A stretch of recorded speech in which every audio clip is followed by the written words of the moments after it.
Now, Maddie, yes, reveal week. Oh my God, boys. 2 more days. 2 more days. Actually, well, I guess today, Wednesday, and 3 days, right? Big Ray, big talk, interviews on the main screen. Other creators in the call, whole dream team. How you build your league star, panel on flame, breaking down loot. Yeah, it's 2.5. We might have to put a counter on the stream today because we're getting so close. Other locked on the guest, give them room, ass deep cuts, pull the best from Toronto to the west. You can feel that flag, little red on the cap, white cross on the tag. Yeah, I'm proud where I'm from. He say that live, but the love worldwide every time he goes live. Yeah, Blaze Works TV, we grind, we climb, we eat. Yo, Fearless, what up, brother? This guy comes flying in here with the triple 2K emoji. Holy, getting the week started off on a banger.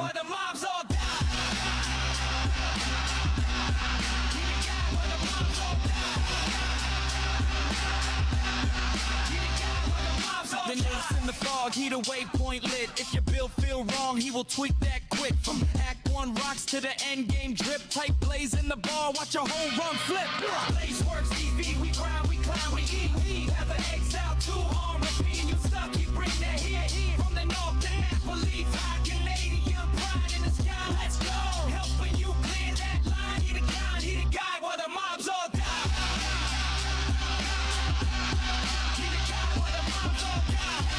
Yo, BitBite, what's up? Welcome in, dude.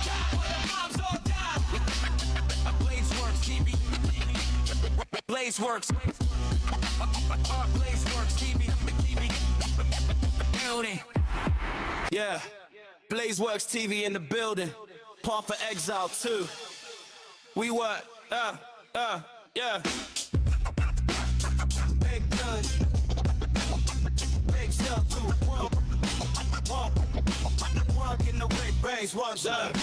Log in, load the screen, glow on his face, Act 1. He already 3 steps in the race track, going crazy.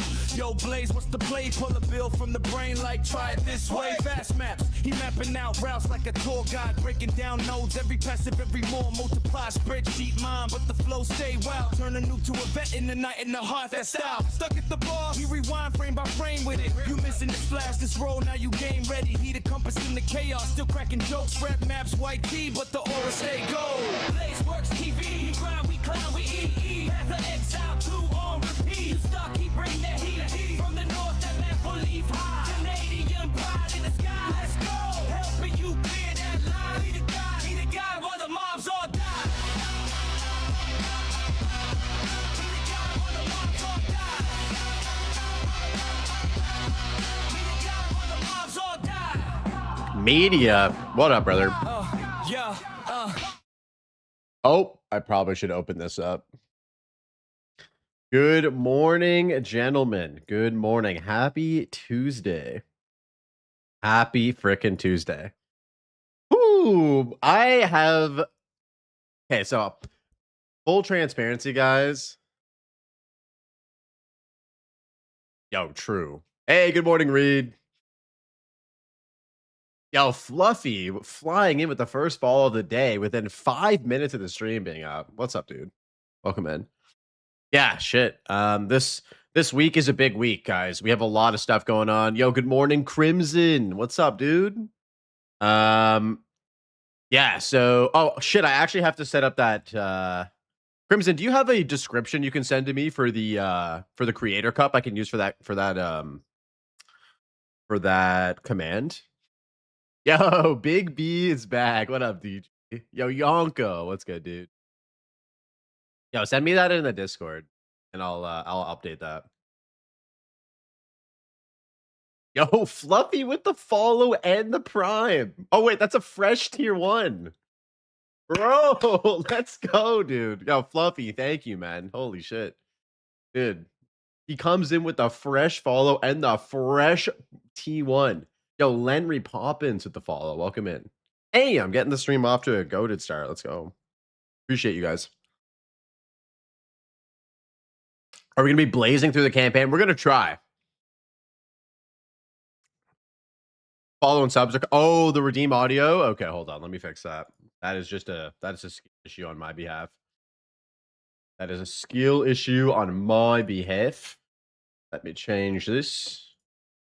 Let me change this to the Mix It Up audio overlay. Okay, let's try this now. I think this should work.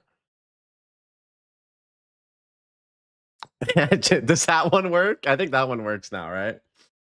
Okay. What about this one? Okay. This one, I think we added in 2 new ones. We added that one too. That one's a good one. All right. Yo, as in race. Yeah. So we are going to be interviewing our homie Arrow today in about 50 minutes. We're going to be getting a nice interview started for this week for you guys. Really looking forward to it. I've been a big fan of Arrow's content. His general vibe, his general demeanor. He's super great. And so then after that, we're going to be practicing racing. Yo, Zoe, what's up, dude?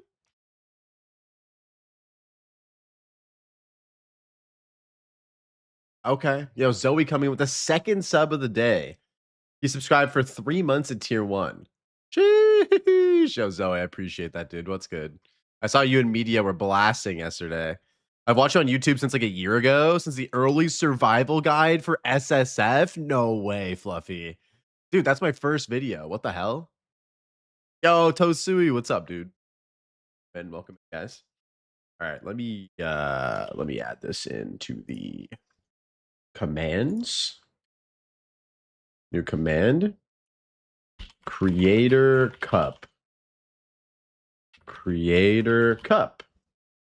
Action. Chat message. Okay. Oh!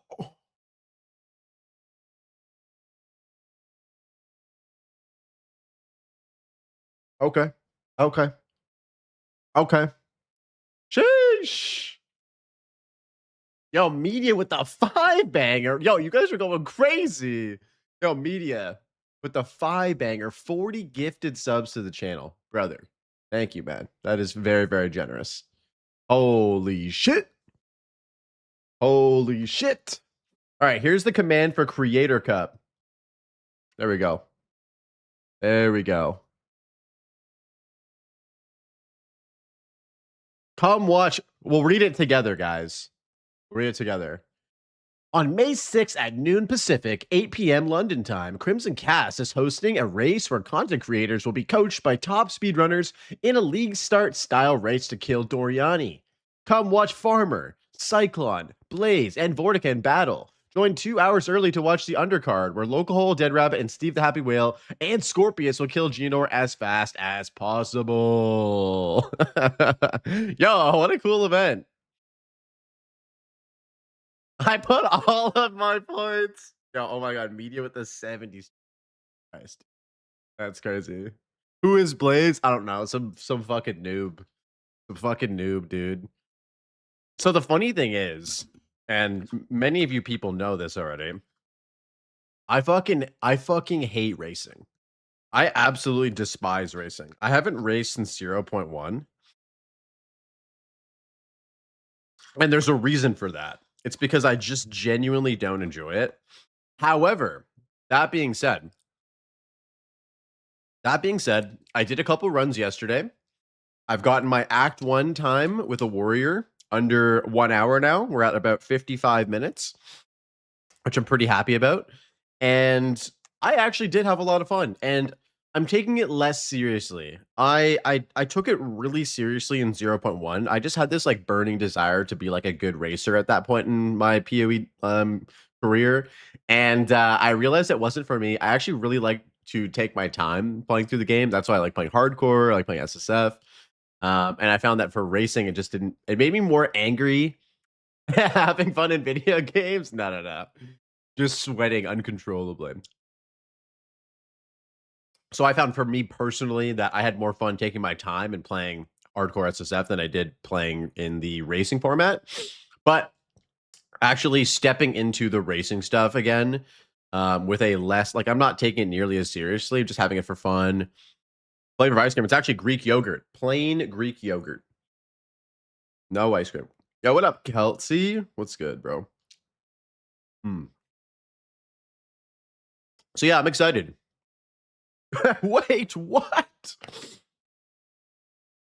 This stream is brought to you by Arm & Hammer Antiperspirant, deodorant that can take on even the sweatiest of gamers. That is a seriously heavy-duty deodorant. Drake, welcome in, boys.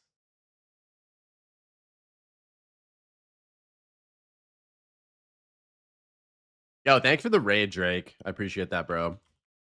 Guys, go check out Mr. Drakezilla. How's your stream, homie?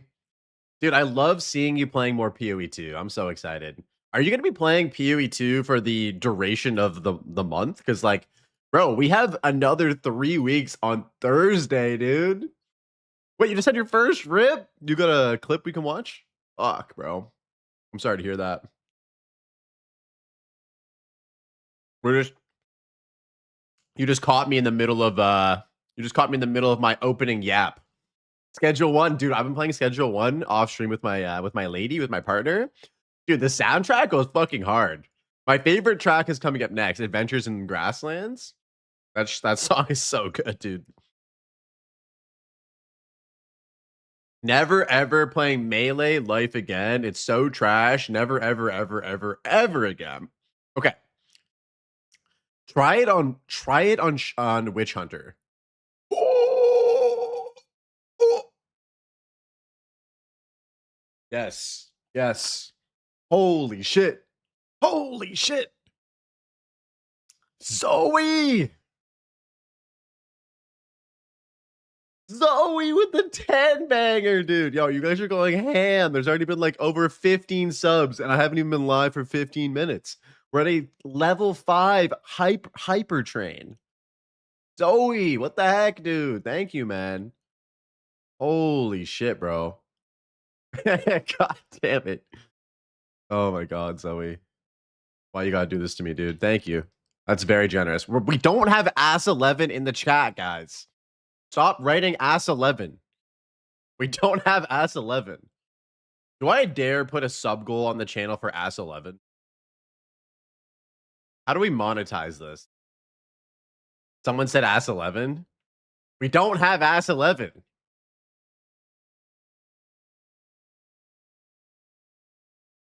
Can we get wide duck ass? Maybe. We'll see. See, you guys are spamming it and it's not even in the fucking channel. Ass 11 is more about sending a message. Oh my god. You guys are too much. Sorry, I missed what you said, Drake, earlier. Okay. Okay. I've never. Okay, sorry. Yeah, you're never playing Melee.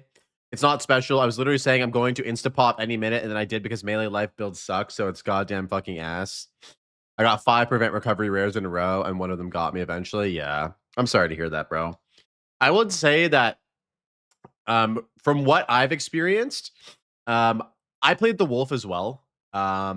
It was very squishy until you had like really good defenses. Like I'm talking like 5, 6, 7 KES, deflection, evasion. You know, your run of the mill hardcore defensive layers. Even then, like it was rippy. And then I felt this way, Drake. I was like, yeah, like I like this, but it's too Melee. And it's too fucking squishy and too rippy. So I just sent it on Arbiter and I got cucked by double mechanics and I just died. So I feel your pain, dude. Deer calling and ass 11 sub goal. Okay, what is a reasonable sub goal for ass 11 and deer calling? There's already been 15 gifteds today. I don't even know how to do a sub goal on my software. 200? Wait, 200 subs for... Oh my... Okay. Okay, how about this? How about this? If we get to 200 subscribers today, so that's 16 more subs, I will add a either deer calling or ass 11. You guys can pick. We'll vote on it. How does that sound? Does that sound fair? Does that sound good? And I'm not going to take it away. I'm not going to add it and then I'll just take it away the next day. That's some bullshit. It will be here for you guys, okay? You just ripped your level 67 character. No, dude. What got you, bro? I just wanted to beat my melee life record of level 88, but I got 81 down. No. You still haven't tried Shield Wall yet, right, Drake? That's the best melee build for sure. You got to try that one. 9:22 a.m. and my plan has already worked.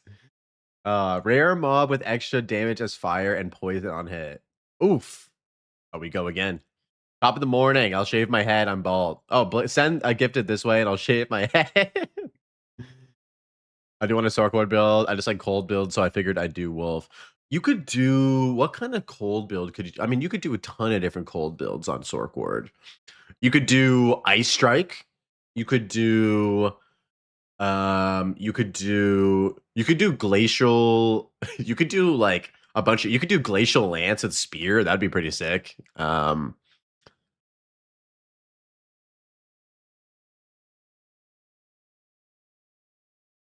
Yo, DeRosia, what's up, bro? Good morning. With 100 bits. Sheesh. Oh, you guys are super generous today. Coming in hot with the fresh May subscribers. Yeah, Glacial Lance looks super cool.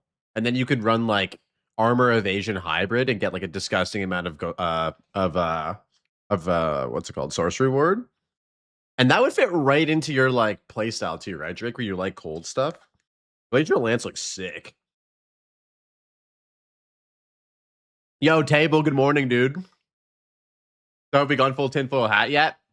Not yet. We've only been chilling for like 15 minutes. We haven't gone full tinfoil yet. I'm just eating my yogurt.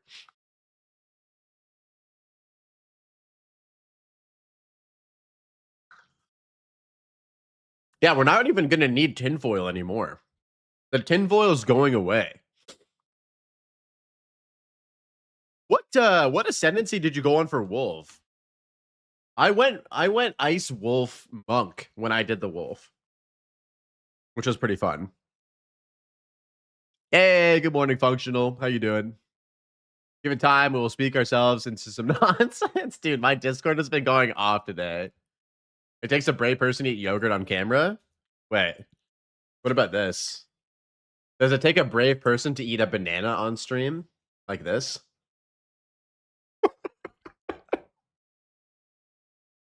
I know y'all motherfuckers are clipping this shit right now. I know y'all motherfuckers are clipping this right now. This is free. This is what you get when you get 15 subs in 15 minutes. This is what you guys get. You get an IRL deer calling emote. Exactly. I had like a very early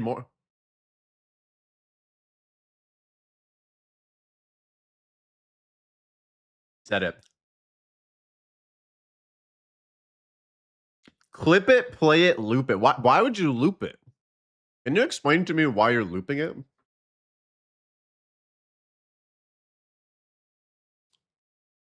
Wait, you have a tinfoil onesie? Oh my god, bro. Yes. Yo, DeRosia. With the 5-banger, bro. Holy shit. Yo, Tosui got one. Let's go, dude. Sheesh. Yo, DeRosia, thank you so much, man. You guys are amazing. Oh, holy fuck. Okay. How many yo, that's 10 more subs, I think, and we get Ass 11 or Deer Caller for you guys. What do you guys think? Yeah, 200 and we get Ass 11 or Deer Caller. Yep. Yep. We're getting closer. God damn it. No.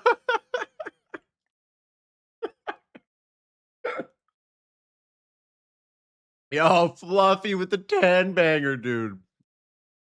Man, this guy really wants some Ass 11.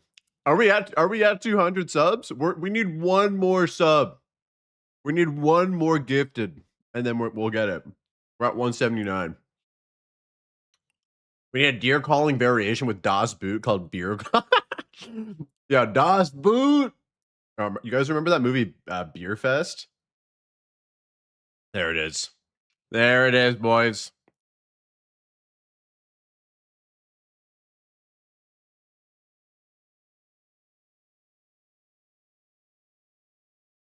Oh no, twice. Your sub got cut out.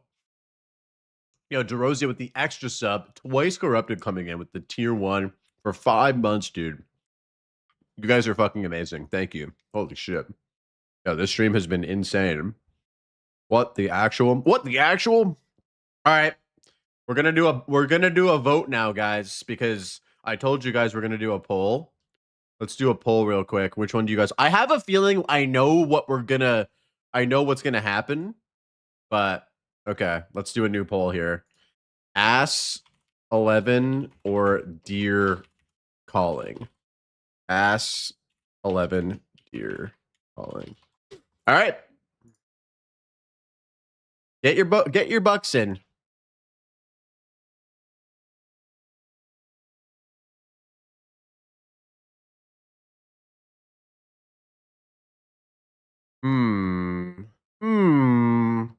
Okay, 67% ass 11. Oh, 50-50. 4 for 4 for deer calling or ass 11. Oh my god, and now deer calling takes the lead here with 5 out of 4. Will we let the opportunity for ass 11 slip by? If it goes 50-50, I will add both. If it goes 50-50, I will add both. Wait, I shouldn't have said that. Fuck. Oh, 9 for ass 11. Woo!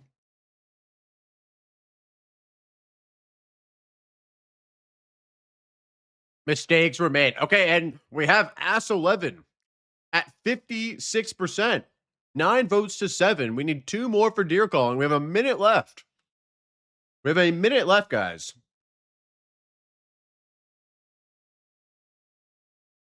Oh my god, and deer calling takes the lead with 11 votes. What the fuck? Yo, who did that? Someone's trolling. Yo, someone is trolling right now. Get your shit together. Yo, guys, we have 30 seconds, guys. 30 seconds to even it out. We need 2 more votes for ass 11. Okay? 2 more votes for ass 11. Oh my god, someone voted for deer calling. That's crazy. Another person voted for deer calling. No way.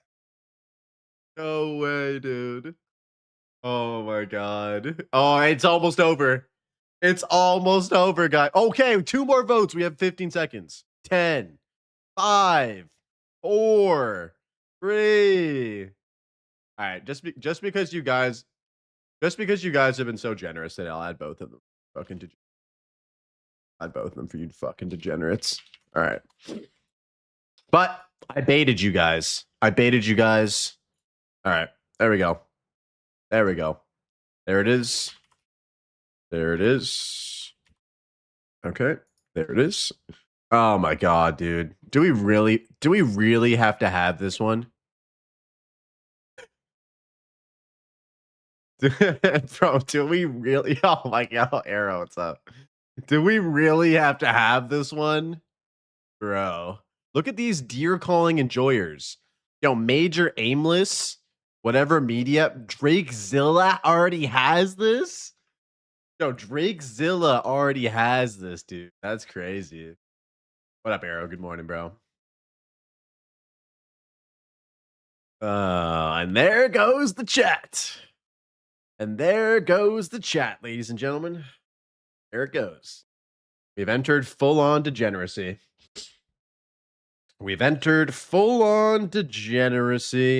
I'm here.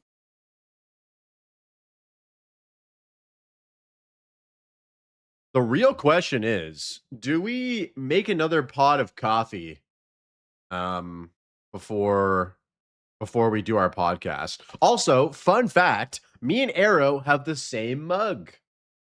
That's how you know we're friends. Me and Arrow have the exact same mug. I went into his stream and I was like, does that man have a white Yeti Rambler? I know, dude. It's crazy. Depends if you had your coffee poop yet. Yes. Baby blue Yeti gang. Yes, sir.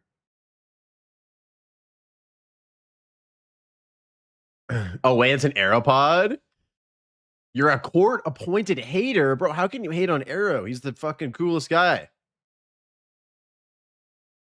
It's true. Nothing bad has ever happened. Yeah, so I added 2 new redeems for you guys. I added the Halsey Val Orbing one, so you can continue to goat me into valing items against my will.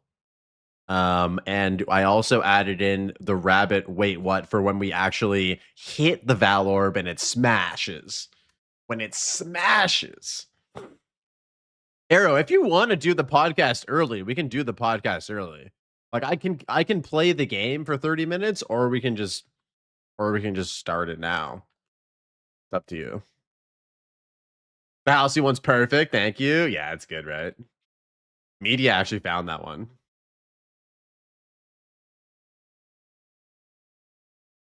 Yeah, I'm down for whatever. Also, did we hit 1,700 followers? Guys, I think we're 1 follower away from 1,700. You're just getting things moving? Oh, I see. You're getting things moving. Right. Yo, Major Pain with this. He's my 1,700th follower. Let's go. We hit our sub goal. We hit our follower goal. Man, you guys are awesome. Thank you. All right, we'll play the game for a little bit. Let's play the fucking game. I'm not going to practice speedrunning because I'm going to get too sweaty before the podcast. You know what I mean? I'm going to get too sweaty before the podcast. Oh, dude, no, take your time. Take your time. I just wanted to throw it out there, you know. I just wanted to see. You were in the chat. I just wanted to say, hey, you know, if you want to get started a little early, you know, we get started a little early. I don't know why I turned into an Italian, but we're going with it.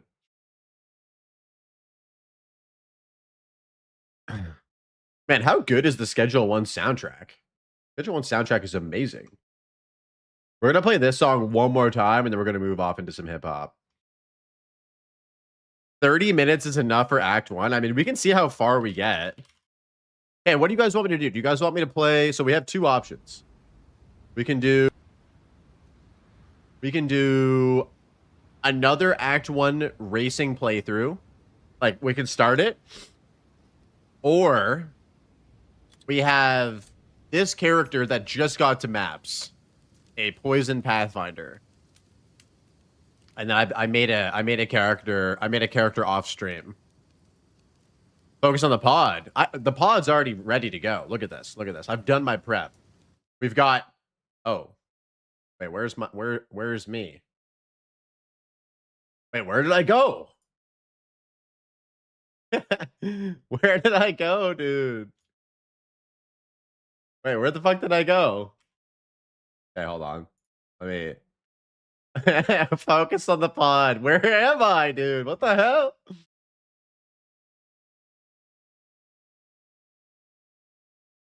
Hey, there's me. Oh my god.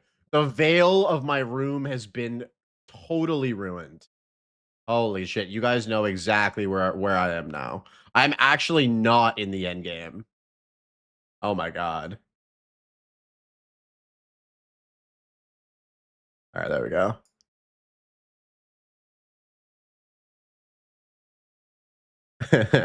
Zoe, I've removed the redeems from this scene because then people would spam that shit while I'm fucking doing a podcast.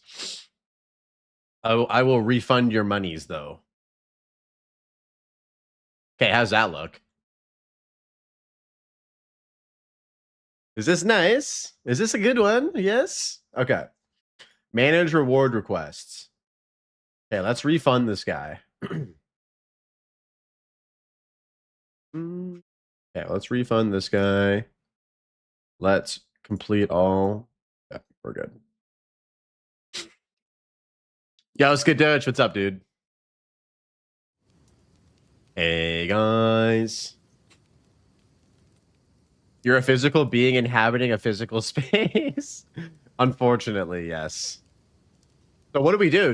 Let's just play this fucking character. Bubgun podcast went anytime, anywhere, any place. I will do a podcast with Bubgun anytime. I would love to. My podcast doors are pretty open. You know what I mean? If you guys want me to interview somebody, then I will happily interview them. You know, I'm for the people. I'm a man of the people. I actually paid 50K for that one. Bro, what? No, that's not how that works. Interview Elon Musk. Okay, Crimson, if you can have your people get in touch with him, Drake round 2. I would love to get a Drake on another podcast. Interview Try and Fubgun at the same time. No, so you want me to have a 3-way with Try and Fubgun? That's crazy, bro. We'll make it happen for sure. Surely. Quinn69 podcast. Dude, I mean, that would be hilarious. I would love that. How do we get into... Wait, why is my game taking so long to load? What the fuck? I watched that. Oh, you meant a podcast? Yeah, podcast. Whatever happened to that random Diablo streamer who interviewed Elon?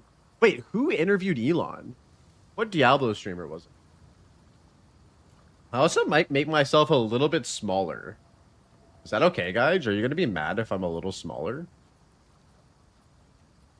Do that. There. That's a good size, right? Someone made fun of me earlier. They were like, oh, I'm going to be Blaze when Blaze streams. This is how Blaze streams. This is what Blaze looks like when he streams, dude. And I was like, bro, I'm not that big. I'm like average, you know, on all fronts. Wait, what? All right, let's play this fucking game for a little bit. Where are we at here? Okay, so we're level 63. We're level 63. We are doing... What maps are we doing? What maps are we doing? We have tier 2 waystones. What is that, cold res? Oh, dude, I'm in shambles. You know you're in shambles when your chaos res is higher than your fire and your cold res, bro. Bro, what the fuck is happening? How are you alive? I ask myself that every day, actually. Funny you ask that. Blaze, when Ruthless? Bro, what? True. What do you mean Ruthless? How do we play Ruthless? There's no Ruthless. Isn't PoE 2 already ruthless enough? You don't need resistance if you don't get... Exactly. No, you're not wrong. So the problem... Oh. Wait. Hold on. Okay. Hold on. We can... Our gear is so fucking bad. Holy shit. Okay, let's watch Iggy D's latest video for the Ruthless rules. I did see that.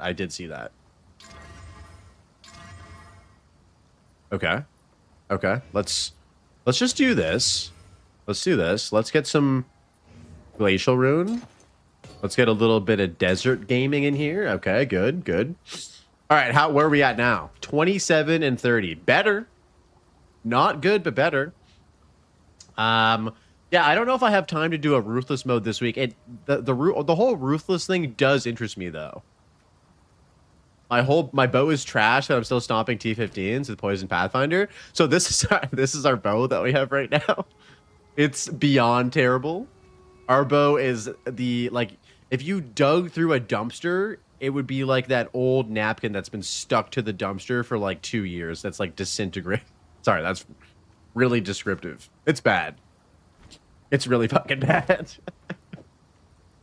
Yeah. We have all of the best damage things here. We have a tier 8 flat physical damage roll. We have a tier 5 accuracy tier 2 accuracy light radius.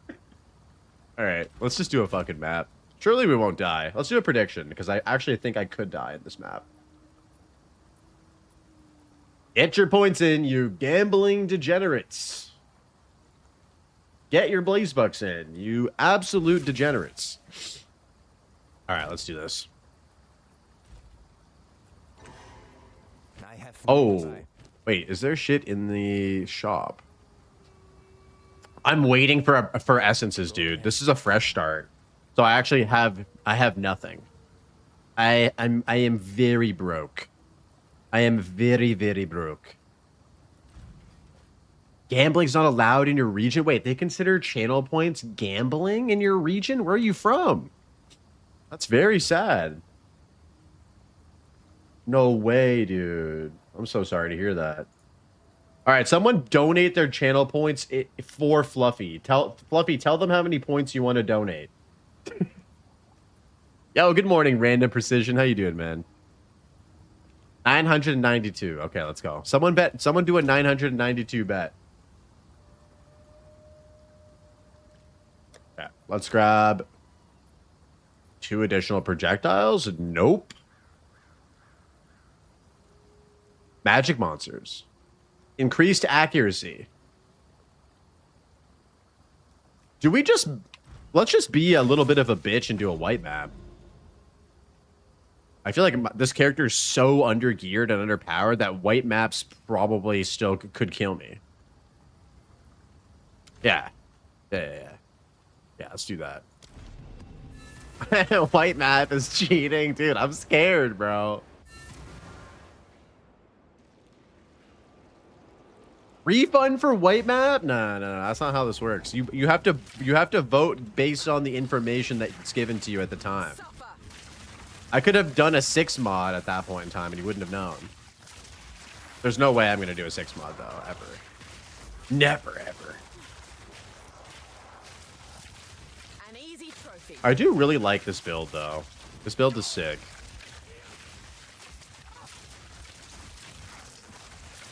Monstrosity.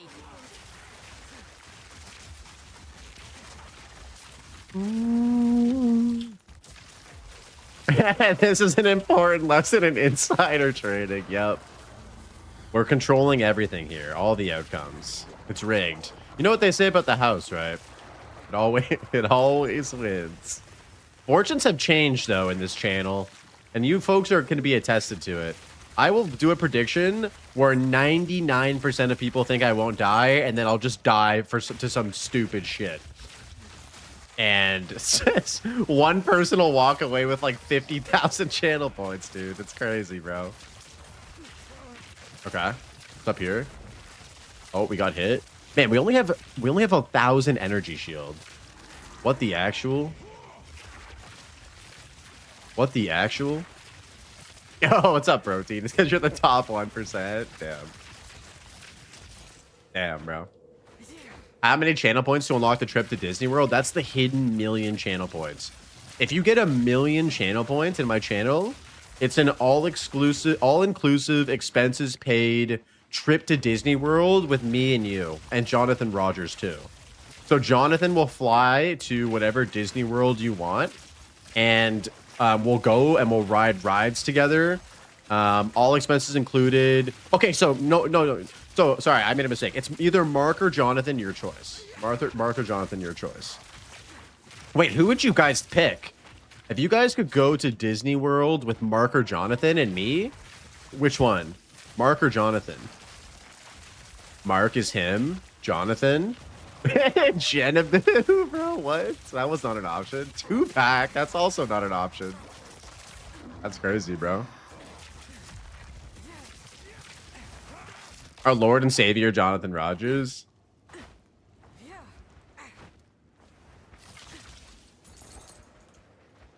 I mean, he did say it. For 1,000,000 channel points, you want Resurrect 2-pack? You can't resurrect somebody who's not dead. Dude, 2-pack is chilling in Fiji right now. He's living off royalties, bro. He's hanging out with Michael Jackson in Fiji, dude. Suffocate. I know, I'm sorry. I feel like it's just, you know, I'm trying to pull back the curtain on shit for you guys. Mark and Jonathan leave you behind. Oh no. What up, Simonus Victus? Blaze is going to Florida Disney. You go to Paris, and Jonathan and you all sit in Discord call, moderated by Kelly. Oh my god. Mark, just so I can hear him look at the ride lines and go, this sucks. It just sucks. You really think Mark wouldn't have the fast pass though? He's got to be a baller. Mark doesn't wait in line for nobody. That's kind of the vibes he gives off. You know what I mean? Like when that guy goes to a theme park, he's got the fast pass locked in. Prepare yourself.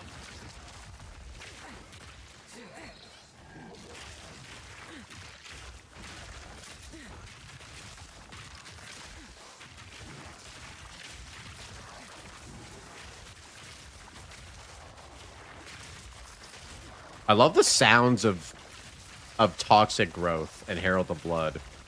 Is it weird to say that? It sounds so like gushy. they did a good job with how like gushy it sounds, you know what I mean? That weird. Easy trophy. Any new juicy PoE2 info? I think, and this might be a hot take, guys, but I think that we're getting a ritual teaser today. What do you guys think? Because we've had every single league content mentioned, but we don't have the ritual shit, right? We don't judge kings. Let's go. PoE2 has W sound design. It has really good sound design. You're not wrong. The sound design's amazing. The monks were doing a ritual type shit. No, the monks were doing some breach type shit, bro. They're deleting ritual from the game. No, what? How will I kill monsters in a circle? Oh wait, we have breach. Never mind. Twitch shop info could be the leak. Yeah.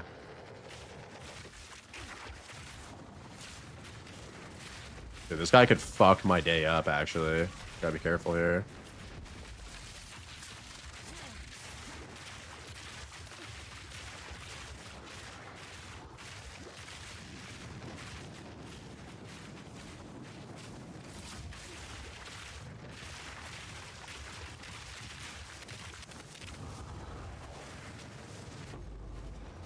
Made me work for it. Kill him before he jukes you, dude. He was about to slam down the hand of death on my bitch ass, dude. Time are we at here? Okay, we're all about time. I mean, we still are in the map. We haven't. We are still in the map. We will end the predict after I leave the map.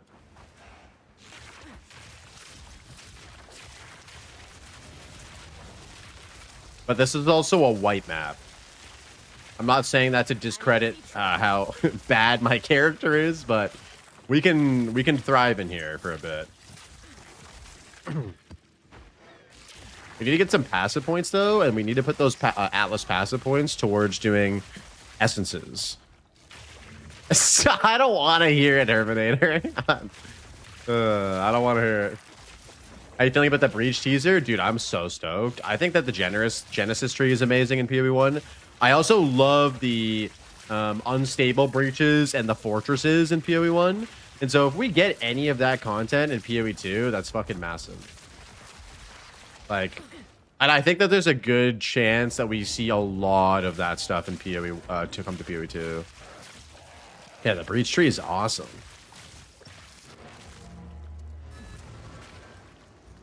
What up, AJ? How you doing, brother? Welcome in.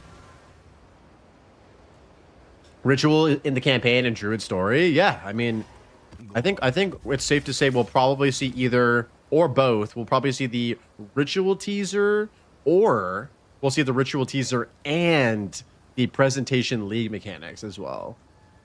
What do you guys think? One more boss per mechanic? Dude, we could even see more than one boss. I know that's hopium, but we could totally see even more than one boss. Breach 3 would be insane in PoE2, especially if they're so weird about crafting. It would be massive, dude. Especially as an SSF Andy, like being able to see, you know, the Genesis tree, which can provide you with so much good shit.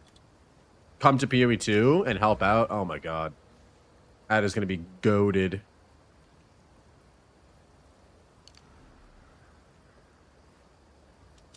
I think we go here and we go up to Spectral Ward, right?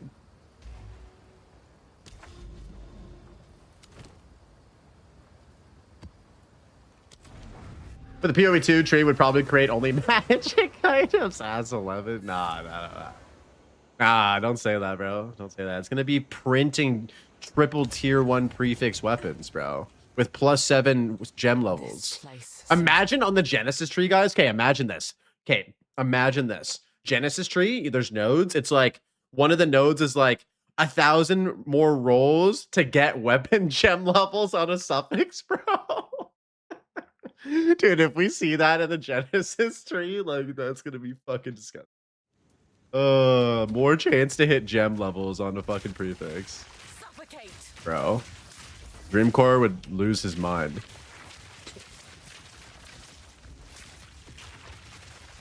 Easy trophy. Face me. Do you guys think that we're getting like a complete rework of item mods too? Like, there's been a lot of discourse, not just in PoE 2 0.4, but in 0.3 as well, about like rarity and gem levels on weapons, like, you know, life being only a prefix. Like, do you think that we're also going to be seeing a bunch of like changes to the way that items are rolled? It would be nice, but I don't know if like that's going to make the cut. Finally, some ethical damage. Just you wait. Just you wait until we replace this level 40 bow. I don't think so. Yeah, remove mods completely from items. That shit's set in stone. You think so, eh? So the reason why I think that they could change some things is that they did have a similar problem in PoE 1. They had item quantity on items in PoE 1, which for all intents and purposes was the same thing as rarity. It was like, have more quant on items, you get more currency. And they got rid of it, right? So, I mean, it could be... that could be the way that they treat rarity as well. I don't know how they would approach gem levels. Dreamcore did say that it would just be better if the amount of levels that we get was nerfed. So, like, you get half of the amount from weapons, or you don't even get them on weapons at all. I said that, like, we need more scaling vectors, personally, but I don't know if that's the case.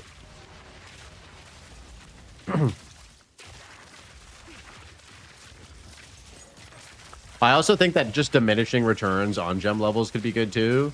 Like if after like level 27 gems, the curve actually slowed down instead of exponentially got more crazy, like that would be nice.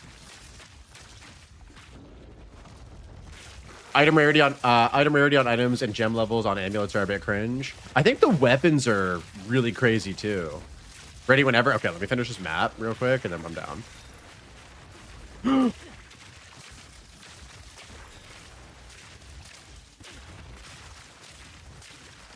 weak, too slow.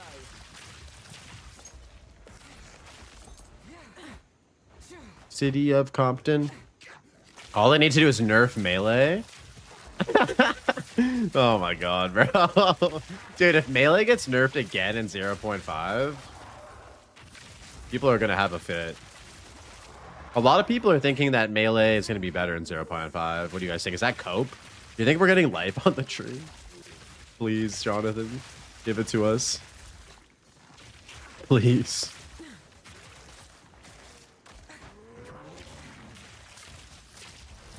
I'm glad I'm not people. Wait, what are you? What if you're not people, then what are you? Are you an alien? Wait, what is this guy doing? You guys see this? Meaningful combat with this rare here? Oh, wait a minute. Hello, it's me. I'm people. You have more than one personality? You're multiple people? Are we gonna unpack that on the podcast? Aliens are people too? I don't know if that's true. I don't know if that's true. What if an alien is like a single-celled organism? Would you call that a person? I would argue that a single-celled organism is not a person.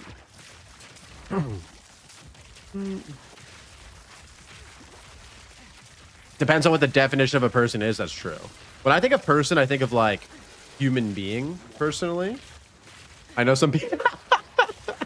I know some people who are basically single-celled. Yo, do you want to drop some names? We're about to start some drama. Oh shit! I have no ES. Hold on, boys. Hold on.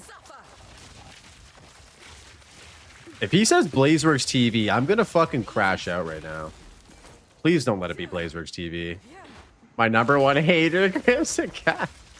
Ah, man. I mean, Crimson Cat can be a hater, but he certainly isn't single-celled. That guy's smart. That guy's way smarter than me. He's memorized things that I wouldn't dream of memorizing.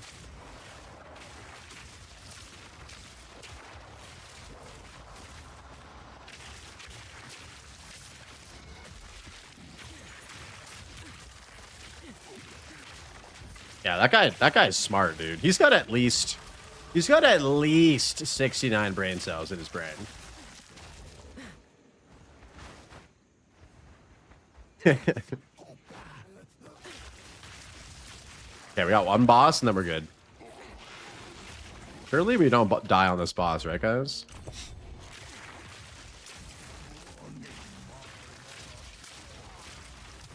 Man, how good would it be to just get a new twin bow? Is it dual string that's the final twin bow variant for your end game? I can't remember. Do you guys remember? I can't even do an armor stacker? You can. Here's the thing. You can do an armor stacker. Gemini. Okay, my bad. Okay, so the way to do an armor stacker is play Witch Hunter. Witch Hunter armor stacker is actually unironically so fucking good. You get yourself a brass dome and you have like fucking 12,000 sorcery ward.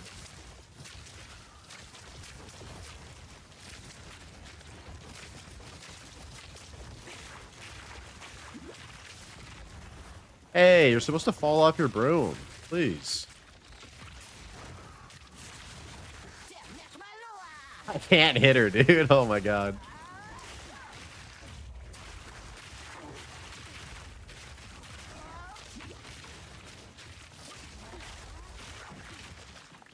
Word. Hey! Hey, get back here. I was ramping, dude.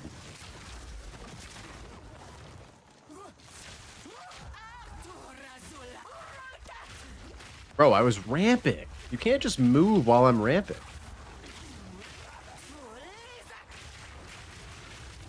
Okay, we're ramping. We're ramping.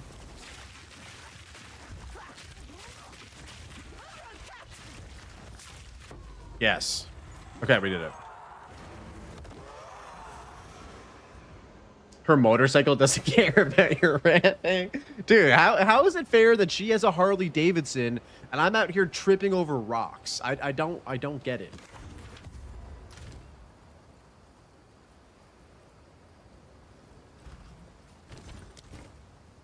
Are we getting to see Blaze Gorm as practice today? Yes. So we've officially decided on 2 team names. So our first team name is at Zeri11. And the second team name is the Boys Next Door. What do you guys think? One hand at Zeri11, the other hand Boys Next Door. What do you guys think? I'm kind of leaning towards at Zeri11, to be honest. It's a pretty good one. Quickly. Angormas came up with both of these, you know. Bondage Party Boys Next Door. The Deer Callers. That's a good one too. At Zeri11 better. At Zeri11 is peak. Okay. All right. Team at Zeri11. Let's get it. All right, ladies and gentlemen, it's about that time. It's time for your second favorite Path of Exile podcast. Let's go. Give me 1 sec. I'm just going to use the washroom before we get started. Grab a drink.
Okay. Who is ready for their second favorite podcast? Someone asked me who the first podcast is. I don't know. I just assume that my podcast isn't your favorite podcast. If this is your favorite PoE2 podcast, dear caller or S11 in the chat. All right, let's get Arrow on here.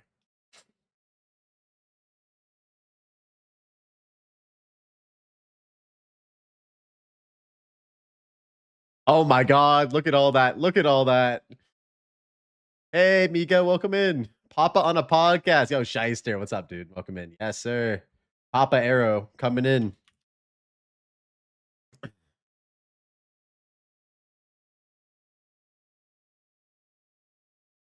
All right, we're calling. We're calling. Yo, Scrimps, good morning. Yo, Scrimps, good morning. Oh, I can hear myself. Yo, Scrimps, good morning. Yo. Oh, I can hear myself. Uh-oh. Yo, was that what I sound like? Oh my God. Good morning, Arrow. Good morning. How are you, buddy? I'm good. How are you? I'm good. It says failed to start camera. For you or for me? That would be for you. Yeah, I'm doing the Discord classic where you just turn it off and turn it back on again. That seems to work most of the time. That's okay. That's okay. We can stall for a bit. I'll read some of these chat messages. Hey, Blaze, nice to see you. Prettiest streamer. How can you say that with Arrow present? That's rude, dude. You can't just compliment me without also complimenting Arrow at the same time. Is Arrow a good boy from around the way, bro? These have to be all of your. These have to be all of your community, bro. Just ignore anybody that says first message right now. You did pop up actually for a brief moment. I did. Yeah, and then you went away. I'll also turn on my virtual camera for you so that you can see the podcast interface without having to watch my stream, because I know it'll be a delay and it'll be awkward. Oh, there you are. Okay. There we are. There he is. Hold on. This. Let me add you to my scene really quickly. How's your day going, pal? Good. Nice. I just found out from somebody in your chat that's apparently I don't play PoE2. Oh, Just learning really? this now. That's weird. How did you get on a PoE2 podcast without playing PoE2? Apparently I have led you astray. Oh my God. Well, we're going to unpack all that and more. What constitutes making a claim like that? Like, do you have to have a certain amount of hours to be like, you know, considered a gamer of PoE2? Like, I don't understand. There's a lot of stuff like that, right? With regards to like PoE for some reason, where it's like, you've never played PoE1 unless you have like 5,000 hours. Like, what are you doing? Yeah. Well, Also, if it's just cheers, bud. I don't have my Blue Yeti with me right now. That's okay. But if it's just hours, I'm definitely a PoE2 player. I've put an ungodly number of hours into that game. Yeah, I mean, you know, for an early access game, I think getting over 1,000 hours is something that I don't think I've ever done in any early access game. I don't know if you've played early access games where you've gotten that much longevity, but it's pretty, like, the value is pretty good, right? I would say so. Yeah. All right, are we all set to go? Are you all ready? I'm ready. Alrighty. All right, for all the new people who've come in, thank you so much for joining us. We'll be doing a quick YouTube intro, and we will be getting started. All right, 3, 2, 1. What's going on, everybody? And welcome back to another episode of the Passive Tree Podcast dedicated to talk about life, Path of Exile 2, and everything in between. Today on episode 47, I'm joined by a fellow PoE content creator, streamer. It's none other than Arrow. Welcome on, and how are you doing today, sir? I'm doing amazing. 2 more sleeps until the launch event. Oh my God, dude. I feel like, you know, it hasn't hit me until today, I think, that like we're actually so close right now.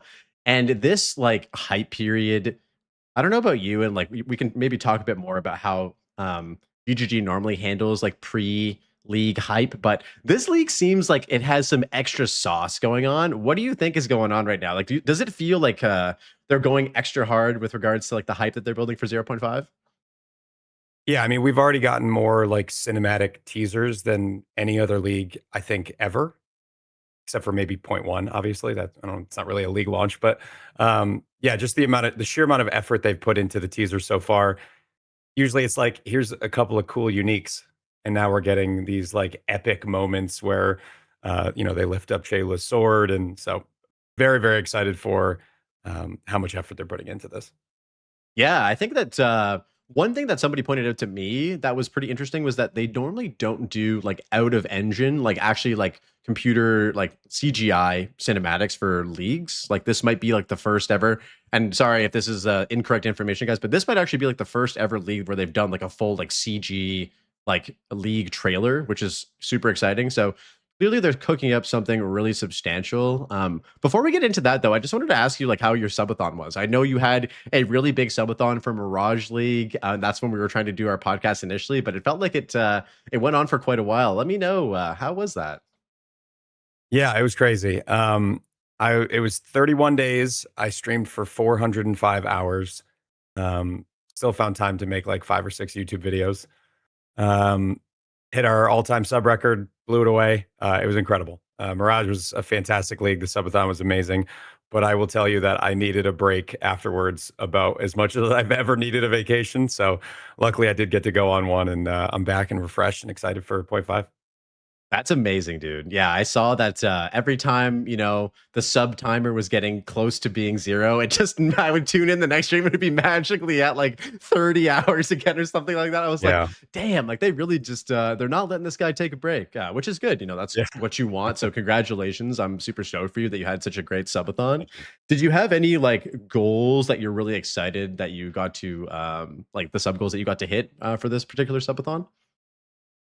Um, Yeah, I mean, hitting the all-time record was obviously the most exciting goal as a creator, and just continuing to grow. Every single league is kind of what you want, right? Like being a creator is a terrifying job because you never know how it's going to go. You don't know what your next video is going to do, the next league. So it's always nice to hit those numbers. But one of the goals that I put in every subathon is to do an outdoor stream. So I set up my smoker and my griddle, and I get my laptop set up fully outside with the mic and everything, and we just play Pee-wee outside and smoke meat all day. A lot of fun. That's amazing. Yeah, I think I tuned into one of your streams where it was still during your subathon, I think.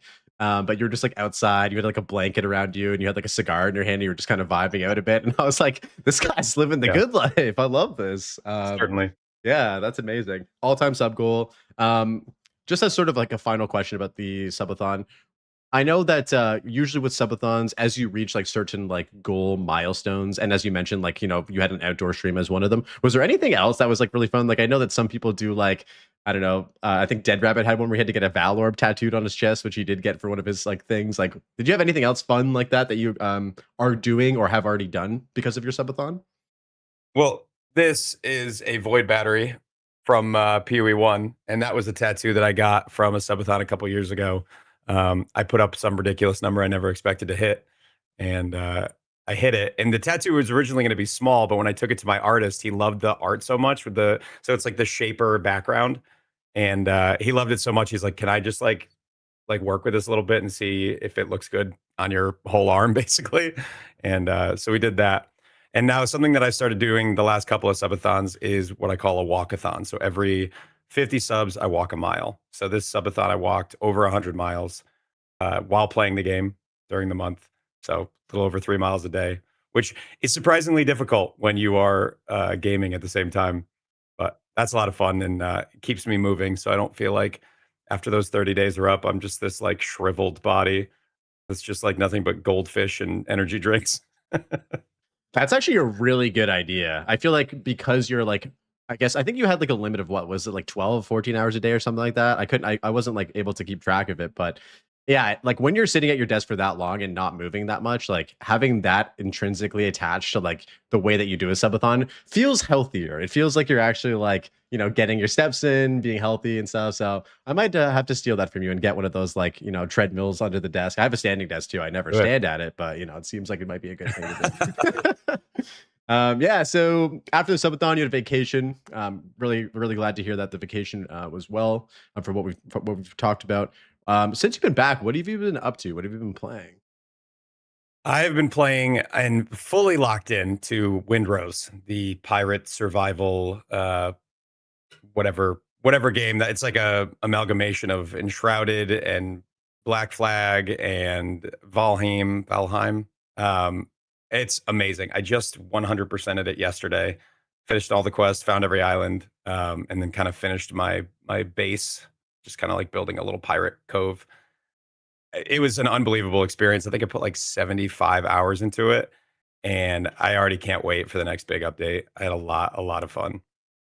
That's amazing. Yeah, I feel like for me, survival crafting games like the ones you mentioned, Enshrouded, Valheim, like all these different games, are some of my favorite games to play with like homies. I even play a lot of them with my partner too, like off stream.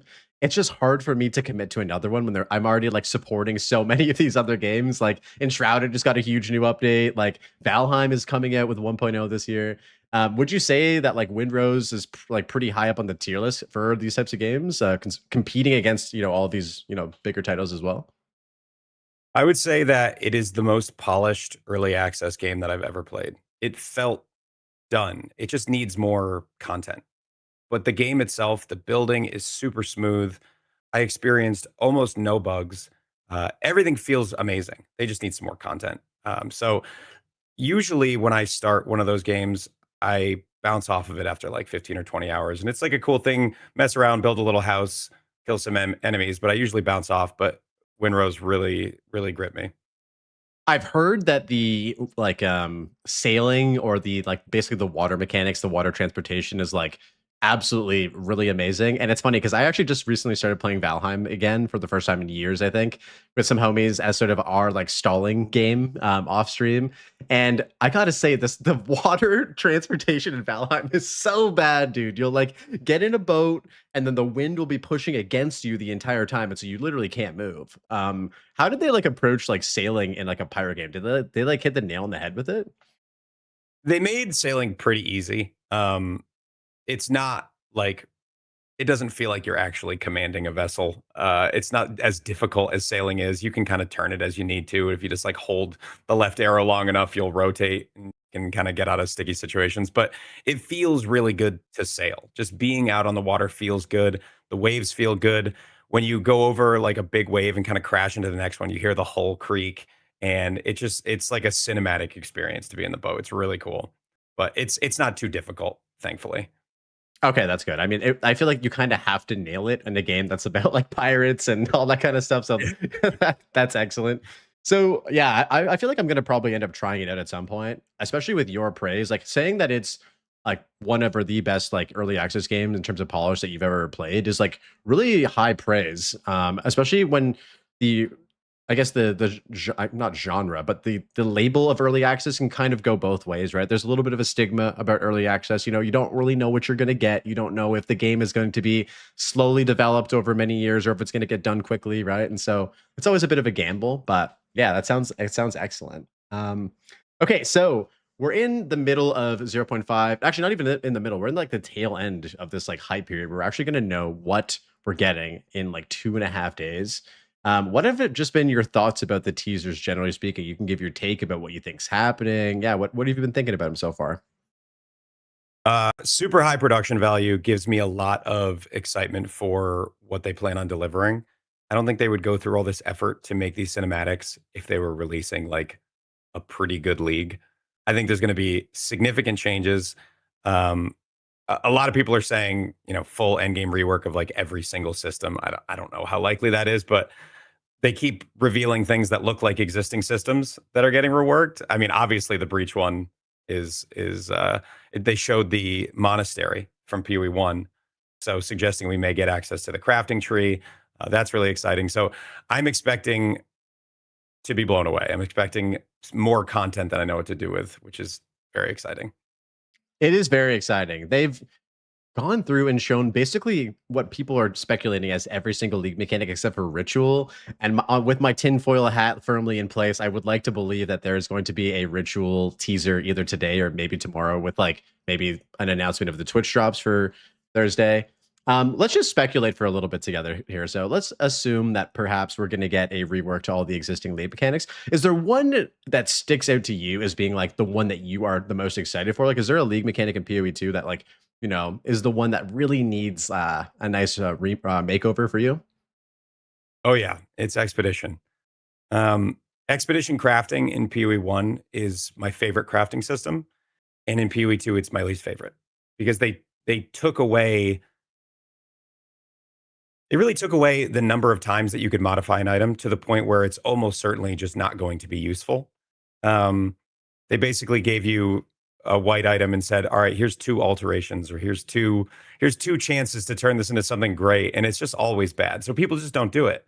It's not worth the effort. It's not worth the reroll coins. You just sell them to somebody else.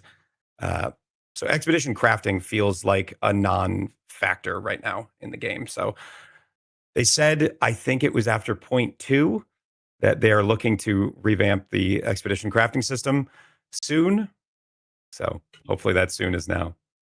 Yeah, Expedition definitely could use some love. I feel like for me, I actually am forced to interact with it from an SSF standpoint because recombination is so powerful.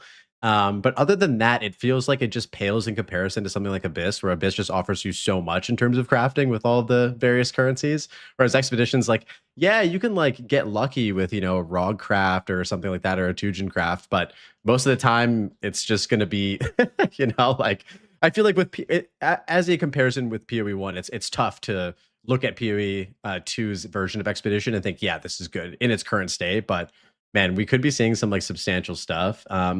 Yeah, I'd love to just follow that up with like, what your expectations and predictions are. Like, do you have like a set like, I believe that this is happening for 0.5? I'd love to hear from your perspective what you think that's going to be. So over the last 24 hours, I've convinced myself that the breach tree is coming from PoE 1 into PoE 2, and all of the crafting that's available there, or some version of it, will be available in PoE 2. And I think it'll probably be one of the better systems because it's so strong in its current state in PoE 1, and that's the nerf state, that even if they cut the power by 70% and brought it to PoE 2, it would still be a really strong system, something that allows you to target certain types of mods, resistances, damage. I think it would be something that would help solve that like mid-tier crafting problem that we have right now, where if you want to make something that's really, really low end, you can craft it. And if you want to make something that's high end, you can craft it. But it's not worth spending 4 divines on Abyss currency for an item that you could buy for 1 divine. So outside of SSF, it feels like mid-tier crafting is not really worth doing. So you end up holding off until you get to the end game. And then that puts you in a position where all your gear is worse than it should be. You have to like save up to do these huge crafts. So I'm really hopeful that we get some sort of mid-game crafting solution. Do you think that the additional breach content from PoE 1 will also come in, like the unstable breaches, maybe even like the hive, like the fortress? Like, do you think that those will also be introduced, or is it just going to be like sort of the Genesis tree in your mind? I think they both fit. I think particularly the fortress fits, right? And it's a slower game. When you have the fortress where you're basically fighting off mobs that are running at you, and that's a lot of what PoE 2 already is. So, so I think it would fit. And I feel like I'm probably in the minority as for PoE 1 players. I like the fortresses and the hives. I enjoy doing them. But yeah, I think they definitely fit. I think so too. I think the only thing that I would feel like would be problematic would be the how big they feel without movement skills. So like with PoE 1, obviously you can like move through those hives especially quickly, which is important because when you destabilize them, you have to like escape and you're taking damage and you want to just like get the heck out of there. And I'm thinking about like how it would feel if I was doing that in PoE 2 with the same like size of fortress. I'm like, oh no, it would take me so long to find the entrance way. Yeah. So I hope that maybe just make it smaller. Yeah, I hope that when if they do, they make it smaller and maybe make it like a bit more easy to figure out how to get out, because yeah, I think that would be the only problem. But it would be really fun to have those like, kind of protection kind of mechanic in the game. Yeah, so I think at this point in time, I would just love to get into some of the lore and backstory part of the podcast, if you're cool with getting into that. Do it. Okay, so big question first. When did Arrow fall in love with video games for the first time? To be honest, I don't remember because I was so young that my earliest memories, I was kind of already playing video games. I had like an Atari when I was very, very young, got a regular Nintendo and then Sega Genesis. So I just always had video games in my life. Um, and no matter how much I got into sports or outdoor activities or whatever, I always came back to games. Um, I've played, every famous game you can think of, I've played at some point. Um, but yeah, I've been into gaming since I guess probably 4 years old. Wow. Okay. So your parents were quite supportive of you basically playing games from a super young age then? Yeah, I mean, I don't think there was the same stigma when I was that age around video games. It was just kind of like a thing that you could do. It wasn't like, there wasn't like violent video games yet. There wasn't like kids staying in for 16 hours a day to play games. So I think early on the stigmas weren't quite there. Once I got a little bit older, it was like, all right, you got to do your homework now before we get you the Nintendo 64. So, um, yeah. Any like standout console from your childhood that like was your favorite one, like that left a big impression on you? Probably the Sega Genesis.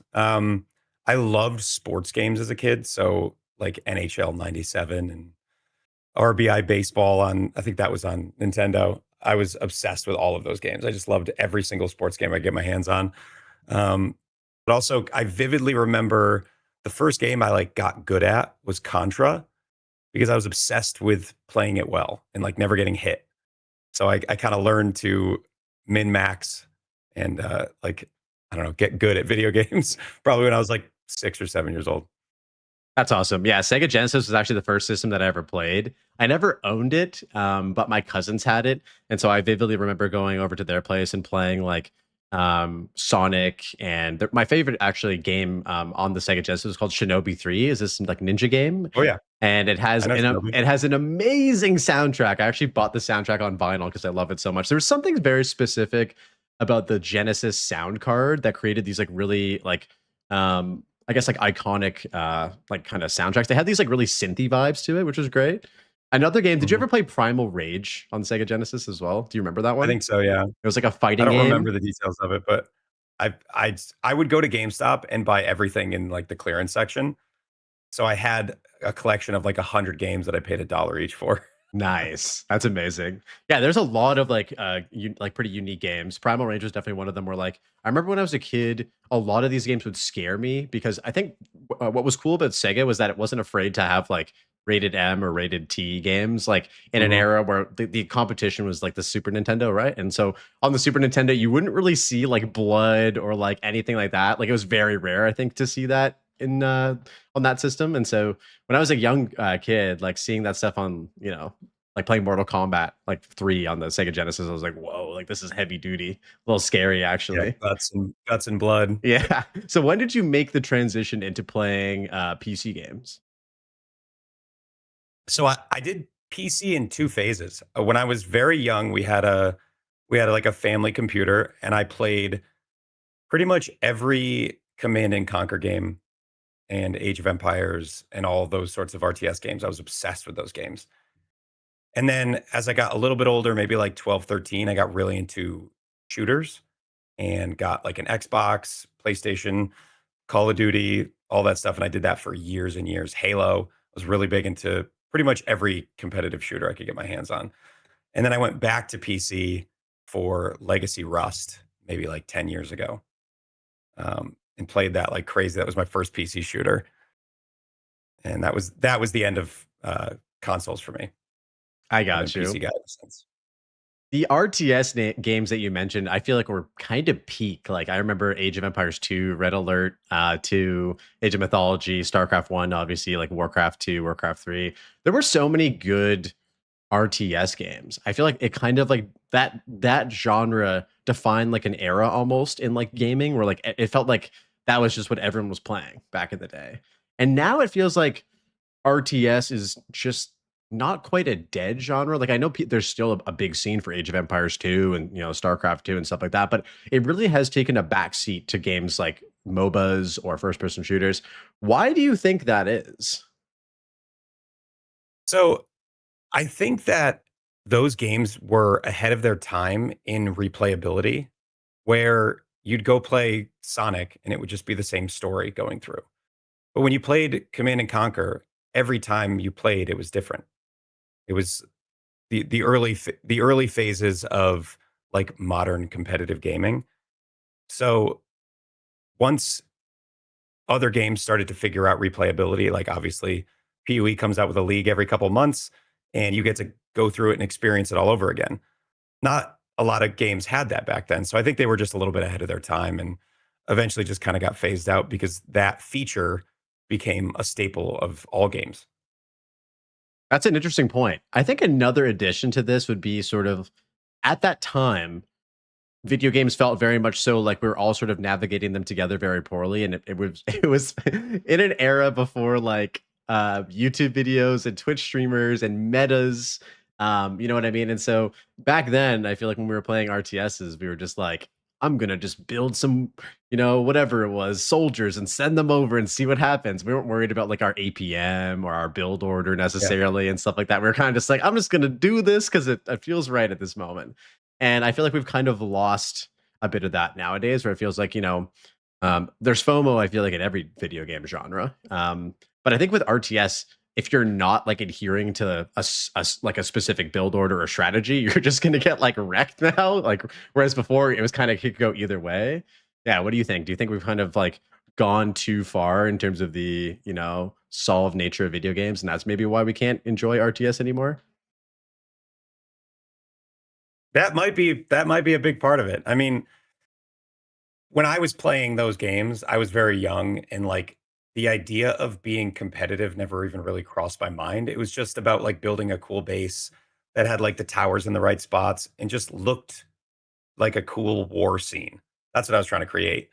It wasn't necessarily about winning. And a lot of times I would know that I could beat the enemy and I would delay so I could finish my base. And so it wasn't really about being the best. It was about having fun. And yeah, I definitely think we've lost a bit of that with our div per hour strategies and Path of Exile. So hopefully we can find ways to get some of that back. Yeah, I think that like with RTS especially as well, it becomes a type. It's become a type of genre of game that unfortunately is not easy to enjoy from a casual's perspective, especially if you're playing online against other people. Whereas games like with like with regards to like Path of Exile and stuff like that, at least like if you're playing if you're playing by yourself or SSF or something like that, like you don't have that like competitive nature, I guess, where you're just kind of competing with yourself. But I guess you do have that with RTS if you just want to play like the story or a campaign. Like I could log on to Age of Empires 2 and play the campaign and probably really enjoy it still. So maybe I'm going in circles here, but I do love the genre, and it's cool to hear that you also played a lot of it. So I actually went on your YouTube channel and checked out like your oldest videos, and I saw that your oldest video was from 4 years ago, and it was a PoE video. So I wanted to ask you if PoE was the first game that you ever decided to make content for. Yeah, making content had not crossed my mind in all of my years of gaming until my buddy Fred, who's actually in chat, he's the one who got me into PoE, said, "Hey, you should make a video for that build. It's really cool and it's different. It's weird. I think people would like that." And I was like, "Well, I don't know how to make a video. Like, how do I make a video?" He's like, "Just figure it out." I was like, "Okay." So I went and figured it out, and I made the video, and it got a couple thousand views, and it was insane to me that several thousand people cared about my stupid build. And it excited me to the point where I was like, well, I have 10,000 ideas. I could make 10,000 videos. So it basically just was, all right, what's the next weird thing that I can make and share with people? And that became very exciting to like have like a creative outlet that I just didn't have before. Yo, shout out to the homie Fred for kind of pushing you in that direction. After your first video, had like some success. I mean, not many people get like thousands of views on their first YouTube video, so that's amazing. Walk me through sort of like, did this sort of open up another avenue for you? Did you ever think about it in terms of like I could start doing this a lot more, or were you kind of just going on a video by video basis at that point still? Yeah, it was very much a fun hobby. It's even at the time did not cross my mind that it would ever be my job. But learning how to edit video was actually a really fun process for me. I liked it a lot. And I was just excited to make a new thing and then share it. I was already making builds that were fun and interesting, I thought. So the only thing I had to do was just make a video out of it. That's easy. And you had no previous like video editing experience or any sort of things like that. You basically picked it all up just because you wanted to, create these build videos. Yeah. Yeah. I had no experience at all. Wow. Okay. So when did streaming come into the picture? I think after I made a couple of videos and they all did fairly well, it was again Fred who was like, "You should make a Twitch channel." I was like, "Nobody wants to watch me play this game." He's like, "I would watch you," and I was like, "All right, well now you have to." So I made an account and it was just me and Fred for the first couple of days, and it very quickly grew into something uh, that was a lot of my time because I was making YouTube videos and then telling people about my Twitch. So they kind of fed each other a little bit. That's nice. Yeah, I feel like you kind of fell into what many people would describe as like the smart way to go about streaming, where like you started with YouTube and then that helped you grow like your Twitch channel and stuff like that. And since then, you've had like many build videos. Like I was looking at some of your like most popular ones, like many videos over 100,000 views, like which is amazing. So congratulations on that, on all that success. That's super sick. I Thank just you. wanted to like kind of follow up and see like now that you've been doing this for I believe like four plus years, what about like the build and guide making process do you enjoy the most, and do you still have the same passion that you do for build making that you initially had when Fred was getting you to make videos 4 years ago? Oh, my favorite part, and it's not close, is when I've put the guide out and then people come back and tell me this is the most fun they've ever had. It doesn't get any better than that for me. I don't care if you won the race with my build. I care if you had a good time. Um, so I try to make things that are fun, and then when people come back and tell me that they're having an amazing time, my job was successful. Um, as far as build making changed, yes, the landscape has changed quite significantly since then. When I first started making builds, it was more about making something goofy and weird and fun. And then once people started watching my channel to find out what they were going to play next, I felt like I had more of a responsibility to make something that wasn't just goofy and weird and off meta, but all of those things and really strong. So it's a little bit harder than it used to be, but I still love it. That's an interesting point where I feel like it may have it had not may have it did shift where initially it felt like you kind of were just making these kind of fun off meta videos, showcasing that, having fun with that. But then as you became more recognized as a build creator, you felt like you had more of a responsibility to help guide people towards like a kind of circling back to what we just talked about, sort of a like optimal strategy or a really strong league starter build. And it kind of sort Right. of feeds into that whole like solve nature of gaming and stuff like that.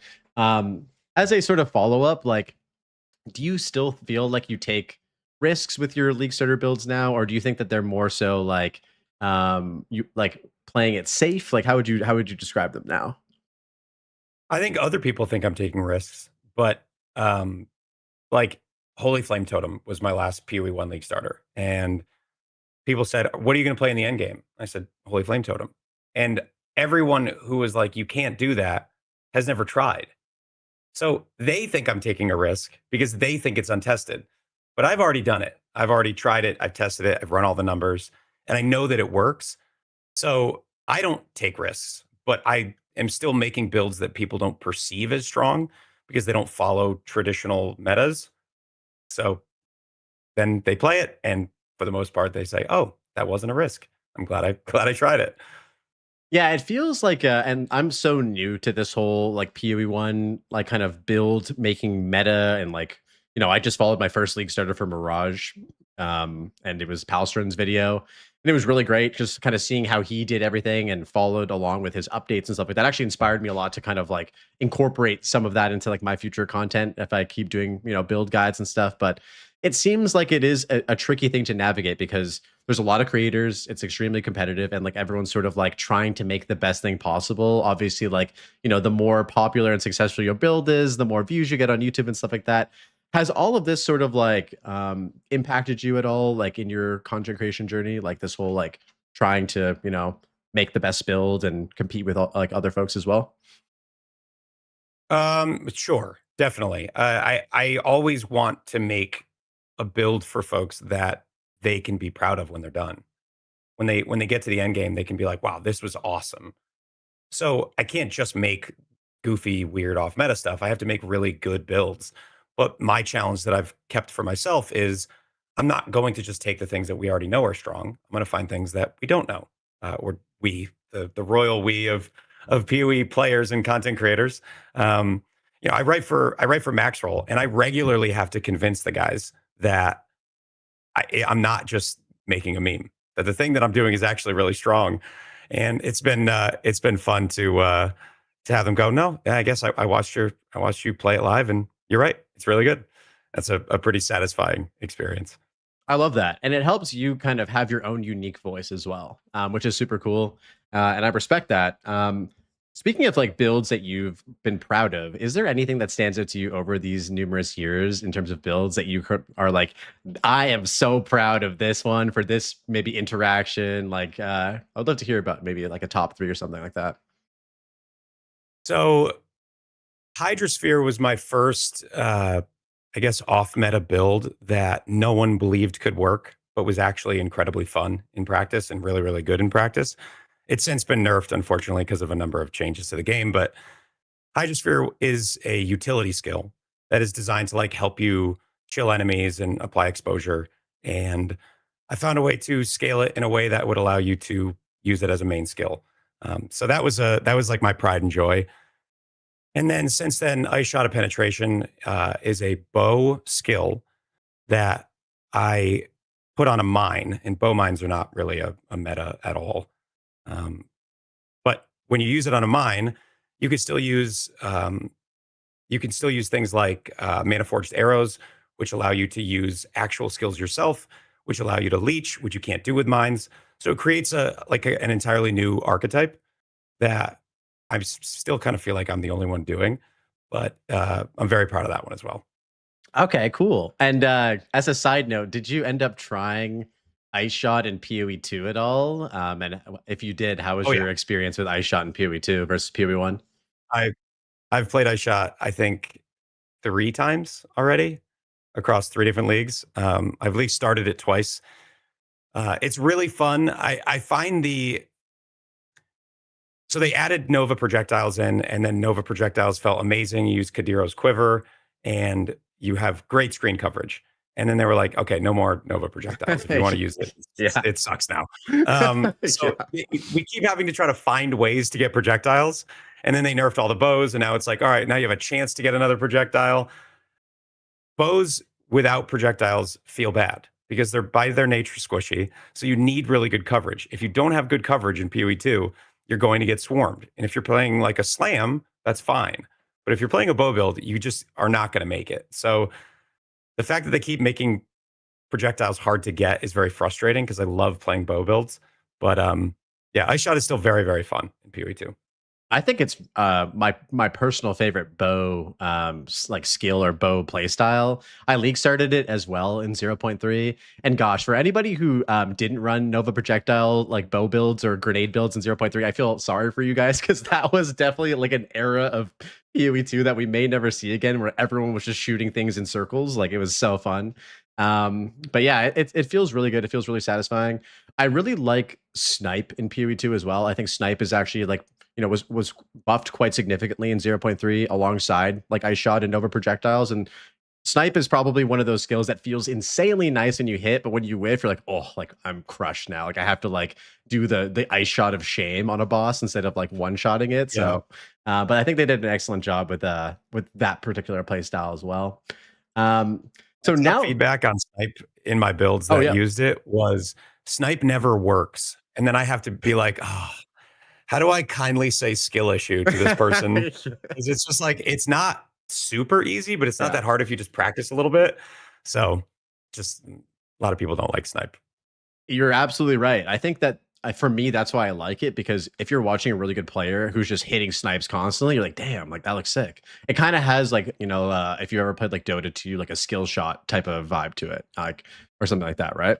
But yeah, at the same time, it's like there are things that are jank about it. Like, let's say you hit like a acceleration shrine or something like that, and your muscle memory is so used to that timing of snipe, and when you have an acceleration shrine, it just throws off everything. And so, it can kind of Or go if you get both chilled in the ways. middle of your channel, and then all of Yes, a sudden now it takes longer. It can be frustrating. for sure. So now that you've gone full-time content creator and streamer, I wanted to ask you how you find balance between both content creation, streaming, and all of other life's responsibilities. Well, the truth is, a lot of times I don't. Um, like my subathon was 31 days of me working somewhere between 14 and 16 hours a day. But this last month, went on vacation, spent a lot of time with my wife, with my dogs, visited family.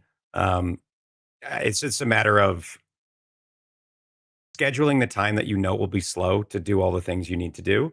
And then when it's crazy, you just lean into it. I'm very lucky to have an incredibly supportive wife who, you know, is basically giving me the green light to do this however I think is best.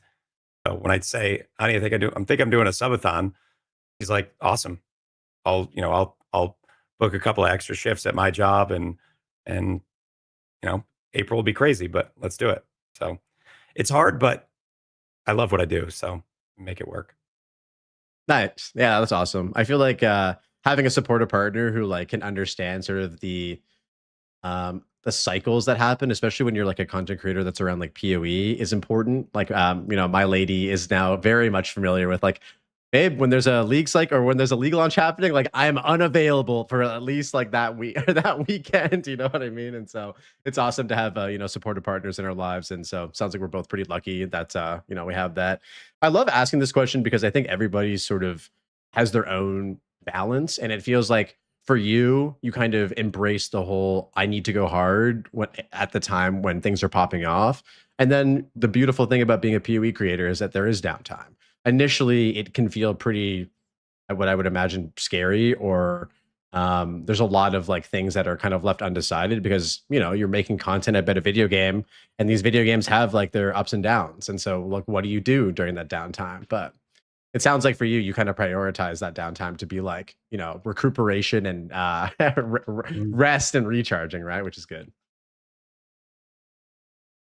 Okay, so gaming alias. This is something that I wanted to ask. I don't usually ask this question, but this is something that I'm very curious about, and I kind of regret not asking people more.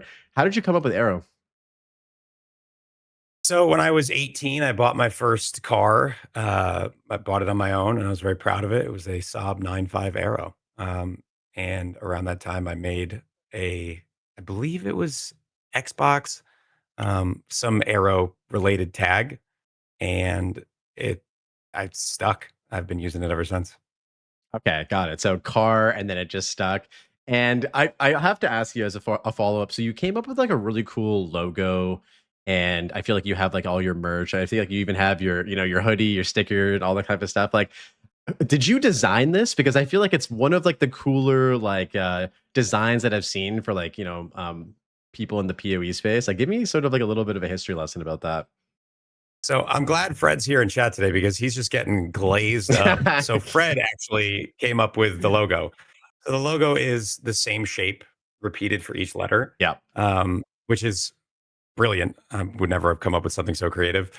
But yeah, we were just sitting in Figma, is the app that we use. We were just sitting there one day talking about logo ideas, and he just whipped it up. It is so good. I remember taking a look at your logo for the first time, and it was like, I didn't actually realize the genius of it until and I'm a graphic designer and artist, so I went to school for graphic design and visual arts. And so when I saw that, I was like, no way, it's the same shape and it fits together perfectly. And like, I love the way, you've animated it as well for, your stream and stuff like that. So another prop to Fred, absolutely crushed it.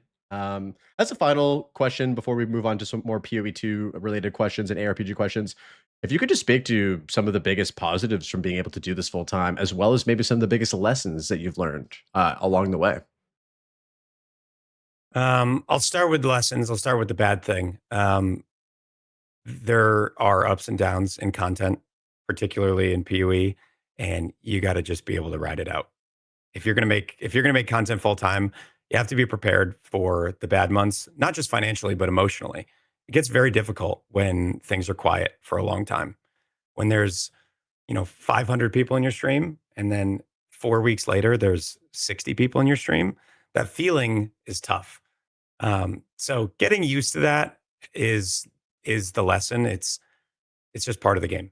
It's just part of the gig. You gotta deal with that, and it is what it is.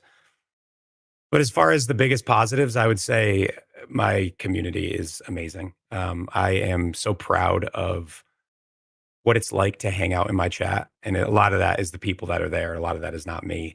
Um, so I love my community. I love that I've created this place, my Discord, my chat, that's safe to hang out and people have a good time, and it's just about having fun. So definitely proud of that. Yeah, your community is really great. I love hanging out in your streams. It always just feels like there's some good energy in there. And yeah, you know what I mean? Like, I think that I didn't really understand what people meant when they say that, like, you know, the chat and the community is a reflection of the streamer. But it totally is. So I feel like, you say that it's not just you, but it definitely is, a lot to do with, like, your own vibes and the way that you come across as well. So I think there's more towards that than you actually lead on. Well, thank you. I appreciate that. 100%, man. Okay. We do talk about video games on this channel as well. So let's move into some ARPG stuff. So just starting with, what was the first ARPG that you ever played? People are not going to be happy to hear this, but it was actually Path of Exile. Okay. So when Fred, who's I think he's the second guest on the show, when Fred initially got me into PoE, I had never played any ARPG before, so I didn't even really know how they worked. Um, but I immediately became obsessed with how much there was to learn and do, and I've completely fallen in love with like its game systems and its style. And now I like ARPGs. I go play Torchlight from time to time, Last Epoch, things like that. Oh, interesting. Okay, so you're not the first person I've heard say this. I actually was just talking with Dreamcore last week, and PoE is the first game ARPG that he's ever played, and he hasn't even branched out to try any other ARPGs. He's not even curious. He's like, "Yeah, I know they exist, but I'm good with my PoE. I love my PoE." So excited, Dreamcore, if you're listening to this, to try other ARPGs. So when Fred got you into the game, you said that you became immediately captivated about the amount of knowledge, the amount of learning, the amount of systems and things that are going on. Was there a moment when you started playing PoE where like the game just clicked for you? Or was this something that kind of gradually happened over time? I'd say the first time I got a build together, guide following was not something I did a ton of early on, but I tried to like learn from streamers. So early on, I watched a ton of Zizarin, who was always like new player friendly. So he would answer questions and things. The game really clicked for me the first time I got a headhunter and was playing Grimrose Tornado Shot. And I was like, oh, this is what we're chasing, this feeling. And I became obsessed for several years with like absolutely min-maxing whatever bow build I was playing, and making as much currency as I could to mirror the bow and whatever. But early on, it was just trying to learn as much as I possibly could. There was no like definitive early moment where it clicked. It was every time I solved something, I just wanted to try something new. I was all right, let's pivot and play a different skill and see how if we can make that work. And it's interesting that you bring up Headhunter. So I actually found my first ever Headhunter in either game in Mirage League, which kind of like further fed into how much I enjoyed Mirage League. I was like, oh man, I played like 2,000 hours in PoE 2 and I've sent a million, belts to their grave, chance orbing them. And then I just find a fucking Headhunter on the ground in PoE 1 in like 100 hours. And yeah, it was like, I think for me, the game really clicked with regards to Mirage League. I think there was something about Mirage League that just clicked. I think it was a combination of like playing softcore trade instead of playing hardcore, which definitely helped me appreciate the game more. As you know, speaking of newer players, so would you recommend like newer players to get into Path of Exile 1 in 2026, and what advice would you give to them to help them like get started? I would absolutely recommend it. The game is still phenomenal. They're still putting out banger updates. Mirage was an incredible league. So my my best advice would be in PoE 2, you can just hop in and play. In PoE 1, you should follow a guide. The game has gotten difficult because guides have gotten so good. Back in the day, when nobody knew what they were doing, people were just winging it, right? But when everybody started following really, really well curated build guides, they had to make the game more difficult because everybody said the game was easy. So over time, I think they've just come to balance the game around the idea of you playing like an end game, like good build. So I would say if you're going to play PoE 1, I would definitely go in with a guide. You don't have to follow it exactly, but um, winging it is going to be really punishing. Yeah, I thought that for me, it was interesting because I'm not sure if you've seen this video, but I went in blind as a sort of like, I guess, testament to PoE 2. So the whole idea was like, can I play PoE 1 with only PoE 2 knowledge? And the answer to that was yes, but to a certain degree, it'll only get you so far without and the further you get, the more pain and suffering comes into play. So I definitely think that you know, your advice is really strong. Another thing that I've kind of heard through the grapevine from a lot of people is just to not focus on too many things at once. There's a lot of shit in PoE 1, and I think that if you like look at the bigger scale of it all and zoom really far out, it becomes very daunting. But the thing that's helped me with Mirage was like I just focused on Delve for like 2 weeks, and I just learned everything that I learned about Delve and fell in love with that particular piece of content. And it kind of made me want to next league be like, okay, what's next? Like maybe I'll look at Betrayal, you know, figure out the where all the red pieces of wire go. I don't know why you pick Betrayal for your next one, but I don't know. maybe try something a little easier like Legion or something. Yeah, yeah, or like maybe Heist or something like that. Just it inspired me to be like, okay, what's the next like league that I want? So I think that for me, that would be my advice to anybody else. That's very good advice as well. The game Yeah. is completely overwhelming if you try to just do it all. So going and learning one system at a time is definitely good advice. Absolutely. Speaking of learning, how has your learning experience been with regards to PoE 2? And maybe you can speak to sort of like maybe how you felt playing PoE 2 for the first time versus PoE 1. So as someone with, I don't know, at this point, probably 20 something thousand hours in PoE 1, PoE 2's systems, even though a lot of them are different, a lot of them are the same. So I was able to go in and start making builds even at point one because I generally understand the structure of how to scale crit and crit multi and increase damage versus more damage. So those things came pretty easily. There are a lot of systems that are different though. The conversion system is different, and that can be very confusing. So it's still been a process, and every league I feel like I'm like almost starting over because they changed so much that it's just like, all right, well, we'll see. Let's just get in and try things out and see how it feels. As far as my first time playing PoE 2 versus PoE 1, PoE 2 feels just so much more polished and so much more kinetic.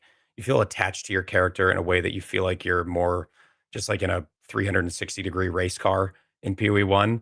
I feel like the decisions I make and the movements that I make in PoE 2 are really important.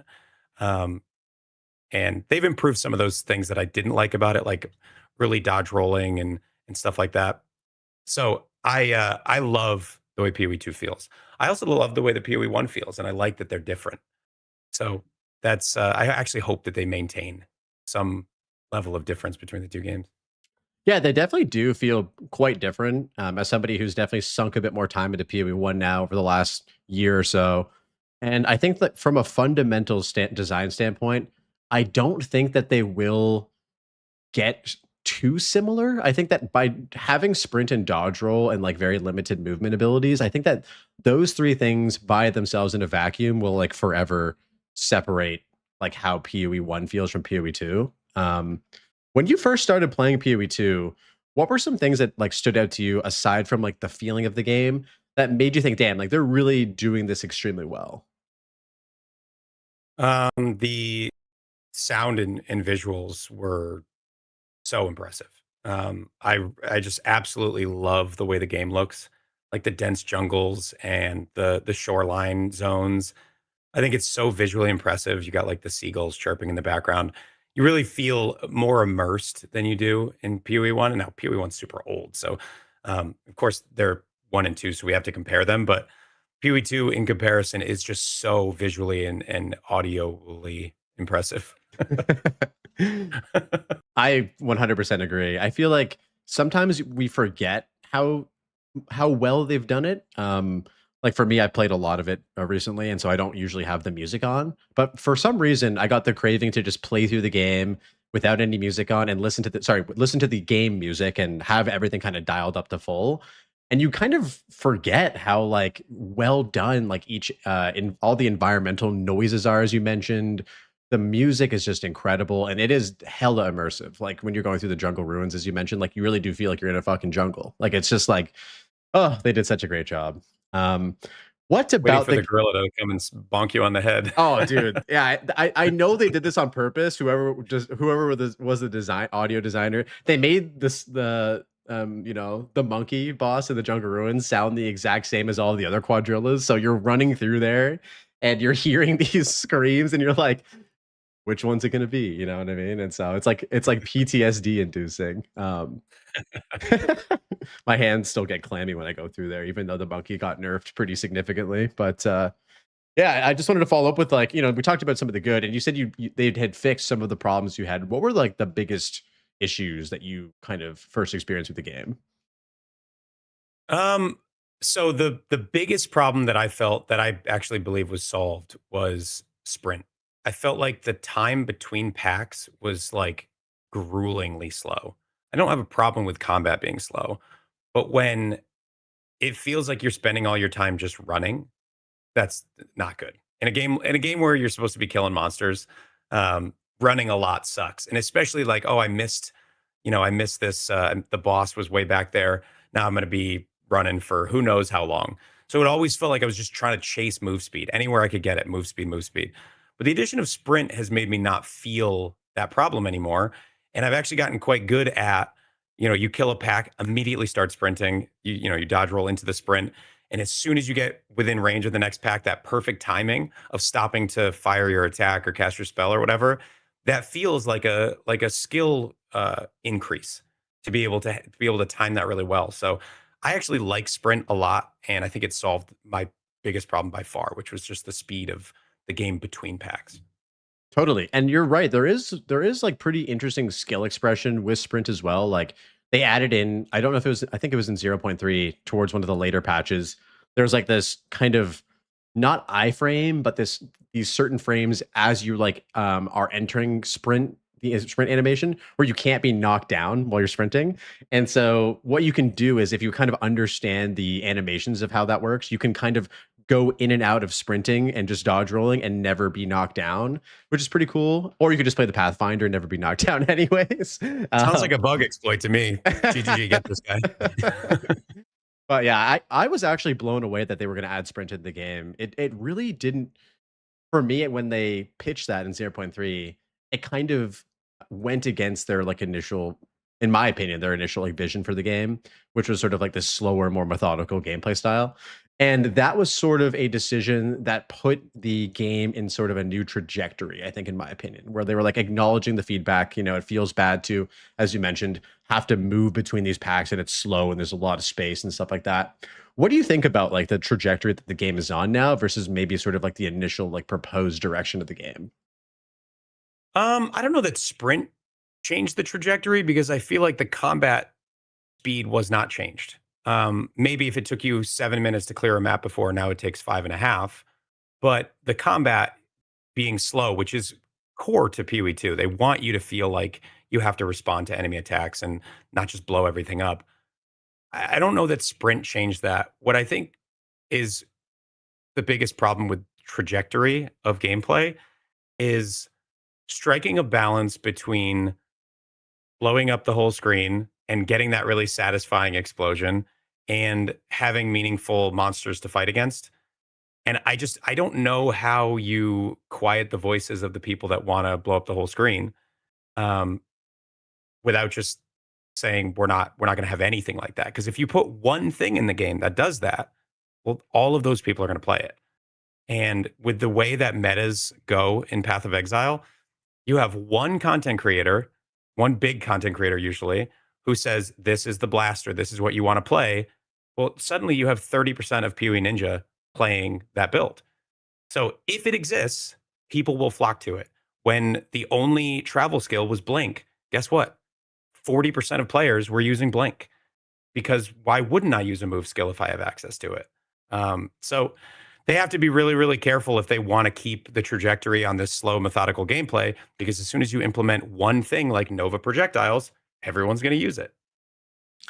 They've really, and I don't envy them for having to kind of balance around this, but it sounds like they've, and I think they're making strides in figuring out how to do this, but the initial sort of proposed direction of the game was supposed to be sort of a more, how to put this, I guess, like digestible product, right? Like it's a fresh, clean slate for people. They've added some more like quality of life stuff for new players.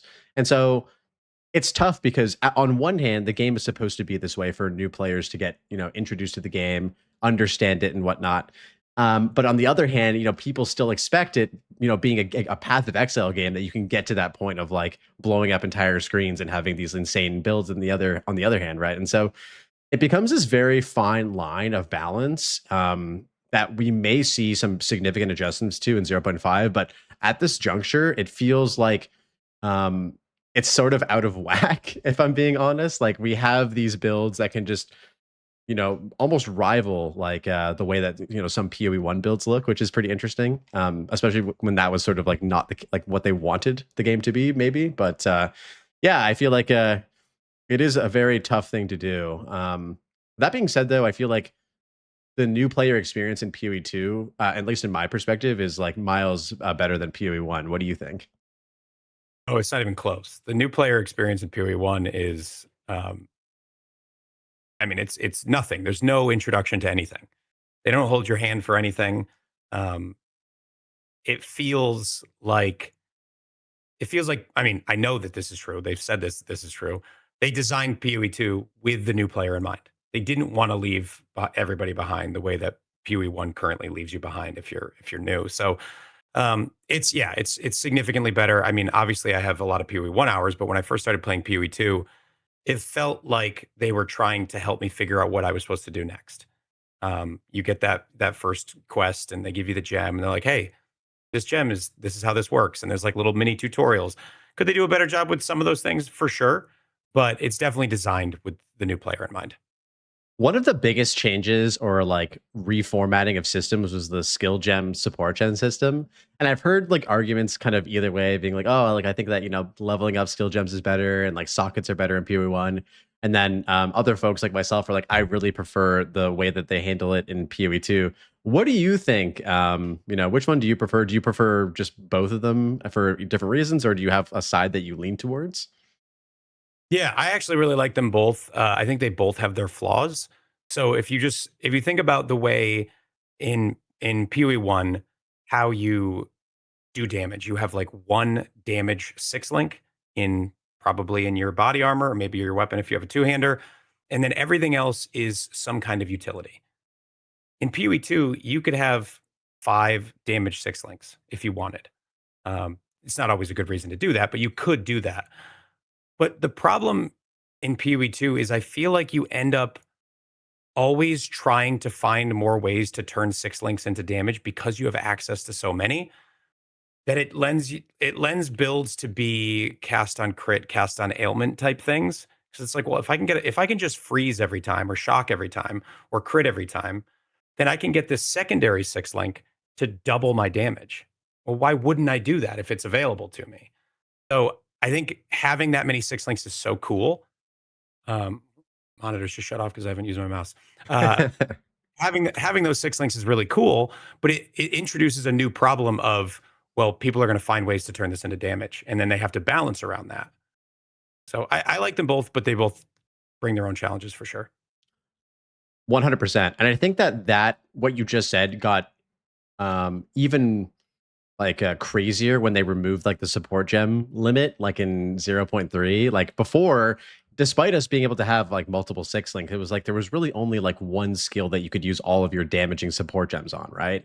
And now it's like you can have multiple six links, and every six link can have, you know, like rapid attacks, elemental armament, like all of the strong damaging support gems as well. And so yeah, I think that in a direct comparison, they both have like really strong things about them. Like one thing that I love about PoE 1 that I desperately want a PoE 2 is just a gem vendor or some sort of way to like make it easier to get gems. Like I've talked about this quite a bit, but I think that, you know, the gem system in PoE 2 is wonderful, but then when it comes to like cutting skill gems of different levels and getting support gems of different tiers, it becomes like this weird point of friction.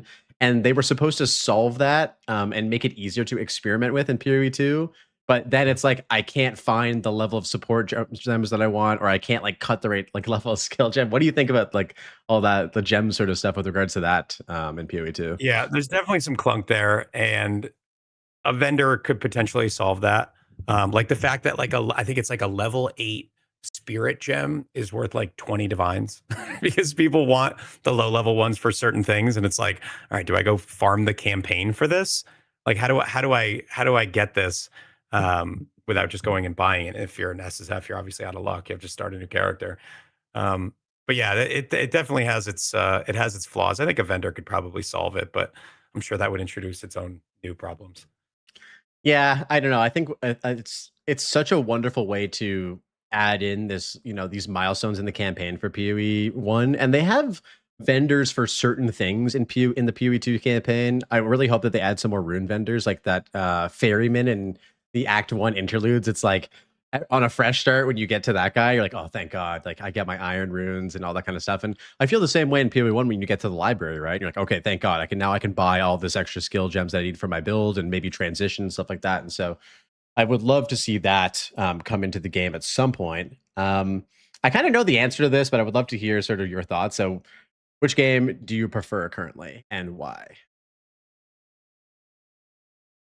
I don't know that I have a preference right now. I think by the time the next league comes out, I'm so excited for the other game that I don't know that I could pick a favorite. I think my favorite, like, of what could be is PoE 2. I'm so excited about the future of it. I'm so excited for more systems to get added. So if I had to pick a favorite, I would say PoE 2, but I I get just as excited when the PoE 1 league rolls around, and you've had that little bit of a break, and it's a totally different experience each game. So yeah, I don't know. It's really hard to say, but I absolutely love both games, and I'm very excited about the direction of both of them. Mirage League was phenomenal, and I think point 0.5 is gonna blow our socks off. I love that answer, and I think that I'm slowly becoming more of a PoE enjoyer of both games as well, which just lends it to feed into my addiction more, being able to play more Path of Exile, which is like, it's if you like both games, I feel like you're eating exceptionally well because as we just saw with Mirage, like great league, super fun, and then and then you just look forward to the next PoE 2 league and bounce back and forth between both games. And I know it's tough because it's a lot of PoE to play, but at the same time, it's like it's a good thing and a bad thing, right? Like I find it difficult to get some other game time in now because I'm like, well, it's basically between PoE 2 and PoE 1 leagues now. The good news is, as a content creator, I mean, we're eating exceptionally good, right? Like, I love that I get to make content for both games, and I actually prefer build making in PoE 2 because it's so unsolved compared to PoE 1. There's so many things that haven't been explored yet, and then every league they introduce massive changes because it's the game's still being designed, right? So, uh, I love making PoE 2 builds. I think it's so much fun. There's much less of a microscope on everybody's build of having everything completely perfect in PoB because PoB and PoE 2 is not even that good. It doesn't have everything. It doesn't have access to everything yet because there's so many new systems. So, as a creator, I definitely prefer making PoE 2 content. That's a very interesting point. I'd love to unpack that more. I agree that PoE 1 make like build making, it feels very much so like everyone's very analytical of every choice you make. This is coming from somebody who does not make PoE1 builds, so this is sort of like an outsider's observation. But it feels like when you make a build and you become a build maker in PoE1, you invite this sort of like analysis to your decision making, and a lot of people kind of dissect your choices and maybe offer some sort of different solutions, stuff like that. Whereas with PoE2, it feels like you're much more free to experiment and make these like kind of funky choices. And a lot of the times it's because like the things you've decided to do are probably not going to be in the next patch, because a lot of the times we're finding these like weird interactions, maybe broken interactions in some respect. And so like on the one hand, that's fun, but on the other hand, we don't have like the longevity, because making builds, as you know, is a ton of work. Like when you do the guide, you do the video, you have to write a bunch of stuff, and then you're updating it, right, as you play through the league. Whereas with PoE2, like all of that work might just like go down the drain in the next patch. Unfortunately, that has already happened to me a couple of times. But I mean, it is what it is. It's the content cycle of Path of Exile 1 and 2 is cyclical and punishing. So I'm always ready for my guide to last one league. And you just kind of have to go into it with that mindset. That's a really good mindset to have. I feel like even coming from somebody who's made like mostly like or a lot of PoE1 guides, not mostly, but the fact that you do have that perspective is actually really great. I feel like what I would have imagined as somebody who makes mostly PoE1 content is that, you can choose something and have a pretty strong sort of understanding that it'll generally be fine for next league, but you just expect everything to last one season. That's actually a pretty smart way of looking at it.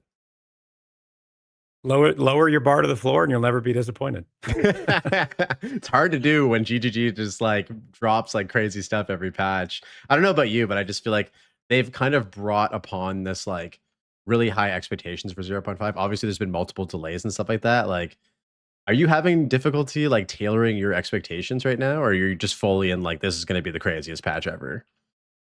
I am firmly in the camp of I think Grinding Gear Games is probably the greatest gaming company that's ever existed. I think they have done a better job of creating new and exciting things for years and years and years than anybody else. Lots of games have cyclical updates. How often do you see the excitement that you see for Path of Exile and have seen for so many years? I mean, PoE1's what, 10 years old? And, we're still having these like massive hype seasons. Everybody's so excited. The Reddit's on fire. So they do such a good job that my expectations are always high, and they almost always meet or exceed them. Obviously, there are leagues that flop, but it's very rare that I'm disappointed in a league. One piece of data that directly supports this, and I agree with you, by the way, is the increase of the player base in Path of Exile 1 over the course of its whole development. There's not many games that you can look on a timeline of and be like, look at the graph and just see the graph with a steady increase over 10 years. A lot of times it's like something happens, the game dies, the game goes like, if you looked at World of Warcraft, for example, it probably peaked in like Wrath of the Lich King or whatever Cataclysm era. But with PoE, they've just like had player growth, which is, I think, an absolute testament to like the way that they've handled the design of the game and just made it better over time, which is amazing. Yeah, I mean they handle feedback really well, and the PoE community can be very aggressive with their feedback at times. But they've handled feedback really well, and when they make mistakes, they usually own up to them and fix them. So they're not perfect. There's like the way they handled Temple during the Temple League was not my favorite. I didn't love how long it took for the bugs, whatever, to be fixed, the exploits where you build your temple in the campaign. I didn't love all that. But at the end of the day, they're not going to be perfect, right? I think most of the time I agree with the way that they handle things and the way that they improve systems. So I always have incredibly high expectations. The temple, yeah, 100%. I think they make it hard not to have high expectations, which is kind of what I'm slowly realizing.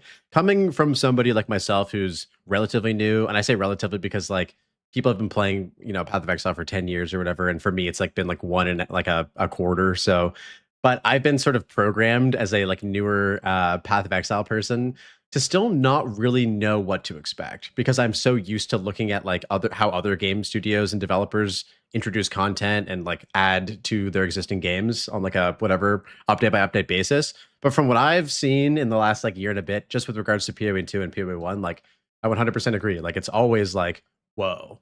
And I know people get upset with like, things getting delayed or things getting pushed, but from my experience, my very, small experience, when they delay stuff and then that stuff comes out, it's really fucking good. Like the druid and the talisman is like I think S tier like across any ARPG in terms of that particular class fantasy. Like there's not really a game that does the druid better than PoE 2, and that needed more time in the oven, right? And so I think that, with that in mind, I think that the end game is probably hopefully going to find the same sort of feel to it. Um, Elaborate a bit more about zero point 0.4 for yourself. So, like, did you really like the league? Where how long did you play for? What were your general thoughts about Fate of the Vow? So Fate of the Vol, I thought was really fun. I loved the temple, but I hated the fact that there was no RNG aspect to recreating a new temple, which means you could just build the perfect temple. I think that's not a good gameplay loop to try to spend a week building the perfect temple and then it's done. And now you just run the perfect temple and you make a ton of currency. What my favorite PoE 1 league ever was Synthesis, which actually was very, very similar. You had a board, you had zones on the board that you could kind of travel through it, and you built it yourself. The huge difference between these two leagues and the one that made Synthesis great and Fate of the Vol not great for me was the fact that the Synthesis board would have random spawns on it, and they would be valuable. You'd want to chase them, but you couldn't just make a perfect thing every time and kind of turn the gameplay loop into do this exact thing over and over again. Um, and it kind of took away the chase. It just became a FOMO race to the snake that went all the way around, and I don't enjoy that kind of gameplay. Yeah, But the league I thought was good, but I just was very frustrated with the FOMO aspect of the snake temple. definitely. And it was also being iterated on and changed quite frequently to a certain point where they're making, these adjustments to like, as you mentioned, how easy should it be to make these temples? And, they did the lock change, right? And that was very impactful for a lot of people because that made it so that there were some people that already had the perfect temple, and then anybody who was like in the middle of trying to craft the perfect temple, they're like, nope, now you can't. And so people are like, well, bro, like how can you let these folks have it, but now I can't even dream of making that. And so I do agree with you. There were some sort of like decisions about how they handled everything. Like I feel like if they had made the lock decision and they had reverted everyone's temples back to like basically scratch, that would have caused another set of massive fires. You know what I mean? So it put them in a really tough spot, especially with regards to it being around the holiday season too, where they weren't maybe as present or as like, in the office as they should or as they could have been if it wasn't during the holiday season. So there was just That's exactly what the there problem was a slew of things, was. right? Yeah. It was the fact that they weren't in the office when things got out of hand. And then it was like, well, all right, do we reset everybody's temple now because we weren't in there to solve the problem? And I think it just, once it got away from them, it was just one band-aid after another that none of them really felt like they worked. Yeah. And the FOMO aspect is something that I was quite aware of when I was doing an XP grind to like a 100. When I was doing that initially, everyone was like, Blaze, what the fuck are you doing? Like, get in the temple. Like, you're going to get way more XP. And I was like, no, like I was just being stubborn because they had iterated on the temple so many times that I hadn't dedicated the time to understanding it and learning it. But I do think like it is a very good like mechanic because it gave people this like way to progress their character further than like any other piece of content that we had, which is something that PoE 2 desperately needs. Like I think for like the blasters, it was like finally we actually have something that like I can test my build with, which is really cool. How do you think they're going to approach it in 0.5? Like they can't have it be the way that they did in 0.4. What do you think is going to happen to it?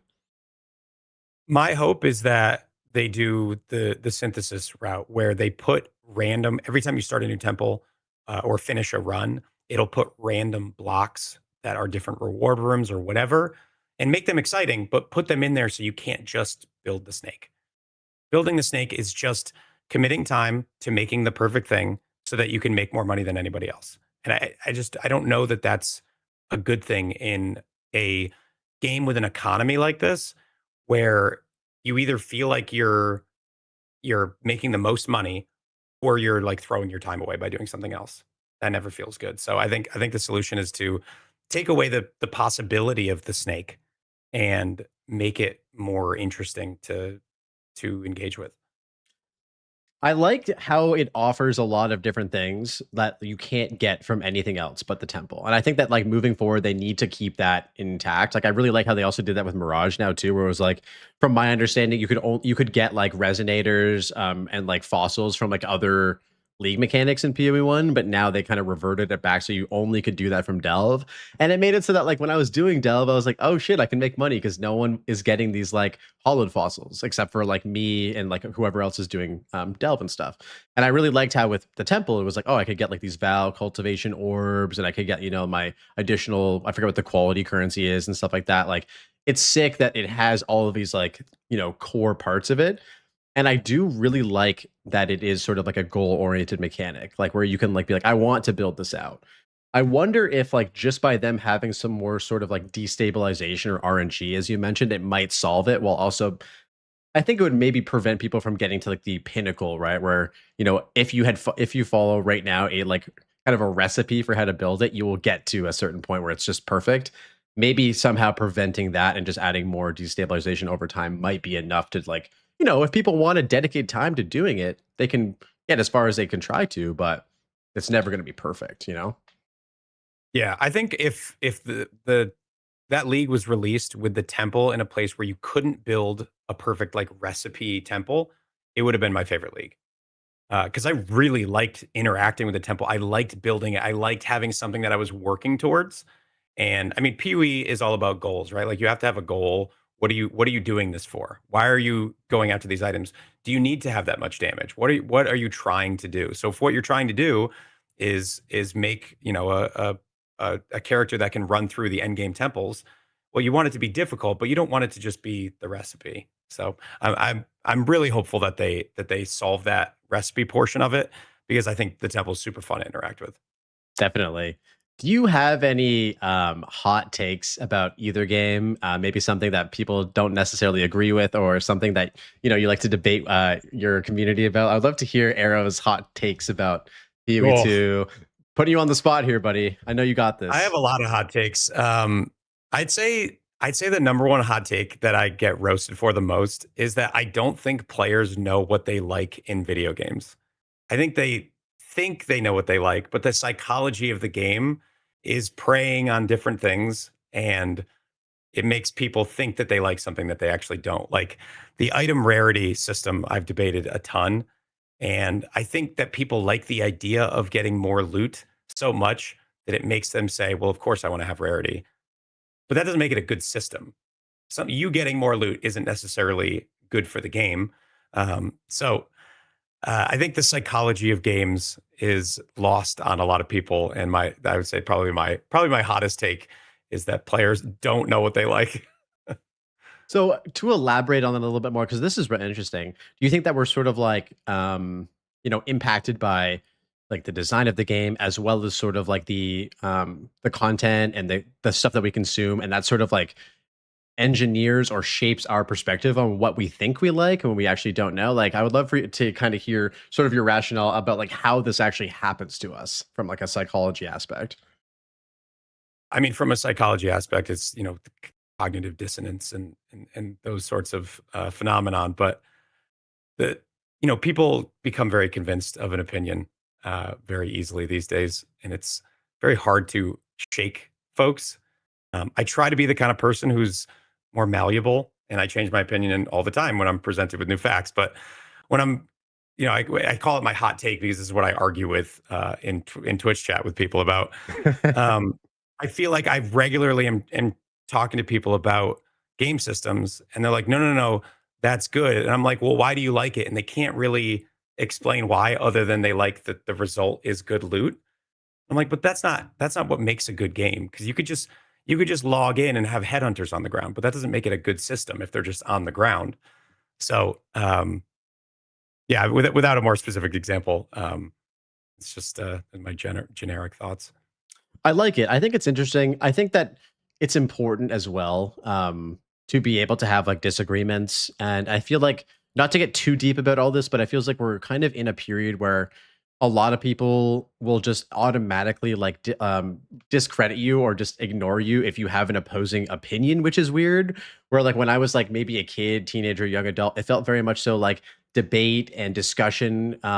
Never resulted in being like, fuck you, I don't like you, I don't want anything to do with you. It's more like, oh, like now we kind of understand each other's perspectives more, which is cool. And like I like doing that. And I like doing that with my chat as well, my community. I don't know if you agree with this at all, but it kind of feels like we're in more of like a polarized time where it's kind of like, I have an opinion. If you don't like that opinion, then like fuck you, basically. I don't know if that sounds bad. Yeah, Yeah. I have a bit of a background in debate, Yeah. and I'm a licensed attorney. That was what I did Okay. before content. So it tends to make people think that I'm patronizing them because I'm trying to fully understand their argument, which Yeah. can be really frustrating to be on this end of it, where people are like, "You're just saying that. You're just being a dick," and I'm like, "No, I want to understand what you're saying so that I can clearly explain to you why I disagree." So I'll ask questions, and then people will dodge them because they think I'm being rude, and it's very difficult to be the only guy with a microphone versus a bunch of people who feel like they can't catch up when they're typing, Mm. and it's just not a good forum to discuss things. Yeah, I should probably just start having people jump in Discord, and that's probably pretty risky, but that might be fun. I've actually been Have doing that fun with my and discuss community, this and that I have way. a much smaller community than you do, so I wouldn't know how it goes. But it sounds like, generally speaking, from the folks that you have in chat here, like, everyone seems like they're really nice, really chill people. And I've been doing this like on a weekly basis, just hanging out on my Discord and debating stuff. Like we had a massive debate about Diablo and Blizzard and all this type of stuff. And there's varying opinions, based on like a bunch of different factors, but no one ever stepped away from these conversations being like, I don't like this person because they like D4. Or I don't like this person because they like PoE 1 more than PoE 2. It's always just like, oh, that was an interesting conversation. I feel like we just need like more of that in the world. You know what I mean? Totally agree. Yeah. Okay, so as we sort of move off of this like kind of deeper stuff, we're kind of faced with an interesting time right now. We have the May 7th reveal, we have the May 29th launch date. Do you have any sort of like theories about what's going to happen in the 3 week gap between the league launch and the league reveal? Yeah, I was devastated when I first found out there's going to be 3 weeks in between. I'm like, what am I going to do with myself in between? Yeah. It's just like normally like 8 days is what we get, and even that feels like an eternity. By day five, we're all just like frothing at the mouth, like I need PoE two. Um, my guess is that this is going to be a PR tour, and so far they've proved me right in that we're getting like almost daily cinematics. So I think the reason they're launching so early is to create a lot of hype. I think this patch is going to be maybe the biggest one we've ever seen in either game, as far as like scope and content and just kind of new stuff. So the 3 weeks actually has my expectations even higher. Do you think that they're going to present a lot of basically the stuff that they have locked in for 0.5, but then over the course of the next 3 weeks have like additional content that they're going to be like trying to squeeze in? Like, what are your thoughts? Or do you think that it's just going to be like podcasts, interviews, that type of thing? Like, what are your thoughts about, like, are we going to get more content? Like, it just seems like high expectations, It seems like they're probably going to keep some things back that they can reveal over those 3 weeks. But yeah, I think there's going to be a lot of interviews and podcasts and things to kind of fill that gap. But yeah, expectations are super high. Yeah, I'm curious. So last league launch, they did one podcast with Talkative Try, who's in chat right now. What's up, Talkative Try? Which was a great interview. And then they did the Ziggy D chat. And I'm curious. So with Mirage, they actually kind of opened up into having two different discussions, both of which were kind of with very different creators. One was Zizzarin, and then one with Jung Roan. And so I'm curious, like, they have these 3 weeks, right? Like, are we gonna get three different like interviews with three completely different content creators? I think that would be wonderful. So I really am excited to see what happens with regards to that. When do you think we're going to get I, patch I hope notes? so. Oh, patch notes will be a week before. I think that's going to stay. Like they may give us so something they used to do in PoE one was called manifestos, where they basically would explain their thoughts on problems and solutions that they were working on. I think we'll probably end up with a manifesto after Thursday's reveal, but I don't think patch notes will be until a week or so before because it's just not in their interest to have their patch notes picked apart for the better part of a month. Uh, so low expectations there. As somebody who is like, a build maker, guide maker and whatnot, like would you prefer if you had like the patch notes, like very detailed patch notes, like 3 weeks prior to a patch? Or are you very much like, I think that we should all kind of have less time to like dissect the league before the league comes out? The 8 days to me feels really good. That normal cycle that they do feels really good to me because you still have time to make something, but you don't have time to do the math on every support gem and just fully solve everything. So 3 weeks seems like a pretty long time. I don't know that I would want the patch notes that early. Yeah, I talked about this with Dreamcore last week, and we had varying opinions. Where I'm of the opinion that I don't want to know everything about the league. Like, I like how we have the patch notes and we can kind of theory craft and all that good stuff. Get prepared as much as we can. But the tree coming out like a day before is still like to me kind of fun, and that's GGG saying like, we'll give you 95% of the things that you can do, but we're not going to let you fully figure everything out until a day before or something like that. What do you think about the tree being released like a day before the league comes out? I think that's really tough. A lot of people, a massive number of PoE players use guides. And they use guides because they don't have all day to play. They don't want to make mistakes and feel like they can't respec. They can't fix the problems they've created by not following a guide, not knowing how a system works. So those players get alienated by the fact that creators don't have time to make guides. If you don't want to follow a guide, you don't have to. But if you do want to, I think it should be available to you. And when the trees don't get released, the guide makers can't really make a reliable guide because we don't know exactly what it's going to look like. So you definitely want to balance, but I think there's so many players that just want to play the game. They don't want to have to worry about making their own character and making a perfect build. They just want to follow a guide, play the game, and experience the content. There's nothing wrong with that. That's a wonderful point. I feel like it definitely is a double-edged sword. I kind of think about it in a vacuum where I'm like, you know, I feel like the underlying theme for this whole conversation was like the solved nature of video games. And I feel like as GGG is very aware that people, especially in Path of Exile, love to just solve everything, right? Up to, the finest details of a build and stuff like that. And so they're kind of like, they want that to happen, right? Or else they wouldn't give the tree at all before the game comes out or the patch comes out. But I know exactly what you're saying. Where many people, I'm sure it's just like, like why can't we just get it before? Like I want to just have my build figured out for my favorite creator and check that off my list and log in and know exactly what to do. And so it can definitely go both ways. I can definitely understand that.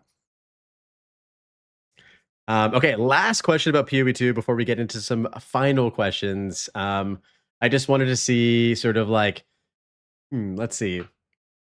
Actually, you know what? Maybe we just move into some end closing questions. I think we talked about 0.5 quite a bit, if that's cool with you. Sure. All right. You're the boss. So I have a few of these closing questions that are some of my favorite questions to ask. I'd love to start off with personal highlights for you over the years from your streaming and content creation journey. Personal highlights. My last subathon was definitely a personal highlight, reaching my all-time sub high, and just like that feeling that you get from a community that really has your back is really cool. I did a subathon. For those who don't know, I had open heart surgery about a year and a half ago, and I was traveling, went into heart failure, flew home, and then I had about a month before my surgery. And what happened was I had my aortic valve blow out, and it was my heart sounded like a small like two-stroke motor. It was horrible. I couldn't sleep, but the only thing that I could do that didn't drive me crazy on the way up to my open heart surgery was stream. I'd put my headphones on, talk to chat, and game. And I couldn't hear my heart and I didn't stress about it. So I ended up doing like 12-hour days for a month leading up to my surgery. And it was the most supported I've ever felt in my whole life. It was really, really special. And, obviously could never experience something like that unless you were a content creator. So I feel very lucky to have the community I have. That is amazing. And also, like, I'm so happy to hear that, you're here with us, that surgery went well, and that like your community had your back. It's crazy to, I would imagine go through that experience and have, this level of support from people that you've like never met before, that are just on the internet, that just appreciate you for what you do, and the entertainment and education that you provide. So yeah, dude, I'm so stoked that that all went well for you. That's great, man. Anybody who you'd like to shout out who's had a positive impact on you during your content creation journey? This is a tough one. You don't feel like you need to single out anybody, but I always ask this because some people just have like folks that just made a massive positive impact on them, and I'm curious to hear about yours. Yeah, I mean, there are a ton. Logahol and Amistad are two guys that I consider close friends now, who have kind of been like sidekicks on this journey for me. I talk to them all the time off stream. Just like when things are slow, like, all right, what do we do? How do we get through this month? And when things are good, here's a cool idea for a video that I'm doing. You should do something like that. Those kind of things. They've been great. As far as when I first started out, I didn't have a ton of viewers, obviously, and there were some folks that would raid me a lot and would shout me out, watch my videos on stream. Subtractum, Captain Lance, Palstron, all like really, really supported me when I was a small enough streamer that I didn't actually expect it to ever work out. But they all had my back. So big shout out to those guys as well. And Talkative Try, who's I got to meet in LA, and he proved to me that there's some good left in this world and it's worth fighting for. Oh, nice, dude. Yeah, I feel like it's always good to kind of just shed love, share like the love that we have for like our own communities, our own circles, our own networks, and like it's proof like the content creation journey is very tough, and going at it alone is even harder. And so I feel like it's really just a special thing, especially within like the PoE space and the community that I've found, like just through like meeting wonderful creators like yourself and stuff like that. It feels like most people are very supportive of each other and just want like everybody to do the best they can. And so yeah, I feel like I kind of lucked out with finding a game that also had like a really strong like sense of community to back it up, you know what I mean? Yeah, yeah. I mean, I could go on all day about all the creators that have helped me out and that have inspired me and things, which says a lot about the community here. So very cool. Yeah. So you talked about like this time, we've talked about this time that we have between now and the launch. What are you leaning towards doing in the upcoming weeks? Um, so I'm not like a racer. I don't care about my time.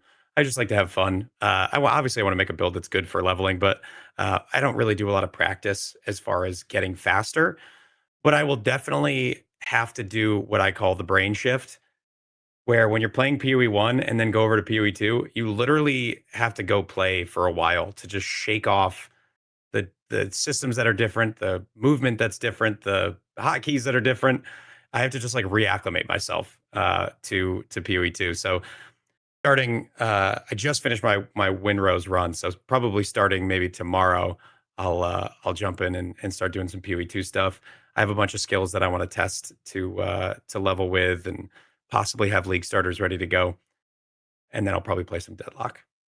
Do you play mouse and do you play click to move for both games, or do you play WASD on PoE 2 and click to move for PoE 1? I unfortunately play click to move on both games. I tried WASD over and over again, and I just couldn't get it to feel good for me. I don't know why. Click to move is way worse, especially if you're firing projectiles. Click to move is so much worse. You have to move your mouse, twice as much as or more as a WASD player. So I'd like to maybe try it again. Maybe that's something I'll spend some time on in the next week or two. That's really interesting. I totally agree, though, that like the way they designed WASD, especially for ranged abilities, and because you love bow so much in PoE two, like, or sorry, in PoE one, and I guess in PoE two as well. It's curious that you haven't come on to the WASD side of things, but it feels so good once you get the hang of it. It's just tough when you're playing so many like hours in PoE one, and I've noticed this even from my own experiences, like jumping back and forth. Like when I play PoE one for the first day or two, I'm like constantly trying to dodge roll and using WASD and stuff like that. And it does. You're absolutely right. You do have to reprogram your brain, which is a tough thing I to had to do for move sure. my dodge roll to my movement skill button from PoE one because I just couldn't make the switch. I was always pressing the wrong buttons.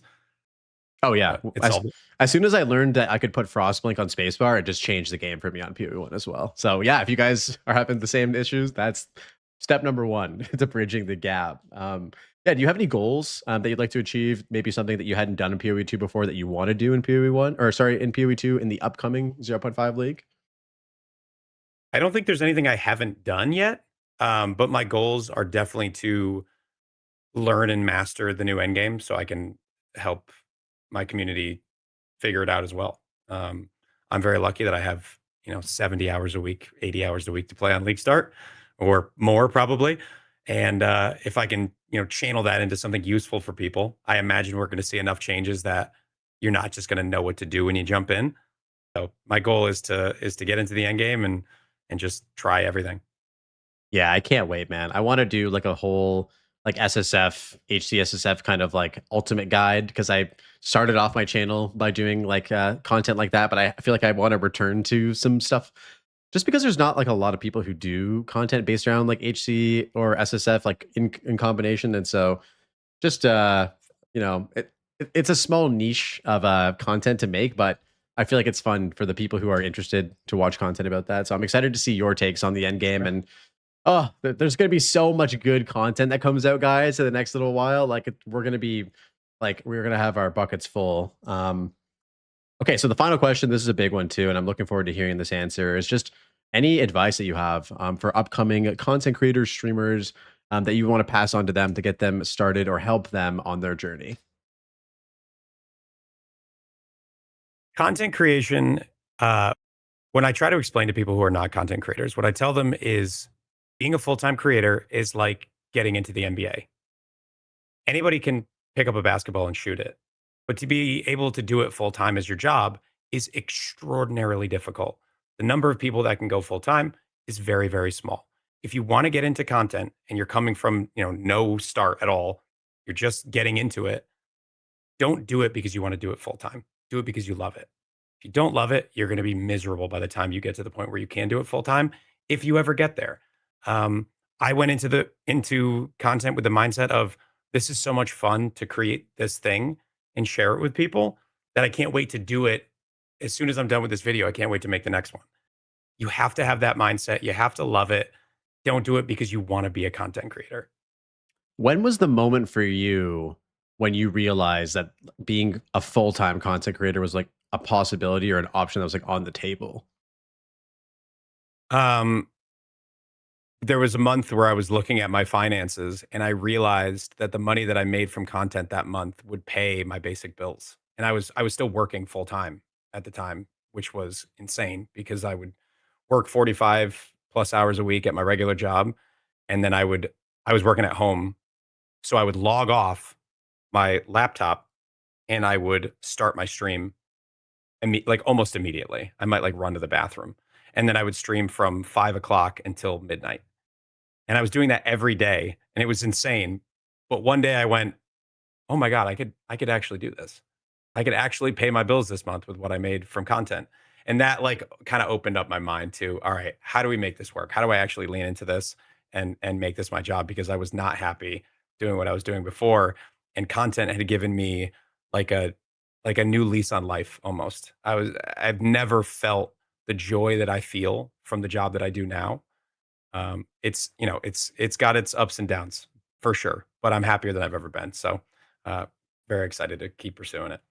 Oh man, yeah, that's such a great answer. I'm really happy that you decided to too, and it sounds like the journey has just overall been an incredibly positive one. And yeah, man, I just want to say thank you for coming on today, sharing your story, and for this great conversation. I appreciate you, dude. Thank you so much for having me. This was a lot of fun. Yeah, I'd love to have you on for Subscribe to another Blaze. episode. Yes, thank you. Just at this point in time, share yourself out, man, and let us know where we can find you and what you're going to be working on in the future. Arrow on YouTube, AER0__ on Twitch. Yeah, just I have a lot of content plans for point five. I'm super excited. I try not to make fluff videos. Not that there's anything wrong with fluff videos. I like to watch them, but I have a lot of like really exciting videos that I want to put out over the next couple of weeks and into point five. So yeah, check me out on Twitch and YouTube.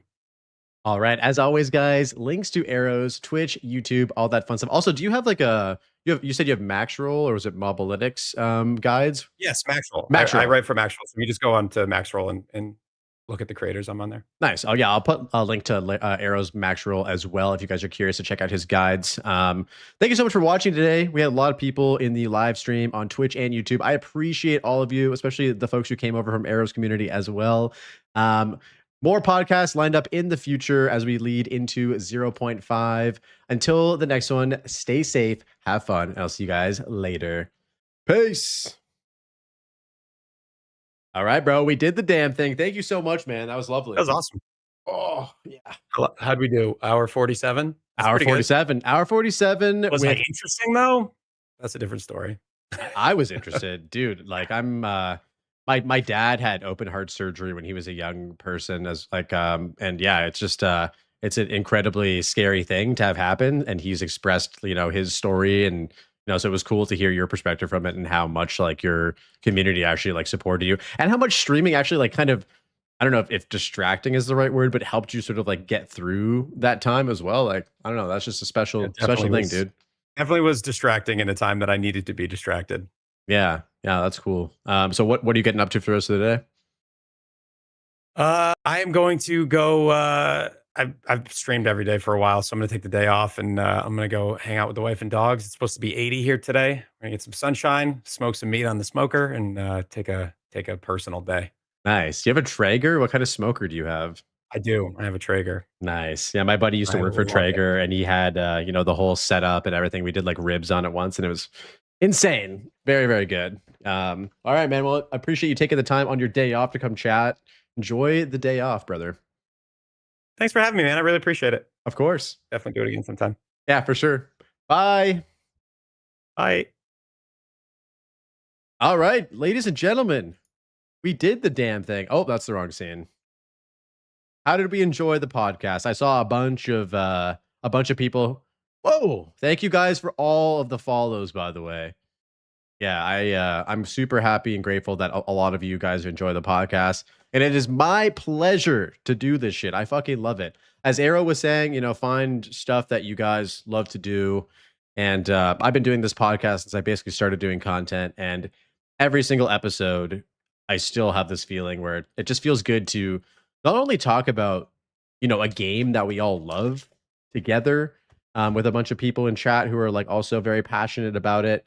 But also talk about the person behind the content, behind the screen.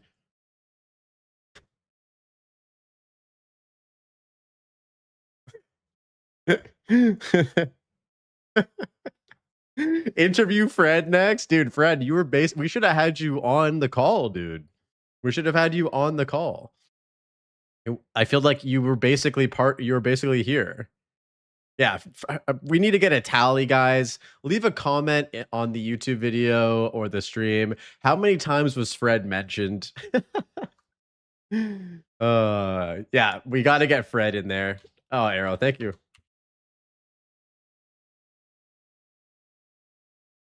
Yeah, thank you so much for coming on today, Arrow. That was great, man. That was great. All right, guys. So the plan is I'm going to use the washroom really quick, and then we're going to start speedrun practicing. I got to race tomorrow, guys. I have to race tomorrow. I'm a fucking grandpa. I play this game, dude. I clear the campaign in 10 plus hours. I'm a fucking grandpa, and I'm expected to get to Act 3 in like 3 hours on softcore. So we're gonna practice that. Let's go boot up the game. I installed Live Split for you guys, so we'll get that set up. And yeah, we're gonna get started. And I think Angormus is gonna hit me up on Discord when he wakes up, and we're gonna get him and I to do a collab stream where he watches me and coaches me and all that kind of stuff. So that's coming up. If you guys are interested in that, please feel free, obviously, to hang out. If you were just here for the podcast, no harm, no foul. I hope you enjoyed the episode. If the episode, if you didn't catch all of it, of course, the YouTube video will be posted tomorrow. We'll do like a collab video with Arrow, as we always do. And the VOD will be live right now. If you're not watching the current, if you're live, you can watch the current VOD on Twitch or YouTube and catch up. All right, let's hop into the game and we'll get started.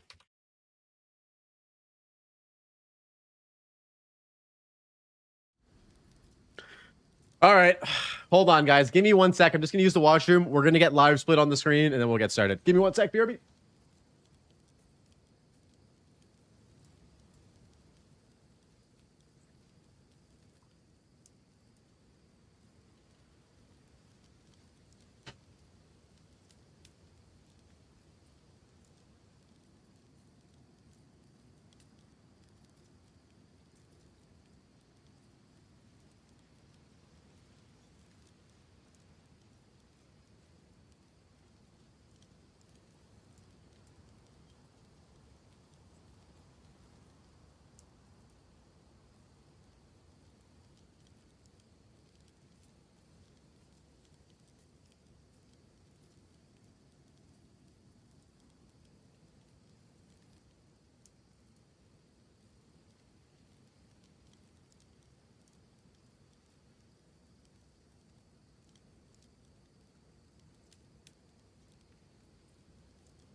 All right, we are so freaking back.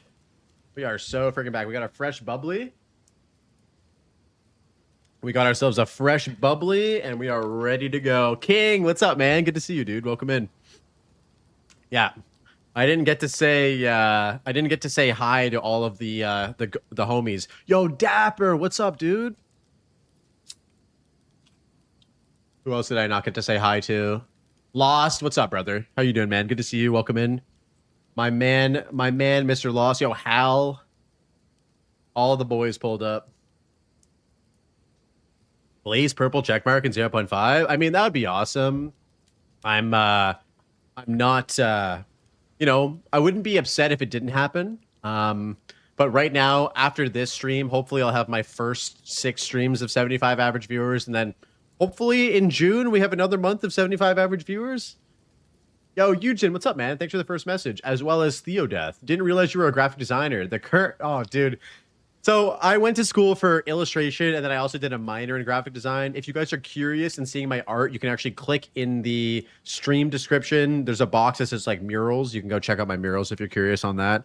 And yeah, I also have a command here. You can check that out if you're curious. I do murals professionally as my main job. Yeah. Yo, Mr. Marius with the follow. Yo, Marius, that's my grandpa's name. My wife knows you as the guy who does murals. That's awesome. Hell yeah. Okay, let's fucking put on Live Split. I haven't speedran with a live audience since 0.1, and back in 0.1 I had like 5 viewers, so this is scary now.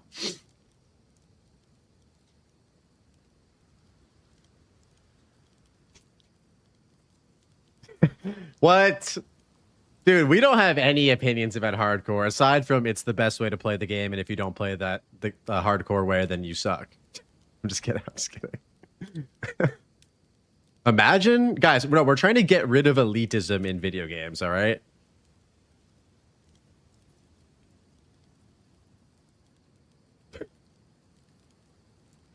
Oh my fucking god, that was perfect. God damn it. God damn it. Yeah, I knew we kept that around that resort or that redeem for a reason.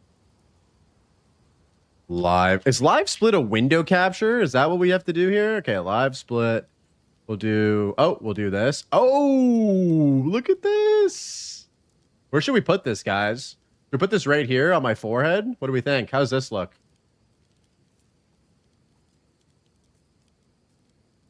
You don't need to speed run. You just suck if you don't. Oh god. Okay, how about we put it right here, guys? How about this? We'll cover up right here. Is this too small? Is this too small? Oh, hold on. Let me pull up my document. I made a document. I've only practiced Act 1 so far. So yeah. All right, let's make our character. How do I oh. Let's move this to the... Where's like a non-intrusive place to put that? Okay, right there is good. All right. Create. Fate of the Val. Warrior. Blaze. I hate racing. Okay, good.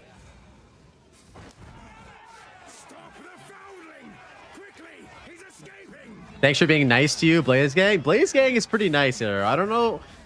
Like, I feel like we might have two really awesome communities. You know what I mean? Like, I also love my community as well. You guys are awesome. I didn't put it in the document. That's your act 2. Okay, got it. Okay. So let me just... Oh, shit. WSD. All right. I hate you all. Okay, never mind. Keep moving. Oh, I forgot to start it. Okay, here we go. Timer's on. Oh, my God. Yo, CDS with a follow. Thanks, bro. I'm gonna try my best to read chat, but we're gonna be locked in. Yeah, Arrow's a very, very kind sir, isn't he? Super, super cool dude. I don't know who the next podcast is, guys. I was thinking, like, we had a plan with Wydock before he left for Ecuador. So he was supposed to come on my podcast and interview me. And so we might still be doing that, and that might be the 0.5 lead up special. Hey, greetings, CDS. Thanks for stopping by, dude. Appreciate you stopping by all the way from Germany/France. Wait, oh, I went the wrong way. Fuck me, dude. I should have followed the river. God. Dude, how do people race and read chat? There's no way. We need to get Quinn for the podcast. Yeah, that'll be the day. That'll be the day. Is that you?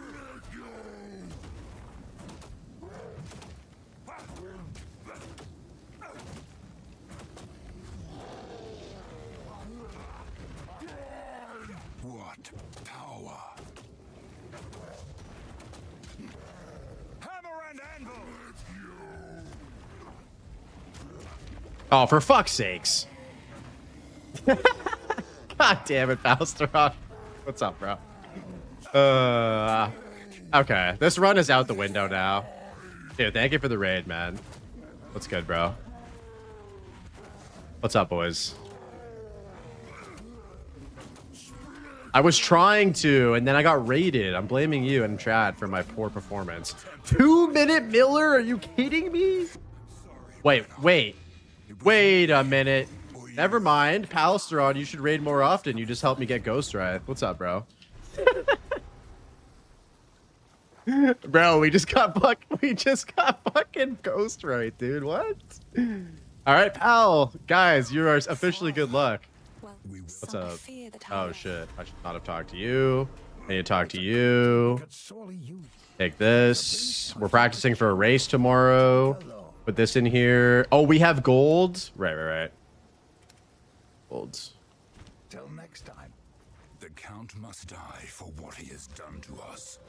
Okay. And we got Bone Shatter. Put that on. Put that here. There we go. We're not buying shit, okay? We're only buying shit that we can afford, all right? Only buying shit that we can afford. We're not taking out a mortgage for items. All right. We purchase things responsibly. No, I swear, dude. We're ethically gaming. We're ethically gaming with a ghost, right? Yo, pal, I appreciate you watching my my video, by the way. It was super fun watching you react. Welcome back, dude. Hope you had some good time off. What did you get up to in your time off, dude? Yeah, like, you know, you guys don't get Ghost Wraith on your first Miller kill? Like, what do you mean? Good to be back. You played some Torchlight Infinite? Nice, dude. I've heard really good things about Torchlight Infinite. It's just a shame that it's pay to win. Because I would actually consider playing it based on how many people love the game. Yeah, the Guy That Dies video that you mentioned is probably my favorite PoE video that I've watched as of lately. I was saying, I messaged him like privately and I was like, dude, that is some of the best content that I've seen like recently. It's such a good fucking video. Yo, thanks for all the new follows, by the way, guys. I appreciate you. Oh, fuck me. Am I dead here? Oh! How did I... Dude, that was Ghost Wraith. If I did not have Ghost Wraith on right there, I'd be so cooked. Get a move. Yo, the followers are popping off. You guys are fucking legends. Yeah, seriously. It was so concise, too. Like, the way that he edited it. Like, it was actually, like, solid editing. Guy That Dies is gonna... You know, I mean, he already is popping off, but he's gonna go far if he keeps putting out videos like that. Thanks for all the follows, guys. I appreciate you.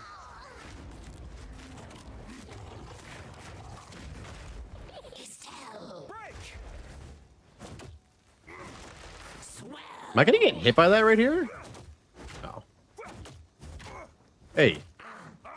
Can you... Oh. I should have probably put Frostbomb down more.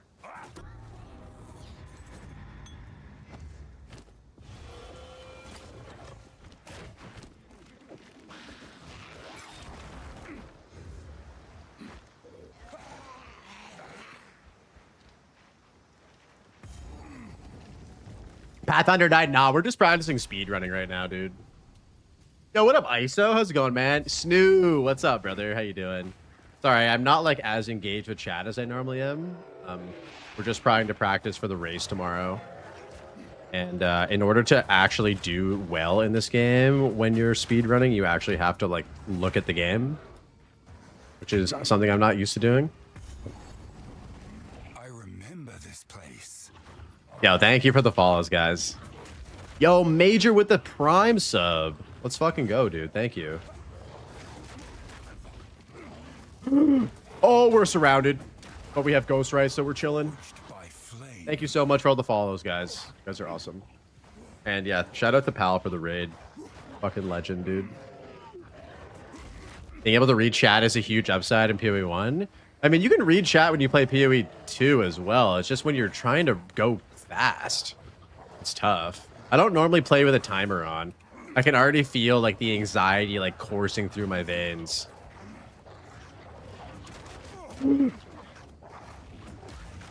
Okay, so I saw Ingormus not activate this checkpoint on purpose so that he could use it during the fight because this boss is extremely fucking rippy. Also, we have like 1,000 wolves on us right now. Yeah. Let me see if I can do that. Okay, so if we sneak through the wall here, actually, let's kill these wolves first, bro.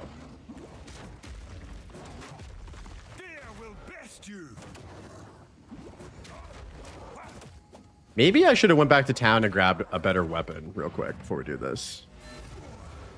Let's do that. Anything take your fancy? Is it cheating if I buy this? I don't care.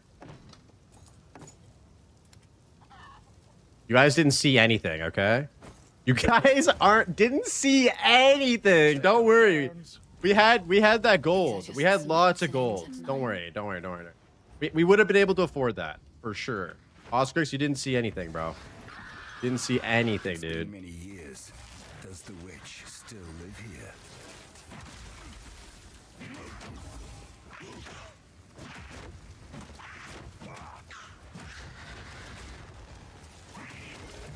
How are you? Back to the beach? Oh, shit. I thought I had her. Boys, I thought I had her. HCSSF player, by the way.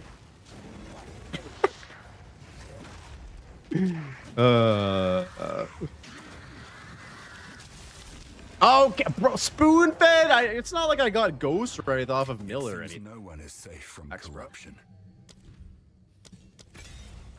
Relax, bro.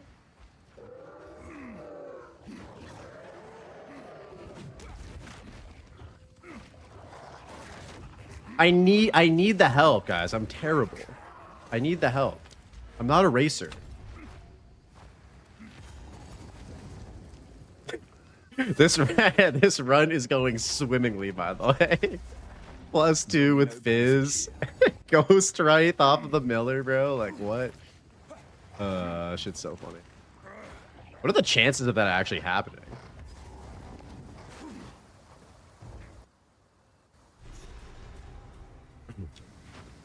All right, Red Veil. Our next support gem, we need to put on concentrated area for Maze Strike, if we find one. And then I think we need to level up Bone Shatter.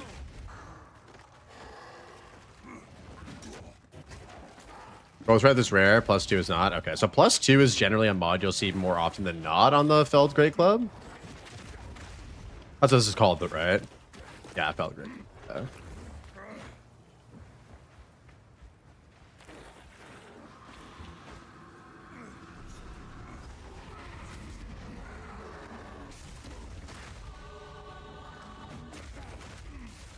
I will say, though, that Bone Shatter and Rolling Slam combo still feels just as good as it did in 0.1.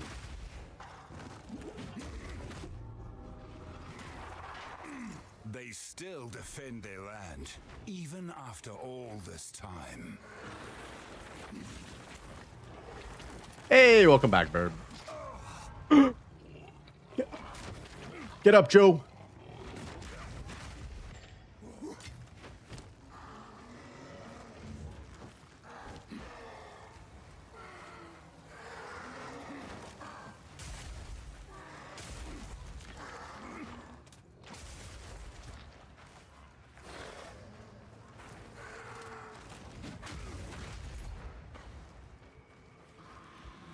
Oh, there's the next one. Okay, good.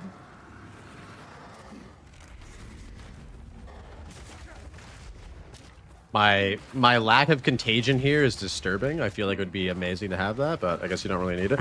Oh my god, dude. What the fuck? Okay, that's death number 2. Does that mean I have to go back and do the other thing again? Oh no, I still have it. Okay.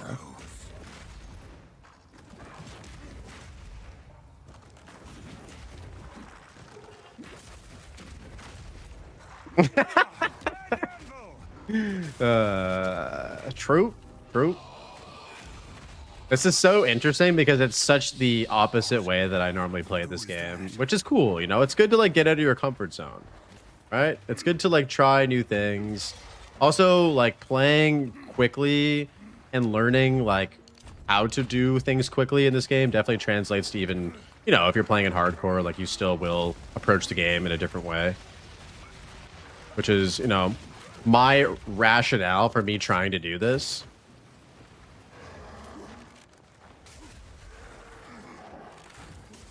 Playing well is the opposite. What do you mean playing well, dude? I've already died twice. That's not playing well. I'd be on the beach twice by now. Like, I would never fight this. This would be so scary.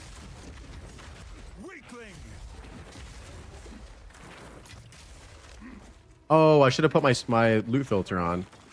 I'll do that after the zone.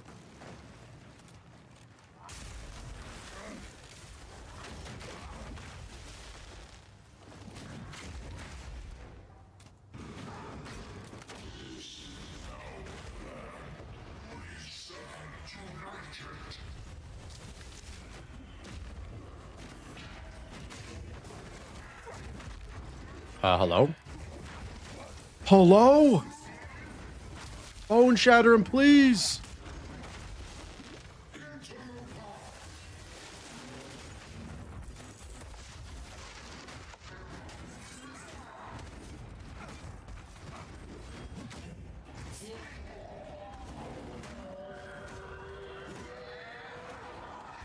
Once again. Yeah, what up, Kev? Yeah, we're practicing some racing today.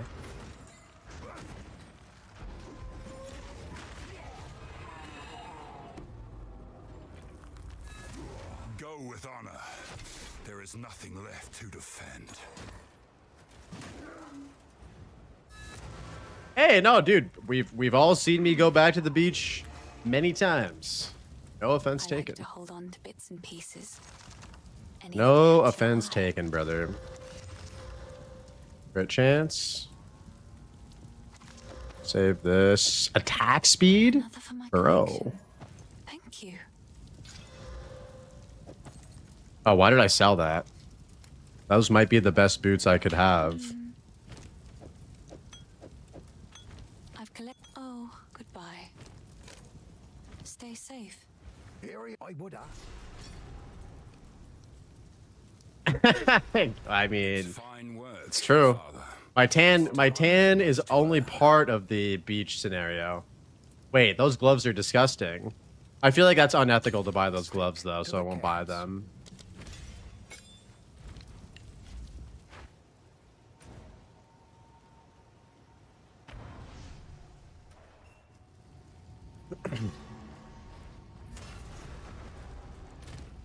What happened here?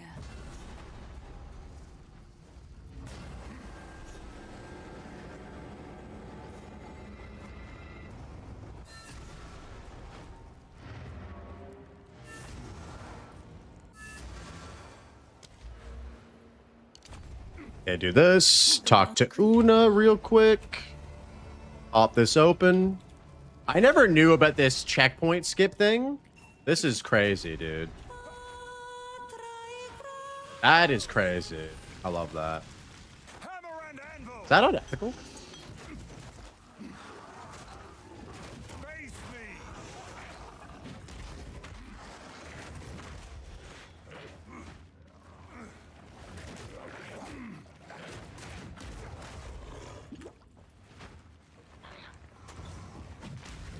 What's a checkpoint? Dude, isn't it crazy having, like, when you play on softcore, they have this thing called reset at checkpoint. Man, I miss when we had that in hardcore, Oscar, because I'm not going to lie. I mean, I don't really, like, miss it anymore, but the initial period where we didn't have it, and they kind of just, like, did this ghost or shadow drop change, like, bro. I'm just going every single wrong way, too. It's so good, bro. It's so good to have it. Dude, I'm getting stunned like crazy. I know Angormus doesn't wear body armor until like the next or like the final zones of this game, but No mana. oh, no mana. Okay, we Mace Strike. We put all of our faith in Mace Strike. The crystals now glows. I should light Oh.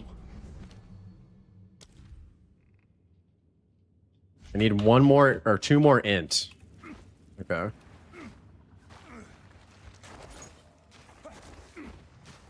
Now we have a tangible reason to play softcore. Say softcore is easier. If it wasn't for anything else, it's simply for that. True. How are you doing, Oscar? It's good to see you, buddy. Hope you're doing well, man.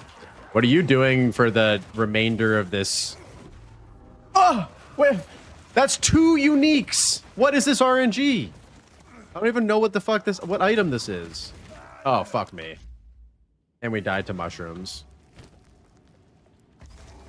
the craftsmanship. It's exceptional. I feel like that's dog shit compared to Ghost Tribe.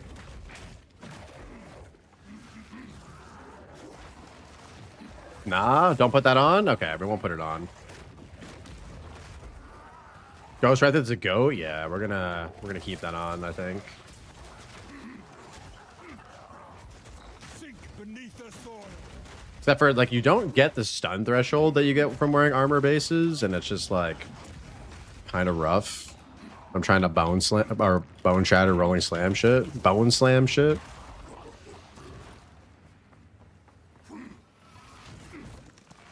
So this...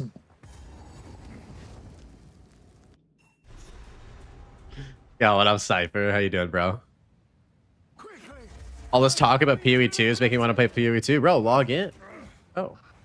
You could become a pro speedrunner like me. If you so desire. You have 3 weeks, bro. You could literally become a demigod winner.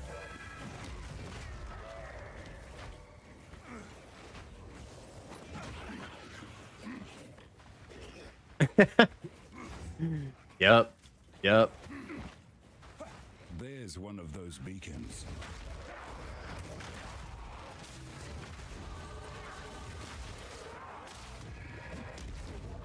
There's one of those beacons.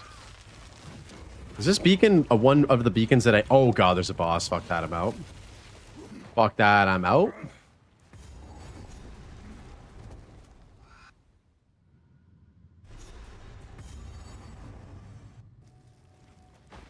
You can watch Crimson Cast reading layout video for 3 weeks straight. And go crazy. What's like the best layout to learn, Crimson? Like if I was to learn one layout that's like the most return on investment, like what would that be? Maybe we can learn one between now and tomorrow. Yeah, log in, Kush. Why not? Trader's Passage? Bro, Trader's Passage isn't even that hard. I don't really understand why Trader's Passage is so difficult for people. I can teach you Mausoleum of the Praetor in like 45 seconds. Okay. Yeah, call me. We can... If you want to do some coaching while Angormus isn't here, you're welcome to take that position.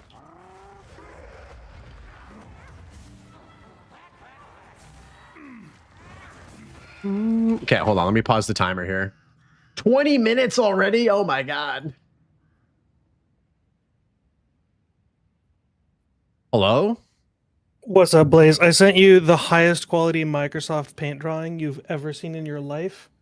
Okay. And, okay, what are we looking at here? I'm gonna take your job as a professional mural artist. You can show chat this incredible drawing. So, right, so let's see. We have a key, we have a pizza, and we have what looks to be an iron at the bottom here. Yeah, so Mausoleum of the Praetor is almost a square. It is 6 tiles by 7 tiles. Okay. You know, because they were pre-farming the meme before 6-7 ever popped off.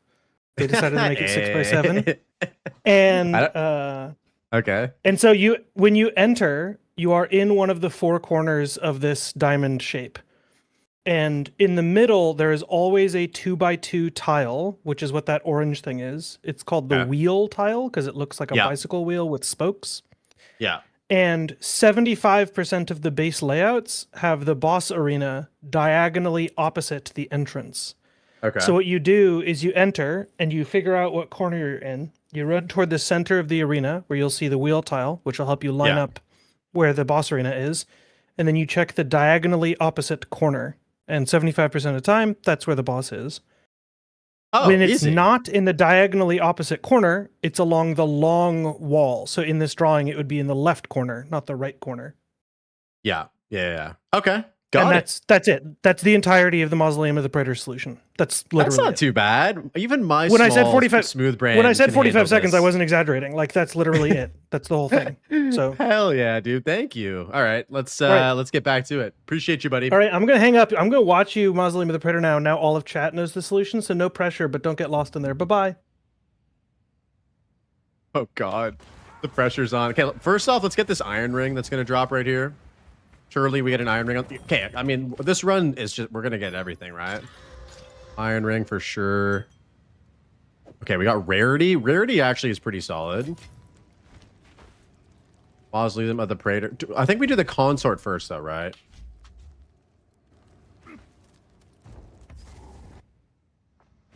You didn't explain how to do the Tomb of the Consort, guys. How am I gonna... Oh, shit, I forgot to turn on the fucking timer. My bad.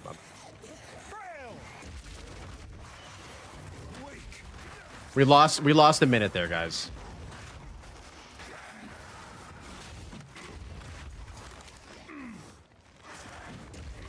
Oh, actually, I need to change my stream title.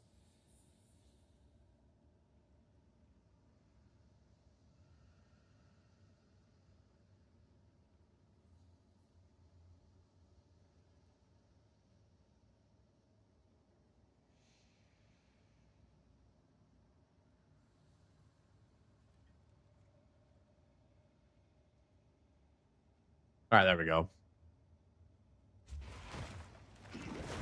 Consort is easier, yeah. I feel like it's generally pretty easy, isn't it?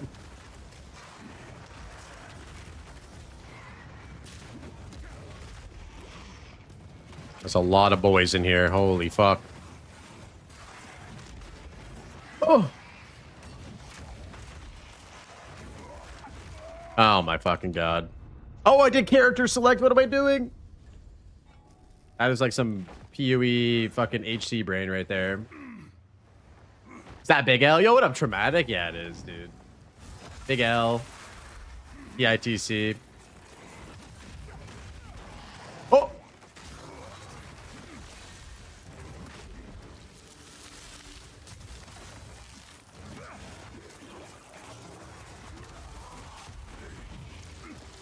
Who's this?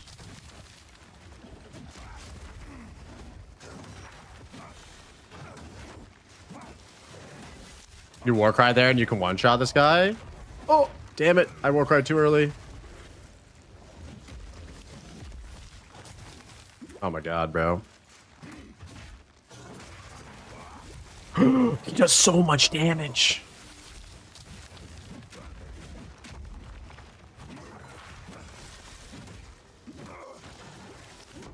You were no warrior.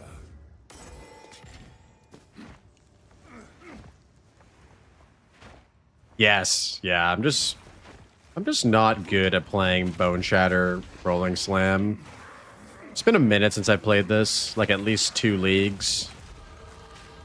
I always get that guy. He drops a support gem though, which is pretty slick. I did skip the Rotten Druid, so. Is it this way or is it further down here?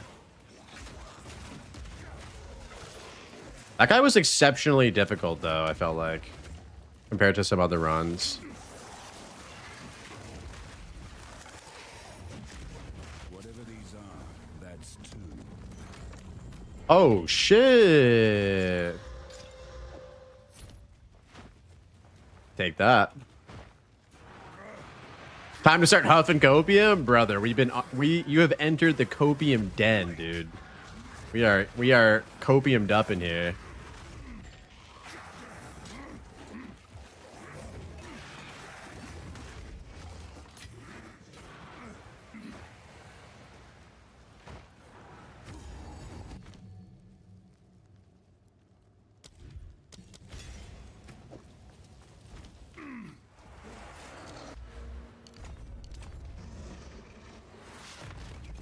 The Pope of Cope. There it is. Your way has no place here, Caribou. Just die already.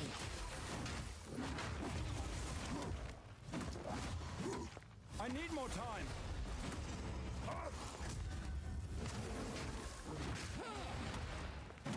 My love, I called you.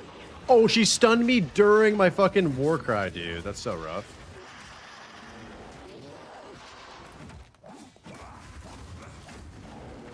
I can't yet. You are mine. Really, I can kill her, right? Yeah. Nice. Your cruelty was immortalized in song, Asinia.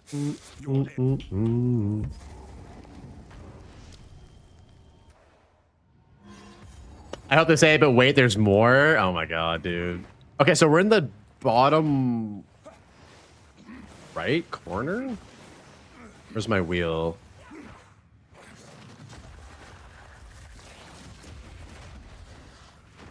Where's my pizza? I'm in the far right corner, so it'd be top left, right? Oh, here it is. Here it is. That's the pizza. Now we French fry.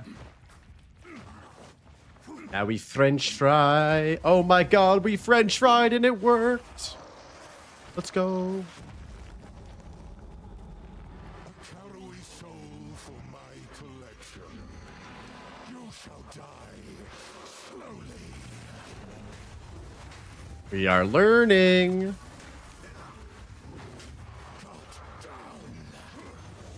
The spirit's hunger. I can't yet. The Eternals will never. At your request.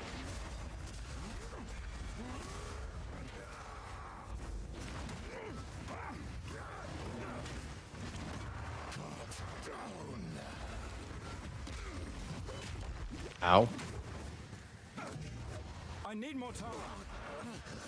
You cannot stop me. I hope it's over 2 hours, dude. I hope it's a 2 hour. Oh my god, that is another Your unique. name has long been maligned in Ogem Draven. This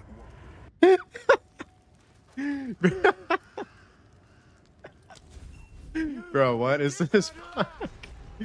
Bro, what is this fucking RNG, dude?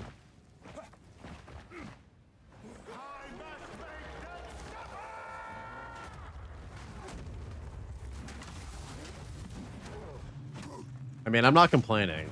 It's just, I think we're using up all of our luck. Oh, I should have Infernal cried there. That's my bad. I need more time.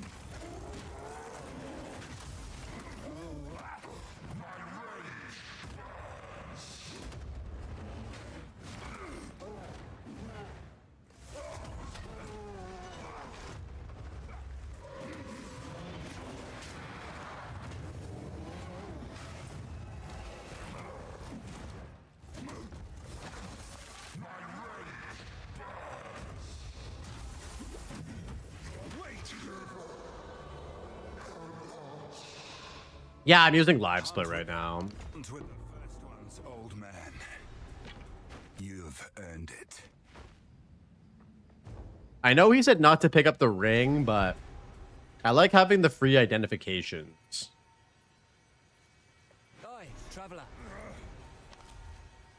Don't pick up the ring, it's bad? Why is it bad? If I click on this, then I can just do... I know, but I like... Is it bad to just do this? This so That hooded fun. What would you like? It loses 8 seconds? Yeah, that's fair. Oh my god, what are those boots, dude? +2 melee skills, talisman. What would you like? Stick to the cairns.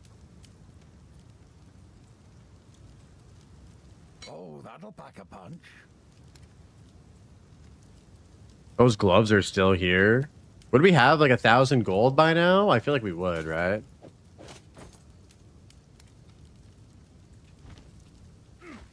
It just lost time. Yeah.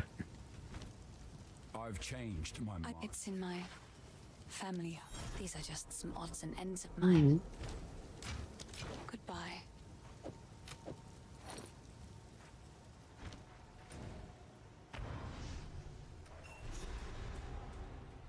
Speedrun habits die hard. Yeah.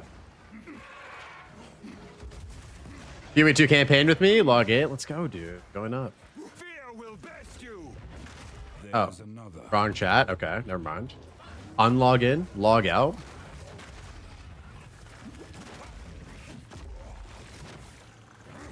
It's kind of crazy that by right now, Angormus is at like Theodore. Ban? No. We're not gonna ban him, bro. Uninstall. Oh wait, can we can definitely get. Oh, wait, what? We don't have any int.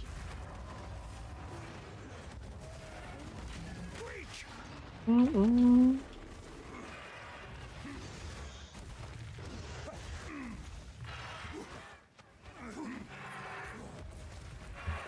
29 minutes, and Gormus is on 3rd or floor mana. Yeah, he makes it look so fucking easy, dude. It's actually crazy. He is exceptionally good at what he does. He's exceptionally good at ass 11ing too.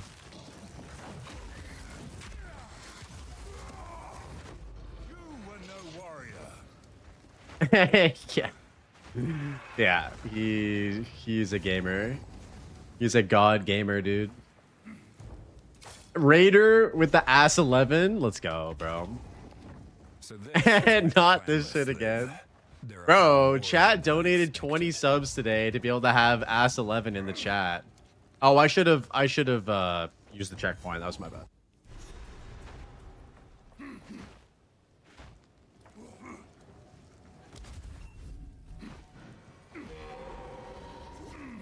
Straight to it then. The hunt begins.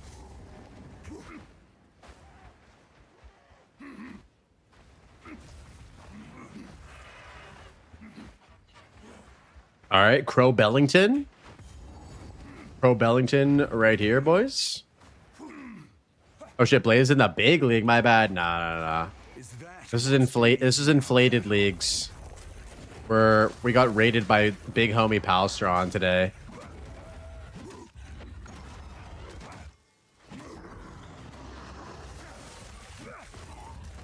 You won't get away from me.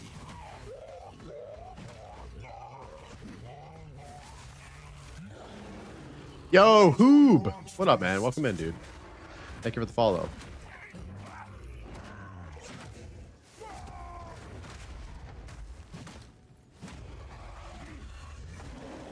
Oh no, I'm doing the big race, Major. Yeah, I'm doing the big race. I'm doing like a full Act 3. I wish I was doing Act 1, bro. Dude, I wish I was doing Act 1. Somehow Crimson baited me into doing Act 3, bro.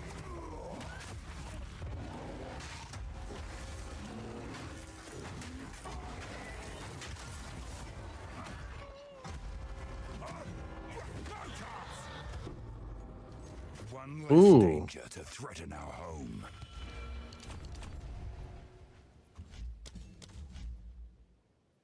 It'll only make you better. Yeah, that's true. That's a good way of looking at it.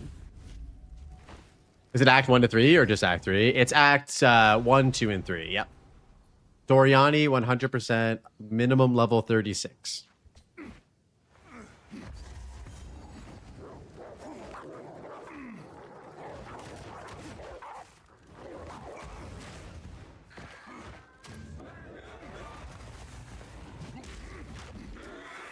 Yeah, it's a cool concept, though.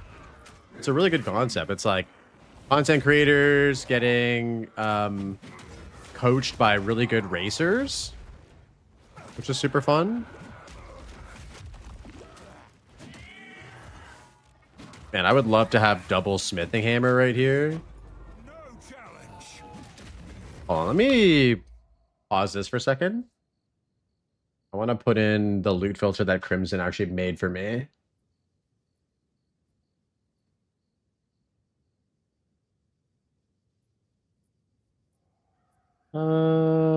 Okay, let's go with.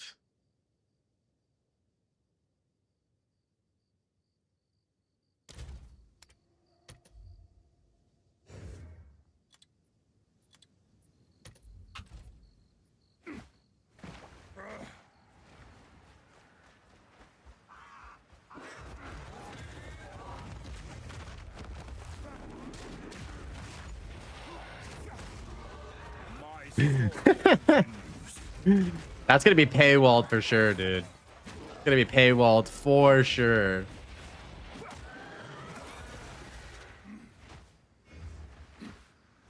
Just get me in, right?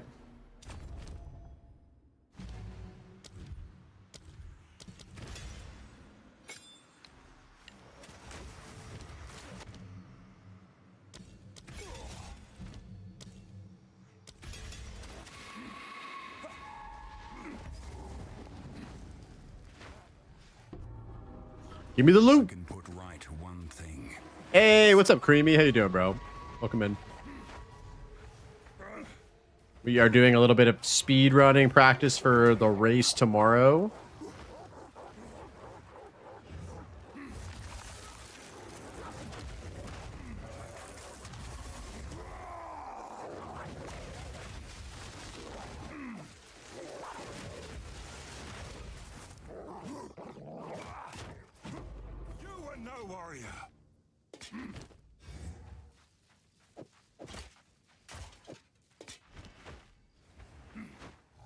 What race? Exclamation Creator Cup. For the info on that.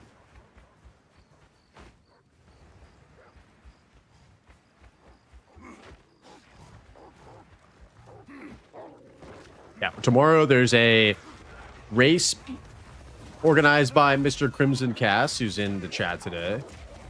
Yeah, it's gonna be sick. Hashtag dude. I'm not getting paid for that.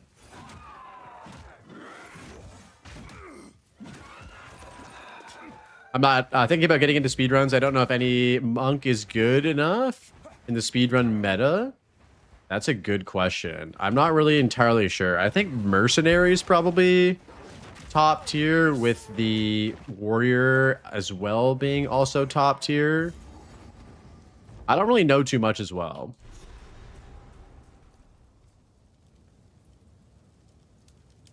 He's a big noob. Don't listen to anything he says. Monk is one of the weakest. Yeah, which is funny because I started speedrunning with the monk in 0.1, and we used to be able to do the quadruple bell tech, which was super cool. Anything take your fancy? Is it just better to run this? Go well. Will this be better damage? Oh yeah, it will be. Okay.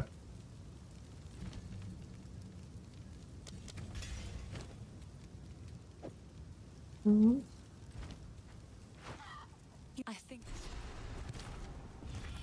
We will rebuild. We will rebuild. Yo, shots with the follow. Welcome in, dude.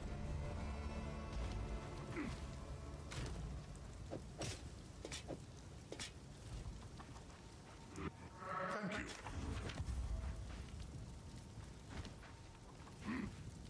these are just, it's beautiful.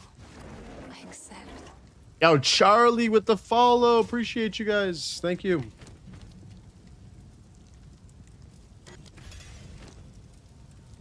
What else should I get to level 3? Long Slam and Bone Chatter, I guess. I like to hold on. A full flask is a defiance of fate.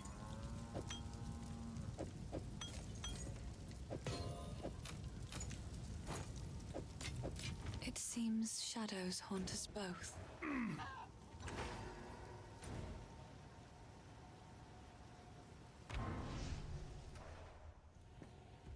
In the Cadillac.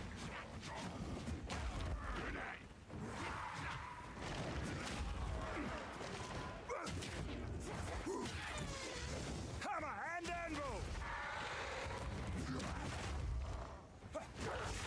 Just what I need.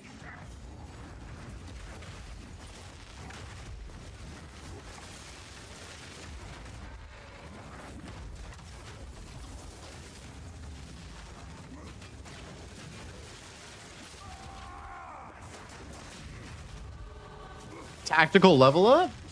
Love to see it. Oh, look at this loot filter, guys. This guy made this loot filter nice. Slowly, surely. Whoa, what the heck? All the flasks in the world just popped out right there. That's crazy.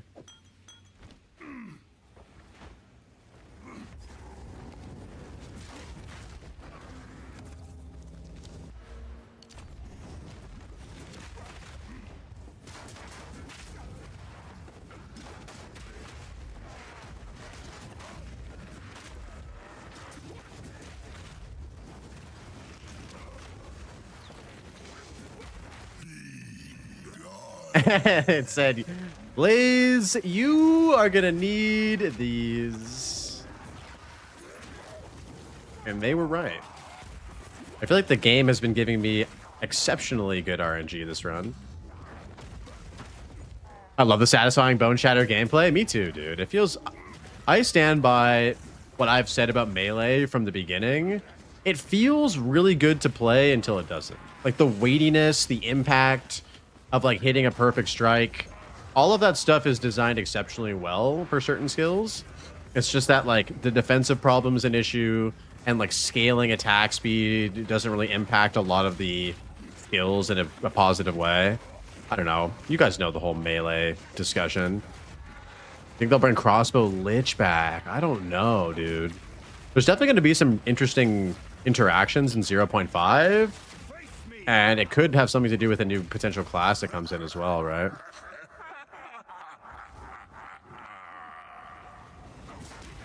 You're doing a little too much damage. I mean, that's the whole point of Bone Shatter, isn't it? You're supposed to like just kill everything in one hit.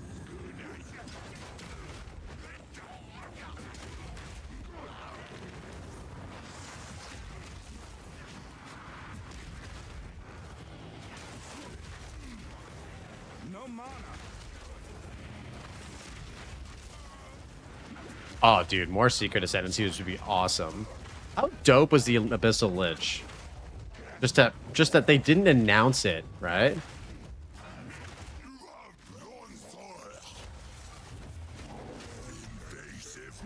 I can tank this, right? Yeah.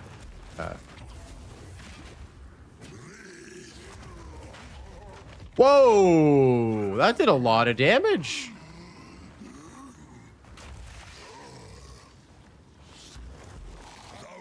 That did a lot of damage, guys.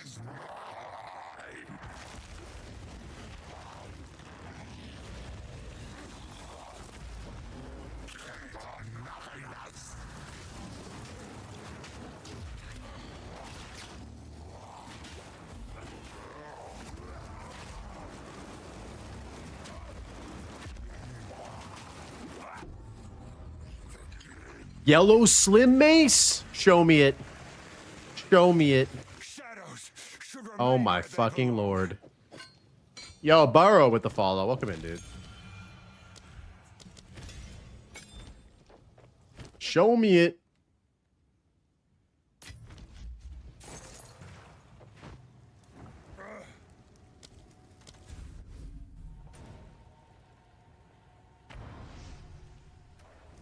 Dude, a secret class is sick. They essentially have that in PoE 1. It's called the Scion. You don't unlock the Scion until Act 3, which is pretty cool.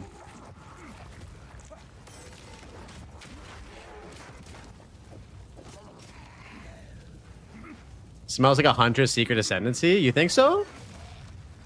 It's so hard to say with the information that we've been presented. Like, we don't even know what the League mechanic is, or if there's going to be a new League mechanic. What are you guys saying? Is it just going to be a rework of all of the existing content with nothing new in terms of a new League mechanic? Or do you think that we're getting a rework of all the existing League mechanics and a new League mechanic? Like, it seems like a lot.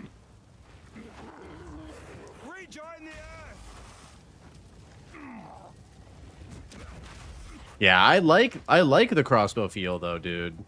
I think that they did a wonderful job with making the crossbow feel like you're playing a shooting game with a shotgun. Like, it's quite amazing the way they've done that. Personally, for me, anyway. Oh my lord, dude. Wait, did I lose lightning damage? Yeah, I lost lightning damage. I don't want to get rid of that.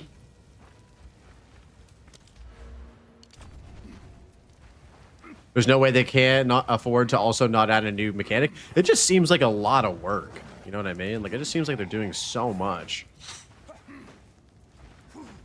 Yeah, there almost has to be a new League mechanic. Yeah, that makes... I mean, I agree with you. It's just like, you know, if they revamp all of these existing League mechanics and add new things to them, it almost makes it feel like, well, those are the new League mechanics, right? Yeah, it depends. You're right, Hal. It depends. It depends. Yo, Dexter with the follow. Welcome in, dude.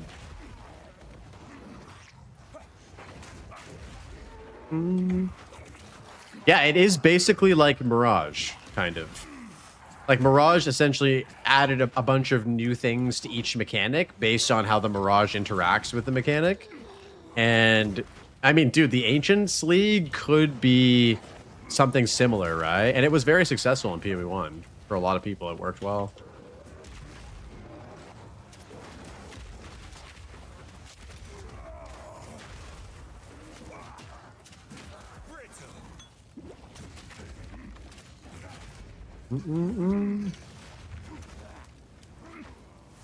2 days, Pog. Yo, coach, log in, dude. What's up, brother? How was your rest? Don't do this. Stop. Just wait. Surely we can. Yo, that's my coach right there. Great Wolf, take you, bastard! You bastard! Face me!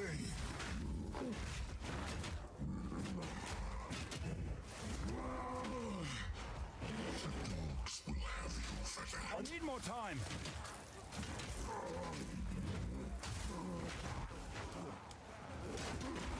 Bro. I'm just killing everything too quickly.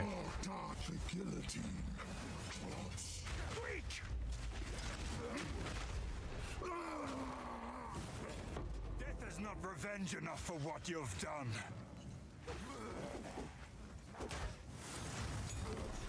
Do you think it's better to use Ghost Wraith in this zone or like actually have an armor base? Ghost Wraith seems pretty damn good. None will stop me from enacting vengeance.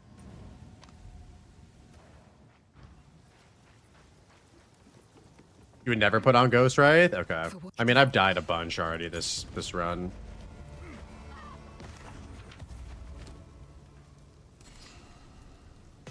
Take a look. So should we just buy this? I'm well in that. If you find a pint out there, take a look. I'll find some use for that. If you find a pint out there, do bring it back.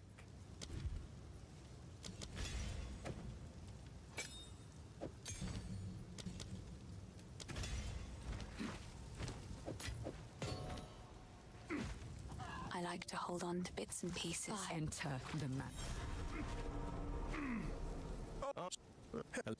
Thank you. Yeah, I just put it on now. I just felt like this one was probably better. Reputation. Looks like you're serenading my guest.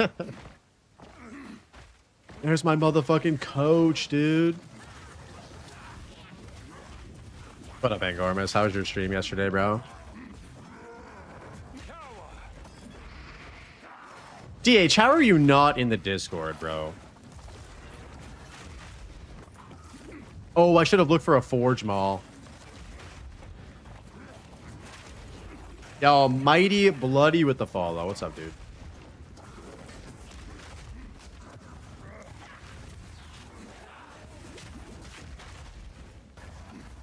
Speedrunning? What's up, Zio? Yo, great podcast yesterday. I love that concept. Guys, go check out Zio on YouTube. He's got a new podcast, but it's a hardcore related podcast, which is something that I feel like is very interesting for me specifically. They were talking a lot about if using logouts is cheating or not, and I think that was an interesting conversation.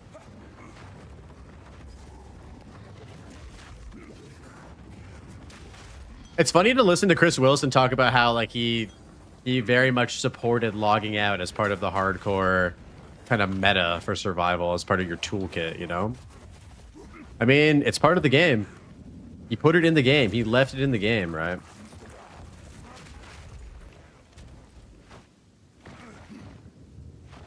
It was the best way to balance, yeah. I mean, it was a smart design decision, right?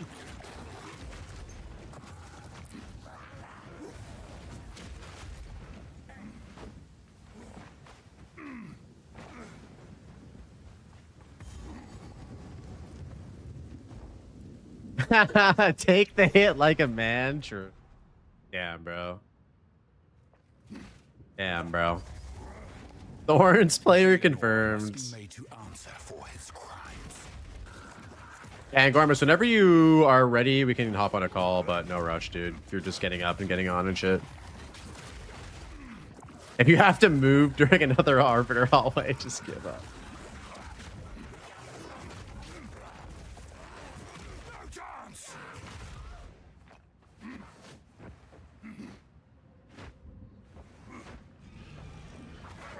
We're just gonna get to Geonor and then look for a Forge Mall and pray that he has one. That's him. in town. One of us will not leave this manor alive.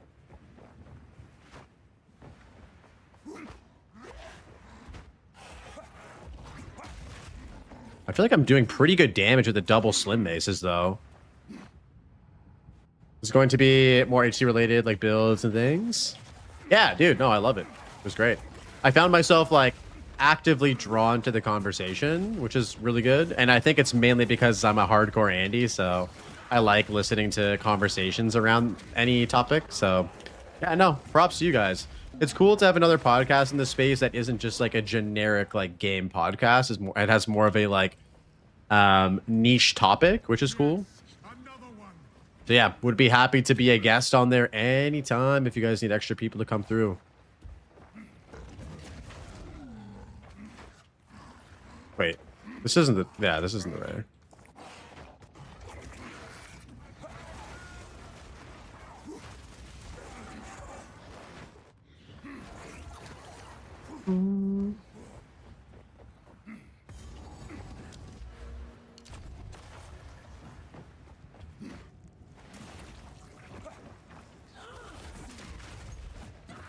Feel my wrath.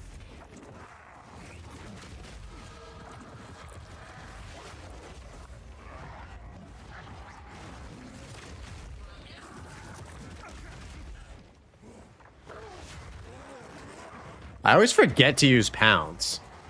It's really weird. And it sucks because pounce is so fucking good for moving.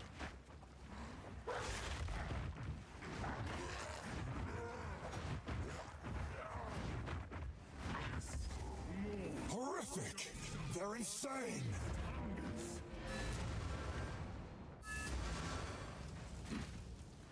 Anything take your fancy?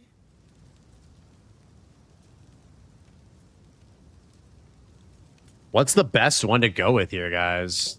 This fire damage? I guess this has double damage.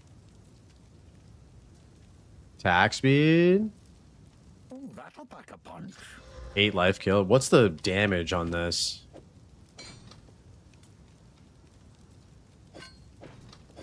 I feel like these maces are just better. What would you like? We could buy this one. Is damage.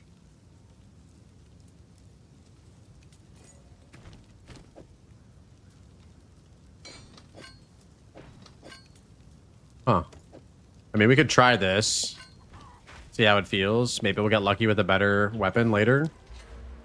Oh, but we have the two-handed nodes. Okay, let's just try this. Fuck it. What do we got here? Physical damage, attack speed.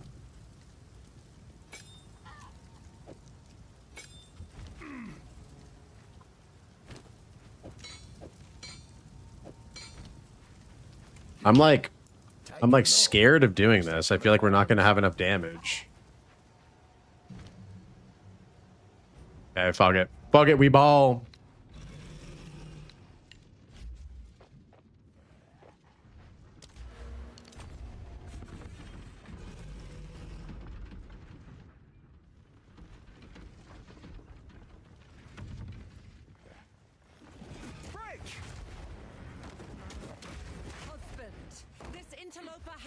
Count Gooner first try? I hope so, dude. Remember you could like perfect strike him right out of the gate. Remove your head myself. You are nothing but a tyrant.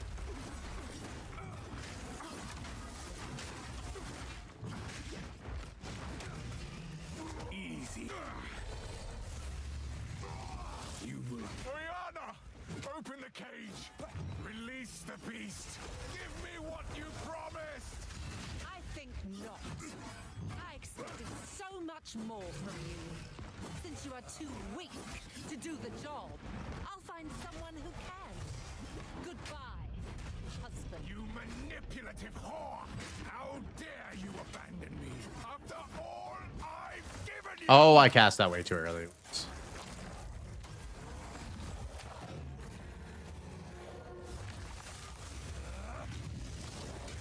Freezing gale. No way. You You bitch. You fucking bitch. The eternal impure, with bloodlust empowered, our Esamir endured, but soon all were devoured. In unending war, death waited at the door. Then hour by hour, men fell as summer soured. I will take out your heart and savor each bite. Desolation. I got so why did I go to character select? I always do that when I die, dude. That's so fucking bad. Oh my god, dude. That's What up, Cyclone? How's it going, bro? You came in at the worst time. No noose this time. That was so funny. Move your head myself. Oh my You are god. nothing but a tyrant. How you doing, bro? First one's ire.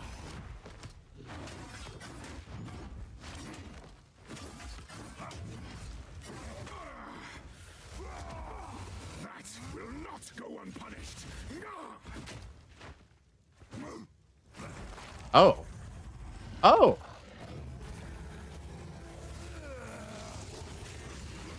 Requiem on high.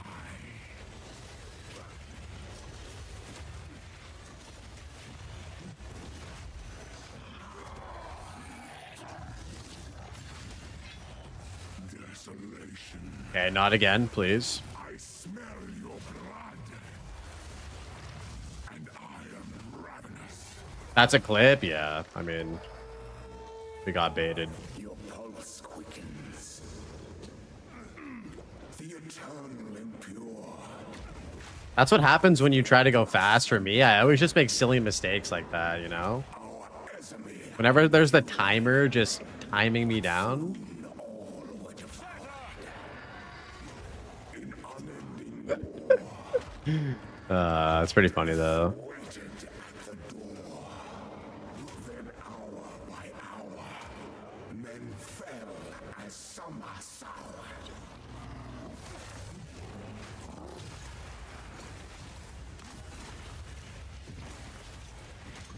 I will take out your heart and savor each bite. The slam poetry still gives me goosebumps. Has there ever been cooler dirty talk? I don't think so. I love the fucking Geonor fight, dude. It's so good. Definitely peak boss gaming. First ones. What madness is this? Where has she taken the beast?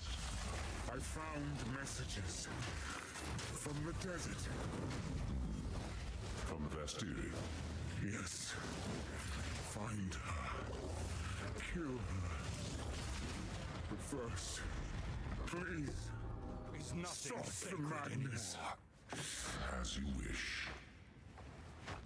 I feel like I could have easily done 50 if I wasn't like so unlocked it. Dude, like Palestrin raided me during the fucking thing, like, and everything. Not blaming Pal or anything. I'm super grateful for it, but it kind of threw me off. I was like 500 people in here. I was like, oh! I've no more room. GG sub 1 hour? Yeah, still, even with like a bunch of deaths, we could tailor down 10 minutes easily, for sure. Stick to the cairns.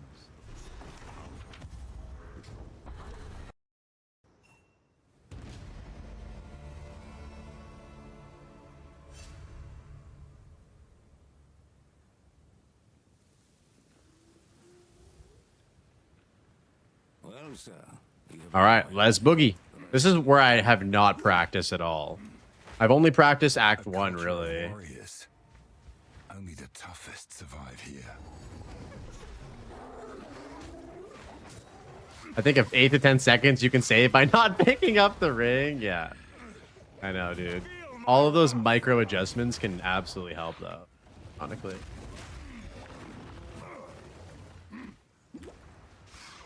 Oh, you know what's funny? I actually didn't have attrition turned on.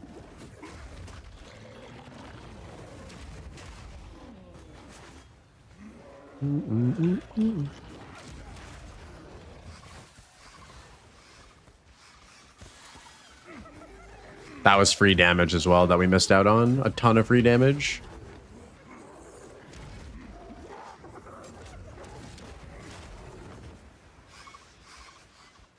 I'm kind of torn. Do we just do another Act 1 again, or do we do the whole thing?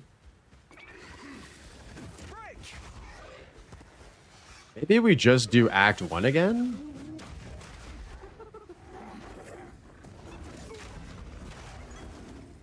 I've no more room.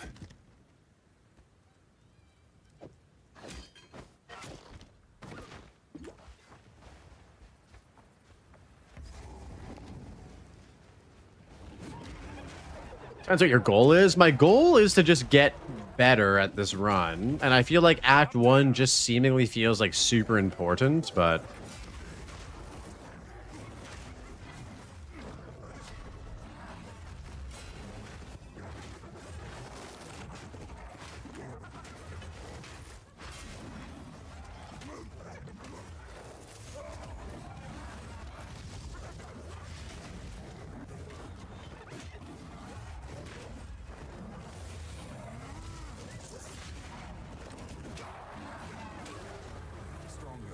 The entire pack. what act are you in? This is Act 2. We just got to Act 2.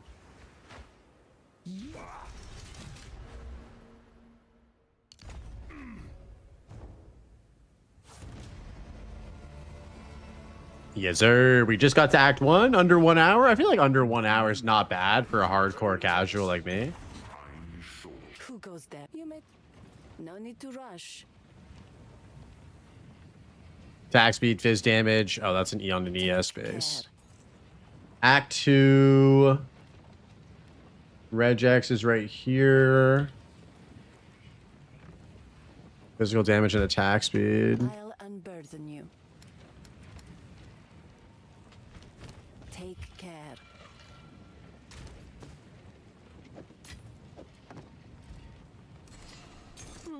My way. All right. Take care.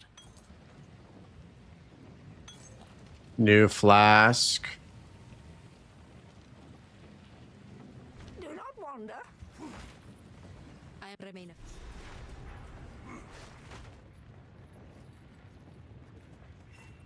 The trail. You have your orders.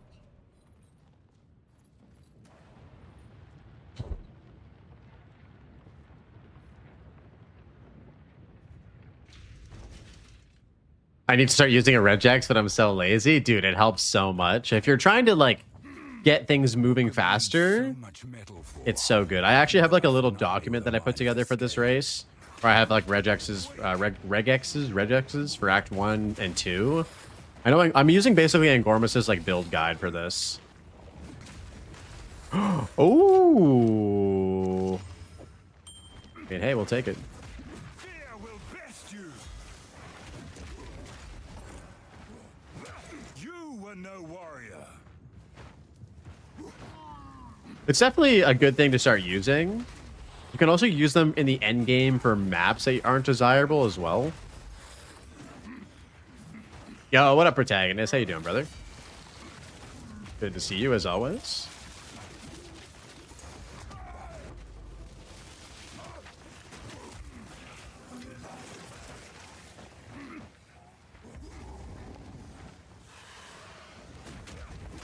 These Faradin play a dangerous game. How's the pod? The pod was wonderful. Yeah, Arrow was so great. We had such a nice conversation. It was good to like actually just sit down and talk to him because we've been homies for a little bit, like talking off stream a bit, and I popped into his stream a bunch. But it was our first time we've actually ever just sat down and had like a conversation, and it was great. When's the race? The race is tomorrow, dude. Race is tomorrow. There's a bunch of racing happening tomorrow. So there's the Act 1 race with Locahole and Dead Rabbit, and who else is doing Scorpius as well? Spoils of war. I kind of want to just watch that, but I probably should be practicing. That's where the chest is? No. Time. So our race, I think, is at... Do exclamation creator cup. That'll have all the information.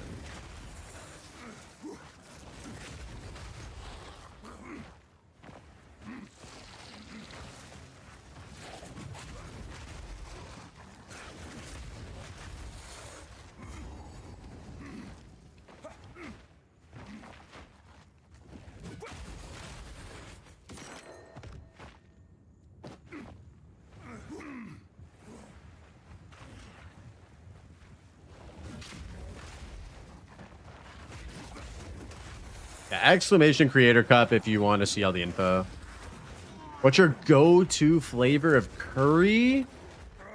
Oh man, my favorite curry would either be the Japanese like katsu curry flavor. I love that flavor so much. Give me 1 sec, guys.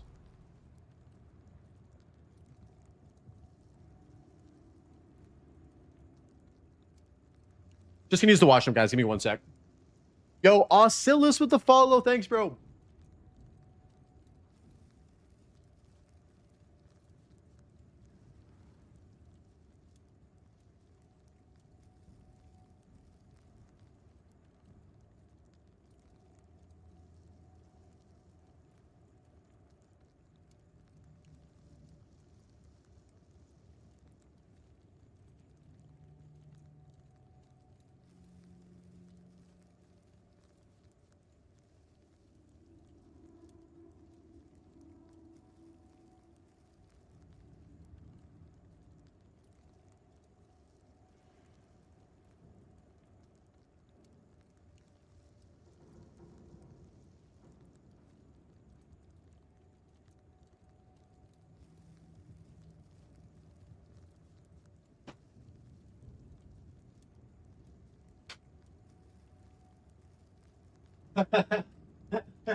I didn't even know you were out there.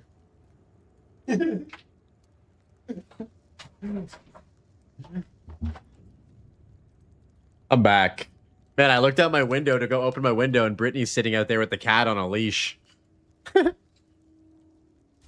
right, here we go. What next do we have to pick up here?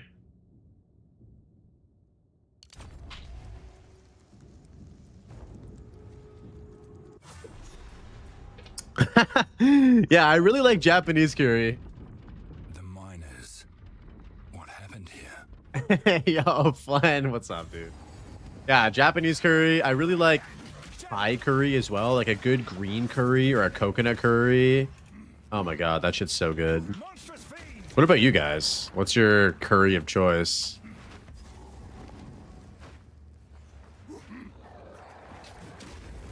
Not long to go now. Nope, I'm out. And for that reason, I'm out. No curry? What? DH? Come on, man. Not even one? Coconut curry? Spicy as fuck? Yes, dude. I love coconut curry. That shit's so fire.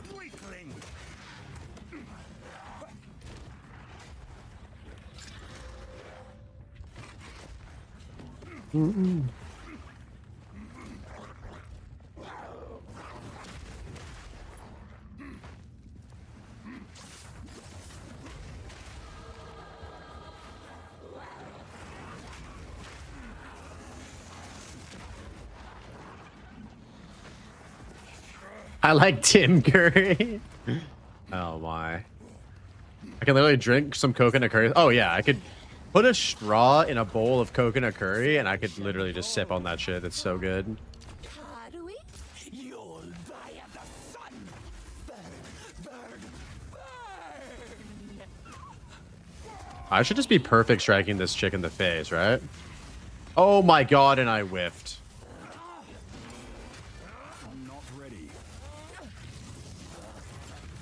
No way! I hate you, perfect strike!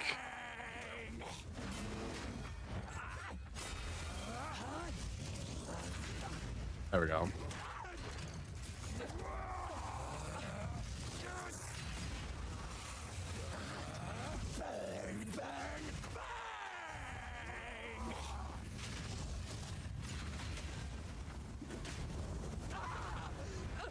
Perfect struck. I can't. More like perfect bait. When it hits, it hits. When it whiffs, it feels terrible. It is what it is. Maybe she knows what's going on. It is what it is, dude. My wares are renowned.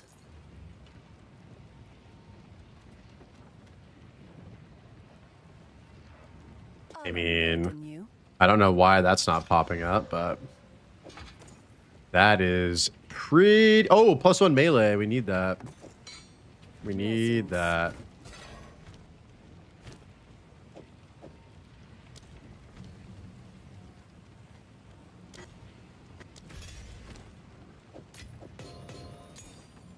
Level 6 jam. We don't really. All right. Yes.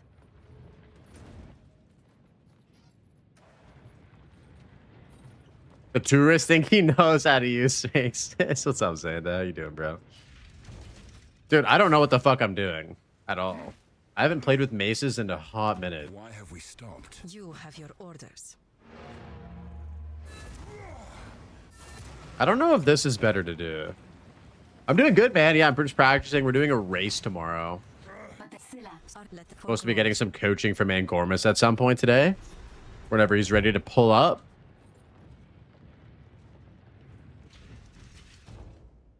Yeah, we're doing a big creator race tomorrow. Exclamation Creator Cup. If you want to hear all about the stuff we have planned tomorrow. Maybe go with Merc with grenades. I have to run Warrior. Warrior is what I have to choose. Merc with grenades would be a lot better. I played so many hours of grenades this league. I would know exactly what to do. Problem with this one is that because I got paired up with Angormus, I have to do Warrior. Which is fine. I fuck with Warrior.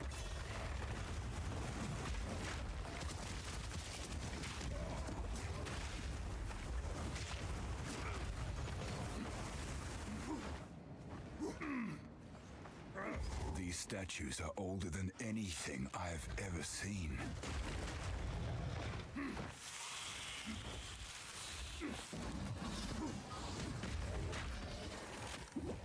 Steel yourself! I'm doing too much damage now.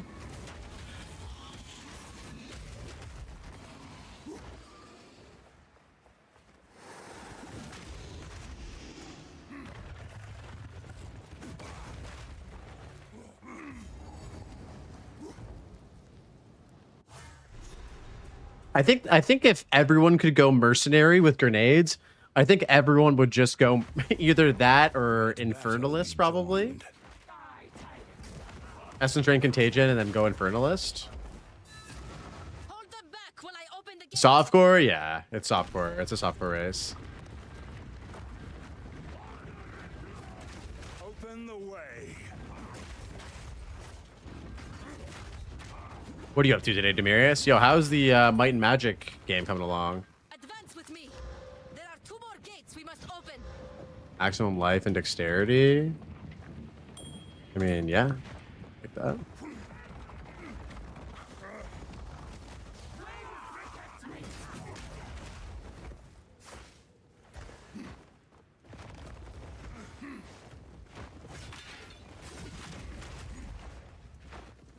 The dark shadow has fallen across the land. Hammer and anvil! Scorpius! What's up, brother? Thank you so much for the raid. What's up, guys? Welcome in. Yo, villains! What's up, dude? See you. Yeah, we are just practicing for a race day tomorrow. It's race day tomorrow, boys. Let me get your shout out here. Scorpius official. Yo, thank you. Thank you so much for the raid, man. The raids have been flying in today. I had a big raid from Palstron as well earlier. How are we feeling, Scorpius? What's your time for Act 1? Dude, you've been going hard. How you feel? Confident? Nah, dude. So A little bit about me. I hate racing. I fucking hate racing, dude. I normally play hardcore SSF, right? So I take my fucking sweet time playing. But I'm doing this for the entertainment, you know, for the boys watching me struggle. It'll be fun. But yeah, I'm not like we had a sub 1 hour act 1.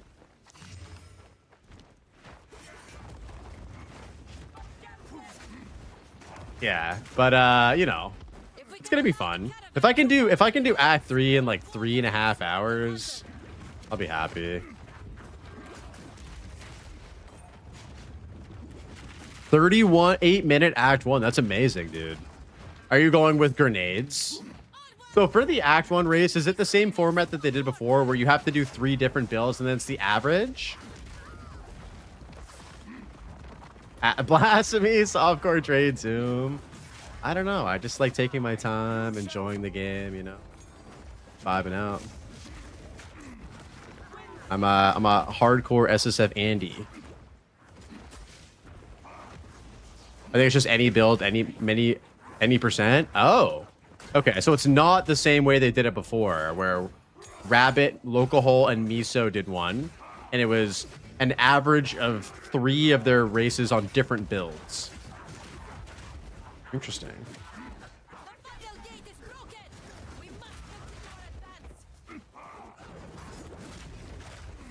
I get SSF, but HP feels too punishing for me. Oh, that's totally fair. It's not for everybody. It's not for everybody.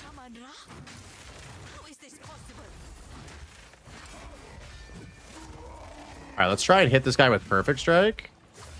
Okay, no, we're not going to hit this guy with Perfect Strike. I shall dethrone you, Sekima, and leave you to the sands. I shall dethrone you, Sekima, and leave you to the sands. You are unworthy. Maj, what's up, dude? Wait, why didn't he phase? Where'd he go? Oh, there we go. And the Sekimas disgraced me. Left my corpse to rot in the sand. This time we choose. The main event? Oh my god, that's scary, dude.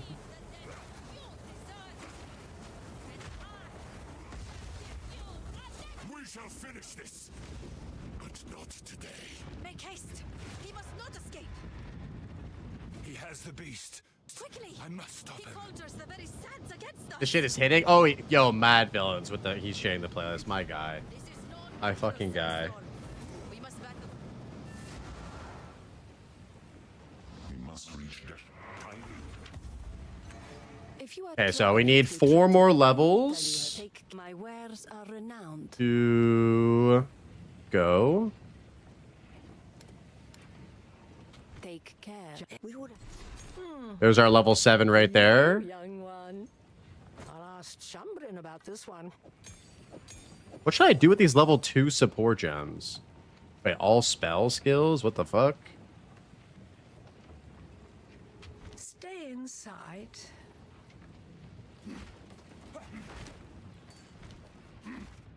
Ah, yes. Should I just save these for when I get let's go. Hank, what's up, dude? Good to see you, man. Oh, I went to the wrong place. God damn it. I really like running Act 1, though. I feel like Act 1 is a super fun, just short way to speedrun. Act 3 feels like such a commitment, you know what I mean? I'm so excited too, Maximus. I can't wait to watch the reveal with all you guys. Yo, Kaizen, what's up, homie? Good to see you, dude. How's your day going, bro? The ground shudders. Oh, God. And the light with it. The dark retreats. For now. Dodge this! We skip all this, right?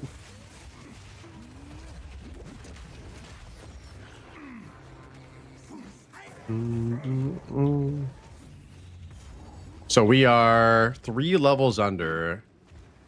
Feeling new. I had my hair as long as Alkaiser before you cut it. Oh shit! I've never had my hair that long. I had long hair during COVID because I couldn't get a haircut for a while. Do endgame, you think? Oh, it has to be good, dude. If we wait this long and their new endgame is not good, the game will be in some serious trouble. So a lot is riding on 0.5 Maj. A lot is riding on it. It's very important that it does well.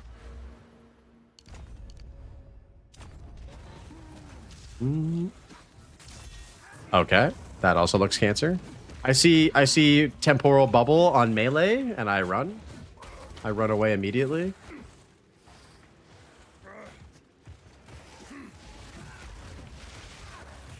Dude, Thursday is gonna go so hard. I cannot wait to watch that shit with you guys, man. I'm so stoked. Holy fuck. I actually can't believe it's in like 2 days, guys. Like, we're 2 days away from hopefully at least a 2-hour minimum presentation with another hour Q&A. That's what I want. Our brains are gonna explode. Yeah. No, Scorpius, are you gonna be live during that? I mean, if you want to combine forces, we can co-stream or something if you want. The patch notes will be in the triple digits. Yeah, bro. That'd be sick. Yeah, no pressure or anything like that, but I know we're all gonna be live, so if you want to co-stream, I'm down.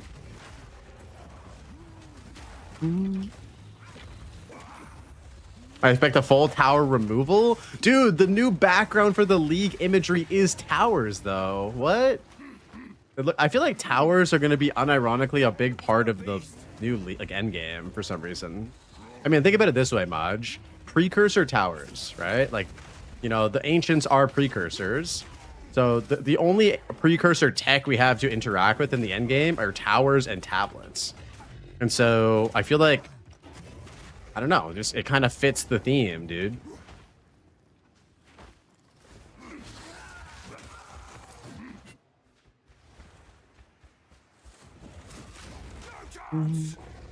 Okay, tell me.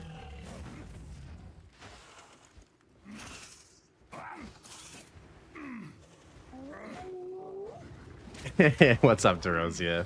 I know people hate towers, but what if they're actually good? I think I would go as far as saying most people hate towers. But what if they're good, dude? Okay, we need to get the relic. Yeah, just dude, message me on Discord, homie. No pressure or anything like that. If you want to hang out with your community, that's totally fine. I mean, we still will be, but no pressure.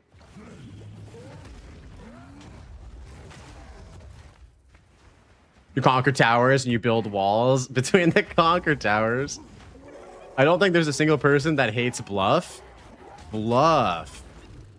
Isn't Bluff like the best tower layout out of all of them? Or are you being sarcastic? More foul magics.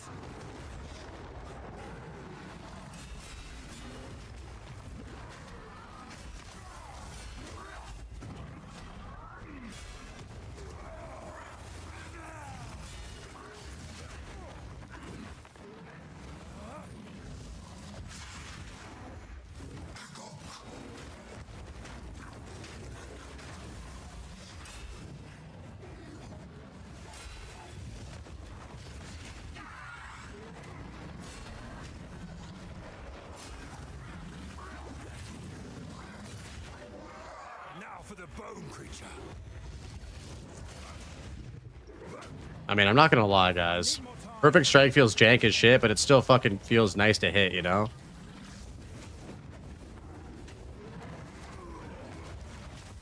We'll just Mace Strike this guy down. Oh, we have no health flask. We gotta lock in. Wait, how am I not hitting this guy? How are we not hitting this guy? Oh my god, dude. I thought we were gonna die there. Yeah. We just kept whiffing, bro, over and over again.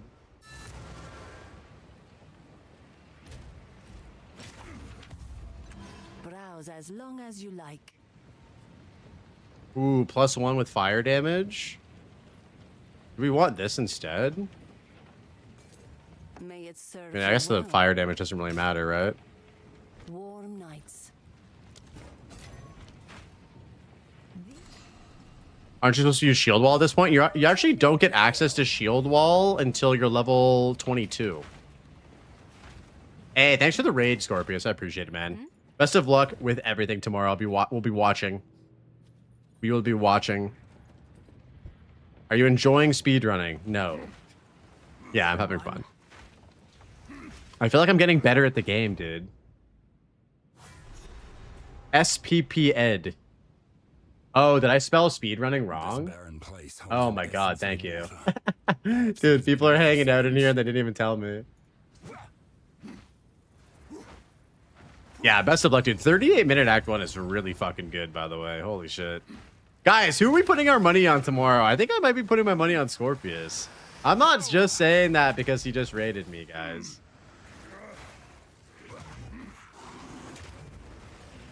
Bold of you to assume we read stuff? That's true, actually. Nobody reads.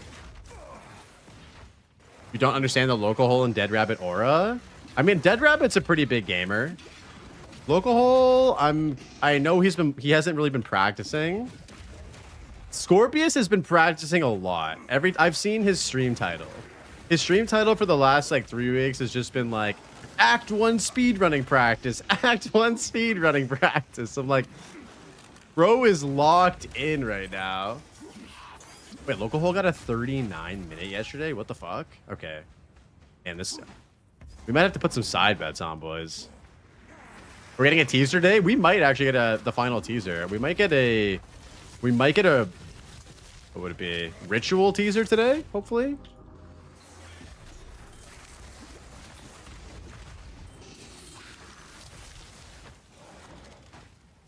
And then a 40-22. Damn. What is everyone playing, Crimson? Is everyone playing different builds?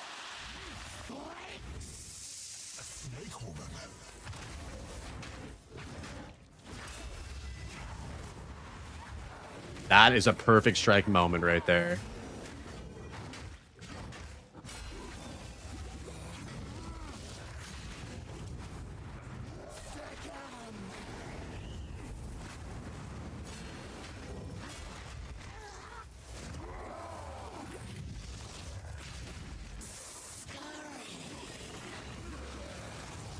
Serpent treachery.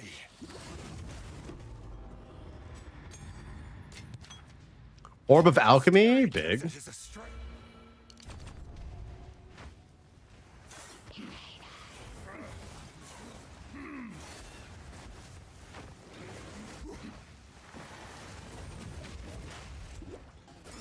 Head up. Level 21 and 229. Wait, you got a level 21 shield with 229 armor? Holy fuck, dude. How do I get one of those? Man, I need a powered up. Get it powered up in mod. We're chilling today. How could the Mariketh abandon something like this?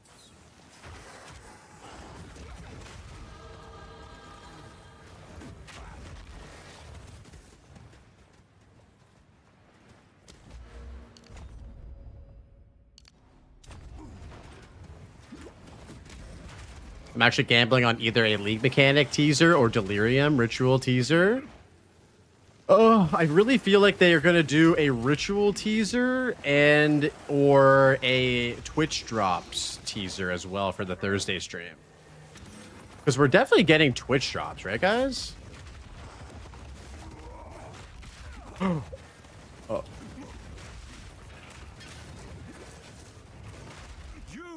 Right, guys? Twitch drops? Surely? 100%? Yeah. Oh, it's an eye level 25. Okay, I got you. Yeah, we already had the Delirium teaser. It was the Elder Maddox kid in the mirror, wasn't it? That definitely was like Delirium and Wisps. Do you think they're going to not reveal everything? I think there's a very high probability that we get more revealed, more content revealing over the course of the next 3 weeks. I don't want to say it's almost guaranteed, but I don't want to say we can almost guarantee it, but we can almost guarantee it. Because you know how like we even you know in 0.4 we got Disciple of Varasha shadow dropped like last minute, right? Wait, did he just die in one hit? The fuck? Shame I had to destroy it.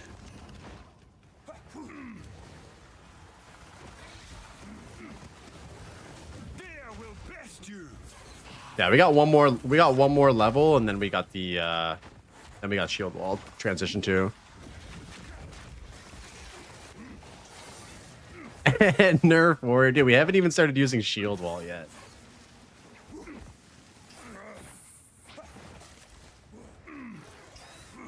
I think we're gonna see a ritual teaser day. Yo, what up, Headshot? Good to see you, dude. Yeah, I think we're gonna see a ritual teaser today, and maybe a collaboration with ritual teaser and Twitch drops. Is what I'd like to see. Yo, Roots to follow. A tower teaser? What's up, King? I forgot to say hi to you earlier. What's up, bro? Need all this to prove their faith. Yo, Bloody Spirit GR with the follow. Welcome in, bro. And so many new followers today. Welcome in, guys. All the new gamers in chat.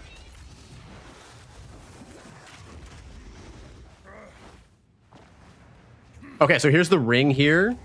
Maybe we'll just check out fire. I mean, we're probably going to need fire resistance for this next boss, right? Might be better to not be in the negatives. Yo, AC with the follow. Thank you very much. Welcome in, boys. I don't know where I was lurking before here.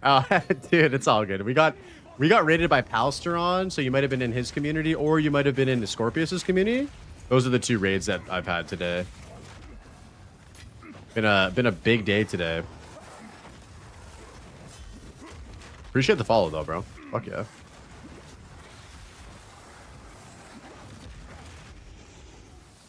I've never played a video game before. Is this game you're playing available on floppy disk?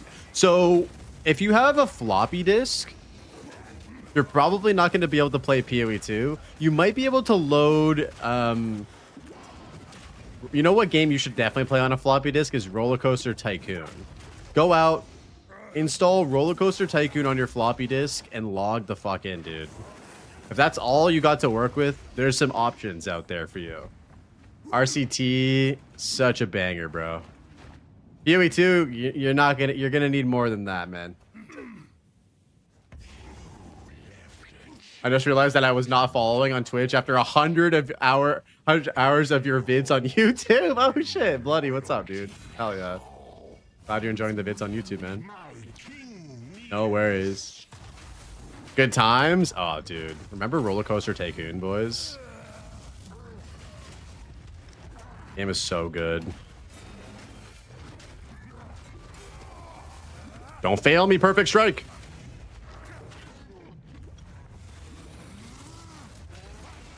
No, we missed.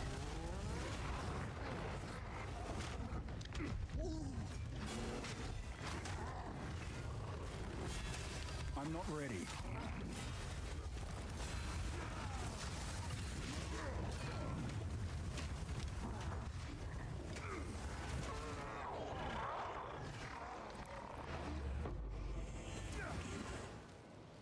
Is this what super skilled HC gamers are like? I shall grant you mercy.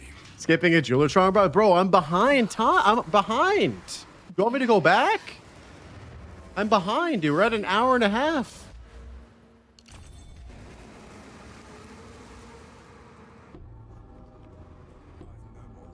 The range, yeah, the range got me there.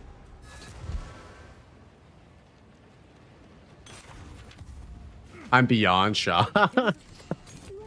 Dude, normally if I'm playing this game, I'm literally like never skipping anything. Oh my god, we have so much shit in my inventory. I feel like I just need to get rid of all of it for a sec.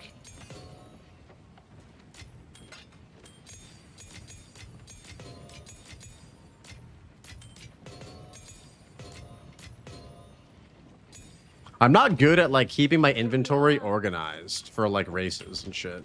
I've got some trinkets.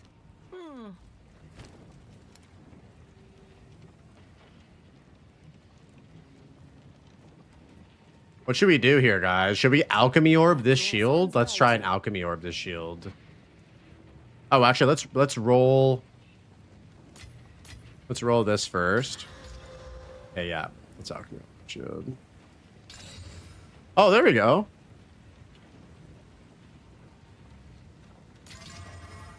$77 armor. Do we just run this? 82. Iron rune. Sure. This will do for now, I suppose.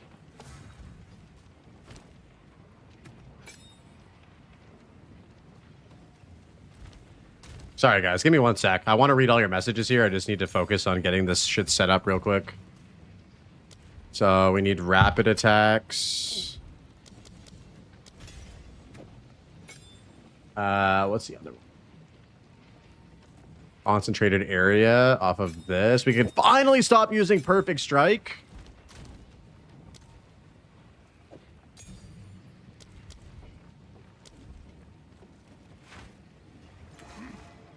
Nothing is set in stone.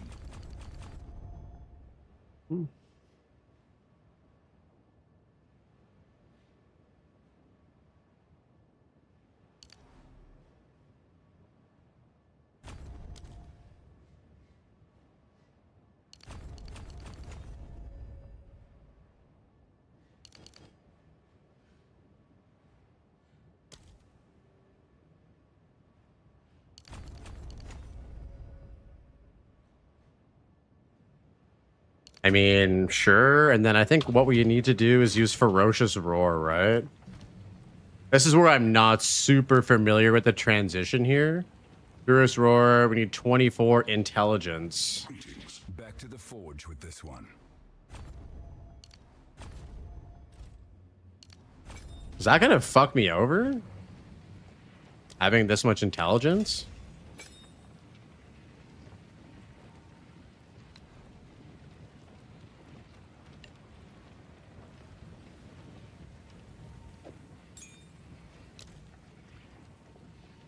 We probably should get shield charge too, right?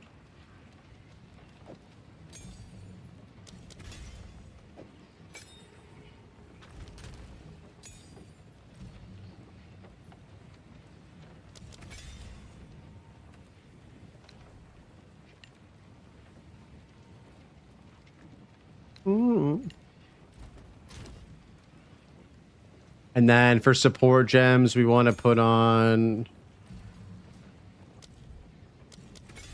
Mark for Death, Siphoning Mark on there, Shield Wall, Ferocious Roar. What else do we want to do here? Yeah, I haven't actually practiced Act 2, so this is a good time to figure out exactly what we need to do here. Rage and Cry on Ferocious Roar as well. Okay. Surely this will work. Yes. I feel like you're treating the town like a jacuzzi. I know, dude. I had to do a full-on build swip.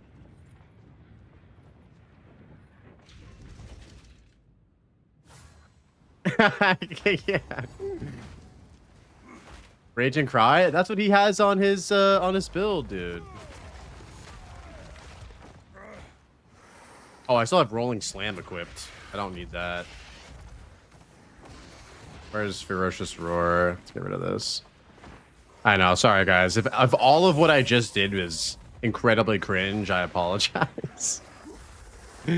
Not a speedrunner.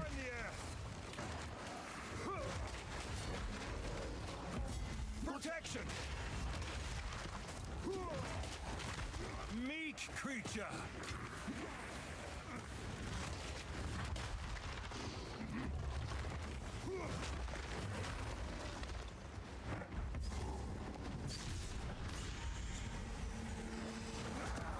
What is this? Maybe just so you have more rage? I don't know. I need more time. That's what's in his build guide. Yeah, maybe? That's a good question. I'm sure, surely he could explain it if he was here. Where the is Angorma's live? If he's live, ask him why Raging Cry and Ferocious Roar. Dude, Witch Hunter with swords might be a fucking sick league starter. Witch Hunter with swords might be a sick league starter.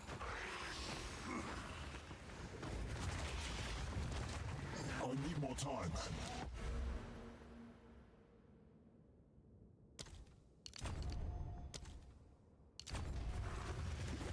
Oh, we also need to set up. Wait. I'm not ready.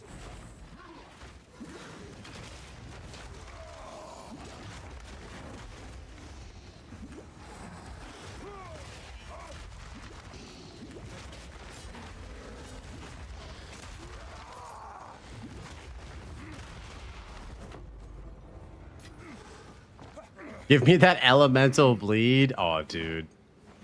The best part about getting swords in 0.5 is that I'm still gonna play Elden Ring because I know that King really wants me to, even though I'm gonna win the bet. So me and King have a bet that probably everybody knows bet at this point about how I believe that we're gonna get swords in 0.5.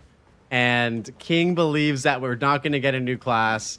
And so he bet me 10 gifted subs that, you know, he would give me 10 subs if that was the case. And then if it's not the case, I would play Elden Ring, but I'm going to still play Elden Ring even if I win. I'll be a good sport. Wait a minute.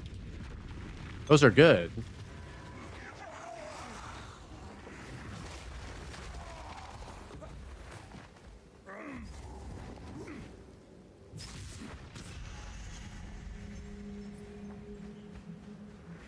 Is that all three?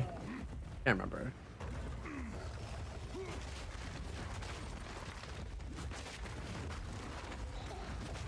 I'm not ready.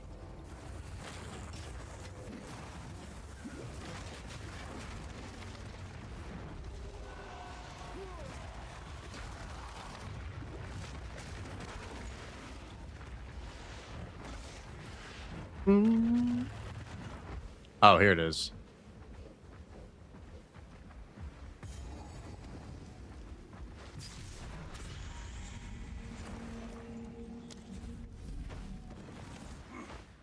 Because there's no swords in Elden Ring. I'm pretty sure there's a lot of different swords in Elden Ring, right? I hope they get rid of the zone mechanic. You don't like hitting this, breaking the seals, dude? What? My brass dome with my brass sword looking like a turtle? Oh, dude. How do I get a brass dome on my Witch Hunter as on my League starter character, guys? Without handouts. How am I gonna play the game without streamer handouts? None shall pass. I can't wait until Timmy's League. Foul beast.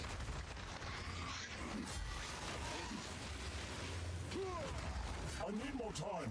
Wait, did that guy just die in one hit? Weak creature. Wait a minute.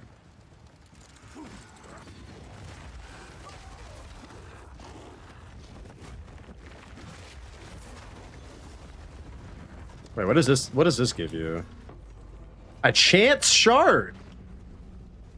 Is that a guaranteed chance shard in the campaign?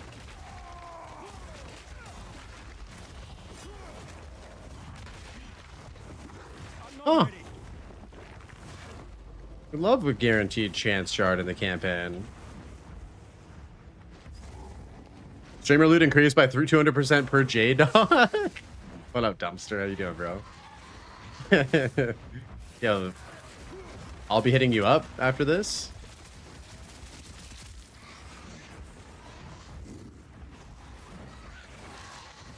I'm chilling, man. How are you doing? Had an awesome podcast today with Arrow. Now we're just doing a little bit of campaign speedrunning practice. Don't tell anyone? Okay. We'll keep it. Well, it'll be our little secret.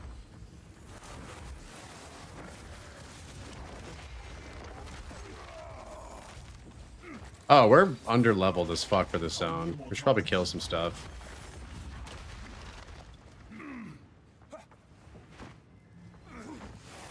Fear will best you.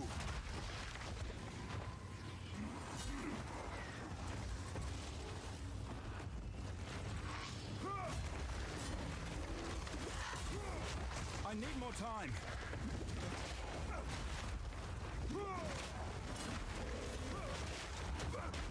Meek creature.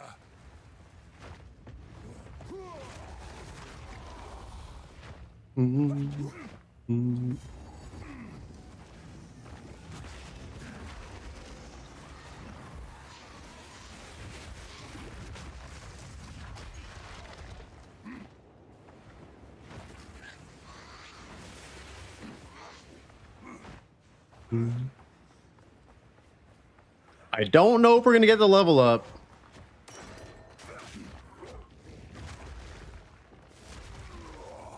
So close.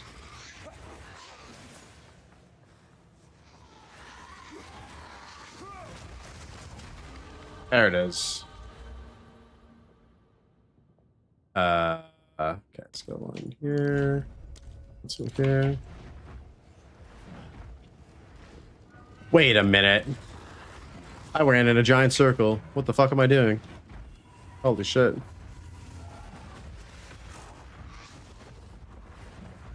I did get sus. I got 2 uniques over Lachlan, yeah. Oh god. Bro, I'm so mad I couldn't be a part of that streamer client April Fool's joke thing, Crimson. That was so fucking good, bro. Oh my god, I love that.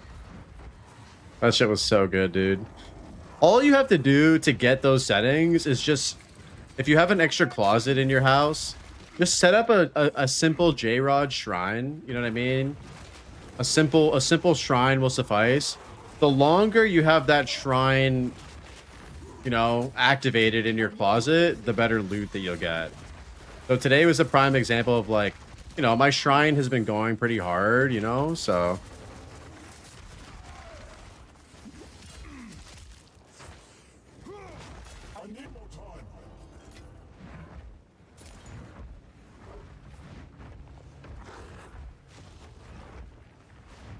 Yeah, I spent a lot of time in this zone.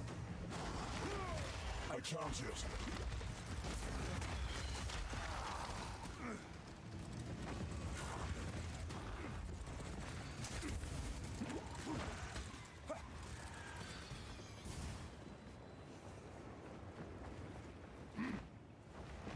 Here we go. Big old Titan boy.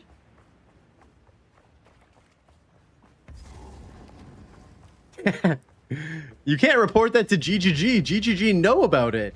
How do you think we got it, bro?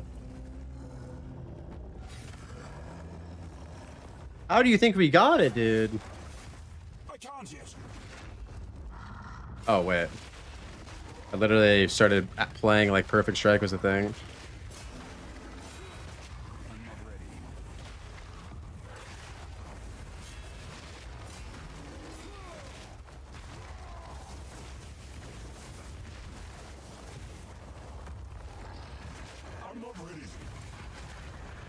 Yo, shield wall OP. Time to make my escape.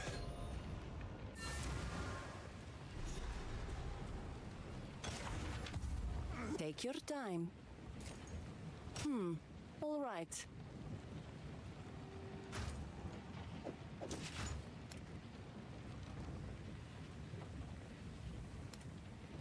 Warm night. This, if my... Thank you.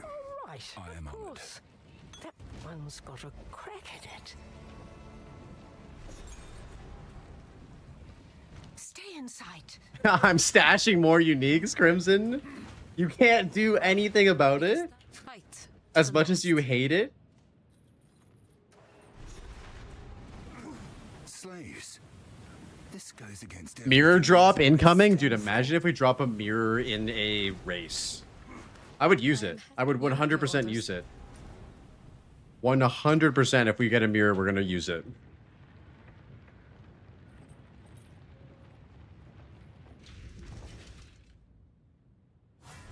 Our first... Dude, people play for like 20,000 hours in this game and never see mirrors. Any other.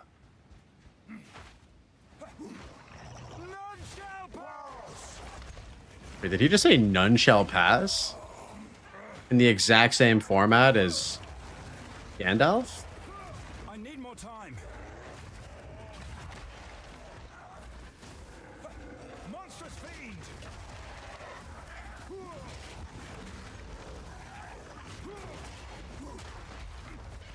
Oh, we also need to get Leap Slam as well.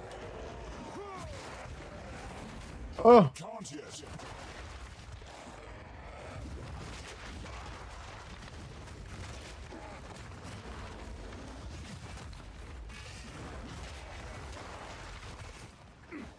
Is a mirror possible in Act 1? I don't know if mirrors can drop as in any point in the game. That's a great question.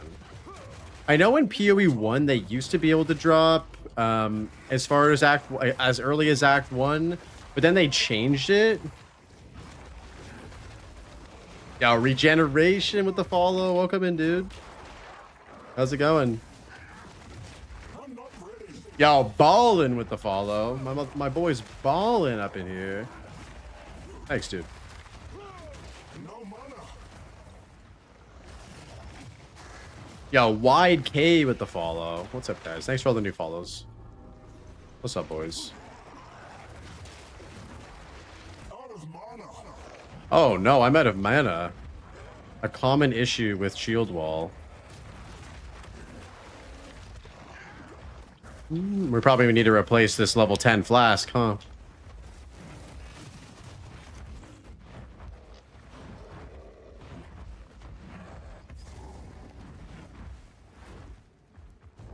I've dropped a Divine in Act 3, but never earlier. I pray I'm not too late. Yeah, I don't remember when the earliest I found a Divine is, to be honest. All right, of course. Ooh, charges. Sure. Stay inside. Need something? You and I.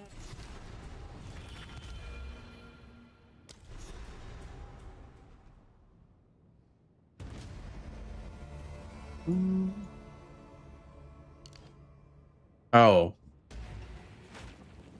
The path. Quickly. I have a different plan.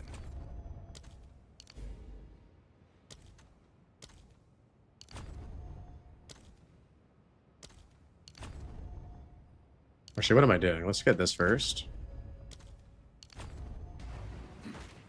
Browse as long as you like.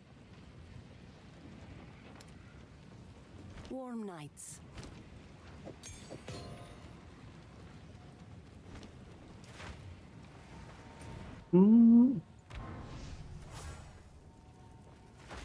Mirror's item level 35. Okay.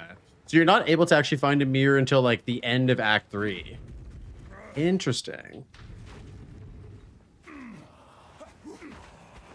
None shall pass. Not having Leap Slam for this area? Oh, I guess we have Pounce. Pounce is pretty good. Man, I always forget that I have Pounce. I need to not forget about that. Rejoin the earth. It took you 2 weeks to... 2 weeks? Holy shit. That's a really long time. You ever try to get rarity on your gear? 0.1, not cruel. Okay.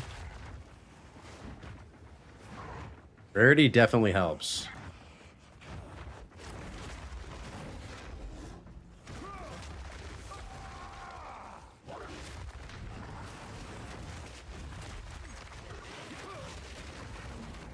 Oh, I keep dodge rolling out of my ferocious roar. That's so frustrating.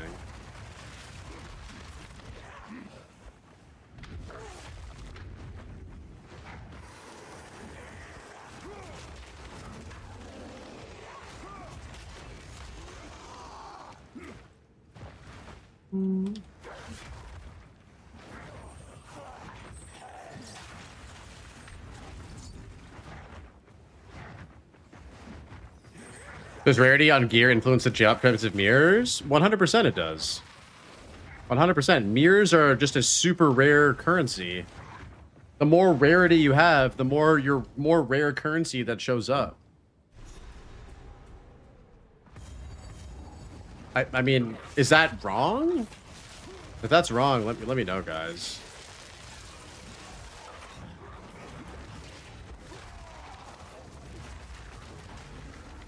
I'd have a hard time believing that rarity didn't affect mirror drops, though.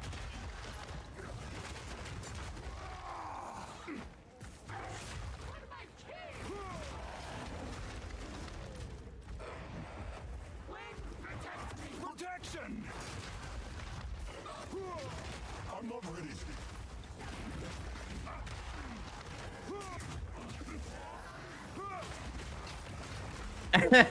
Wait. What did he say at the end? Day suppy? Bro. I need more time.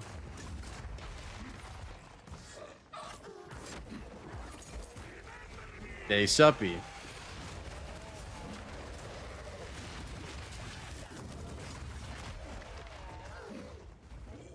Seven tracks. Let's go, dude.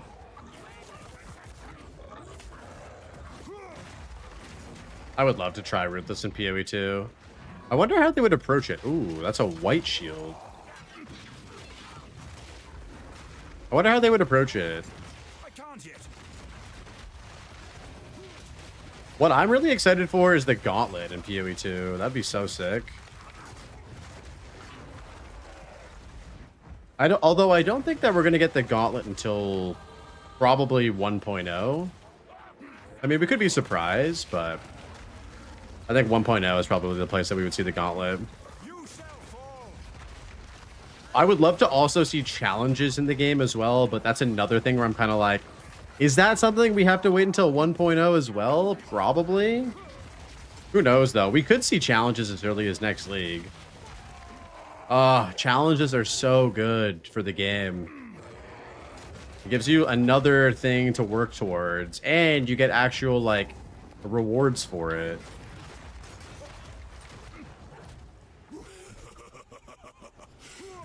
Yeah, the challenges are so good.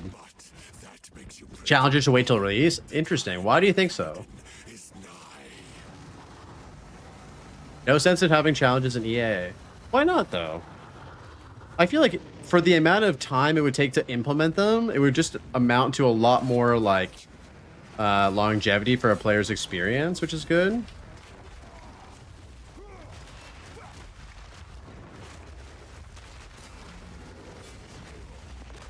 Oh my. I'm not ready. Charge!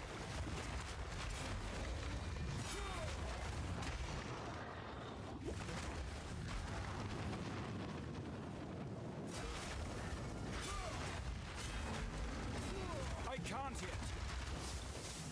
Oh no, I'm trapped.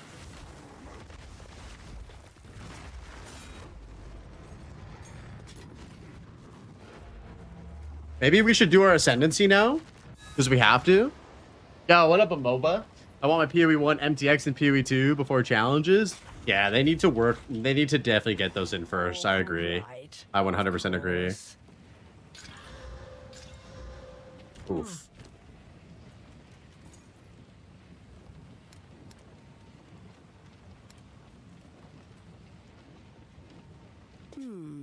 All right, goodbye.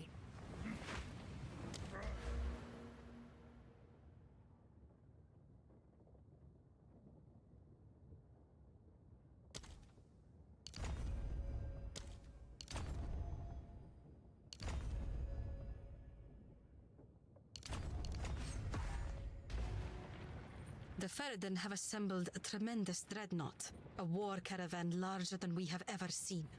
As we speak, Ferocious it is Roar roaring is always through going to be on the weapon heart set of the 2. leaving devastation Balance is always going to be on its weapon wake. set 2.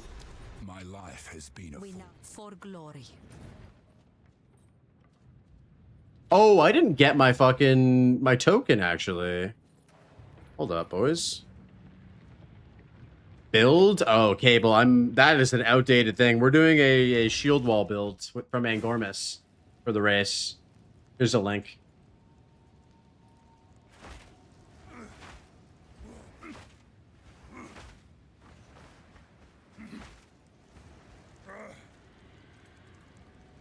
Oh my get wrecked by my cooldown, dude.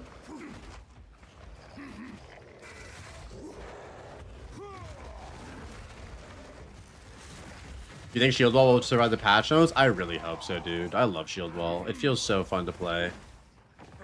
And it did survive from 0.3 to 0.4. I mean, in 0.3, it was really good.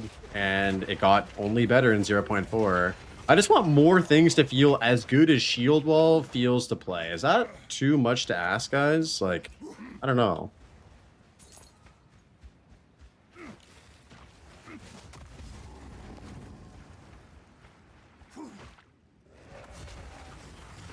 I'm not ready.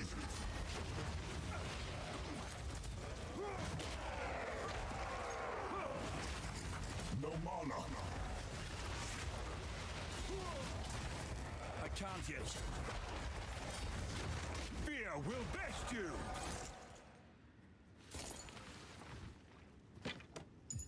Kind of weird that that didn't appear on the old loot filter, but we demand harder game. Shield Wall was a good build, but it's so fucking boring and stupid. Okay. Why is it boring and why is it stupid, bro? What? It's fun, man. Yes? Wait, why can't I go to Trial to Suck My Ass? Am I just blind?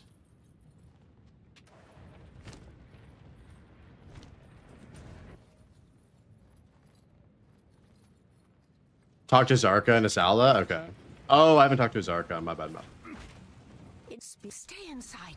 Thank you. Yeah, I have never done this secondary What is it? So, ascension where you skip there we go. Yo, welcome back, Dapper. Speedy? I don't know about that, dude. I don't know about that. Okay, Blaze, hear me out. How about RF coming to PoE 2? I think Grinding Gear Games, like Jonathan, maybe specifically, has said that they want to bring in RF to PoE 2. I think they've like directly said that. Why, Shyster? You don't want you don't want it to be in PoE 2? I feel like people love Righteous Fire.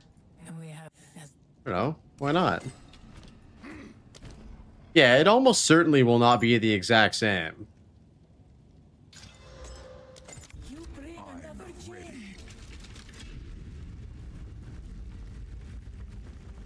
For Righteous Fire to burn your enemies, you'll need Righteous Glory. There it is.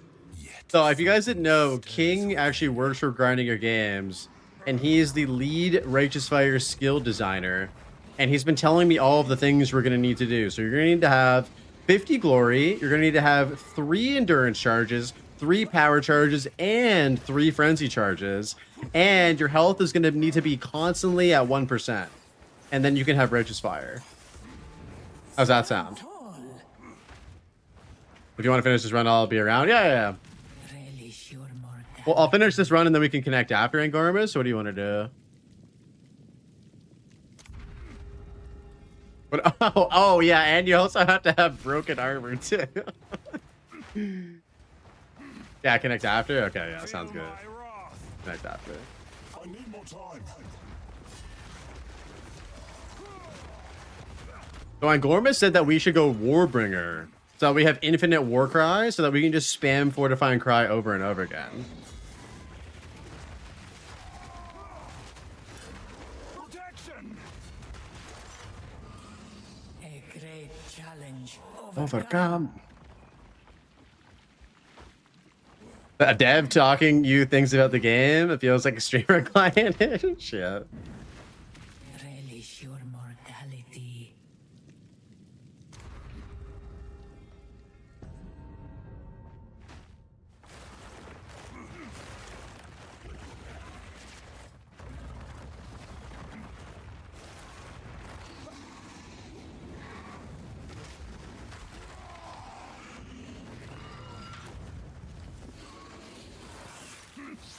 Man, I haven't fought the boss of this area with a...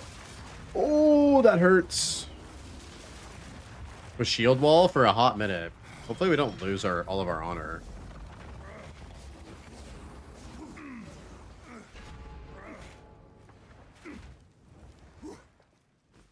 They can't fuck up RF if they never put it in the game. They will, though. And I feel like it's going to be really... They really have to tread carefully because... when they put in stuff like Shield, or not Shield Wall, when they put in stuff like Cyclone and RF and stuff like that, like, a lot of people romanticize those skills because they're like people's favorite builds from PoE 1. And so when they put it into PoE 2, they have to be super careful because people will have really high expectations of how these skills will function. So if they do RF and completely change it, like, you know, like let's say they add like glory or something to like something ridiculous like that, like people are going to fucking lose their minds. People are going to lose their minds. Where's my Earth Shatter and Sunder leveling? Ooh. Dude, Sunder in PoE 1 is so good. Although I saw Prada making a build with Sunder in the end game, and it looked decent. It looks pretty good. It looked like he probably had a shit ton of investment, but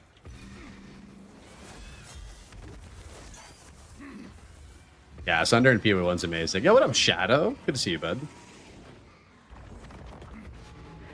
Impressive endurance. Man, I wish I could hear impressive endurance more often. I never hear that. I always hear disappointing endurance, you know what I'm saying? What's up, Shadow? How you doing, bro? None shall pass. Disappointing endurance. The ritual has been disrupted. Oh, honor and a random boon? Yo, let's go. Hare's foot? Are you kidding me? Oh, this run has been blessed.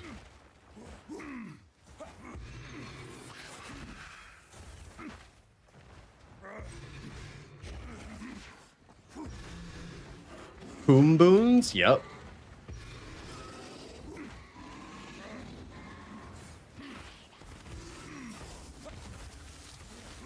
Man, I wish that I could like practice Act 2 only. I feel like Act 2 is such an important part of this run, where you have to like swap your build out and shit, and like, I don't know, just feels very important. Where should I go next? Where is Angorma saying to go next? Oh, okay, over here. I will overcome this challenge. Stand clear. I can't yet.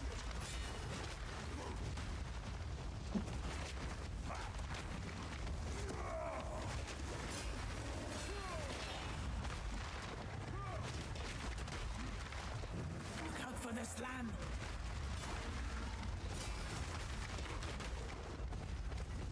Oh, that's a lot of damage. This is proof of my strength. Rest the way.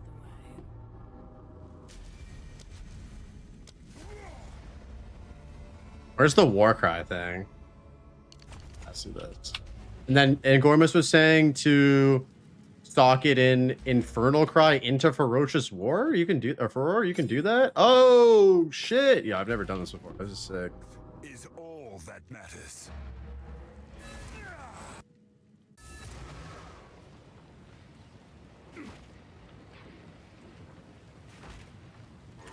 So, you really Didn't loot wanted anything? to rush. I just feel like his loot takes a while to come out, doesn't it? As you wish. Goodbye. Ferocious Roar. Read Ferocious Roar. That's actually Giga Tech. The skill is OP. It's ridiculous. Do not want You want me to read right now, bro? We're on the clock. welcome. The whole reason we do it is for the level 28 gear. Oh. I mean, should we go back? We can go back.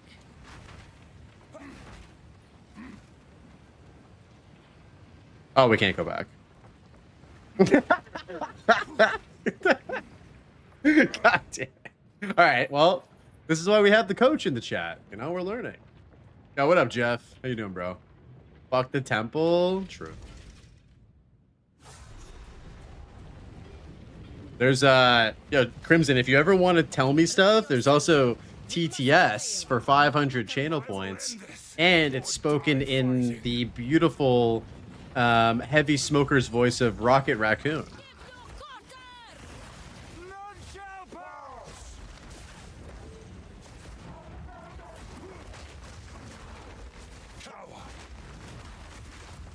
Wait, what? That's crazy. I didn't realize there was free foot picks from your favorite waifu when you use this skill. No wonder fucking Angormas uses it constantly. That's crazy, dude.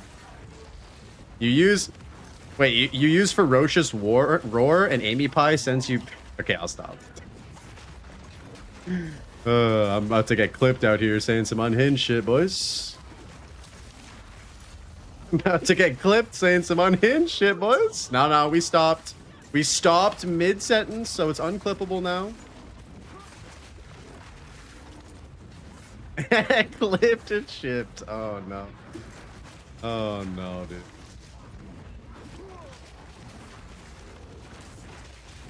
Damn, he's got the VIP. That's huge.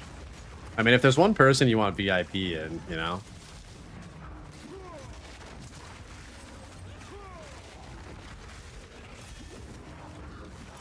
We're gonna have enough damage to kill fucking Jommonra? I feel like... I'm scared. Oh, I'm so fat. So fat and large. Level 31, we're level 27. We're still gonna get XP, right? Like decent XP. Oh no.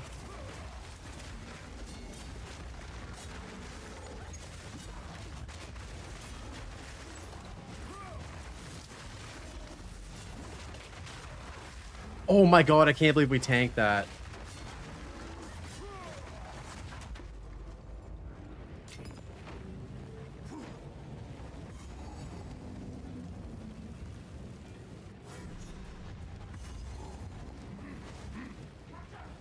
I can sense it. The beast is near. Oh my god, bro.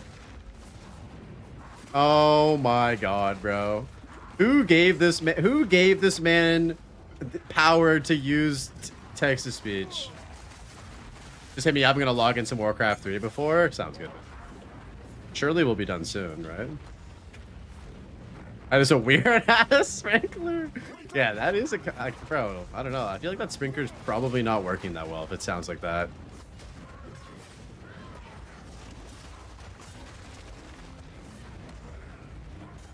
And Gormus, are you not streaming today?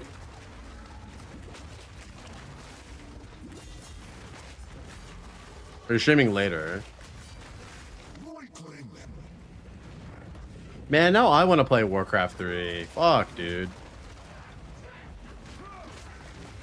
Yeah, if you want to stream like together in a couple hours, we can do that. If not, you can do the coaching off stream too. It's all good. Also, I added Ass 11 to the chat, boys. Let's just ditch practice and play custom games. Bro, if we do that, I'm gonna get XD. Dude, if we do that, I'm gonna lose to Farmer, bro. And Crimson was like, imagine being the guy who's slower than the Farmer.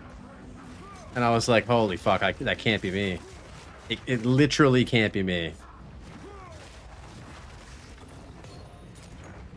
Oh no, not the ass emote? Hey man, I said if we hit 200 subs on the channel, we'd get ass 11, so I'm a man of my word.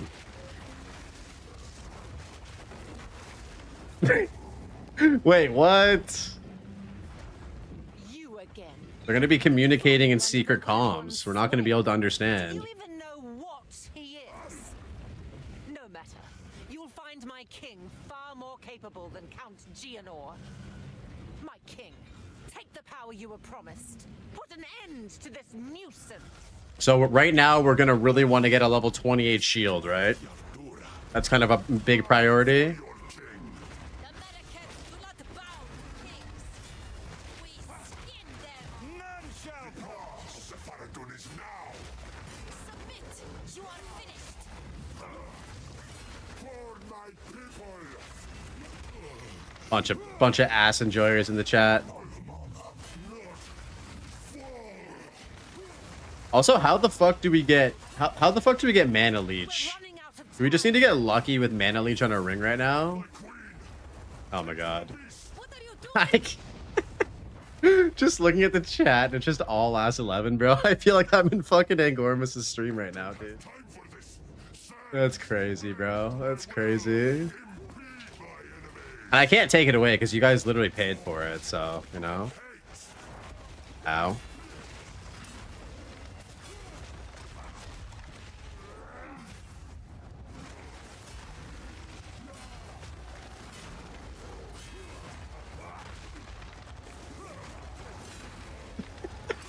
This is exactly why I didn't want to add this fucking emote to the chat, boys. This is exactly why I didn't want to add this shit. It's it's just literally that's all we do now. Wait, what? 11 feet 11. What is that?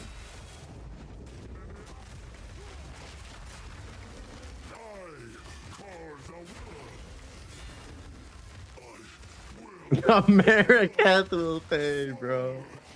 Oh my god. Wait, how is he not dead? I thought he was dead. Oh, he was one shot, dude.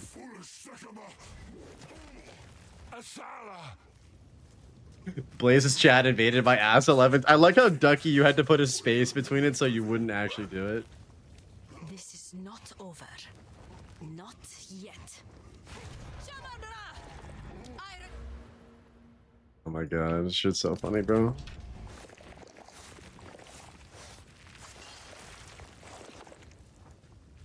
It is done. The war.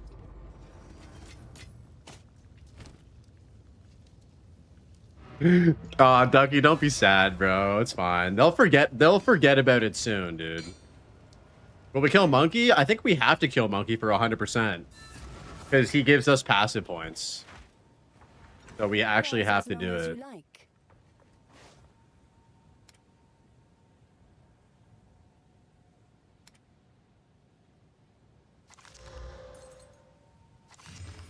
Islandberg, take care. I've got some trinkets. I will tell you. Oh, that's another emote that chat paid for to have put into the channel. I will tell your tale. As long as Angorva stays supreme. It suits you. Take care. Yeah, that one's pretty unhinged, Kush, I'm not gonna lie. That one's pretty unhinged. Holy fuck, dude. It's time for honesty. Alt account swap. Wait, what?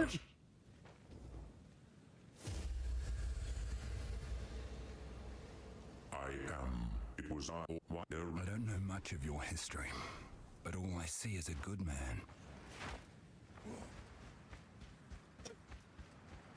man. The level of degeneracy has gotten way too high now. Oh my god. It's crazy, bro. What is it? Yes, until The beast has grown too powerful. We can It's actually a good idea. through mortal means. We definitely can have a Baldworks emote. Empire that embraced corruption, Where the heck is Blade when you need him? mastered it. We never said we were why am I watching a fucking cinematic? What the hell am I doing? I mean, we have the 2-pay emote, you know what I mean? That's pretty good. From burning sands to steaming bowls. Protection!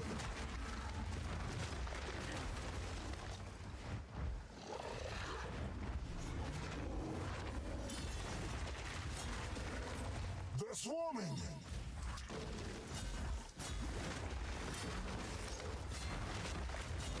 You were no Hey guys.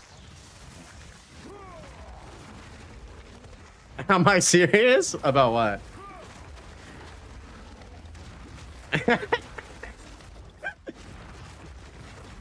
Uh-oh. EG, you did it wrong, bro.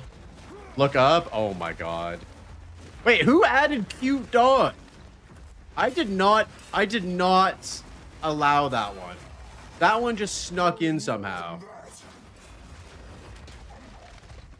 I did not give permission to have that one put in. Who is in charge here? It says added by me. Oh. Yeah, I added it. Oops. Oh, what the fuck are these? Yo. No movement speed.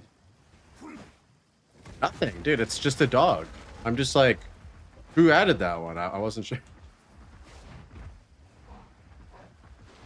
Words of wisdom from the homie Halsey. Hey guys. You have no access? Oh, DG, you need to have either, I think you might need to be a sub. I think you might need to be sub to use some of this shit.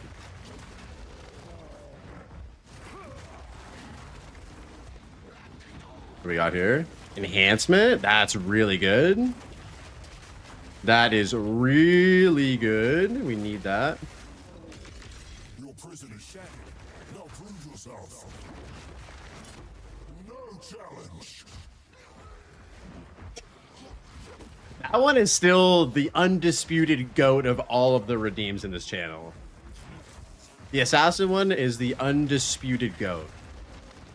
I don't know. Like, I just feel like that one just goes so hard.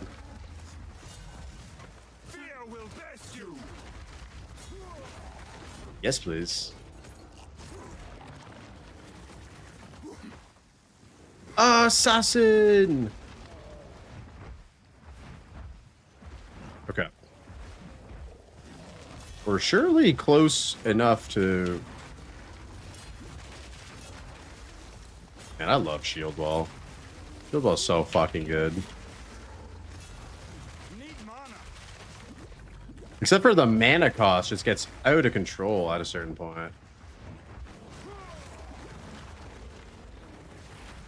Dapper Goldie with the ban. Let's go, dude. Okay. Oh, we just went in a giant circle.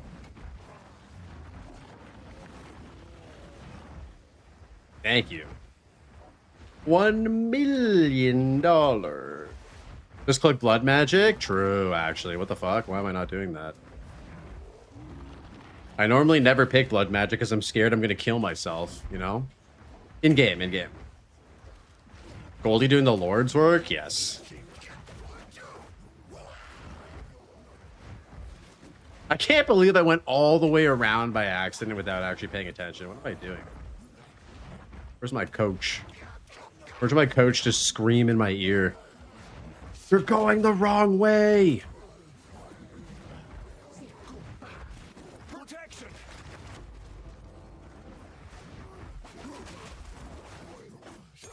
That one's pretty good too. I have another clip from Miso that I can't put into the game. I can't put into the stream, but I really wanted to. I can't put it into the stream, but I really wanted to put it into the stream. You bring great news. What is the great news, Kush? Cake?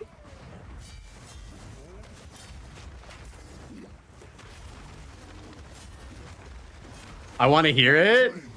Okay, maybe once we finish this run, I'll play the clip.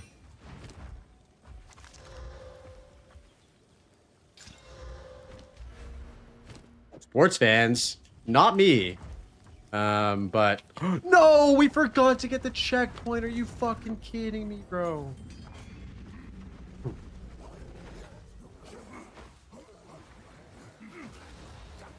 Esports? Question mark? My favorite my favorite basketball team is Cloud9, followed very shortly by FaZe Clan, actually. Those are my favorite sports teams. Wait,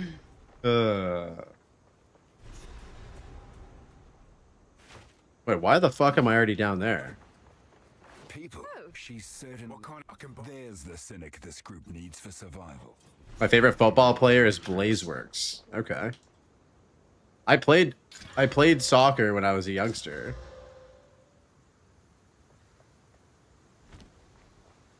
You'll not keep your eyes sharp. Oh, that's a lot of armor. Don't want to start a fight.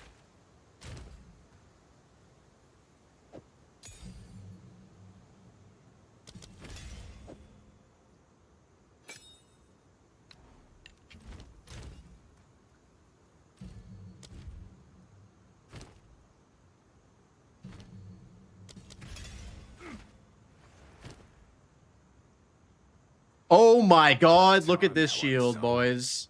This shield is fucking cracked. Holy shit. Holy motherfucking shit.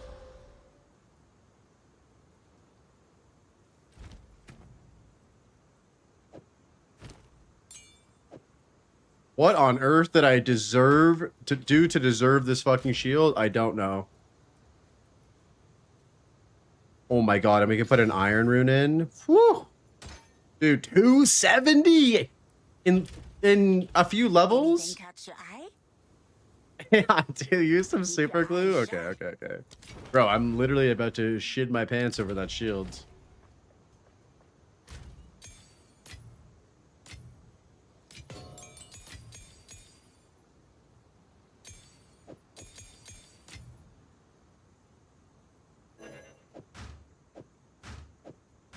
Hello? Oh, oops. Oh yeah, you know, just using a fucking white belt in Act 3. That's smart. Good shit, Blaze.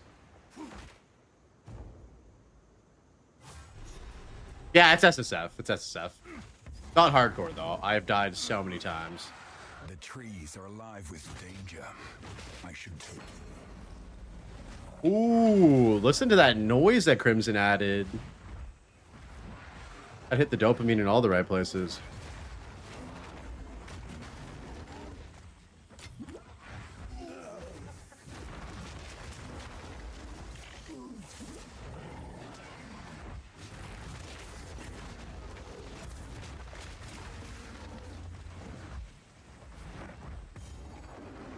That creature, it's all muscle. What strength!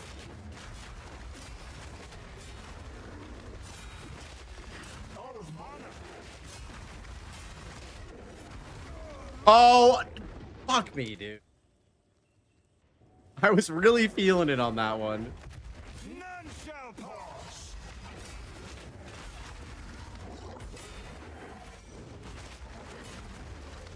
I was like, I can just get one more shield wall off.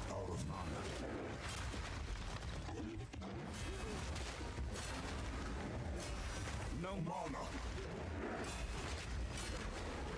I shape my own fate. Man, there's gonna be some funny ass clips from tomorrow's stream, boys, for sure. Okay, so Fortifying Cry we get at level 31, right? Yeah, we got one more level, then we're fucking chilling with that.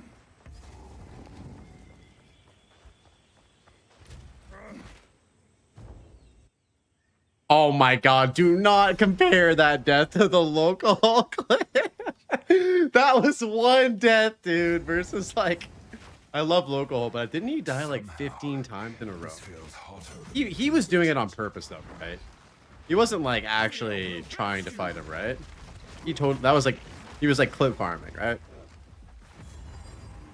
Yeah, it was clip farming for sure. Elva should know what to do with this. It was one of the best clips from 0.3. Like hands down one of the best clips from 0.3 I think I've ever seen. Followed very closely by Dead Rabbit dying to the boat in 0.4. What about you guys? You guys have any favorite clips from PoE history?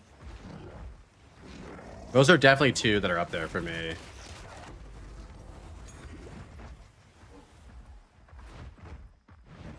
Oh, Captain, my Captain. Yeah, that was so good. The boat was peak, dude. The boat was so peak. That's where the Wait What channel redeem is from. If you guys play the Wait What channel redeem. Out of mana.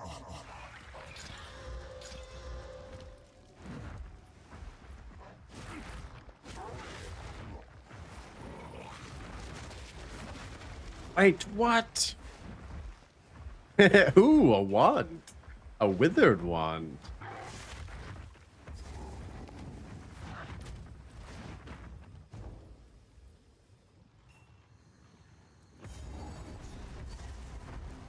This place. There's one of Quinn running away from the monkey and screaming. Dude, Quinn has some legendary death clips too from 0. Like all of the fucking leagues actually. And we're gonna have some really good clips from 0.5, boys. There's gonna be so many deaths to the new bosses that nobody knows the mechanics about. Abrasion? Holy fuck. Need mana.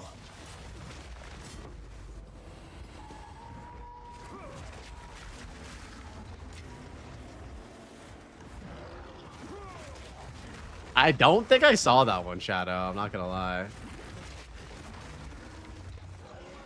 I've never seen multiple streamers stream D4 for so long. Holy, we are starving. Yeah.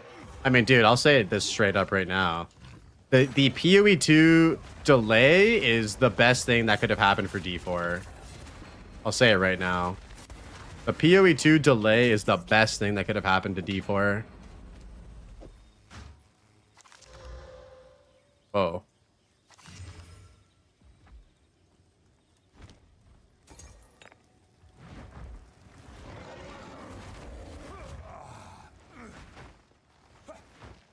What's a D4?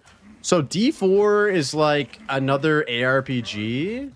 You know, you can play it on console. Sorry, I had something funny planned for that one, but I totally just whiffed on the execute.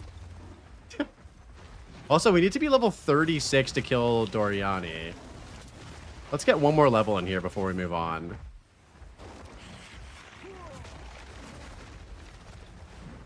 Yo, the Warbringer Ascendancy with the infant, or oh, yo, Crimson cooked me a nice little loot filter.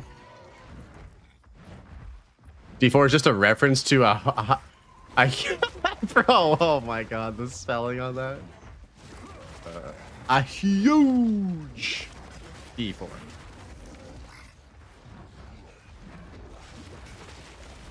It's a 4-inch Diablo, you know what I'm saying?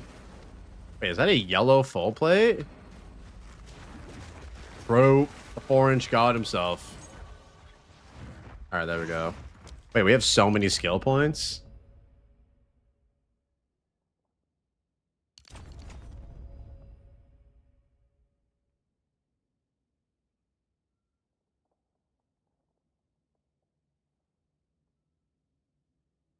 Fortifying cry. Oh shit, we go this way, huh? Okay.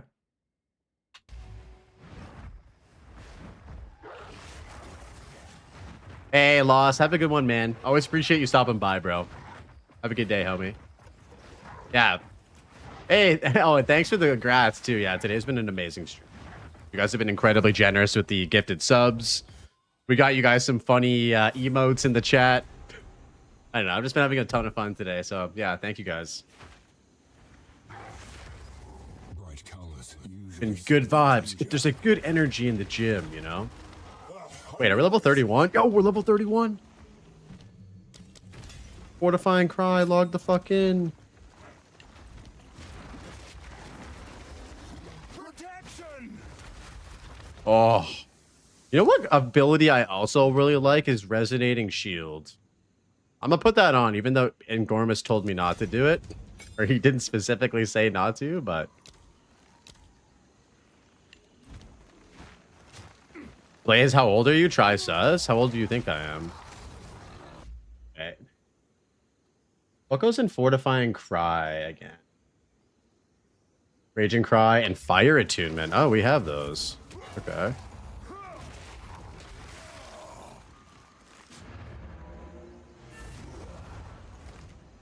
$29 higher. I'm 33, dude. I'm 33, bro. Dude, I'm turning 34 this year, if you can believe that. Holy fuck. We're getting there, boys.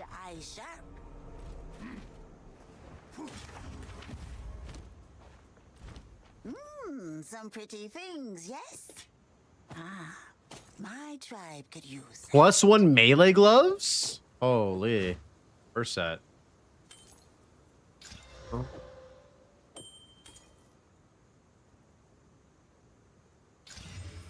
Be wary. Where is my fire attunement? Oh.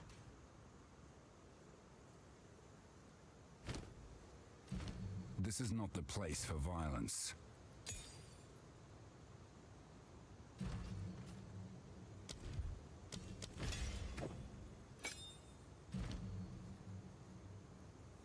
Okay, fuck it. We'll just cut another one.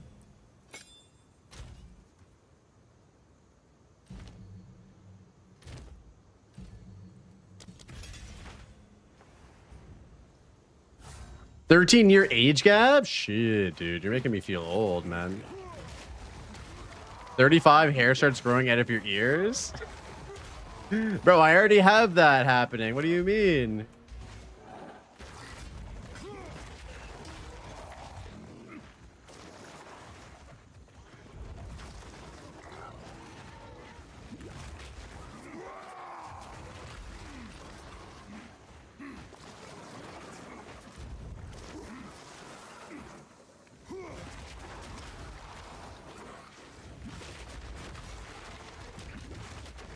You'll see, young one. You'll see. Oh, God.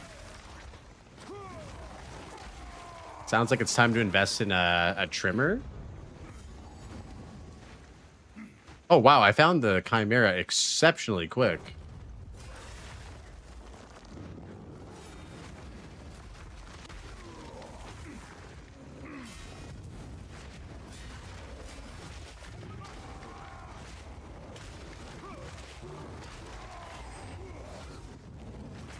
No, dude, we almost had that.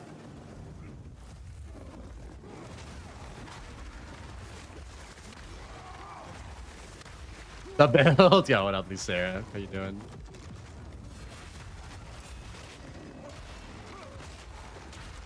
Hair ears are annoying. I just shave them. There you go. There you go. I feel like we need to get another level here. We're level 31 and level 36 zone. I feel like I'm not going to get XP if I don't level up at least one more time here. This whole, like, having to be level 36 thing is throwing me off.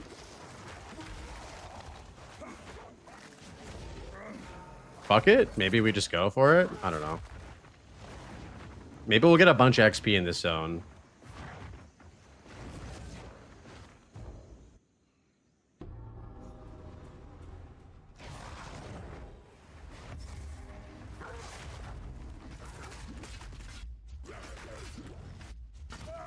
Damn it. Classic.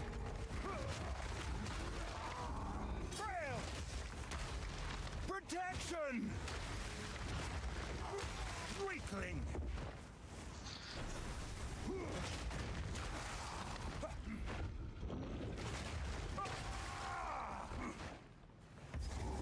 These statues make me wary.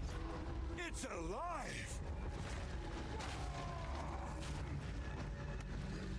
Yo, Halsey with the tier 1. What's up, homie? 3 months. Let's go. Speedrun's going good. I don't love speedrunning. I've used the word hate to describe speedrunning. Although I am having a lot of fun today. I'm taking it less seriously than I did before, and it's kind of helping me. Yeah, we had a just under 1 hour act 1, which is pretty good for me. And now, yeah, we're at like 2 hours and 40 minutes for Jaquani's Machinarium. Hopefully, gonna try and wrap this up at like 3.5 hours.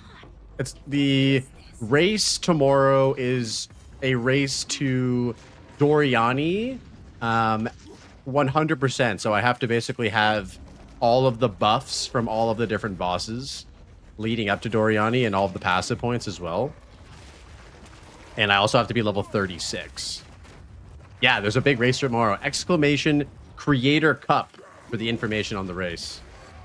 Except for the Venom Crypts. Oh yeah, true. Yeah, we didn't include the Venom Crypts.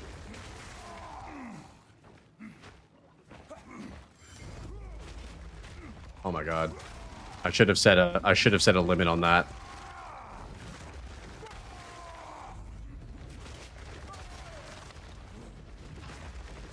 There's no penalty for death, Arjack. Halsey, I missed your message. I'm sorry. It's way up there now. What did you say?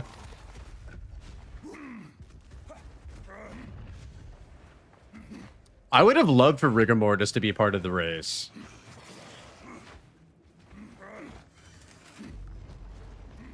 Yeah, Crimson's been putting in the work behind the scenes to make it happen.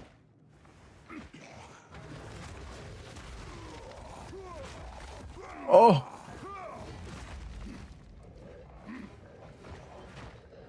Oh, yeah, it's going to be a fun event tomorrow. Gets foot picks from who? From Crimson? How do I lose this race? Is it the body? Oh, shit.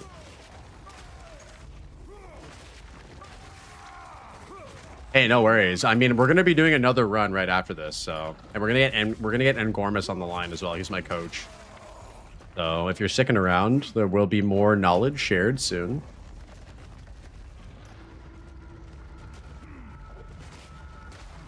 Oh, Halsey, I'm surprised you never tried Shield Wall. I need to learn how to blast a new endgame. We all need to learn how to blast a new endgame. I'm so excited. I'll probably make like an SSF and HCSSF like progression guide for that. How to progress through and everything. I'm so pumped for the new endgame.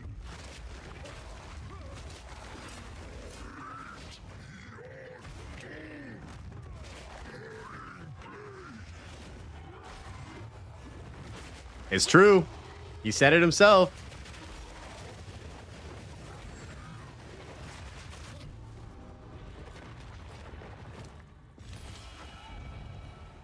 What's up? Yo, Benny, what's up, dude? How you doing? Good to see you, bro. 2 more days. Ugh, why get a bigger shield when you could get a bigger mace? I feel like you would have really liked this build too. You didn't play it, right? I think you'd like it because of your interest in melee and slams and whatnot. But it's actually like a good feeling melee. It's not a slam, but it feels like it has the impact of a slam. Halsey trying Shield Wall and Elden Ring later? Oh yeah. It's Halsey's first time on Elden Ring. Let's fucking go.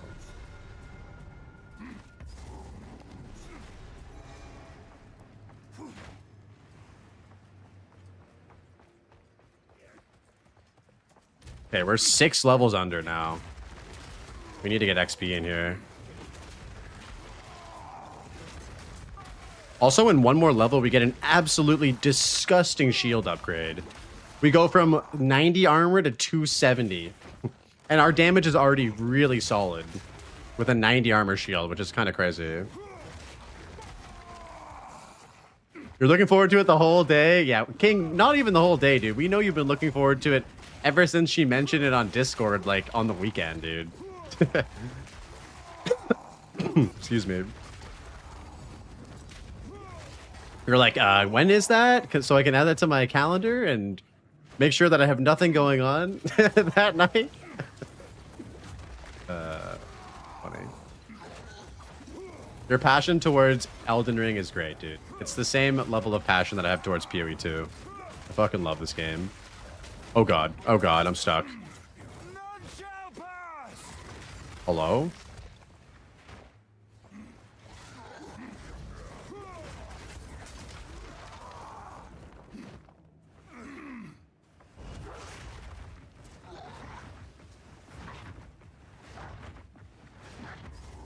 Doing good. Came in to have fun with me in chat. Yo, dude, always good to see you, Benny. What have you been playing these days, dude? Oh, why was that green, Crimson? Oh.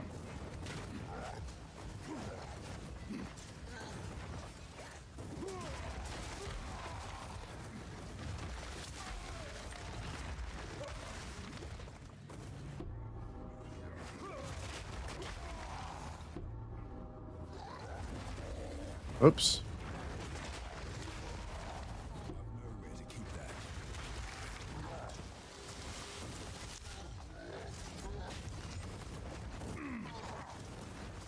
What is this size of soul core for? Why don't you have 30 monitors and 60 eyeballs? Yeah. Come on. Why aren't you Twitch maxing watching 17 different streams at once? This should fit in the generator. Ooh, Black Myth Wukong. Nice, dude. Is it Wait, can you still do the reset the checkpoint tech on softcore in this game? Can you? Face me.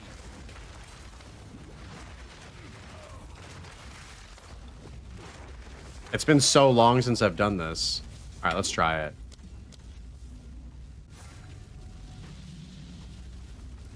Oh, I think you can.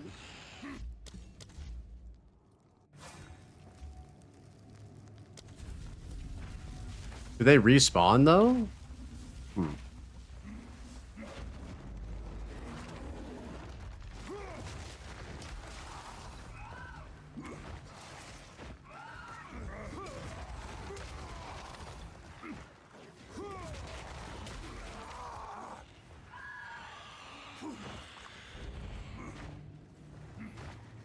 The soul core's moving to reset a checkpoint? Okay. So I'm just getting unlucky.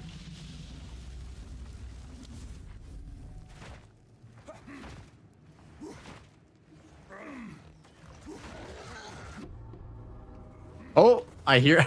There they are. It sounded like they just dropped from the sky, dude.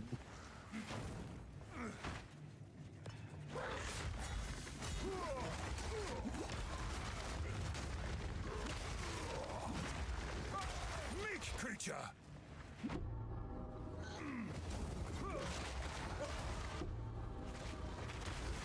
Yes, so many upgrades. +1 melee gloves too on the ES base. Let's go. Surely mana issues won't be a problem now. Back to the central chamber. Is there a way to get the construct dude to spawn faster? Oh. Seems like something Wait. Alva would know about. Wait, how did it get here so quickly? What the fuck? Oh dear. Now we just have to remove it from that giant construct. Good luck. Reset the checkpoint? Oh, okay. Gotcha.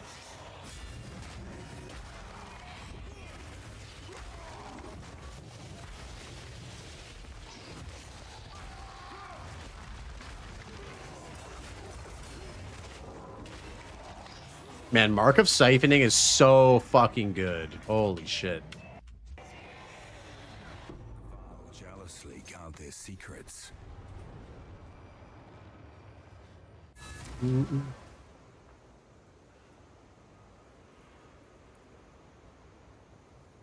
One of the best supports in the game. Yeah, it is incredible how good it is.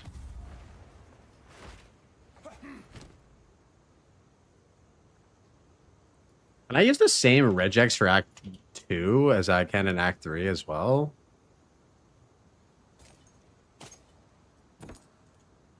Oh wait, does this have quality? Yeah, it does have quality. Some odds and ends we found in the jungle. Oh, that is a Giga Flask. Be wary. Mark of Siphoning could be literally 10x nerfed and still be OP. It's so fucking good, isn't it? I love it. It's so damn good. All right, everybody's favorite map layout. I actually like the waterways now. Now that they nerfed it a little bit.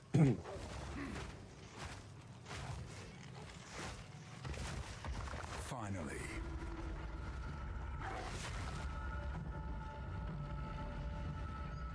None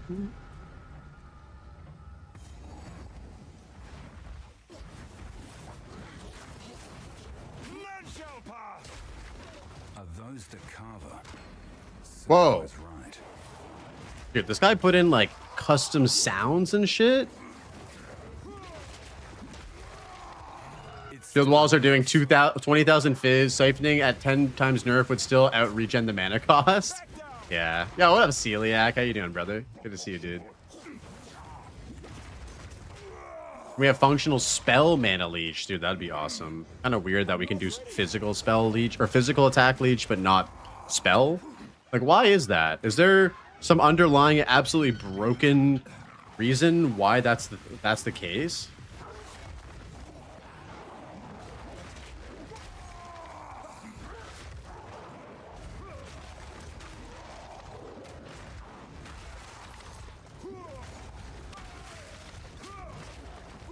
these guys could just stop maiming my bitch ass, that would be incredible.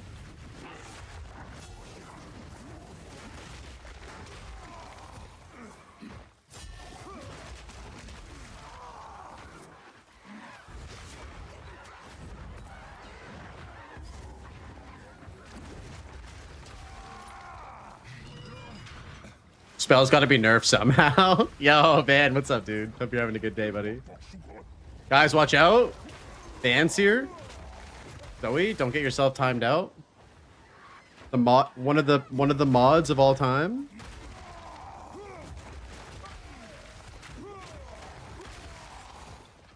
You're getting Fubgun mad about talking about HC? Yeah, I mean, it's not for everybody, dude. Not many people have the time to spend to play HC.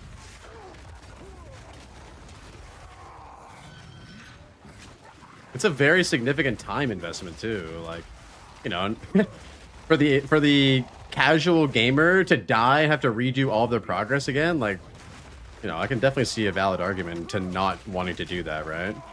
You know what's interesting though is that Talkative Try said he's going to be league starting HCSSF, and I'm very curious if he's going to be sticking with it or not.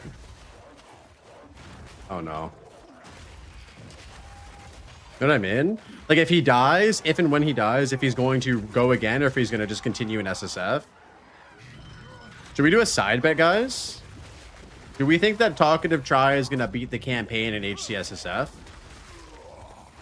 I've got to beat the fever talking. Bro still has the fever like 2 weeks later. I want to believe that my boy Try is going to pull through.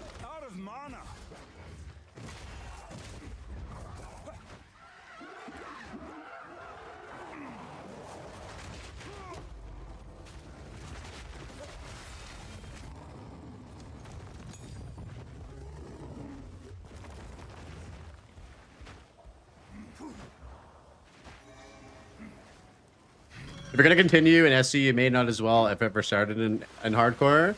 I don't agree with that. I feel like if you want to start hardcore just to get the initial feel for it and then continue on to softcore after, it's totally fine. You don't need to play hardcore and always just commit to it.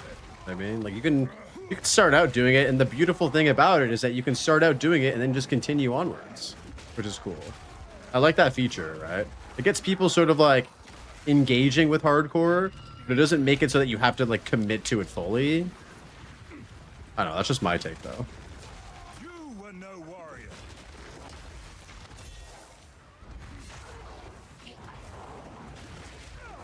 Oh my lord.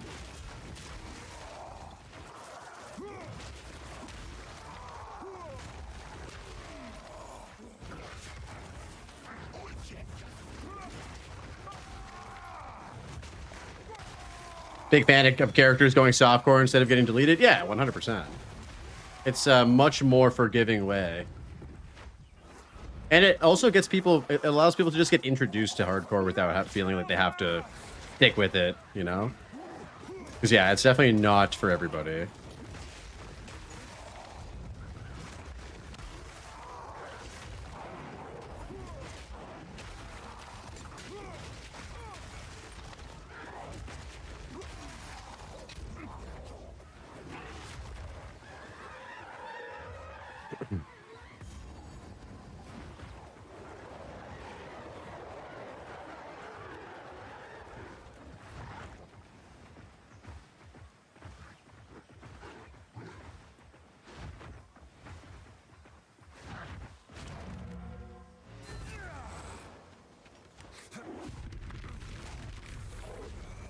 Two more levels and we can kind of just fly through the rest of it, right? I wonder if they're going to add a boss back there. I feel like they totally have the perfect little space for a boss back there, right? That's a good question.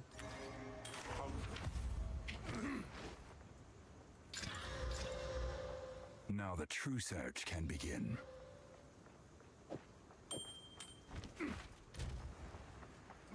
%2 lightning res.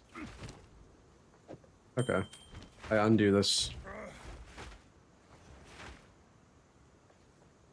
Until next time.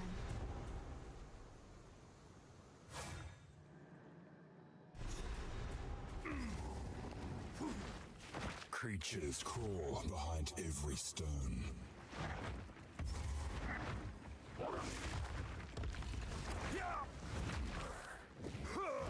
Wait. Oh, it's an invisible drowning orb. That is literally the stuff of nightmares. I was like, why am I drowning? Oh, this hasn't rendered in. And that would have been a death.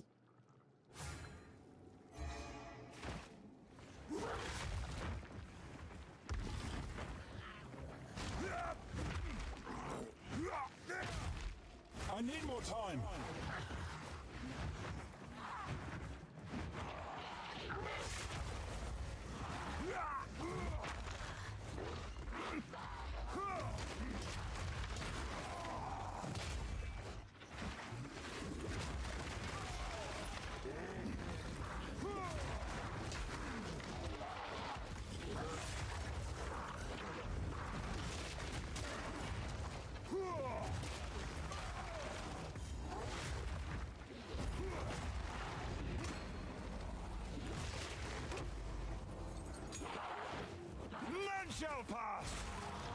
Yo, you got the Onslaught helmet? That's fucking huge, dude. Congrats. That's such a sick looking helmet, too. It's got that like samurai aesthetic. That would be one of the cool items to get as a transmog, you know what I mean? Like, even if you didn't need Onslaught, you could still run it, like the aesthetic of it. Do you guys think that they should add like a transmog system into the game? I feel like Diablo 4, you know, giving credit where it's due, has a wonderful like transmog system. I love that. You get to actually use like the artwork for all of the cool ass items. There is one? Oh, is it paid? I'm not aware of this. You have to pay for a one-time use. Oh. Okay, so let's forget about that. You guys think that they should add one that's not like that?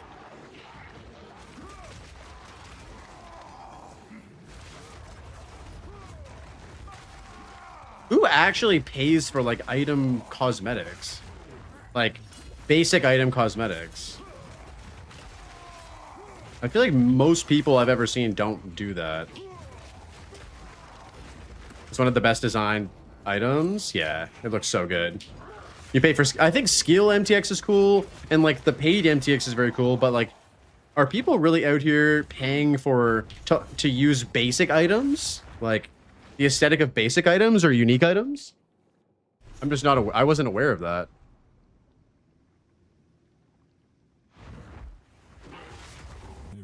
If it's there, people will use it. True. Drip is the true end game. Yep. That's why I can't wait for challenges, bro. Because then we can get free drip from playing the game. Protection. You bought 2 just to make a chaos drip? Oh, hell yeah. There's MTX and transmog items. I have been just made aware of that. I didn't realize that. They do have some really beautiful, unique items. That's what I mean. I wish that we had access to using them for free. Like the aesthetic of them, the design of them. Like gold rim. I just want to have my gold rim. I want to have my gold rim fedora on all the time, guys. How do I get this?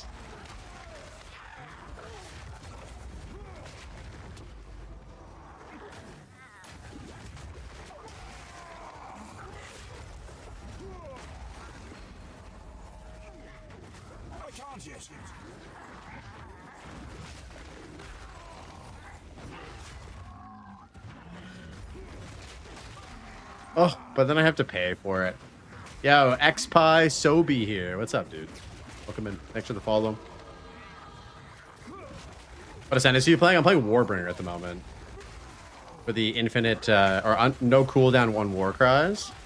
We're just going to the end of Act 3, so... Warbringer seems like it's the play, based on what Angormus told me.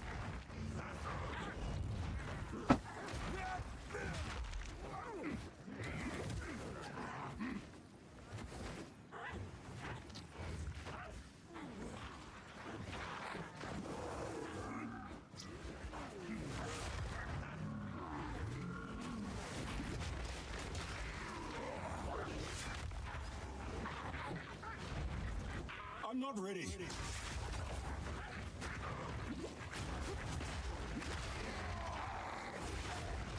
I'm not playing hardcore, but you're absolutely right, Punk. It would be normally. Yeah, this is softcore SSF for the race.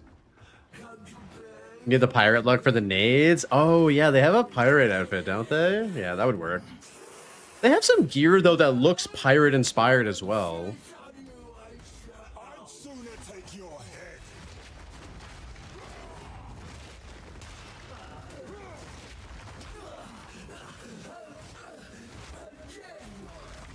Yo, Notch and Rob with the follow. Welcome in, dude. Oh my god, she just got fucking destroyed.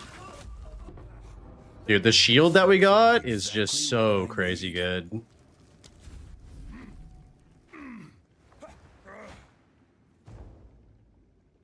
It's too sexy, invert your eyes. I had to kill her super quickly so that chat couldn't be exposed to the fupa.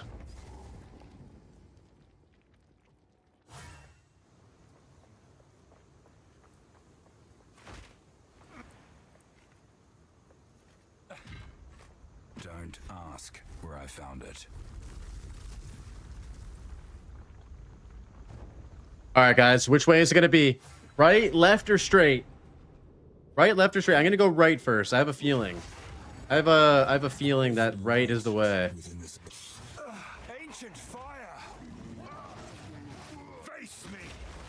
I miss Mos Dev. I mean, you know, I can listen to him anytime. But yeah, he's absolutely goated. Go straight? Are you sure? Yeah, you're right. God damn. I need more time.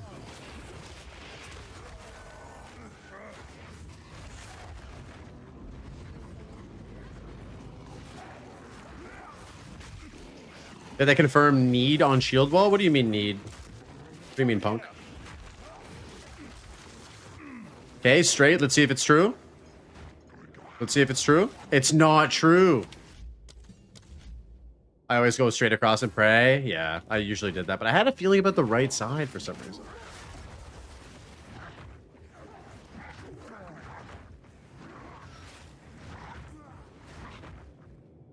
What did we learn? What did we learn? 50% firewall? Yeah. Fuck, dude. I can't yet. What incredible and terrifying wonders. Oh, we're getting unlucky with this layout. Our choices on navigating this layout, I should say. I need more time.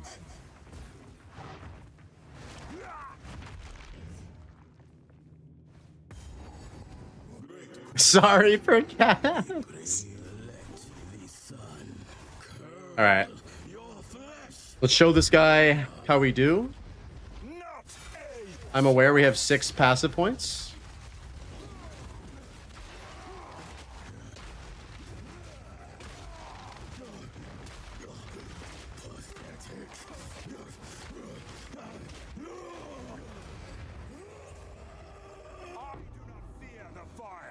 It is mine to shape. Vile ingenuity never ceases to amaze me. I love this scene too, where the I can make out look at the symbols of detailing, man. blood It looks and so good. Offering. Wait, no. It's not a blood offering, it's someone of vile blood. Someone of Val Blood. Who might that be? It worked.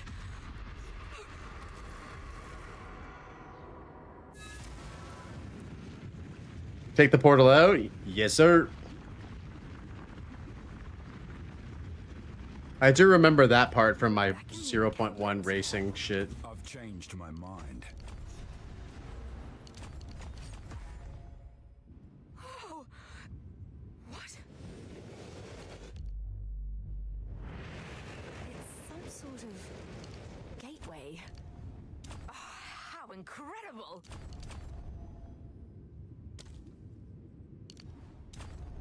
Oh, wow. And he goes right for the speed stuff. Okay, makes sense. Hear a click. Duck. It makes sense.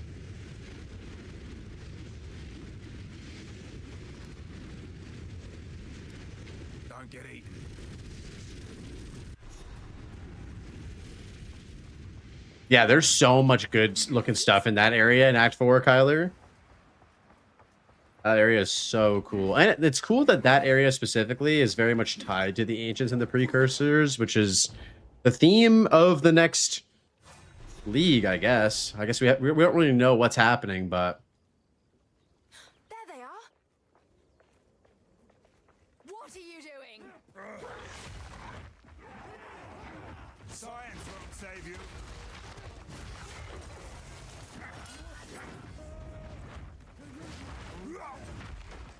I need more time.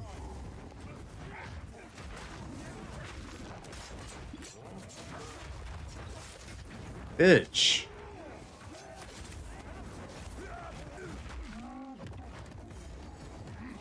I'm not ready. None shall pass. We really just pick all of the wrong ways? Damn.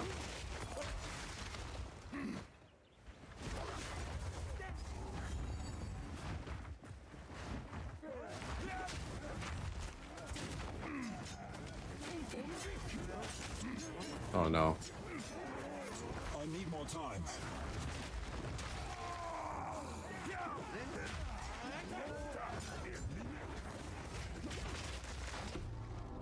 Oh! Sacrificial heart off the first big boy?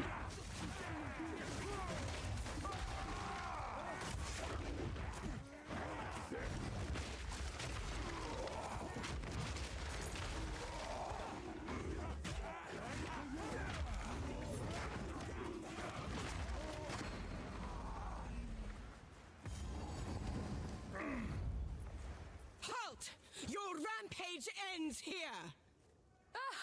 Don't worry, I can solve this. I hope we get fishing in the update. Dude, people have been wanting fishing in PoE for so long. Do you think that we're going to get fishing? I don't know. I think will be a ritual upgrade. Or, sorry, a ritual teaser, Kyler, for sure. Yo, what's up, Viper? As for you, Do you think there will only rework existing mechanics, or will they port over an old PoE 1? I hope they bring over and they make a new mechanic as well as upgrade the existing ones. That's my hopium, though. I don't know what they're gonna do. you are nothing but a locust. Feel Arakali's sting. No, dude. Dang it.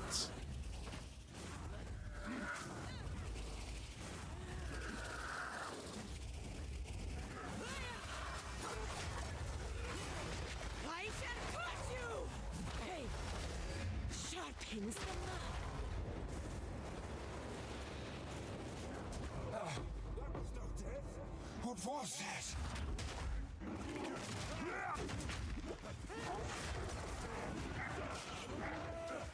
Come here. This does not feel like the right way.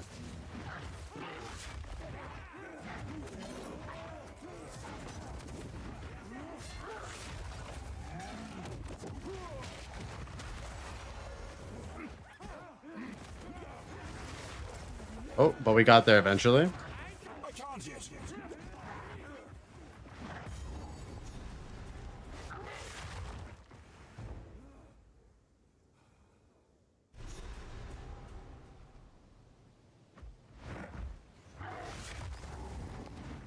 These people are already doomed. I will kill whoever I must. And the druid voice sounds so sick with the warrior voice lines. I'm not ready.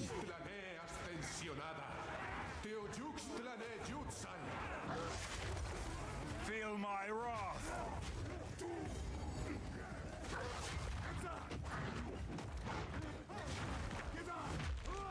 I can't yet. I probably don't even have rapid attacks in Leap Slam.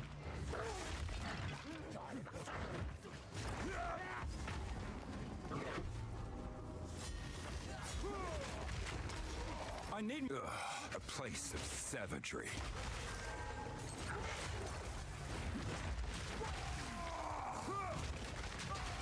brittle.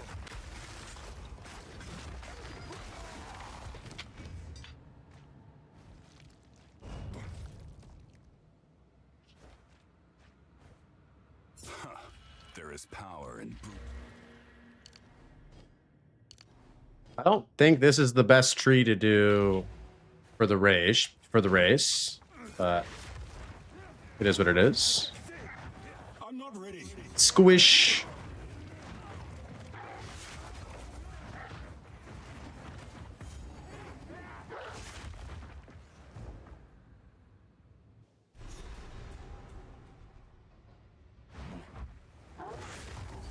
Am I going to try HC trade this league? Probably not. I'll probably play HCSSF. I played a lot of Trade League in PoE1's Mirage League, and I had a lot of fun doing it. But I definitely still have more fun playing SSF, which is what it's all about for me. It'd be fun to do group self-found, but we do that usually in Timmy's League. Wax on. I don't know if you played Timmy's League last league, but you definitely need to join us this league for Timmy's League. Oh yeah, dude, like basically almost confirming that we're getting the Breach Genesis tree. That is going to make SSF so much better, guys. Like people who don't know what the Genesis tree is, it's an incredibly powerful crafting tool. Oh, here, let me share this with you. Oh fuck, okay, so go to just look up Angormus build guide on YouTube. Or sorry, not on YouTube, on Google. Or Angormus PoE2 or Angormus Mobalytics.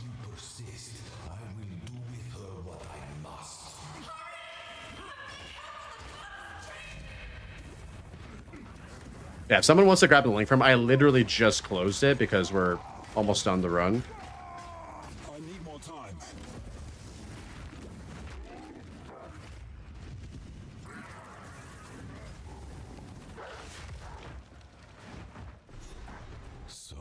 You have a feeling we're not getting anything like PoE1 Breach? Really?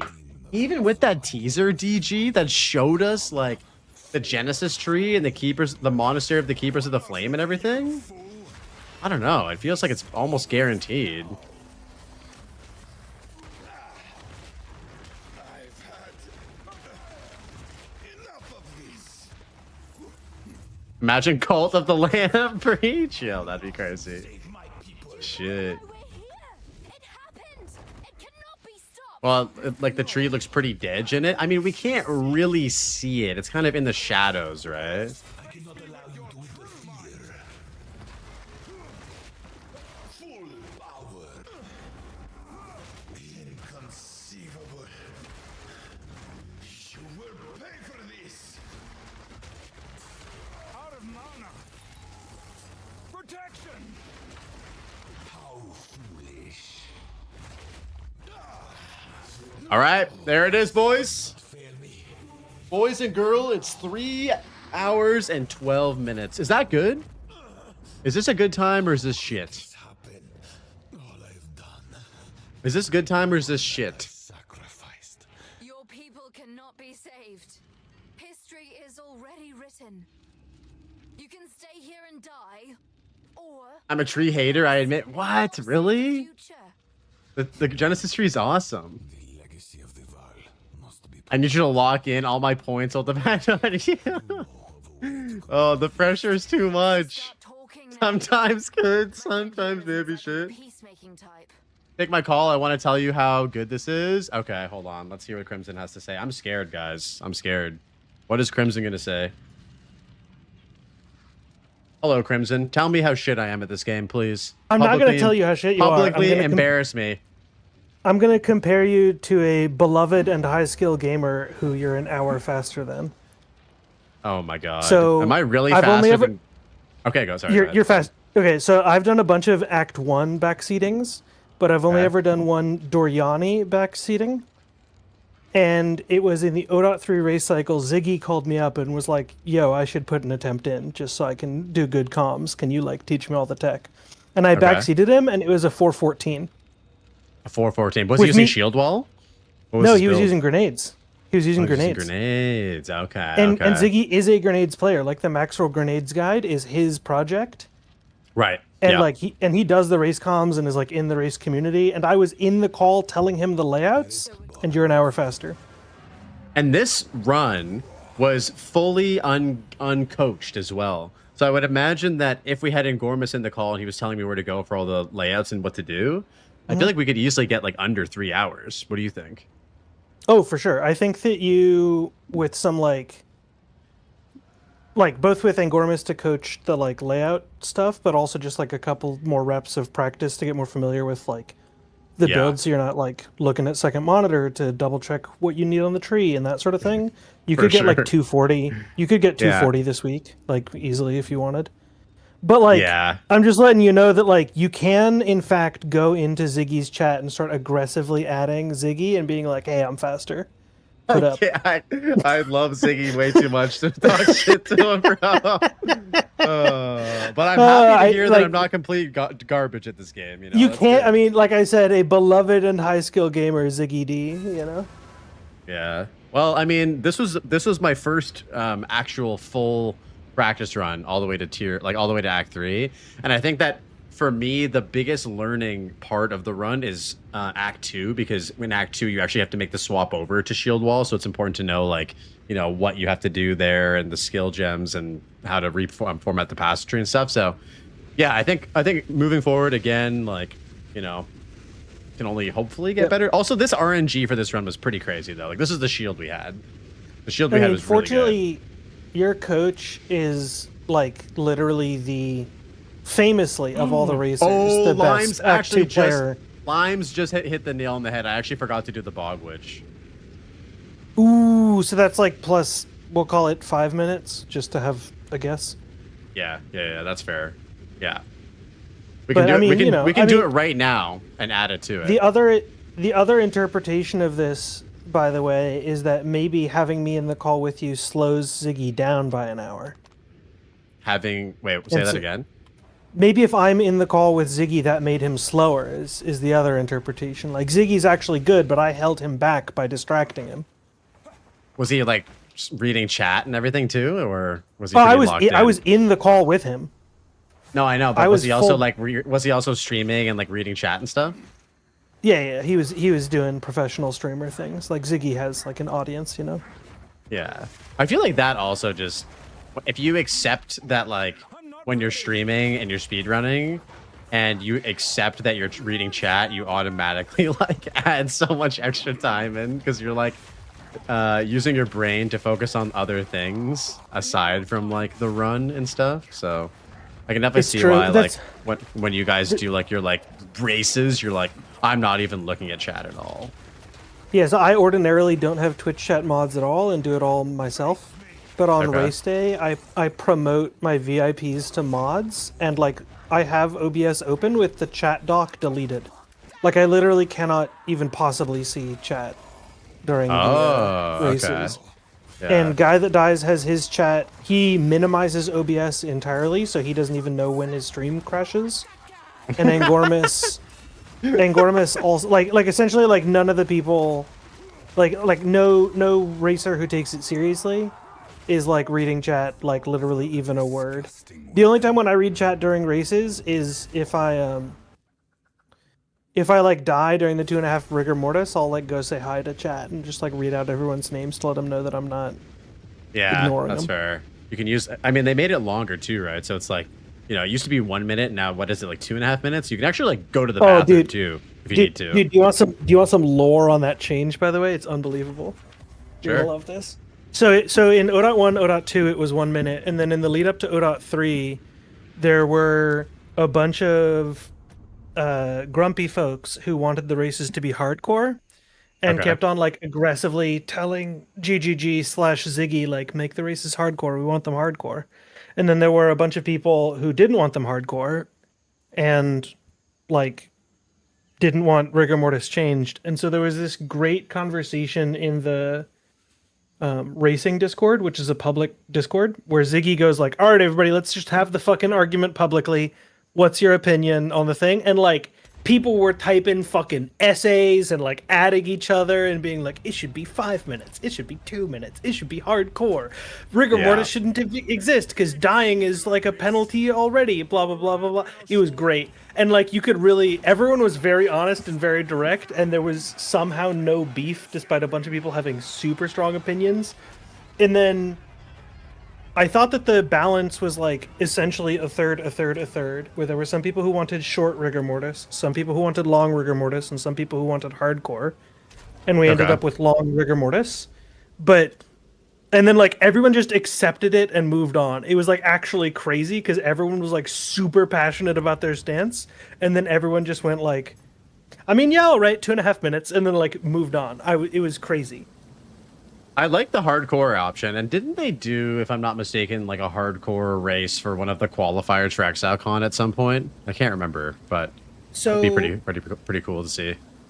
The history of PU2 racing is like really weird. In like long format races, meaning like the equivalent of like an arbiter race, hardcore SSF has been the standard. The argument being like, if you die in Act 2, yeah, you're set back by an hour, but the race is long enough that you can fully re-progress. Right. ExileCon Finals itself has never been hardcore, and according to GGG, never will be hardcore, because, like, if there are 4 people playing and then someone dies, like, now you just don't have anyone else to put on the screen during Finals. That's true. My argument against hardcore for qualifiers is always, like, although it's rare, it is possible for latency to result in you dying. Not even like you disconnect and die while disconnected, but like you disconnect and therefore your timing of your skill or dodge roll gets screwed up because you have a lag spike. And when you have a $20,000 prize pool on the line, that being like even an opportunity to happen is like not something that would be. I would not have a good day if that happened to me. Oh, no, that would be terrible. Imagine spending all of that time practicing, honing your skills, and then you just have like a bad, like not even really your fault, just something that took you out of the race, and you were just like, well, I can't do anything now. Like that's so tragic. Yeah. So yeah, I totally get that. I mean, like, for sure. I mean, from the viewer perspective, it is super cool, and I do think that for the, like, I want to host hardcore events for my like community races and stuff because they're good viewing experience. Yes. And for things like Gauntlet, where you have like thousands of participants, I totally get it. But for the official races, I'm like, this is literally the only reason that I play the game at all. Like, if they stopped having official races, I would literally uninstall. So, like, if I'm going to practice for like thousands of hours and get a couple of races every several months, and then there's this risk of like latency or whatever completely screwing it up, I would not be happy. I just got deleted, bro. I don't know if you watched that. Oh, I'm watching. You continued talking without reacting to that death at all, which made me think you didn't see it. So I was like, oh, thank God. No, it's just when I watch your gameplay, I sort of expect these kind of deaths, you know? That's fair, yeah. I'm kidding. I'm softcore player, and for me, like, watching speedruns, if someone resets on the beach for any reason, I just think, like, yeah, normal. Because I'm used to resetting a million times on the beach. Yeah. I did farm a bunch of chat engagement for you there with that comment. You're welcome for the chat metrics. Which comment? When I said, you know, I expect you to die like that. Oh yeah, I mean, I think look at all the rip bozos and icons. I feel like everybody expects me to do that, dude. It's funny. It's as I mentioned while I was streaming earlier today. Like this whole like speedrunning thing is so contradictory to the way that I enjoy playing the game, and so it's very interesting because most of the time, like the guys who are hanging out in chat are watching me like debate on using an Exalt orb for like 10 minutes. Like, oh, should I use it on this item? I don't know. Like. Maybe we'll get something new, like. So that's how my stream usually goes. It's not me like trying to figure out how to do all this speedrunning shit, but it is pretty. I feel like it does just make you a better gamer, like overall, like a better PoE. In completely different ways, for sure. Because like on 0.3, I played hardcore SSF for the first time, and I got all the way like I finished the first and third interlude, and then I got owned by like Asmati. You got farmed by Asmati, yeah. I was rank 6 at the time, hardcore SSF ladder, so I was like definitely pre-nerf, like whatever. And I remember finding out later that it was like oh yeah, this guy's Overtuned. overtuned and just farming people, and I was like, oh great, thanks GGG. My Yeah, there was ever a hardcore lot of SSF people who character. died to that, like, unfortunately. You did really well, though. Because you basically, what did you use? The speedrunning, like, grenade, or some sort of, like, grenade build or something like that? Or what did you use for it? No, at the time, because in 0.2 the racing meta was warrior. In 0.2, okay. in 0.2 I was like using rake like everyone else, but then I made a conscious choice in 0.2 to, oh my god, an iron ring, holy shit. I made a conscious choice to play like real warrior. So I would level up on rake and then I would switch to perfect strike in my speedrun practice in 0.2. And so my 0.3 League Start build was a Leap Slam Bone Shatter Perfect Strike build. Oh, that is very classic. Yeah, for sure. Yeah, so I was playing like the most warrior that you can play. You know what I mean? Like I was playing. Dude, perfect strike against Asmati though. Oh my god, like that Oh, sounds so terrible. Dude, my rip clip is fucking all time classic. It was great. It was that rip clip, fucking beautiful, and it was the death from every angle, like shotgunning slash thing that everyone dies to. Same, of course. Like, I just had like the most quintessential 0.3 League Start death. It was beautiful. Yeah, but like you were saying, like you play, you know, hardcore and you're used to a very methodical and like deliberate way of engaging the game. Whereas for me, like if I die in a speedrun, I've made 2,000 characters and all of them have been deleted. So like for me, I'm like, yeah, I died, whatever, delete this one, GG, go next. Like I just have no attachment at all to the character, which is the complete opposite of the hardcore SSF like deep progression mentality. Oh yeah, it's like losing a best friend, dude. Like when I lost my tactician, I had played that character for like 250 hours. I was like, oh my god, like that's my boy right there. My boy is dead. Like, Yeah. That actually physically caused me pain. I think that's the only death that like physically. The day like after I logged off the stream, it was just like I was like, oh my god, like what am I gonna do? And then I just went again like the next day. Oh, for sure. I mean, like that's the thing for me is like that attachment with like the higher stakes. I totally get it because I also enjoy the experience of like being on good pace and then having to play really well in order to like beat my PB or do well in a race. Yeah. But the hardcore death in mapping would like absolutely ruin my week. Like it would be I couldn't handle it. I'm not that. So what are you gonna do in 0.5 then? Are you gonna do softcore trade and just play with like some friends, or what's your plan? It depends on if we get new class. If we get new class, then I'm probably playing new class, depending what it is. If we don't get new class, then I'm thinking of committing to like softcore SSF ladder push. Oh, nice. To like maybe not rank 1, but having like a set goal of being I want to be top 10 or something. Yeah. Obviously rank like 1 that, would be nice. You have to That's a level of grind. You have to play so much. Dude, do you want to know where the gem is? Are you looking for it? Yeah, clearly it's on the other side. It's on the other side of the 2 bridges. Like it's around this wall and down. Like, oh, right here. No, to your left. To your left. Oh, shit. But with stream delay, it's hard for us to do this. But like. Oh, okay, I got you. It's underneath that bridge. It's always in the same place, so it's way over to your left. Oh, so this is a weird one. Okay. Since we're doing SSF Fate of the Vol tomorrow, as just like that's our race setting, you therefore know like this is the exact layout that will happen in the race.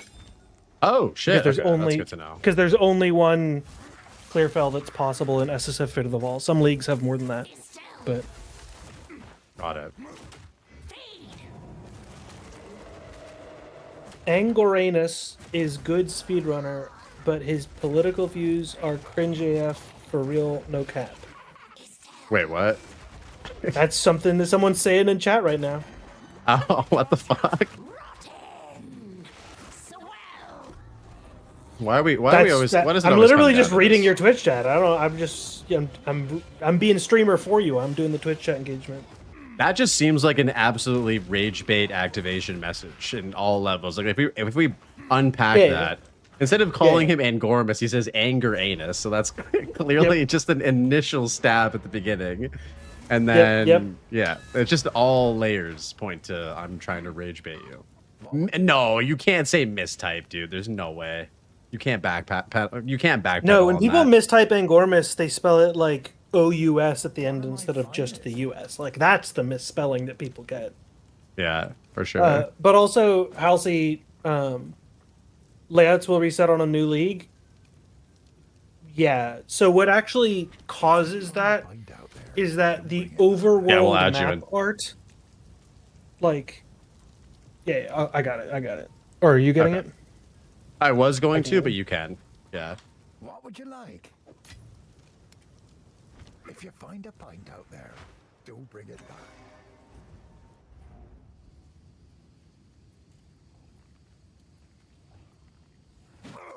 Yo. So long story short, Halcyonish, like map generation in each league, the overworld map art regenerates, and the like actual layouts that are possible are determined by the overworld map. So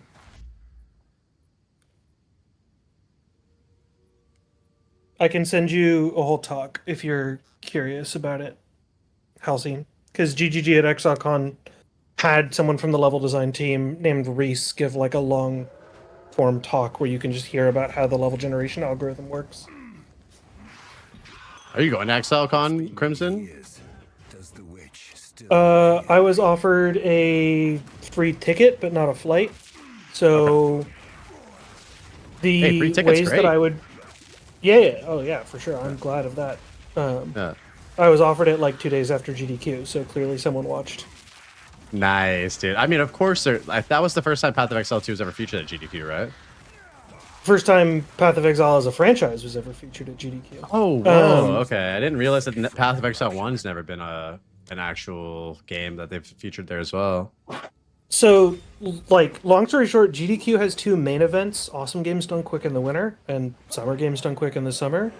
Yeah. And there was a community showcase event, which is like the GDQ like Twitch channel has community events other times, and those are like online only things. And PoE 1 had one of those, but none of the big North American based PoE 1 players have ever submitted to a mainline GDQ event. So like Tai and I'm Exile and Havoc and stuff just haven't submitted. But when we were at GDQ, people on the GDQ Games Committee, without saying it directly, essentially said, like, we love PoE, please tell the PoE 1 players to submit, we would accept it. Yeah. Which,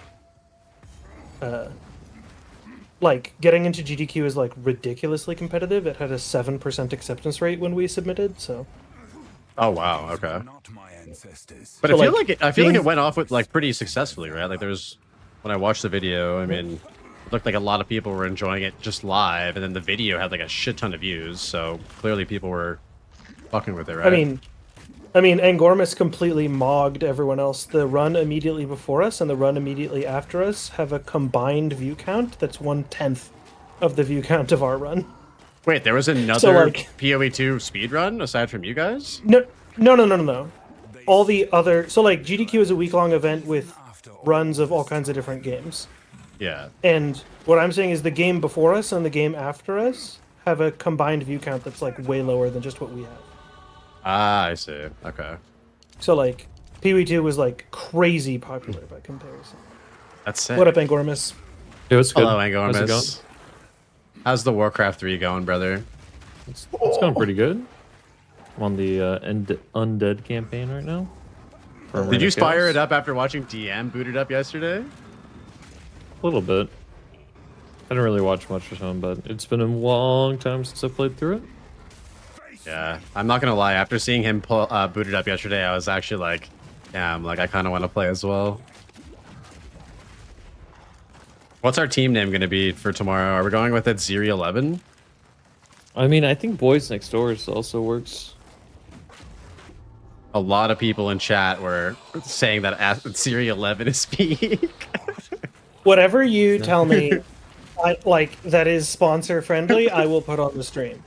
The only Fury thing 11. is, so like we maybe, don't have a you know. sponsor tomorrow, but the hope is that the viewership and community feedback is good enough that then I can go to, you know, brands in the future and say like, hey, this viewership is an average of this many people for this many hours, and we'd love to have, you know, a giveaway for chat and a prize pool for the competitors. Yeah. So then I want to be able to send them a video, and that's why I'm like, we can't have like ass 11 memes in the video because it needs to be sponsor friendly. Yeah. So I'm really hoping that I can find this last. Oh, it's got to be over here, right? Fuck. wait, are you Blaze? Do you ever watch / play Counter-Strike at all? Yeah, I have played Counter-Strike for a very long time. Okay, I'm retired so- now and washed, but yeah. So you know the content creator Demo Wallhacks makes a lot of these videos that are like 1 pro with wall hacks versus 10 regular players without wall hacks. familiar with this? I haven't seen that stuff in a long time, but yeah. But you're familiar with the idea that it exists, right? Yep. Okay, so what would you think if we had, like, someone with fully revealed maps who isn't a speedrunner versus Angormus playing normally as a race? I mean, yeah, that'd be funny. That'd be super entertaining. Because I did ask GGG. I do know that they have a tool to fully reveal maps for, like, debugging purposes. And I'm like, well, if you just generate like an admin account and give the login to us, then I can give one person admin privileges and they can have fully revealed maps and the other person wouldn't. So Yeah. like, would you let us do this for content? I think the What'd answer is they going to say? be no. we can't just be giving out that type of power is probably what they're thinking like for content. Like they just can't give people admin for on a whim, you know? Yeah, of course. So the response that I got was a thinking emoji. I just got the response right now. Okay. It was, in particular, I don't know if you guys know who, actually I won't name the person, but long story short, it was a thinking emoji that was very of the flavor from this particular GGG employee. Right. Much to learn. I mean, I have an admin account that has admin privileges that only activate in race leagues. Because when I was hosting the race, they gave me like the tool where we can like look at people's items and trees and like snoop their stuff even if they're not streaming. That tool, called Race Spectate, is an admin privileged thing, and it only works inside of race leagues. Take your time. True. Oh, So, I like this like, one. now that's different because like that account was created and then given to me, and then like it only works inside of race leagues, and obviously if I used it in a race league, they would know, and blah, blah, blah. Like, that's different than just, like, generally creating an account with that general permission. Yeah. We just need to get, would you ever work for Grinding Gear Games if you were offered a job for some position?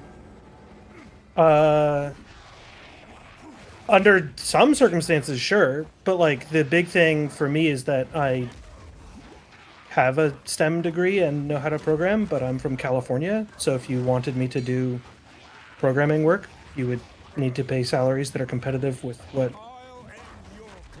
the salaries in Right. California are for software engineering work, which is, according to the public knowledge, like well beyond what GGG pays. It almost feels like you'd have to sacrifice particular amount that you'd normally be get for your like geographical location in order to work for one of the best game developers in the world.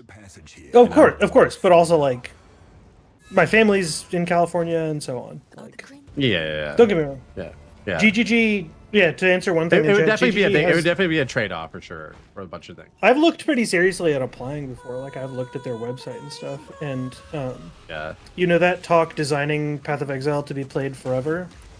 Yeah. From Chris Wilson. At the end of that, Oh, he yeah. talks about, like, because it's a game development conference, he's like, if you're interested, like, please reach out. But one of the limitations is that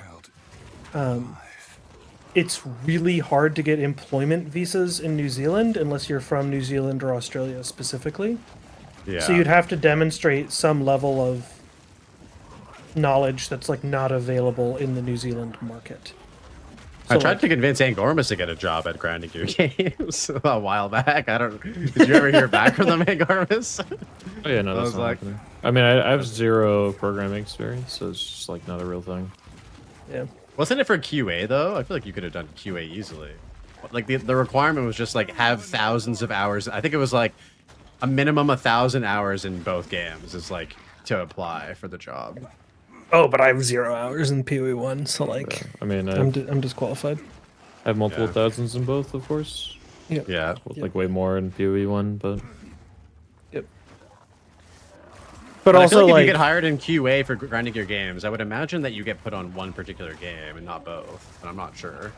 I mean, that's obviously the you'd be more career valuable as a progression team for... member if you could do both games, but it would be hard to balance like doing QA for PoE 1 and then doing QA for PoE 2 as well. Well, like, there's some...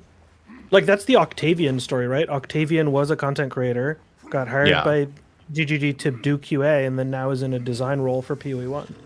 Mm-hmm. Am I a dev? No. I know a lot of programming stuff, but my main line of work is physics, so I use C++ for, like, data analysis and software engineering stuff related to that, but that's different than being a software engineer directly. So... Wait, am I level 6? No. Like, essentially, like, being a physicist, I have a bunch of different skills, but not at the level of anyone who would specialize into those skills specifically, if that makes sense. Like, I know how to design a basic electronic device, but any electrical engineer would know more. I know how to program, but any programmer would know more. I know how to do hardware engineering or plumbing or whatever, but any dedicated hardware engineer or plumber would know more, and so forth. That smithing hammer you have should be more damage if you're using brush bomb, by the way. Okay, yeah, got it.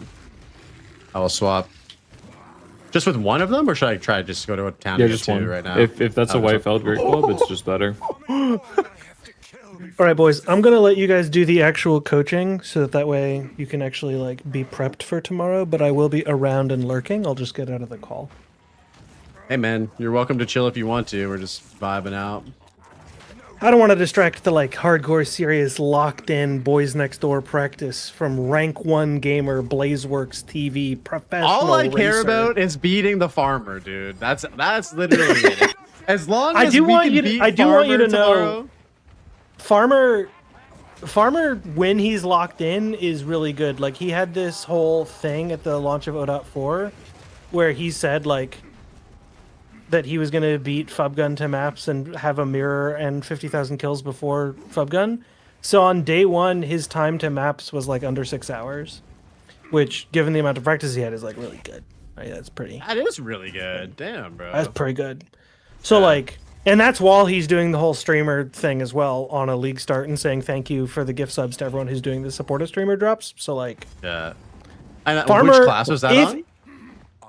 I can't even remember. I think it was Ranger. Okay. I remember because I was watching. Which class and is I he was like, playing? Which?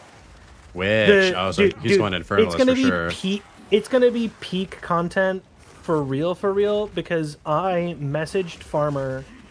He had like posted in a Discord being like, "Hey, does anybody want to coach me?" And I was like, "Boy, howdy! I have a better offer than a one-off coaching stream. We can do a whole event." And then I messaged him and I was like, "Hey, what build do you want to try?" Blah blah blah. And he messaged me back saying like, "Is Giluo available?" And I was like, "I mean, I can ask Giluo if he wants to coach you, but do you speak Chinese?" And Farmer full on lied to me and said that he speaks Chinese.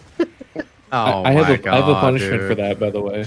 And then they should only be allowed to communicate in Chinese on the day. So the rules tomorrow, I'm going to send you guys like a long message about this tonight so everyone has all the same information. But like, okay. Long story short, one of the things I want to do during the race is I'll be doing commentary, but then when you're in like, you know, moments during the run where I'm not doing peak commentary, I might just like hop into your voice channel in the Discord server. Yeah. So I might hop into the Warrior channel. Ah, shit. And go like, yo, like, and then we'll just like listen into your conversation. So I can't wait to hear the broken English, broken Chinese conversation between Giluo and Farmer, like live with, 2,000 viewers, and just hear Farmer trying to speak Chinese. What's funny is I think that Giluo might just be fluent in English because he types in Twitch chat in English all the time. I've just never bothered to clarify.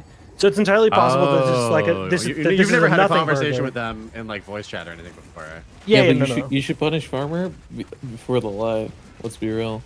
That'd be content. Julio's only allowed to speak in Chinese. Yep. Who is Farmer's partner?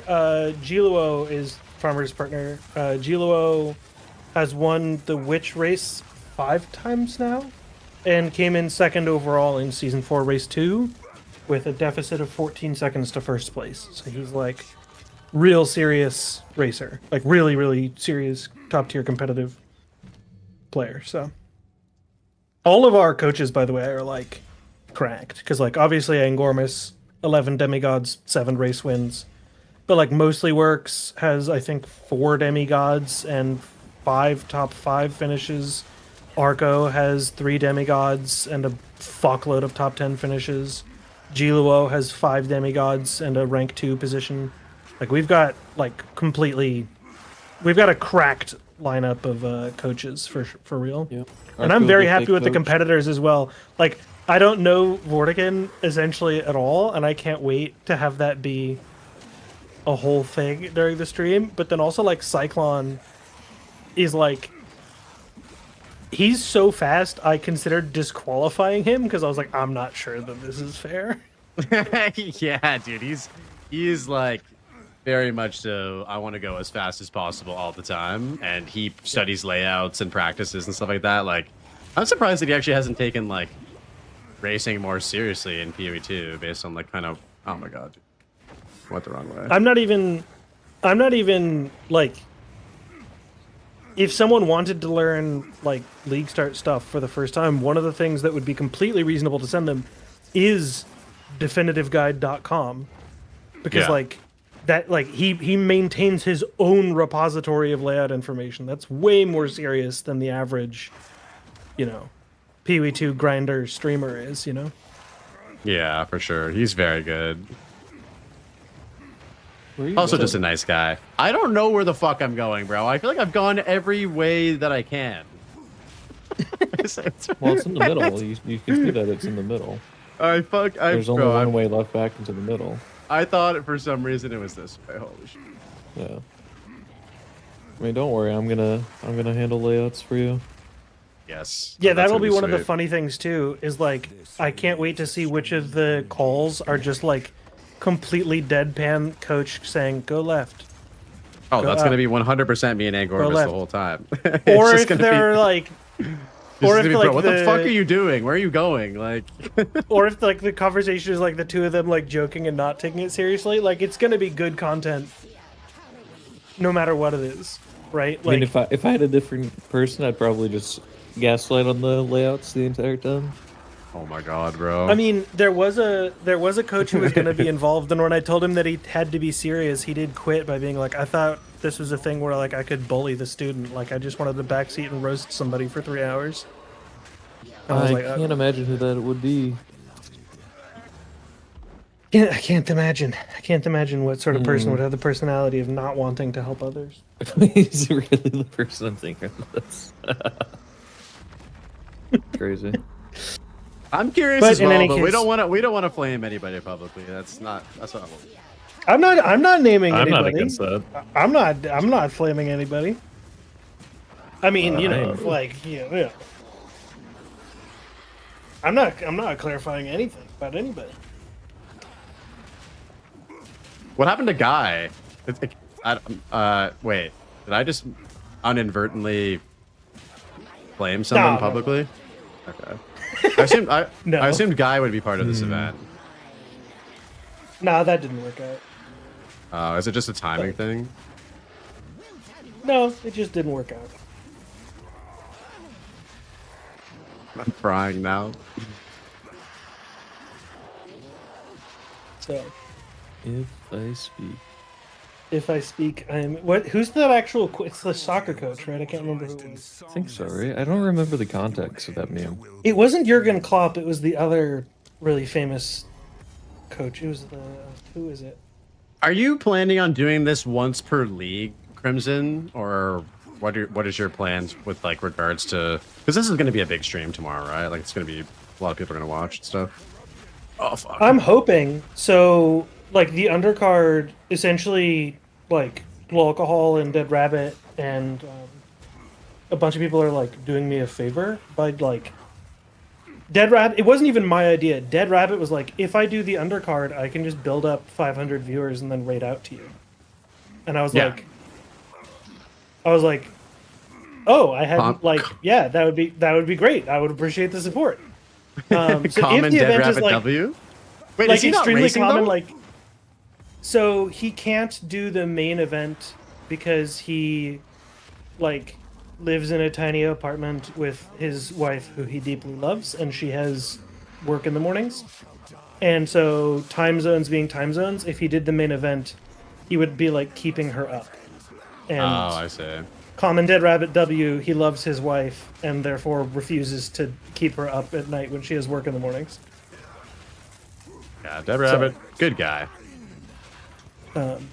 So a bunch of like Alcohol and Dead Rabbit and Scorpius and stuff are all in the undercard. The undercard is open to anybody, by the way, so if you're in Twitch chat right now and you want to get in the Act 1 race, I will be showing as many different people as I can. I am one person, so there are already more people signed up than my racing overlay fits, but I will be trying to like show as many different people as we can and celebrating everyone's attempts. And that's 2 hours earlier than the main race, so 10 a.m. Pacific time, 1 p.m. Eastern time. I think that's like 6 p.m. British time, and so forth. But yeah, long story short, like, would I like to do this every league? Yeah, if I get, like... Long story short, it's like not sustainable to do it at this scale without a sponsor, because one, it's a lot of time for me to dedicate, and two, it's really hard to coordinate everybody's schedules if I can't offer a prize pool. Right. Whereas, like, if there's a prize pool of $1,000, then, like, all the other streamers taking time out of their content schedules to participate makes a ton more sense for them. Oh, I picked up the ring. You can just throw it on the ground. It's not like you're gonna back here anyways, right? Yeah. You're leaving a rare on the ground. Oh. A rare shield, in fact. Yeah. I thought I picked it up. That's my bad. I mean, So, like, I would like to do it. Wait, and you get pretty 2 often. rings. It really wants you to have a ring. you can does. stack the whole screen full of rings, technically. So every time you come in, there's going to be a fresh one on the ground. Yeah. Yep. If you just keep picking them up and dropping them, you can stack, like, infinite.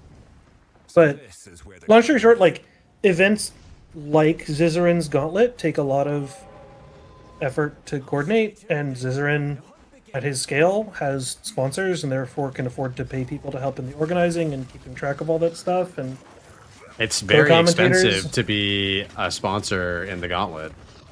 Yes. And so Oh shit. I'm just, Zizarin averages, 200 times more viewership than I have, and has averaged that viewership for many more years. So it's much easier for him Yeah. to make those sponsor pitches and to have support staff and everything else. So, long story short, like, I would love to have a community role like that where I can organize events at that sort of scale, but that's just not where I am in my content creation journey, to use your phrase. Not yet. Not yet. Yeah. I think that, developing those connections over time where, like, now I am friends with you and Angormus and Alcohol and Dead Rabbit and Darth and Halcyonish and, like, everyone else who's around helps to build up events like this where, over time, as more people know me and as I'm able to build up a bigger profile, there's more cool stuff for people. It's a good time too. Like, people are just craving any sort of content, essentially. And yeah, I feel like it's like the perfect time to do shit like this,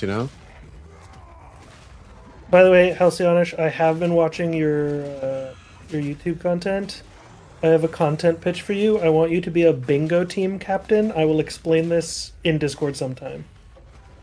But Bro, what is that? I have a content. I have so many event ideas. It's fucking crazy. So like, okay, I give you a bingo card where every square is something in the game, not necessarily like a race, but like make any skill have tooltip damage of 69,420 specifically, or Oh my like. God.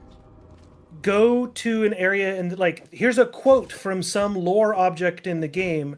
Go find a physical copy of that quote in the game and send me proof of you being at the place where this lore is proved in the game. Like go cite your sources for this lore claim, or go defeat the arbiter without wearing a chest piece. And so I take people like Halcyonish and they get to like draft people. So you have like, okay, Halcyonish knows the lore and has this type of game knowledge. Who does she want to draft on her team? Well, the speedrunner, blaster people, maybe a complementary skill set, depending on what she feels confident about. And so then she gets to like draft like Angormus to her team. And that then becomes a 3v3 format where you're trying to get a bingo on your bingo card before they can get a bingo on their bingo card. Dude, this man is the mastermind of stalling content, ladies and gentlemen. Dude, and like imagine Team Halcyonish versus Team Talkative Try. Exactly. Try shows up on cue. Try shows up on cue. Dude, Team Halcyonish versus Team Try would be fucking masterful content. That would be so good, actually. Holy shit. She loses easily. Try's talking shit already. All right. See, all right, here we go. Yo, Halsey, Try, set up a group DM right now. We're organizing this. We've got 3 weeks of stalling content, and I've got the formats. Formats. You guys do we want to do coaching, by the way, or? I can get out of the call. Am I going back to Warcraft 3? Because there's a lot to already talk about. I will get out of the call so you can do real stuff. I will call Try and Halsey and do other content planning. You boys have fun with the coaching. Bye-bye. Good talking to you, Crimson. All right, we need to talk about your skill usage. Okay, yes. Let's just do a fresh round right now. Yeah. Yeah. Okay. Are you able to share your screen on Discord, or will that enter your PC? Nope. Got you.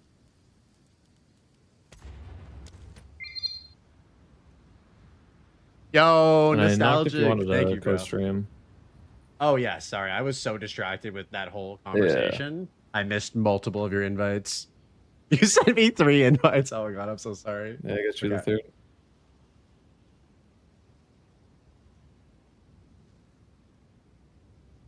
Yeah, my bad. I was like trying to focus on playing the game, chatting, reading chat.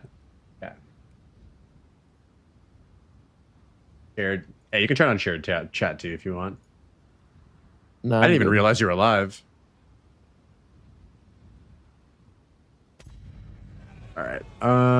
Let's do it again. A lore battle would go hard. I feel like I would go team Try because this man literally got his start with lore. There's lore in this game? From what I understand. I was not aware that there was actually lore in PoE. I mean, the beautiful thing about it is that you don't need to know a damn thing about the lore to enjoy it, right? Oh. Okay, so you were saying we need to talk about my skill usage?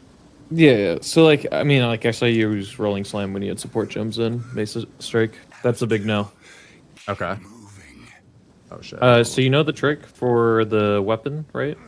Yes. Yeah, I've been. Right. So the second you open the dialogue, you reset a checkpoint. Okay.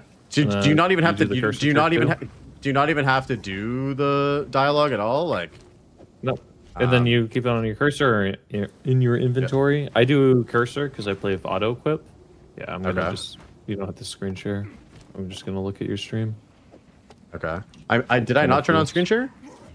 No, it was like 10 FPS. Oh, my bad. Okay. Yeah.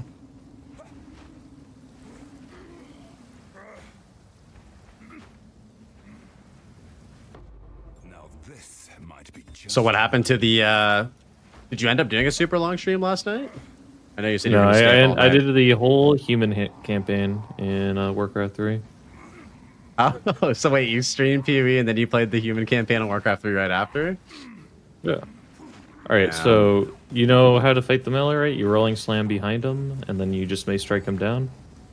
I mean, you can just instead of asking if I know what to do, you can just tell me what to do, and then we'll rolling slam behind him. Yeah. From the bottom, like to get behind him, that like little nook there, and then you just stand still and may strike him. Okay. And that way he won't shield charge away at all. And then if you get into the correct position, you're able to like auto down all the zombies too. Like right here is the correct position, you figure? No. I mean, this is good enough. But like, there's like a specific spot where if you stand, you auto down all the zombies as they come in when they get spawned in. Oh, okay. That doesn't really matter. You can just spot through 99% of the time, anyways. Yeah. Nice. Two-hander.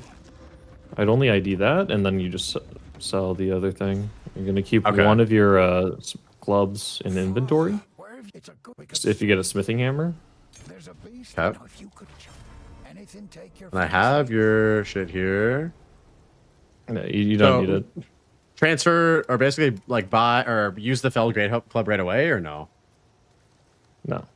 Wait, what is this? 27,000 gold. I have gold. Let's just pretend I don't have any right now. 20,000 gold. You know when you have actually I don't even know. What? Because I feel like at that point in time, I wouldn't have had any money to buy anything, right? Oh wait, no, you wouldn't. Yeah. You should equip your two-hander right away. Oh, I thought you said not to. Okay, you want to go up and you want to go directly left here. You don't want to like keep going upright, hug the wall. Okay.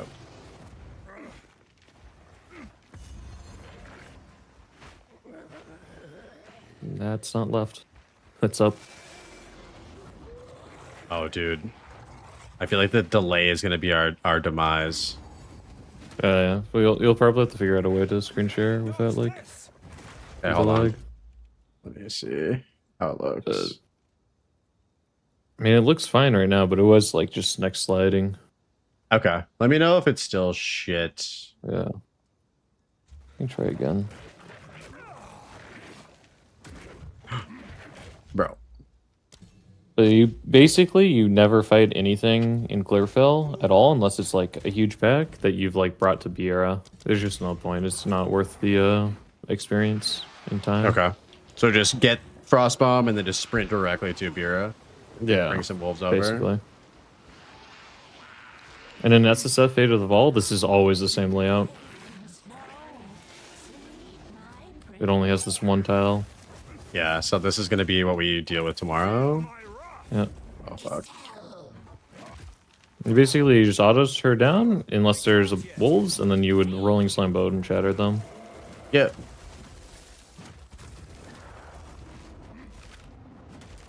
And like anytime before you get support gems, like when she was heavy stunned there, you should do a double rolling slam. Okay.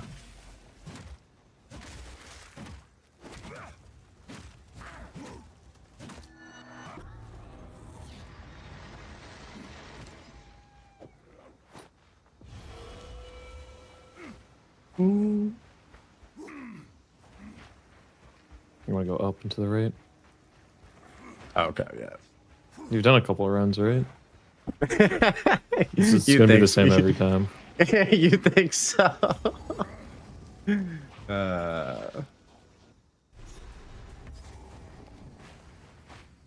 This is a east to west layout. If you come across the Val mechanic in here or in Clearfell, you should do it because it's a transmute orb. Okay, good to know. And it's a blue pack. If it's a rare, it's like a little less worth doing unless you have some damage. You should always open up blue chests at this point in the game. You want to do like your IDing on the move. Yeah. Like while you're doing this, you want to drop one of your wooden clubs because you're not going to wear it. If you had a wisdom scroll, you could wear like a chest piece just for Ariadne because she is like a dangerous boss. You have a skill point to put in for 10% more damage. You want to have that spec in before Ariadne if you're fighting her. Yeah. You know, I mean, you want to do that one, actually. That's from the miller. So you want to do that after the miller dies, before the loot drops. Okay.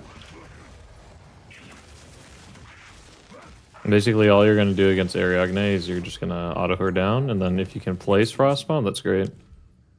Seems no one is safe from corruption. We always pick up boots. We always pick up magic boots before you have movement speed. And you just like hold in your inventory. Just go down and left here, or up and left. Doesn't really matter which one you do first. You're typically going to be forked off. That's the tree right there. Go down right.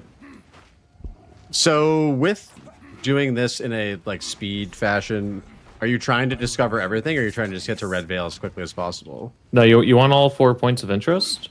Okay. Well, you want the hut, you want the tree of souls, and then you want the Grimtangle entrance. Yeah. Because you're going to checkpoint around anyways later. Okay. Like, you could just move on. It doesn't really matter. But you need the waypoint. Yeah. And because, So like, I just go for all 4 points of interest, usually. Or, like, Red Veil entrance. So should I waypoint back to the tree and go north, or should I just go to Red Veil from here? It doesn't really matter. Because you got the tree. That's just typically I play. You want to finish out that blue. 3.5 times experience next time. The real lessons are how to pronounce the boss's names. True. Ormus is the master of pronunciation. So you see all those refined arms? You always want to click those until you have smithing hammers. Okay. What the? Yep. And you transmute that right away. And you put that on with your one-hander that you saved. And you... Yep. Should I save Hope you don't transmute that. Og? I would not AUG it if you get a prefix first. Most of the time. It's not typically going to be worth it. You want to hug that river down to the right. Hug the river down to the right. Yeah. But like, you see a big pack of like skeleton, or like these guys, you want to kill them still. So now that I have one smithing hammer from the refined arms, is there no chance that it's going to drop a second one? Oh, fuck. No, it can still drop a second. Oh, okay. Because someone told me that it was like one... No, that's not true. Ace per. Holy fuck, dude. No, that's not true. Okay. That's just made up. A lot of people just make stuff up because they don't know. So it's like anecdotal evidence. Oh. Like, you would want to AUG that one, ideally. Yeah. Because it got a suffix and not a prefix. And then you're just going to go down left from here. You want to pick up that wisdom. There's one of those beacons. You want to do this event just because it's a big blue pack. Okay. And high density of monsters. Oh, these rangers. I got no fucking blast charges either. Maybe I'll just come back. And not even level 48 either. Yeah. It would help if you put a point in to have more consistent primes. You don't need the checkpoint. You can just click the obelisk and it'll give you the checkpoint. Oh, shit. I didn't know that. Yeah. Anytime you're like at a boss too, you don't need to hit. You don't need to actually hit the checkpoint. If you activate the boss fight, it gives you the checkpoint. Oh shit. Okay. Oh yeah. So like, you know, when you fight the fart druid in Grimtangle, it just gives you the checkpoint the second the fight actually starts. These are things that I've probably subconsciously just noticed, but I've never like keyed in before. You know. Yeah.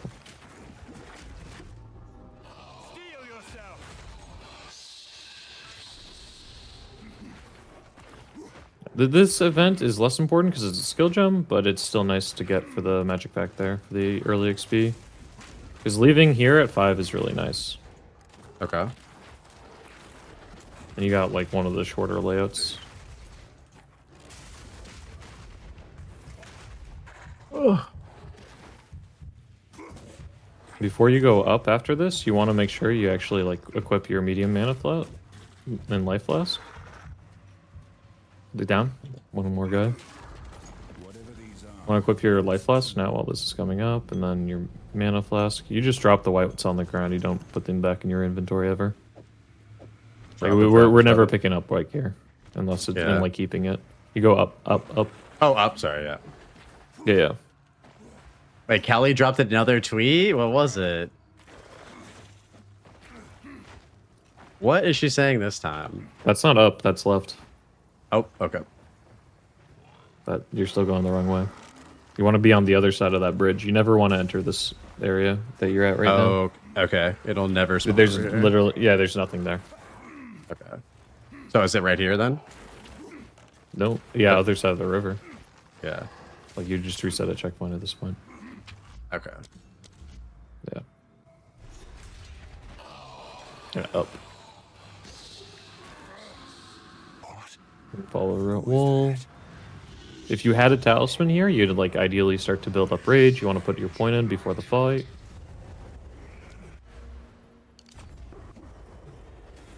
If you want to wear a chest piece, you can just put on that fur blade and keep it on.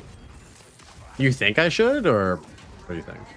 I mean, do you feel more comfortable with the chest piece on? Because like we can do practice for like either specifically for the race, or we could do practice where like you just get better at hardcore SSF in general. Yeah, I feel like the race. I like faster. I feel like I watched your video and you didn't put on a chest piece until like the ramparts, so I was trying to do the same thing. But like we could also just like focus on like just being better, like faster in like a hardcore minded way. Yeah. You never rolling slam on bosses or anything unless they're heavy stunned, because otherwise it's not better damage. Okay. You should portal before the loot drops. Okay. Like anytime there's like a delay for loot dropping, you should drop a portal and then loot.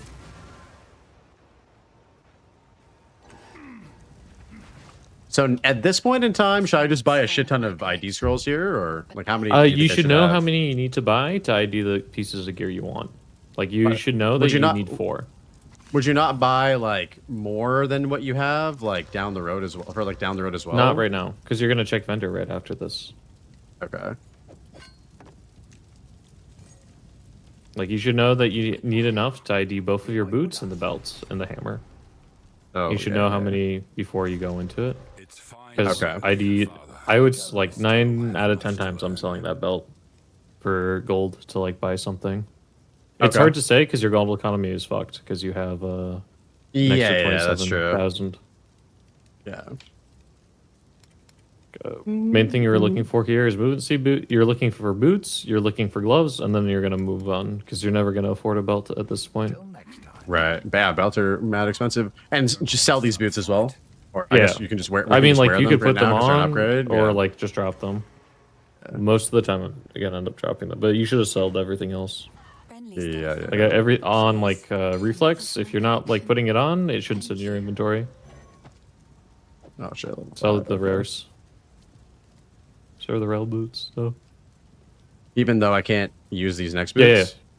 Yeah, because you're gonna drop them then like at what 10% of level. Yeah. Yeah, I was telling Crimson that this is like totally the opposite way that I think of when I play this game. So it's great to learn from you. Real quick, when you're putting these spikes in, watch the animation of the spike going in. You can dodge roll after that, and then you can like, cancel out like a second of the animation. Oh shit! I thought that was Grimtangle. Waypoint, we didn't get that one. No. You want to go from the hut. Checkpoint to the hut. Okay. And then you want to go up and to the left. More left than up, probably, in this layout. You always have to enter the Grimtangle piece from the bottom side. And then I always just, like, preemptively make a portal, and then I just make note of which way I have to walk as I'm making the portal. You know, you just enter the portal right away. You don't take the checkpoint, the waypoint. Oh, the green will stay safe, if you can. And then here you'd buy wisdom scrolls. If you needed more wisdom scrolls. Okay. If you had the gold, you'd buy wisdom scrolls when you come back to town the second time. Because ideally you don't even talk to Luna the first time you're in town. Yeah, let me do that real quick. Yeah, so like every time you touch Una, you dodge roll out, and then you would alt click her to like buy wisdom scrolls. Goodbye. Okay. For level 2 skill gem, Bone Shatter. Bone Shatter, if you have it. Yep. But you'd want to do that before you fight the Rust King. Okay. So your Bone Shatter on his minions does more damage, and you know the trick for the checkpoint. Hell yeah. Yeah, that actually blew my fucking mind when I watched your video yesterday. Because I know that you can... Actually, I don't know if you can still do this, but you still were able to, like, reset the checkpoint, skip that? Or is that just the best way to do it now? Yeah, you can reset a checkpoint. So in this zone, you want to just hug the checkpoint side of the wall, and then I'll be able to guide you through. But if you don't do that, you're on your own. Sorry, what did you say? If you hug the wall with the checkpoint, I can like help you guide you through Grim Tangle because it's a solved layout. But you want to kill this back. Okay. Anytime you see magic monsters, just kill them on reflex. Yep.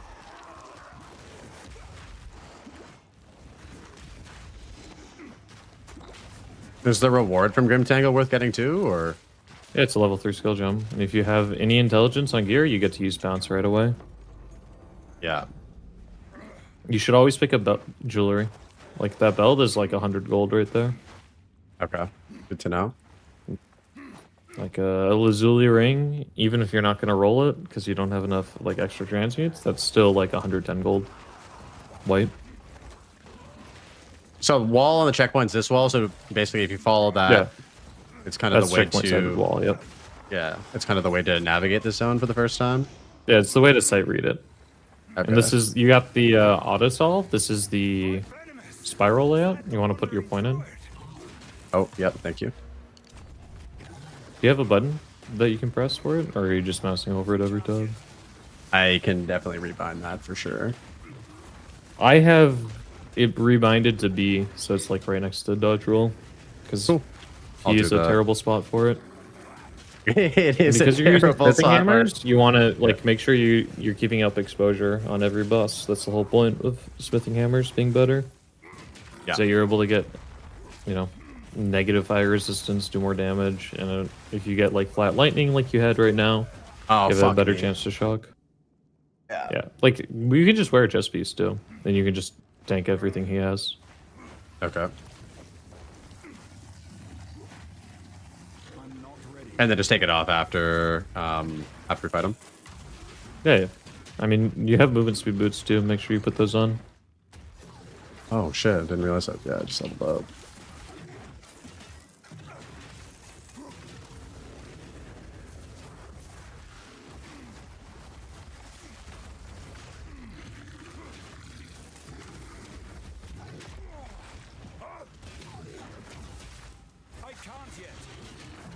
If you want to do the rolling slam thing, you have to do it before he, like immediately after heavy stunning him, or it's not worth it. Okay. So you won't get the second slam off in time. You let the exposure drop off.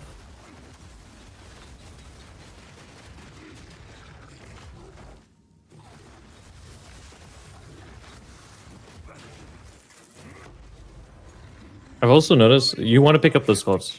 Those gloves. Okay. Hello?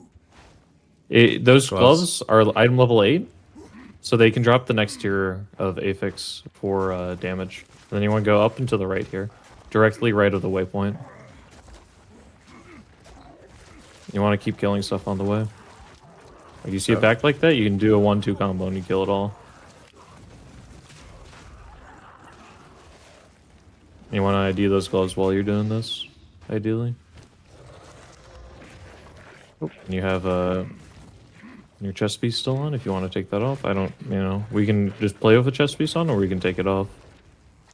I feel like from what I've done for practicing, I always forget to take it off, dude. It's like, it's another thing. There's just so many things to play take with it on. Yeah, I'll just play with it on for now. I want to get to the point where I don't have to, like, I think about it, but it's like hard for me. There's too much shit. It's just better in some regards if you're not dying, to be honest, or like 100%. getting constantly light stunned. Yeah, 100%. It's what I've noticed. Like, as much as like you gain, like, you want to go in here, or the league mechanic. You really want to do it in the zone. It's a guaranteed regal. Like Okay. you actually want to go out of your way to look for it if you didn't find it naturally. You don't need boots anymore. It's not worth the wisdoms on average. Okay. Like the odds, the best thing you could get would be like rarity and movement speed, but you're not gonna get that. Like, should I go in here and then come out No. for the zone level thing? Okay. No, so you should actually checkpoint back to the start. Okay. On average, because the Mausoleum of the Oh, I Praetor see. has a 1 out of 3 chance in every layout on spawning on like the wall of the entrance. Oh, okay. Interesting. And while you're doing this, you have a smithing hammer in your inventory. I don't know if you have damage on both, but like lightning damage is technically worse than fire or physical. Okay. Because of fire attunement once you start using that. Okay. Should I roll this? I wouldn't. I wouldn't use your on prefix already. Okay. Because you want to be able to roll a forge wall later. And augments can be pretty rare.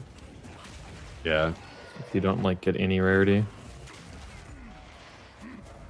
Yeah, you just like hug your light radius to the edge of the zone while you run through. We always grab this if we come across it.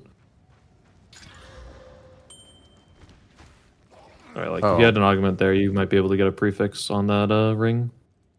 Yeah. Redo a conk effect. It will show up if you just do show recommended gems. Or like if you just click show all gems. Yeah, on if you click Mace Strike, it will show up if you do like all the gems. You don't have to look it up every time. Oh, okay, gotcha. Yeah.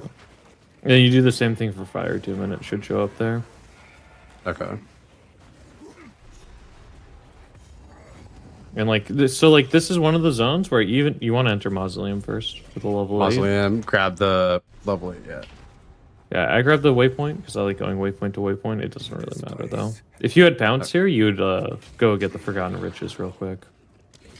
Oh, because you can just essentially just pass through the wall. Run through. Oh shit. Okay. Yeah, like the way it generates, there's like it'll show you it sooner, and like you'll be in a tile next to it, and you'll be able to bounce over it. Go down right after. That's the support gem. Down right, like down here, or this? Nope, down right. Yeah, right here. Yeah. Yeah. So the best way you can do is you rolling slam the monsters, and then you frost bomb, and then you infernal cry into like bone shatter, and you can just one shot him a lot of the time. So that's I was surprised that he just died immediately. Yeah, if you prime them for stun, I do all the monsters, and then I infernal cry, and then you can do this with like really bad weapons. And then you infernal cry, and then you can one-shot them. You just don't want to do the frost bomb right away because it can kill a monster. You want to be killing as you go through here. It's a level 9 zone. It's really good experience. You want to put your points in right away.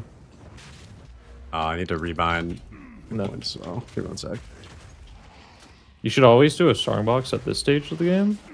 You just need to be careful of like cold damage.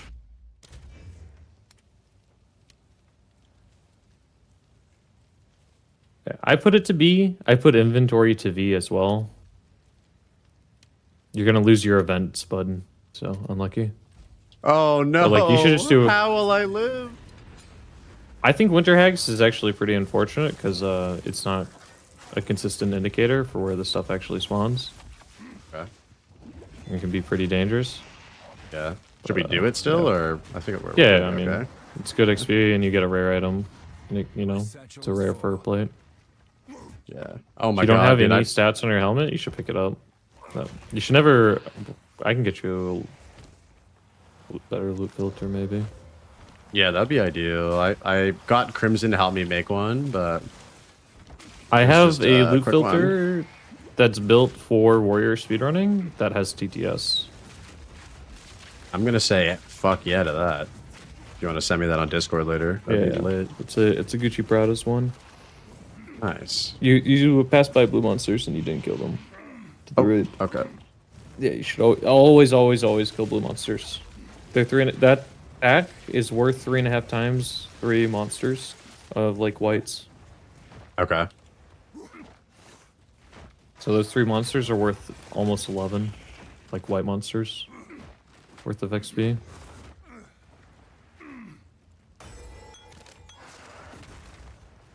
I would never pick up a blue flask, not a mana.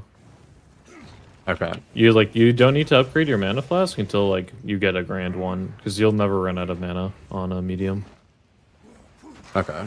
You just want to check the inside here, because it's probably an inside boss arena, so you just want to make sure you're not missing it. The entrance to the right there.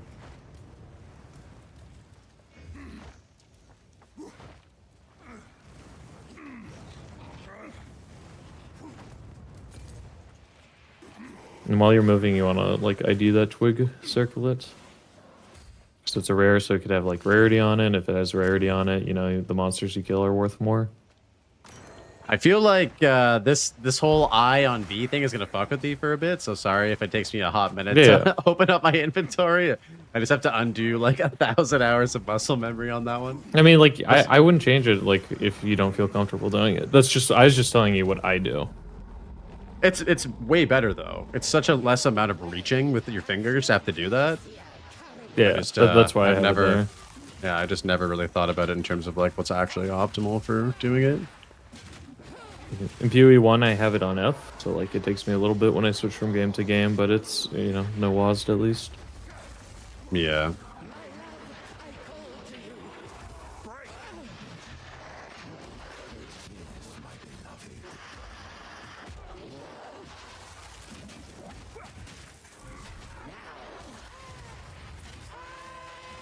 So for here, checkpoint back.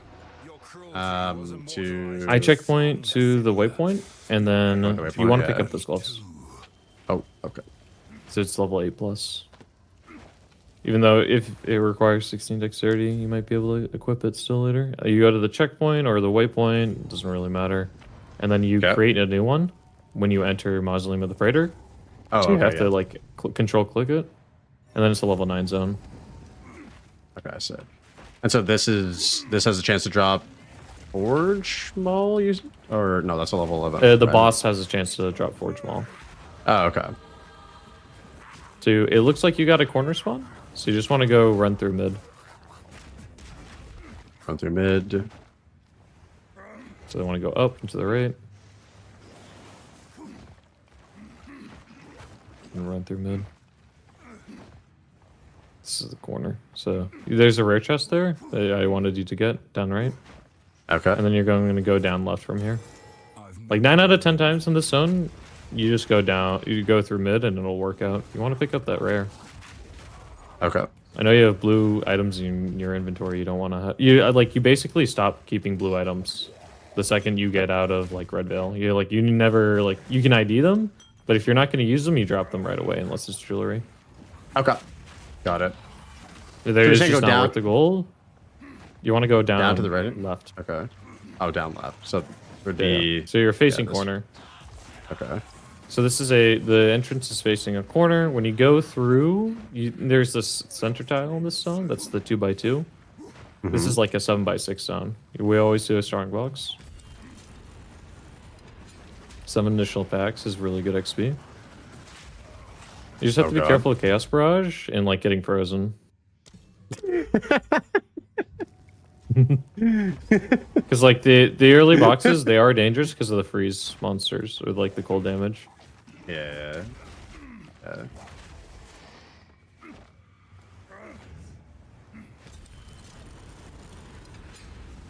Okay, no Chaos Barrage, but we got the winter one.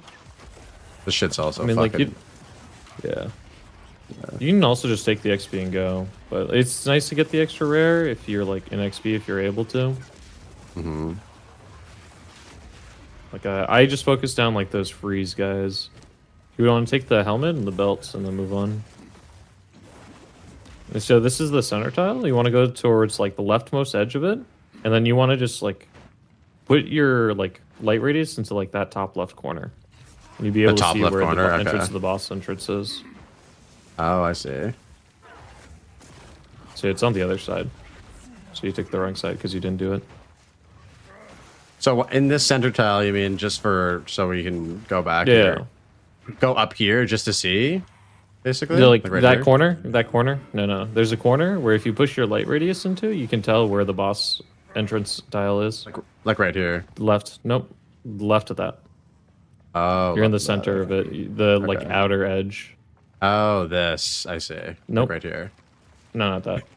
Up the stairs? Like where there's two short pillars and a tall pillar in that corner.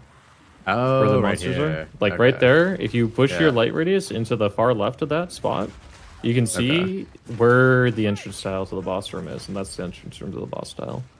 Oh, okay. Right there. You have to put your light radius directly into the edge, and you always want to do these fall runs because that's a blue pack. Okay.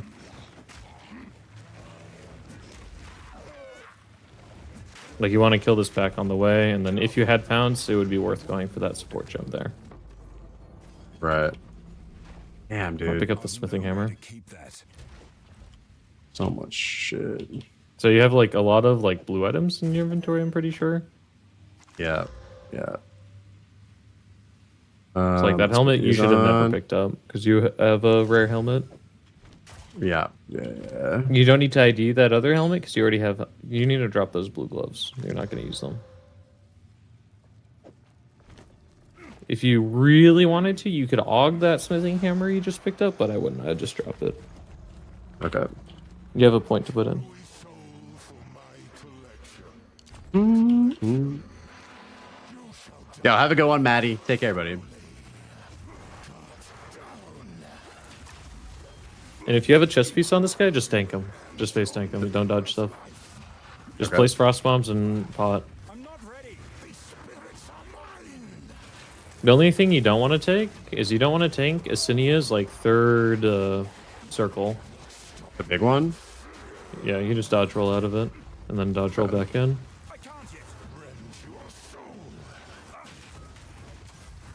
Oh. Yeah, well, like dodge roll spamming is really dangerous because you can run out of pots instead of like actually like killing the boss. And then we just go straight to lock. When we don't pick any of that up unless you need a talisman still. Still need a talisman for sure. Yep. I'm just gonna pick this up. Yeah. You can have both. You have that smithing hammer in your inventory. Drop it. Oh yeah. You have a white item, so.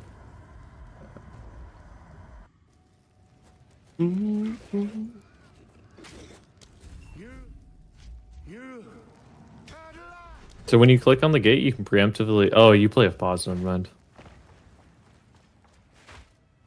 I play with normally have it turned off. Yeah, I don't ever play with pause on in campaign. Oh, okay. Unless it's like, I would turn on pause in like when I'm not killing or crafting anything anymore. You can just face tank Lachlan. You just stand between him and the pillar in the middle, and then if he does his stomp, it doesn't do anything. And if he does most of his spells, they don't do anything, and you can tank a slam on warrior. Okay. Even a red attack? Yeah, red attack. Yeah, you just face tank them all. It's like the best benefit of playing warrior. Here, you can back and sell all your rare items and shit because you're full. Can I take this too? No, no, never take that. Okay. Are you talking about here, like waypoint or No, I would portal out before the loot drops because you're full up on rares. Yeah. Okay. And I would have just portal out because you get the waypoint 2 hunting grounds for having killed Lachlan. Oh, okay, I see it. Yeah. I'm sorry. I So just you accidentally would clicked talk on this. to Una. Yeah. You like your town hero DB. You talk to Una. You buy wisdom scrolls as much as you need. You sell all your rare items. And then you're just gonna get rid of them all. If you get an upgrade, you can keep it and wear that. Those are for easy stuff. You're never gonna use the Feldgrave Club. You just sell it. You just want to sell all your shit. Don't disenchant. Hello. It's 1,000 gold. You keep that. Sell your belts. I have bad habits. I have bad. Oh, this is actually good. Yeah. It's beautiful. I accept. But you just want to like basically you want to mass sell everything right away. Okay. You're not gonna look at oak hammers. You're looking at boots, gloves. Those are really good gloves. Life per enemy killed, and then you just move on. Yeah, we do not disenchant in campaign. That shit's terrible. I know. I'm like SSF brand where I'm like every shard is like worth something. Like no, if you're trying to get a no. Even SSF you don't. There was the blue pack to your right that you ignored. The like the explosive fire ones. Oh yeah. Yeah.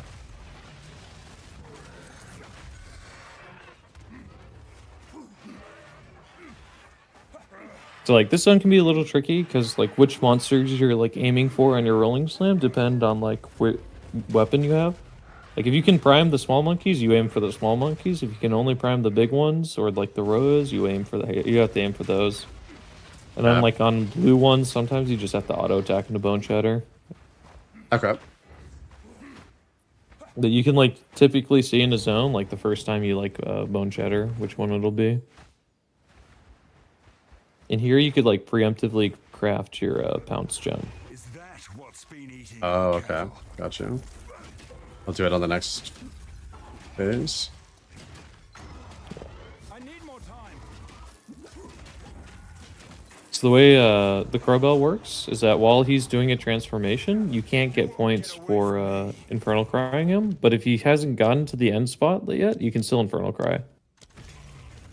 Okay. So go now. Oh shit, I missed. Yeah, you have to be on top of him. Yeah. You let him run past you. But you can like you can keep your Frostbomb exposure up, and you can preemptively get your Infernal Cries off.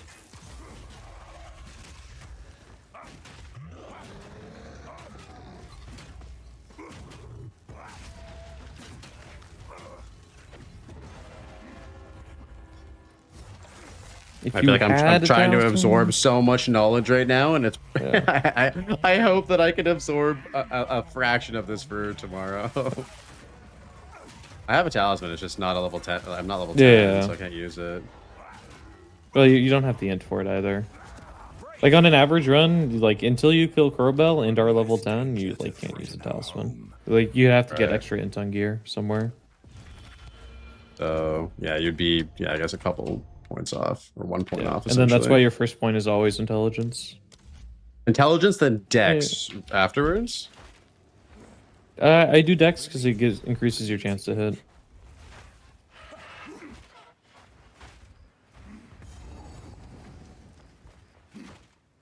And then you don't have to like get the waypoint right away, but like because we backed already, we want to do this. Okay. Because you're not going to make it another down trip until after both Executioner are dead and King of the Mists are dead. Okay.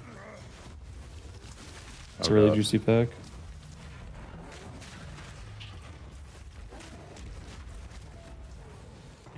World record incoming, dude. There's just like so many micro like improvements to make when you're like racing and shit like that. It's a lot. Yeah, to think like about. the amount you're dodge rolling is a lot. For example, like ideally you're dodge roll once per sprint. You can put that point into int. Oh, yep. And then you can get pounce right away. And you know the blockage skip in the next zone of pounce? Yes, right at the beginning, right? Yep.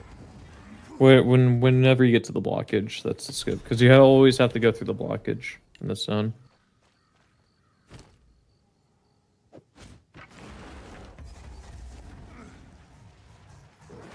Is there always blockage as soon as you go south? Yes. Not always. Sometimes you get the like there is one layout where you get the hut first, but you always have to go through the blockage anyways. That's it. You want to continue? Make sure you finish out that blue pack on the next pack. Yep. You know, there's a setup for the skip. I go through near the house because I think it's more consistent. Okay. But when you get through here, you're gonna go down left. So for this, it's grab the loot and then left. Like you want to go like you want to take the 90-degree path along on the intersection. You don't want to like continue going because this will tell you what zone you're in. So now you want to go down right in the same way. Like you just follow the path, or you can go 2 tiles, and if it continues, you know you have to go down. Got you.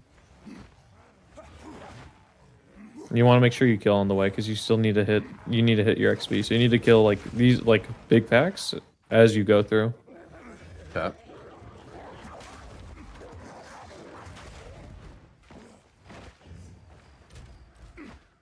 Is it okay to be 10.5 like going into? Yeah, no, it's fine.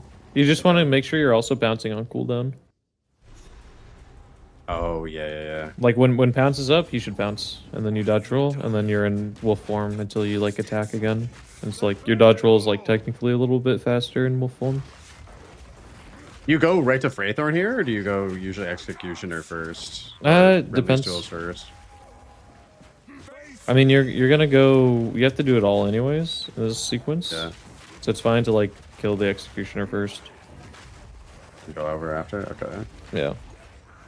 And it also depends on your weapon situation. Like if you need Forge Mauls, because you're like you have low damage, you like, you know, on average, it's really nice to like have even just a white Forge Maul in Wraithorn compared to like 2 smithing hammers, unless you have like a lot of extra damage. Yeah. You want to go straight up from where you are. Or go to the right. Straight up. Oh, they go the That's a wrong dead way end, here. yeah, straight up. Then you want to do the League mechanic. You don't want to do Executioner until you're done with the zone. Oh, okay, got it. Yeah, you want to do Smithing Hammer, League mechanic if you saw it, and then you want to fight Executioner. Yeah, I'll go back and do it afterwards. Like you, you're. I would build up Rage on this boss, personally. Okay. Yeah, my bad. I forgot that I'm able to do that now. And then you cannot tank any of this guy's red slime attacks. You will just die. Good old exit. Oh. If you had a Forge Maul with like lots of damage, you wouldn't necessarily want Rage because you might not be able to build up stun on those guys. And then you need to talk to Latest here. Yeah. So talk to But Latest, you should go back. Yeah. Like optimal like way to play it is like you do this at the very end of the zone. You kill Executioner, you click the lever, you dodge roll out immediately, you loot, and then you talk to Latest. And you TP out while she's still like coming up. But we have to go back. Okay, I got you. Yeah. Yeah. So you want to do the League mechanic? The smithing tools in this zone, because of where the location of the boss was, is going to be directly south of the waypoint. That does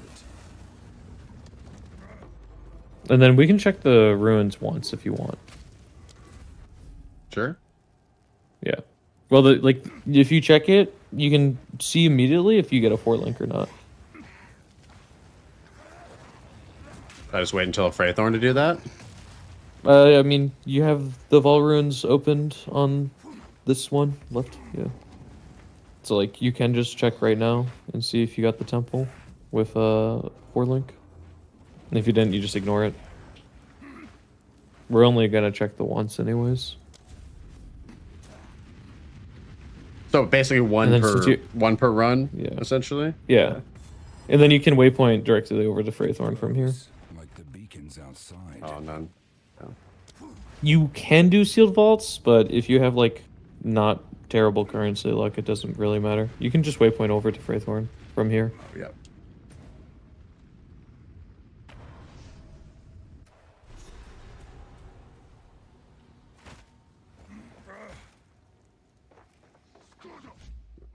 Do you know the Fraythorn trick on the boss arena? Yes, that trick is amazing. Okay, cool. Yeah. Yeah. Otherwise, you just hug the outside of this zone. You just hug a wall. Anytime you're in doubt in like a PoE 2 layout, just hug a wall and it'll probably work out. So if you weren't priming monsters here on your rolling slams, you would want to like either put Conk Effect in or go back to town to buy a Forge Maul real quick. Okay. Oh, we're doing good. We're doing good work. Yeah. Hopefully, we get a Forge Maul at some point from this. Yeah. After you kill King, do you go back to town anyways, or like when do you? Yeah, you have to go back to. We have to go back to town anyways after the Executioner kill, no matter what.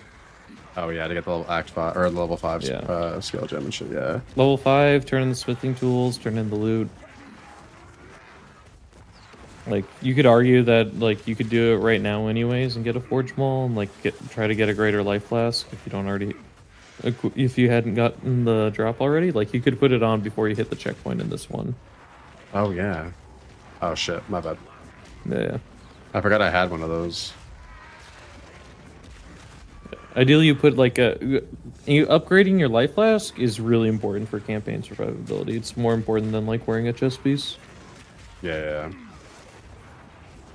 Because So like the next a two greater zones are life gonna be flask is bad. basically twice as good. Mm.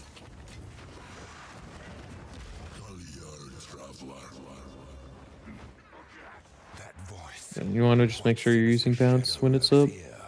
For Oh, movement. yeah. Thank you. You still want to kill these packs. This league mechanics is pretty good. It's a support jump. Yeah. If you see a rare like this, you could drop a frost bomb and like auto him down. So you're not gonna get far with just trying to rolling slam him. Gotcha. Oh shit! I should. Yeah, it's been a tough time coming back to Warrior after a couple leagues of not playing it. It's been interesting. Yeah. It's a very like demanding class because you have to like bounce your rolling slam damage. I can't yet. It's fun though. And it's I like it. yeah.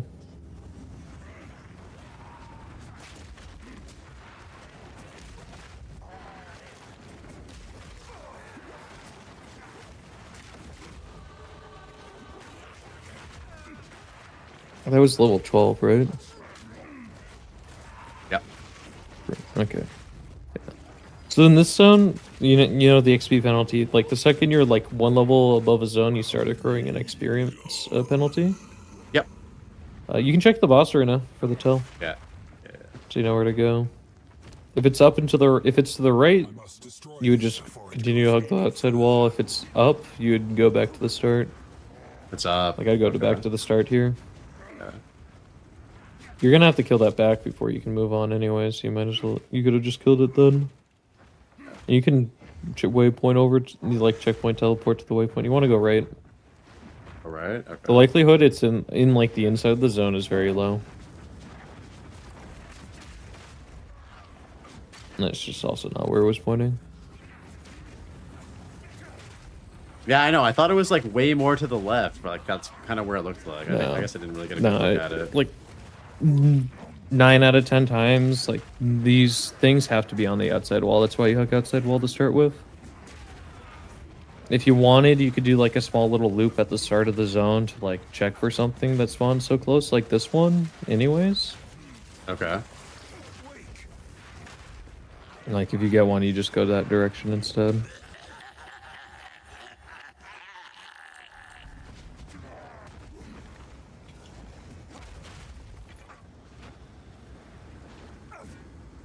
It's just really important, I think, personally, to have a greater life flask in this fight, because if you are a pot spammer, you're gonna lose all your pots before you even fight the King of the Mist.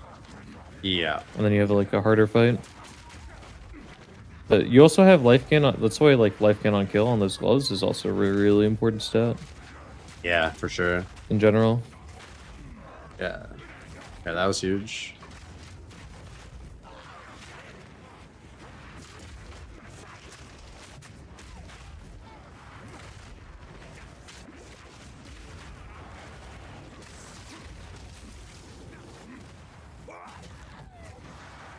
If you wanted towards like the end of these like monsters, you could build up rage. It doesn't really matter. I don't build up rage against this boss. I just auto him. Oh, you just auto him? Okay. Yeah, I mean you can tank every slam he has, so you just space roll him. You just auto him. And hopefully he doesn't do the keep running one, but it doesn't really matter. If you have pots, you can just always face tank him. He can't kill you.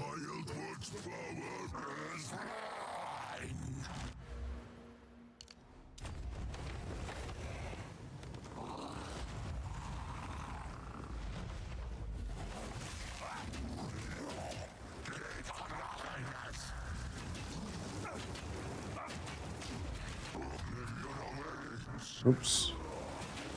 Yeah, don't worry, he can't kill you if you just keep your pot up.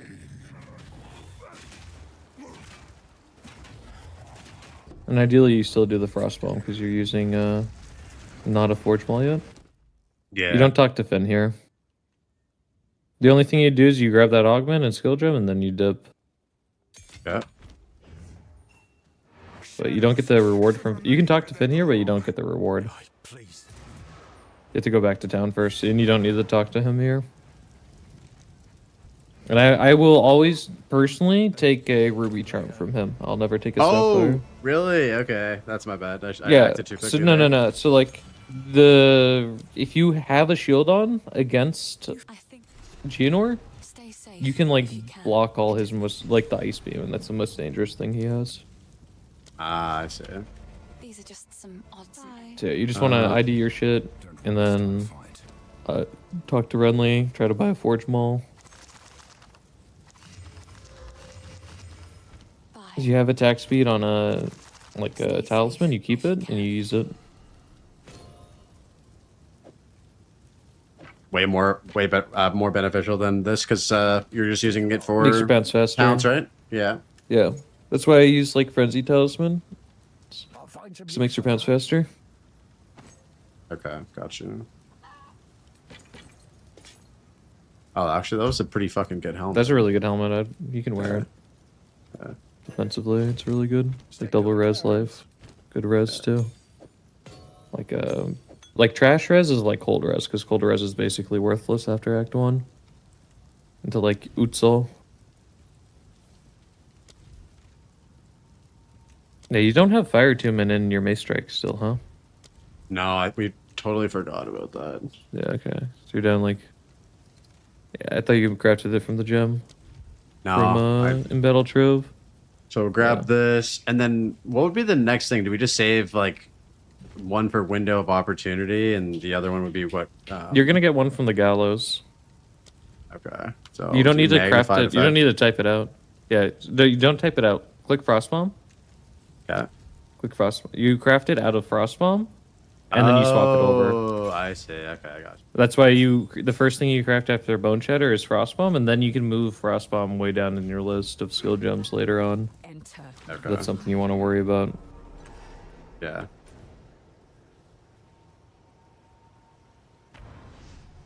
You still need to buy a Forge Maul. Oh shit! Yeah. None will stop me. Like you're looking for Forge Maul. If you didn't have a rare fur plate, you'd probably look for an Iron Cuirass. But most important thing is a Forge Maul. And that's why we want to have an Augment or Bonus. But no matter what you get on this Forge Maul, it's going to be better than your Smithing Hammers. And just get rid of these? Yeah. Unless you have +1 to melee skills on one of them. And then if you can buy a shield... Oh, you can save that for shield wall? Okay. Yeah, if you can buy a shield, it's really nice to have a shield when you get to the Geonor fight. That's a good one. Go well. Why do you have that? Like I would only... so you know the Ice Beams? Yeah. If you raise shield, you can release it and do a shield bash on him and cancel the whole sequence of like Ice Beams, so he only does 1. And you also take 0 damage and 0 stun build up from Ice Beams. Oh, wow, okay. So take off Talisman for Geonor fight, put shield on, then just like use shield bash just specific for Ice Beam phase? Yeah. It could be a level 1 shield, it could be a 200 armor shield. It doesn't matter. You'll take 0 stun build up. I didn't realize that. That's amazing. Yeah. And then it also cancels the whole phase. Yeah, shield bash is actually pretty strong. Yeah, you can use it against like that support gem can be rapid attacks. I'd craft it out of like your Mace Strike and then put it into Rolling Slam. Yeah. Oops. Oh my god. Mace Strike, rapid attacks. Because it'll go to your inventory then, and then you click it, and you can put it straight into Rolling Slam there. And you want to keep hugging this far right wall as you kill it back. So it's really important to kill in here. Yeah. That's a lot of XP. And if you let the monsters group up, they can just like all one tap you together. Because they're pretty dangerous, even like smaller numbers. So you want to kill as you go hug the along. outside wall or left side? Yeah, outside wall. Because you want to get to the gallows for the XP, for the support jump.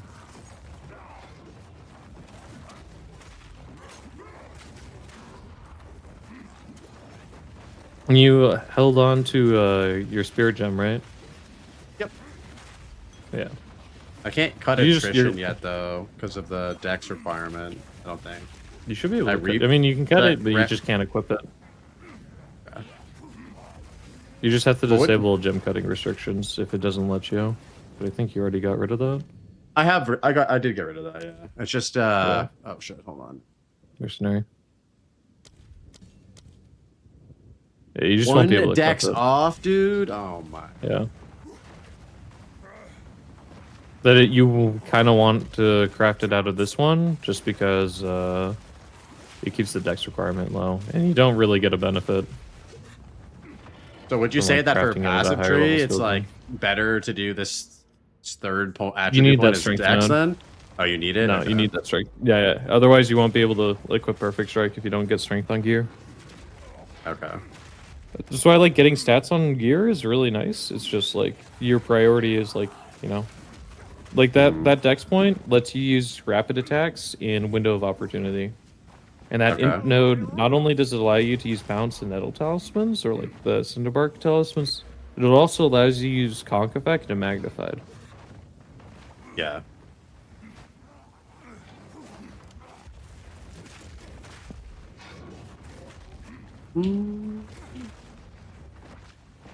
Well, 13.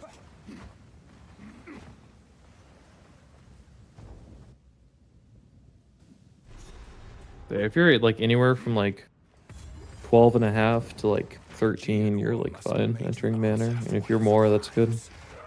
Yeah. Like in 100% playthroughs, like sometimes I'm like level 15 here, like end of the zone.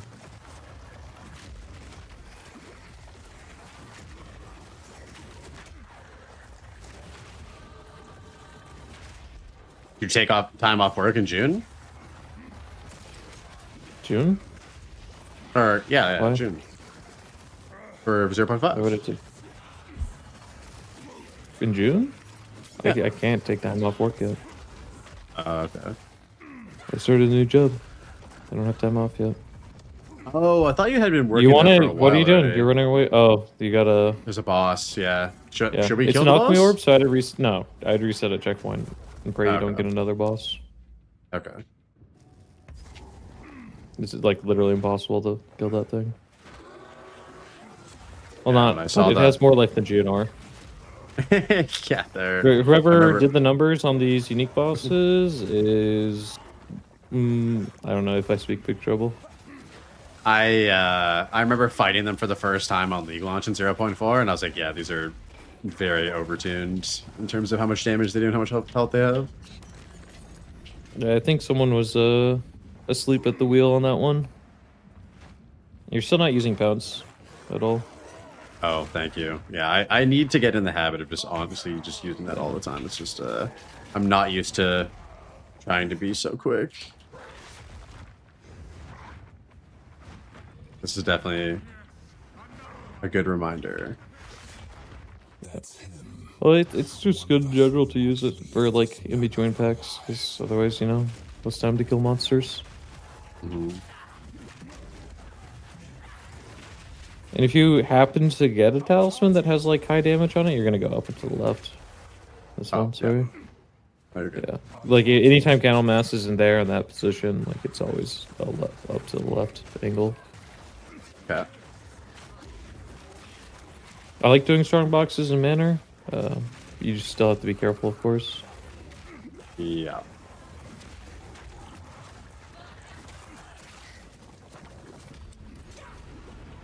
Magic monsters, that's what we'd like to see.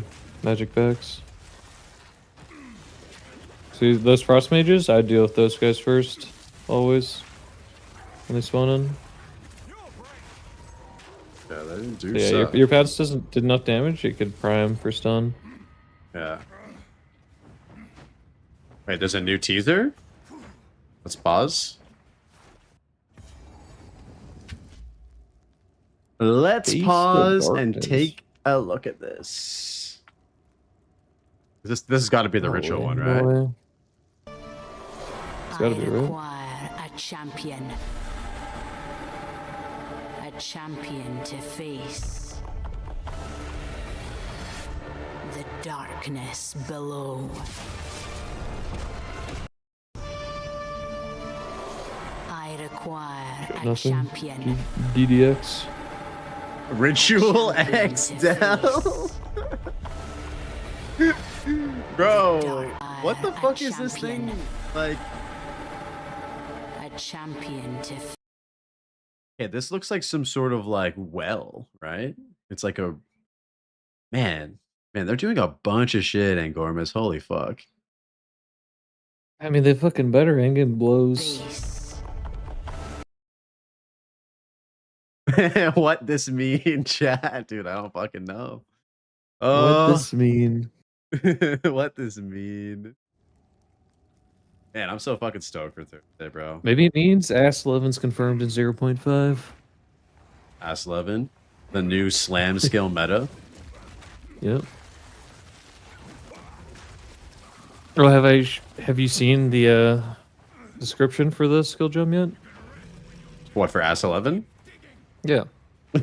Yeah, bro.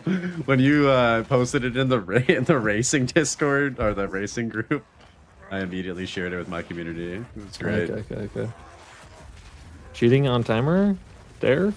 How dare? I mean, the timer's just back instead of like trying to dodge roll through. I know. The timer's just there to be. The timer's just there to be there at this point. Hey, fuck these guys. Yeah, I mean, like, but like when you're like going through a tight corridor with these monster types, just kill them. Yeah. Delirium Pinnacle? Because you don't want to let them stack up because these monsters are very dangerous.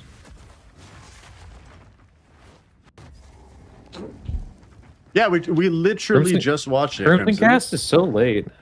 Oh, he's late every time This there's a fucking teaser. boomer. Bro, I reacted to a teaser for like 30 minutes and then he came into chat and he was like, "Hey, Blaze, did you see this?" And I was like, "Bro, we just watched it like so many times." So slow. He's for too some busy reason. Twitch maxing that he can't like just actually be on time for once, you know? It's crazy. Kind of suspicious that a speedrunner would be so slow. You want to go up and to the left. It's never going to be down here.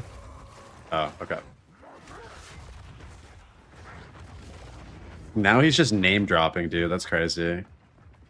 Oh, he's goon maxing. Okay. Makes sense. And now he's just name dropping.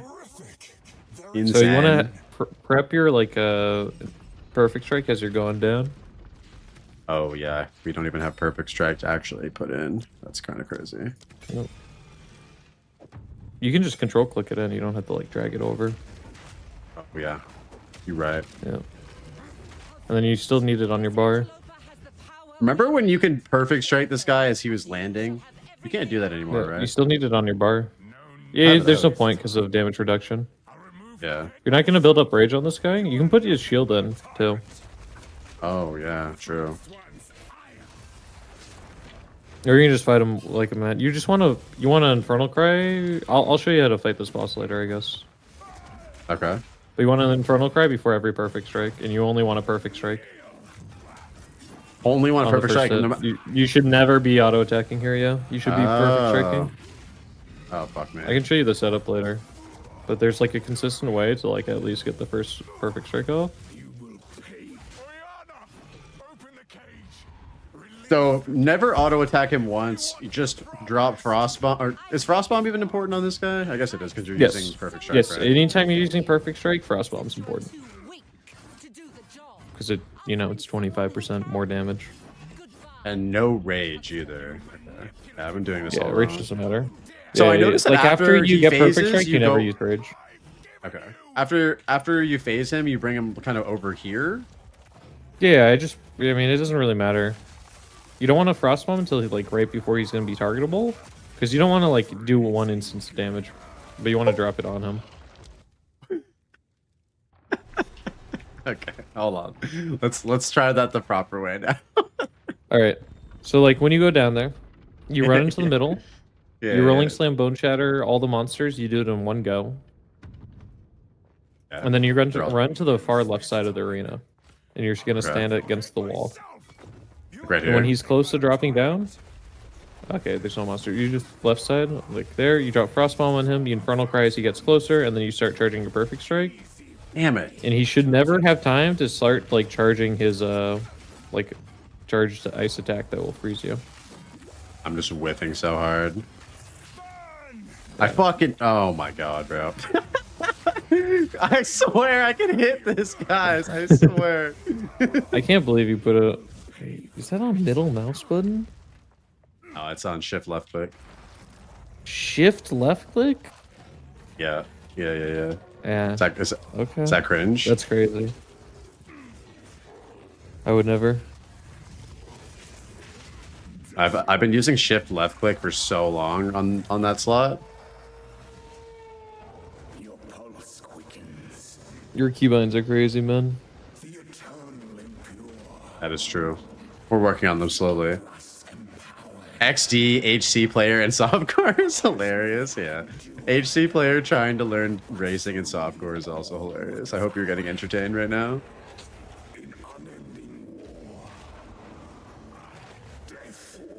Ingormus is like a patient parent right now, telling me to use pounce over and over again. Yeah. You need to pounce on your enemies. These guys give a ton of like blast charges, so it's really good to kill them. Yeah. Oh no. If you have a Bone Shatter proc on him, just Bone Shatter him and then, you know, kill him. Remember to drop Frostbomb next time. Oh yeah. For this, TP do you out here? portal out? Yeah, portal. I portal out, you waypoint in, you TP checkpoint over to Candlemass, and then you checkpoint down to the boss and take the elevator again. And if you do it in fast enough manner, like, Yeah. you know, the loot should be dropping as you're going down the elevator, unless you like one tap Candlemass. Where the oh yeah. First ones. What madness is our lament?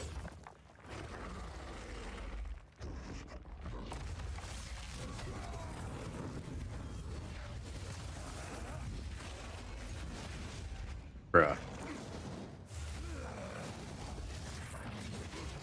Perfect strike. I love you so much and I hate you so much.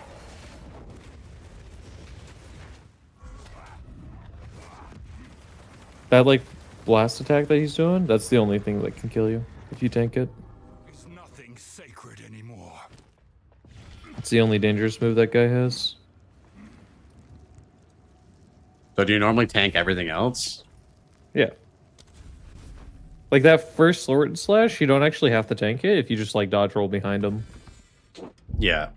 He actually just have enough rotation. Yeah, I mean that's the only reason.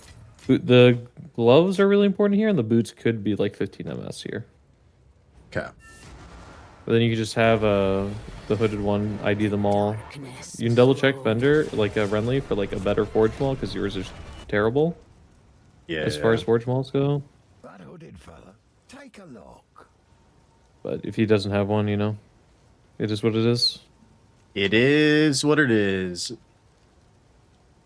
Do you ever like salvage like shit for like? I salvage quality gear. Yep. I would salvage that, but I would just stash it right now and then do a bunch of salvaging later on. You want to make sure you put your talisman back in and get rid of the shield. You don't have to like sell the shield; it's not worth that much gold. Like you just do it on the move and not worry about it. And that amulet you have, unless you're gonna wear it, it's a lot of gold. Oh yeah, I mean shit. But you know, I mean, do you not play with auto equip on? Normally no, but should I turn that on for tomorrow? I would turn it on. It's just like, you know, if you pick up a ring, if you pick up an amulet, you pick up a belt, you know, like the first pieces of gear, like it's just easier. And then like, you know, if you pick up just in general, early on, it's a lot easier. The only thing you have to worry about is like actually picking up a chest piece. Yeah, we watched the teaser. Watched the teaser, Kyler. What? There's a teaser? I feel like we called that shit today too, dude. We called it. Although I feel like we didn't really get a chance to like break it down. I only watched it 3 times. Dang. How many times you watched? I feel like it didn't say that much. They never do. Well, with the breach, with the like, breaching clawing at the yesterday, wall. with the breaching yesterday, I feel like that says more, right? Because it's like we know like what additional breach shit they could be putting in the game with like the PoE1 stuff. Yeah. But yeah, I don't know. I don't know what the fuck's going on with this one.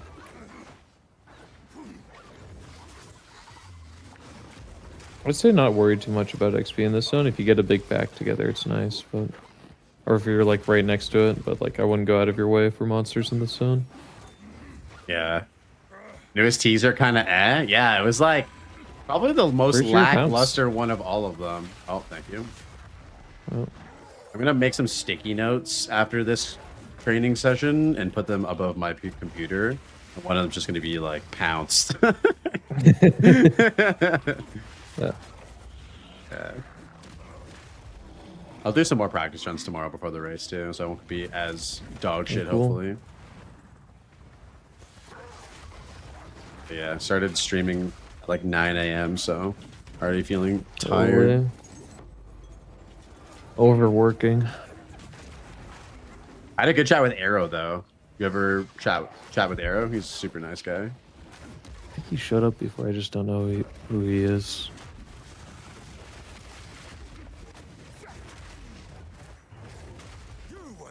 Spike Club, yes, because they can roll +1 plus. Can Spike Clubs roll +2 at level like 16 or I don't know, level 18? 18. 18 So for, technically in Visteria. So in Visteria Outskirts, you could get I don't know, level 18 from a rare or unique monster. Oh, okay, got it. Yeah.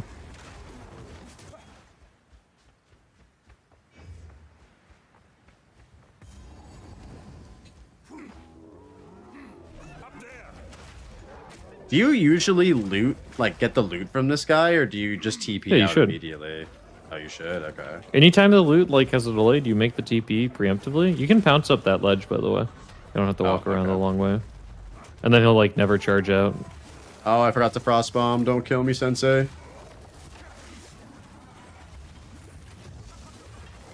Oh, you fucking bitch. I'm gonna die here. Yeah, he'll like to do that to you.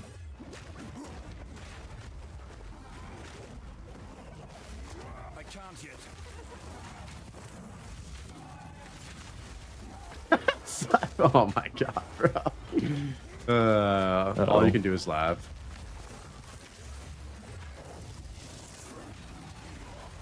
I actually had to run across the map the other day because he dodged like 4 perfect strikes in a row in melee range. Yeah, I'm just gonna take the death And here and try again. I was like 4 HP as I ran through the zone looking for the raider camp checkpoint. Okay. Yeah, we're gonna do it properly this time.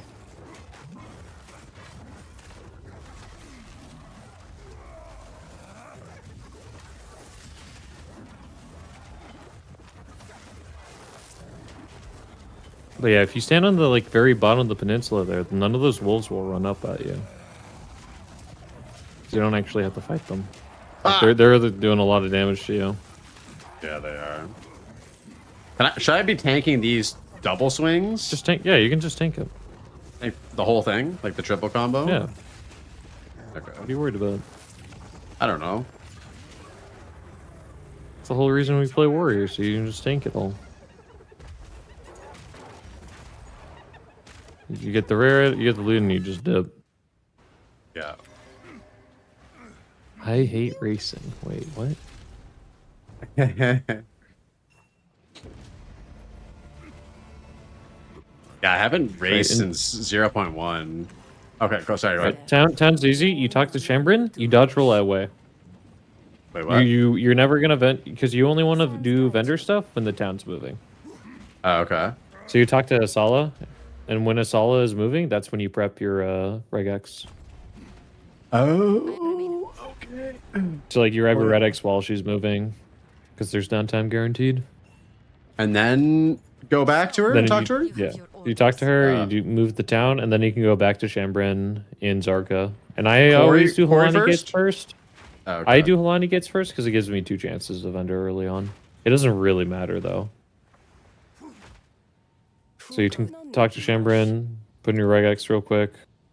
Always check the tower shields because you can get like 40 plus armor at this level. It's unlikely though. Otherwise, you just look at the studded great clubs because your weapon's ass.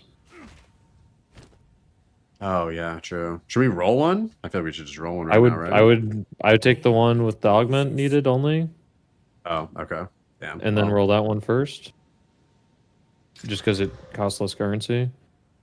Like I wouldn't put an augment on that 8 to 11. You already got a prefix. Okay. And then I'd take a look at the other one, augment that. You can't put it on yet, anyways. Strike like Yeah, the right. scorpion. And then while you're doing all this, all your gear needs to be sold. I'd keep the fire one. Should I augment this one? No. What are you augmenting it for? I don't know, +1 or something. You +1 on. It's a suffix. Oh, sorry, I didn't You keep realize that. You keep that helmet you had on. Oh yeah. This one. Yeah, just double res, 15%ers.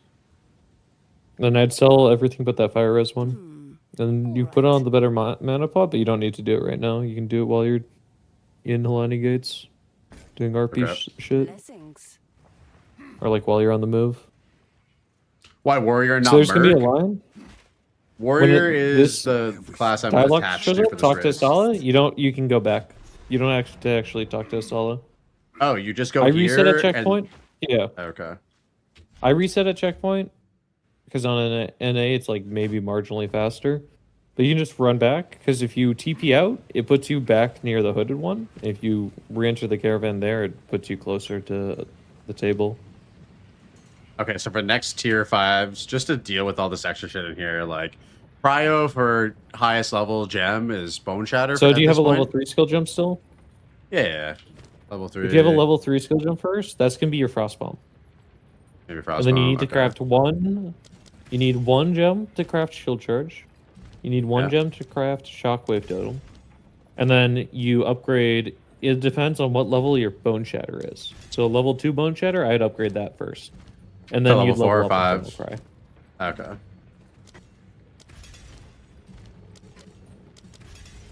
Because like you can get in a second guaranteed level 6 gem from the belt chest if you come across in Trader's Passage and level up your Infernal Cry then. Yeah. But like right now, having a higher level Bone Shatter means you're more likely to one-shot rares with a Okay. Bone Shatter Infernal Cry combo. Did we watch the teaser? Yes, we just watched it. Not entirely too sure how to interpret that one. Oh fuck. You don't want to Infernal Cry before you Rolling Slam because you're more likely to just one-shot the monsters. All the extra damage.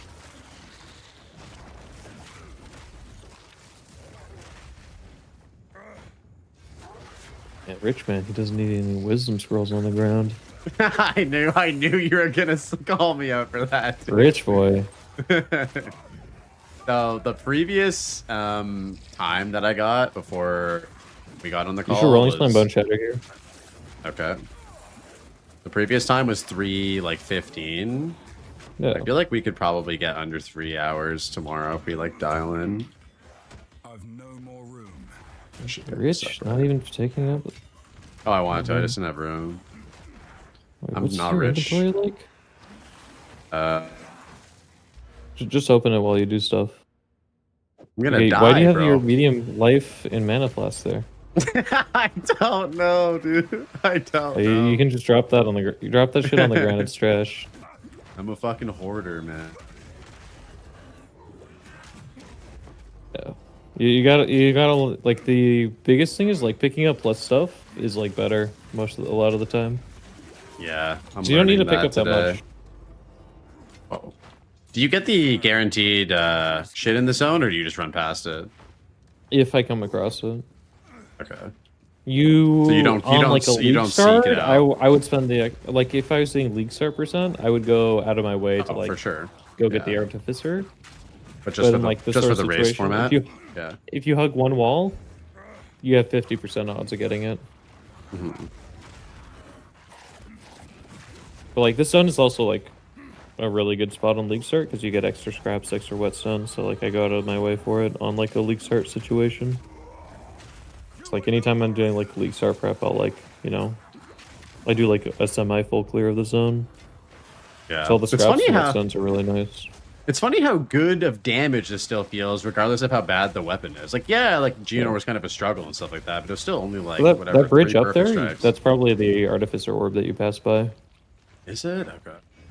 Oh It's- yeah, you might be right. I'd give it, you Yeah. know, Oh wait, no, I got I baited. don't know. But like it could be Yeah. because it has to be in one of those like little alcoves, so you have to check. Yeah, and there usually is like a lit Impounce. torch. Oh, yep. I'm not ready. I was in the new trailer. Yes, we just watched it. What up, Corruption? How you doing, bro? So here you want to do the League mechanic and get your Herald of Ash if you don't have Dex still. Herald of Ash or attrition? Herald of Ash. Well, you already have an attrition gem. Oh yes. The levels on attrition do basically nothing for you. Okay. If you have like a 30-second boss fight, like something went wrong anyways. But just put this on for now, and then when I have the Dex, put attrition on later. Yeah. When would you say You is just- like you- optimal to have attrition actually equipped and on?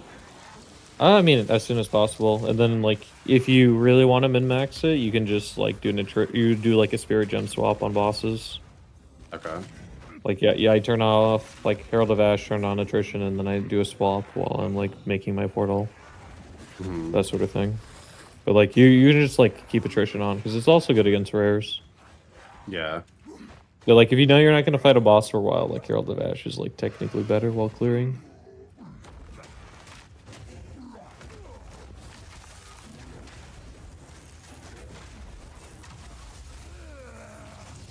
No Infernal Cry before Perfect Strike.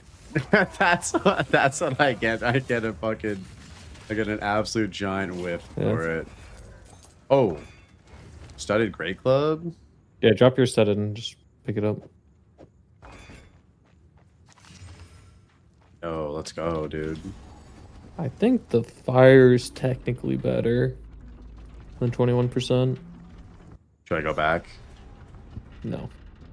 If you're if you're playing with reset at checkpoint, before you click on this zone, you can like as the elevator's going down from quarry to mine, you can prep the reset at checkpoint before the loading screen, and then when you zone in, you can reset at checkpoint and it skips the elevator animation.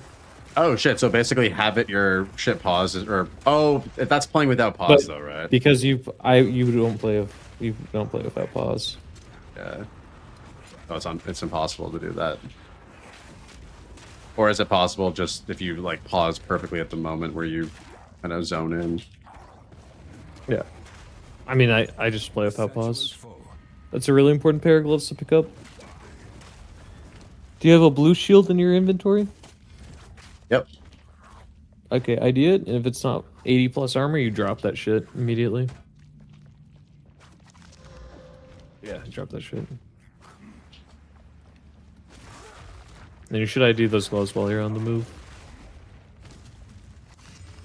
Yeah, that's really good pair of gloves. Yes, dude.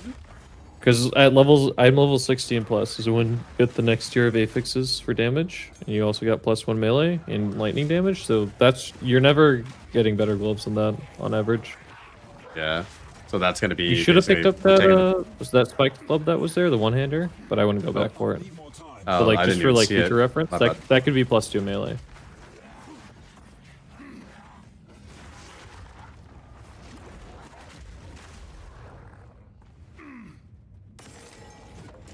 This one could be +2 melee. Like best Oh, in actually, slot I guess is we could- attack. Keep your rares though. Keep it for gold. Yeah. Yeah. That's why like inventory management's really important because you want to have all the important like runes and stuff, but you also don't want to like not have space for gold. Yeah. And I end up always having way too much shit because there's just too much to think about, like fucking skill gems, support gems, golds, everything. Well, we can like take a look at your inventory after Ruja if you want to like do an analysis on like what I think you should have like not have there at all. Yes, or, like let's do the that. arrangement. Sounds good.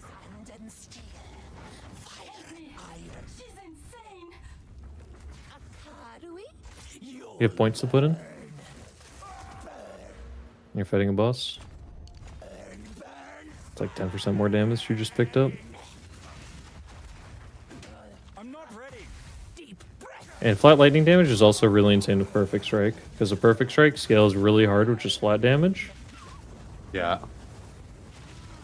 I think it's totally fine to Bone Shatter this boss, by the way. Like, anytime the Bone Shatter proc is up and you're still playing Mace, it's just Bone Shatter. You can't tank this. No. Thankfully, Spartan makes this boss a joke. Remember when you couldn't do that? I mean, You could always shield charge though. if you want to get bro. no, you could just dodge roll into her. Oh, you can dodge roll into her? Okay. Yeah, and you can like dodge roll past her, and she like can't hit you with the bomb, but you have to be careful. So bad at perfect striking, it's crazy. It's funny watching you do the 360 fucking shit. Oh, I should open a portal. My bad. No, so you talk to Risu, you open her up, and then you open up a portal. Let's look at your inventory real quick before you do anything in town. You can just pause the timer if you want, or like whatever.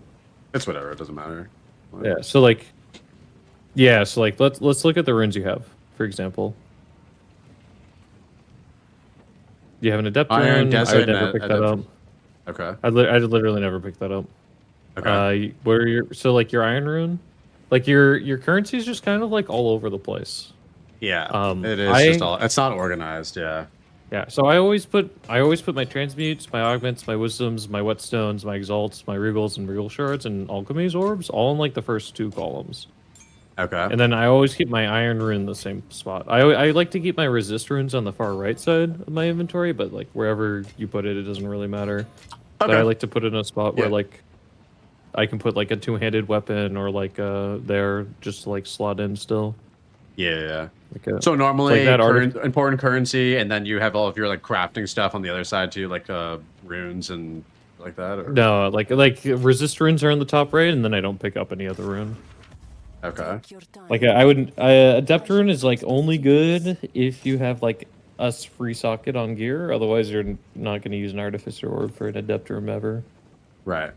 It's just like not. It's like a waste of space. I shall put this to use. Like I honestly like my filters still show it because like sometimes it's good to have, but like I don't pick them up most of the time, to be honest. Right. Okay. I guess Like your iron rune, I always separate it from the other runes just so like I know which one is the important one. That is like the you'll important need one. that for your shield later on, and your level 28 shield all in. At this point in time, should I still be looking like this shield? Is I like picked kind that of shit up. Yeah. 95 this armor. Like you're looking for like 90 armor on your first shield. And then only if you get extra runes, iron runes, or extra scraps would you even quality it. But like that 95 armor is good enough for Act 1 or Act 2. Like you don't need another shield for all of Act 2. And that would kill Jamandra, no problem. Yeah. Okay. But you wouldn't put any currency into this. Like you would just keep that as is and save currency. For If I had an additional iron rune in like 10 plus iron scraps, I'd 20% it and then like put the iron rune in it. But you need an additional like free drop. Okay. Otherwise, it's not worth the money. And then like here so you come back to town. You want to do your like inventory at the end. That topaz is worth buying. Buy the topaz. Yeah, topazes are worth buying. Rubies are worth buying. Sapphires are basically never worth buying unless they already have damage on them. Yeah. Because the resistance is useless. Alright, I guess I have all this shit in my stash from last run too. Yeah. And the extra gold. You move town here preemptively after you talk to Risu. And then you can like look at weapons again. Rarity snowball. Wait. You go back to Trader's Gate. Trader's Passage, because it's Trader's Passage now instead of Lani Gates. Right. And then you would talk to Shambrin. Yeah. So you never vendor in Act 2 while you're like not moving your town, essentially? I moved the town first, because you always have to move your town. You pick up that weapon 100% of the time.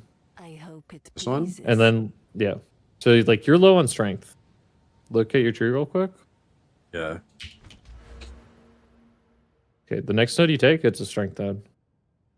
Here, yeah. I mean, that's the plan next time, anyways, right? Yeah. You would want to sell that rare mace, ideally, if you were doing a real run. Okay, yeah. Because now you're like forced to keep in your inventory, or you like lose gold. Right.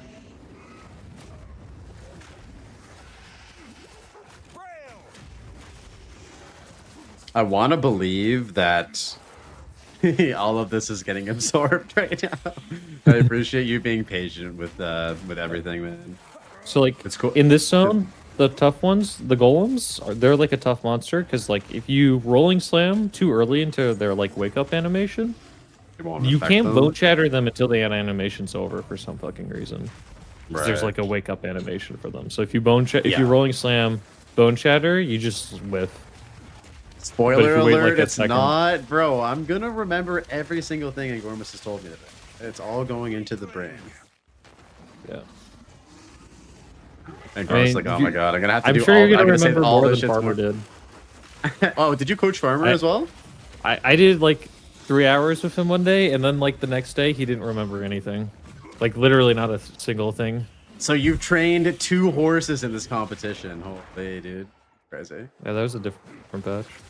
What did he say 36 minutes into the speedrun? He probably said you're not using pounds and you have skill points that you need to put in. I can almost guarantee it's one of those 2 things. I mean, like, this is probably too. I play without pause. What I do is in like Redville, for example, when I'm like fighting monsters, is I'll do the rolling slam and then like I buff for the bone shatter while I'm like putting a point in skill tree. Okay. But like, you know, you can't do that with pause anyways. Yeah. I just feel like making that particular I feel like making that particular change is like going to get me killed in this game. Yeah. For sure. Oh, so did you keep the shield in your inventory? Yes. My bad. You should have stashed that because you're not going to use that until 22. I'm just gonna go to town and make the right changes right now. Yeah, so like if you get a shield early like that, you stash it. If you get plus levels to like holy 66 armor gloves. If you get like plus levels on a melee one-hander, you stash that right away too. And then you want to keep that Raider plate. It's probably just a 1-to-1 upgrade on your chest piece. You'd have to have an insane chest piece for it to like not just be a 1-to-1. You could even like AUG it because it's like insane res. Oh, I didn't keep this too. The Act 1 rares are worth less gold in general. Thorns! Delete thorns, man. How many gifted for Angormus to do a full Thorns playthrough? 1,000 in one shot. 1,000! You guys heard it. I'm not playing fucking Thorns. Someone's gonna gift it for sure. Dude, if I was a millionaire, I'd gift it right now. Responsible use of wealth. Did you see which way had the scrolls on the wall? Oh no, is that the tell for this zone? Yeah. So the way you're going goes towards Balbala. So I'd go down. Oh, okay. Okay. You want to go the opposite direction. And you this is like a standard layout. And that's just because of these. Yeah, the scrolls on the wall. Shit, I didn't know that. Fuck yeah. She has to in this layout in particular. Like this is what I would call a standard layout. I have like because this is one of the solved layouts that I did a guide on. It's going to be in this section of the zone. There's like a very wide variation on where it can actually spawn. You should pick up that Grand Life Flask. Oh, yeah. Because if it's increased or amount recovered, it's better than like a white giant flask. Oh! Way better. Now you have no pot. Okay. We're going to kill monsters. We're going to give us charges. Yo, what up, Doc? How you doing, bud? I would go down to the right here, on average. Like that's probably... Right here? Up to the right now, yeah. You want to kill that back though. There's a magic monster. Oh, yeah. Like you're there already. You might as well kill the magic monster. I didn't even notice that one was magic. You have like such a keen eye for magic monsters. Don't pick that up. I'll pick that up. That Nettle Tales one. I just see green text and I think to myself that would look good in my inventory. Well, your filter's bad then, because you should have that filtered out already. Time progression wise. Damn, Crimson. Like you just need a talisman. You don't need like, and then you like if you get a blue one with attack speed, that's sick, but like not expected. Yeah, that's extra.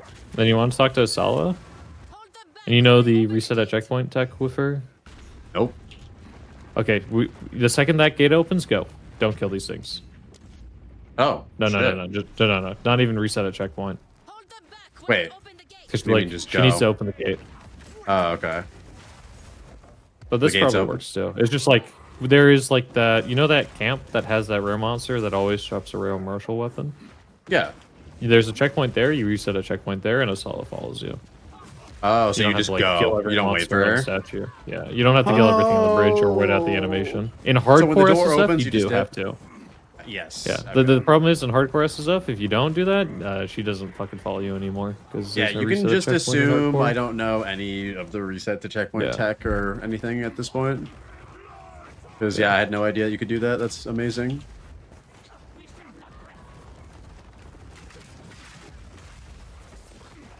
So when are you usually level 22 in Act 2? Like which zone are you usually in for that? In like 100% before Keth. Or like in Keth. In Keth. And you're doing Keth second after the bone pits? I do Keth second after bone pits, yep. And then I just perfect strike this one. Just like that? Yeah. It is an evasive monster type. If you have a good like mace, you don't need to fight this boss. It's like you're missing because of the evasive. You know, I have to kill her now out of principle. Good thing, good thing melee doesn't need accuracy, right? Yeah, bro. What the hell? So all those impaled corpses, they can drop like one-handers or studded great clubs, and you pick those up. Like one-handed maces. Okay. So that one-handed spiked club, you'd pick that up because you still don't have even +1 melee. And you would put on your studded great club because you have strength now. Oh yeah, nice. Yeah, so you do a lot more damage because you had a really terrible forge maul. And then like salvage that. Do we? I guess we don't really care about our weapon quality. You would right? We just care- whetstone after you get to the boss here, or if you're like weren't like priming. You have to kill every single one of the monsters near the bridge for her to do the thing, and then you can just run past again. You don't have to reset a checkpoint after. Like the gate's open there, you'd move. Oh, okay. Yeah, just statues go. are really bad XP. Yeah, you kill that blue pack though. Oh, my... Yeah. That's gonna be another one of my sticky notes. Pounce. All blue with all blue monsters, it's on site, boys. It's on fucking site with the blue monsters. In like a league start situation, it's on site with any blue monster, any rare monster. Yo, enhancement for the what? shield? No way, dude. Fuck off. That's crazy. Let's Yep, that's how you one-shot a rare. go, dude.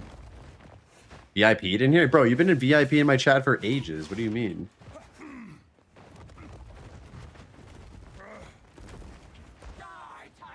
What do you mean?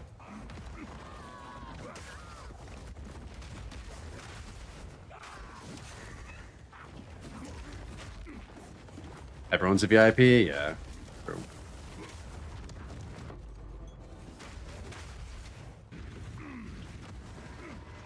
Can you make your VOD public? Yes. It's always all my VODs are public on YouTube. Always. Wait, you don't hide your VODs? On Twitch? I try to publish them. Apparently, like, it helps you get partner if you have more VODs published. And your boy's trying to get published. Fuck no. What? Because what if you do something embarrassing? Which is me every stream. Just don't do something embarrassing. I can't, that's out of my control sometimes. No, I never make my. The funny thing is, my YouTube VODs are always public, always public. So I don't really. You worry have the too same much about VOD Twitch. that's on YouTube public. Literally the exact same VOD. Huh. The logic here is flawless. Okay, we're hitting strikes, boys. Are you streaming Warcraft 3 right now? Me? Yeah. No, I'm in PoE 2. Oh, nice. I'm just watching you play. I appreciate the coaching, coach. I'll send you your PayPal deposit after this. You know which way to run when you how to tell I thought which it way was to run when random. you get to the bottom? No, Oh. so you look at the the way wind, the wind. the wind is going. Yeah. And then you want to okay. pounce in that direction, and then as soon as that text pops up, you TP out. Yeah, I actually never noticed the wind until you mentioned that. It's the direction the wind is going, and like the tracks. And like if you are really lost, like a solo goes the right way. Move the town first. What the fuck is that? Move the town. Oh, move the town. My. Crazy crossbow though. Yeah, it's pretty good. Yes. Okay, so bone pits first. Yeah, Mess on Badlands. It's the shit with the black background there. My wares are renowned. Yeah, that is a fucking crazy crossbow. Actually, holy shit. I'll unburden you. Blessings. And then if you have, I mean, you don't have to check for a white chest piece actually. Then you have a good enough weapon. It's 20 qual. That's really nice. Like you can double check for like a better pot or like boots.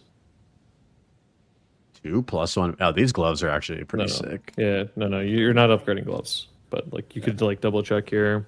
You could put in the regex, and you'd see if you'd have a better pot available, but you don't.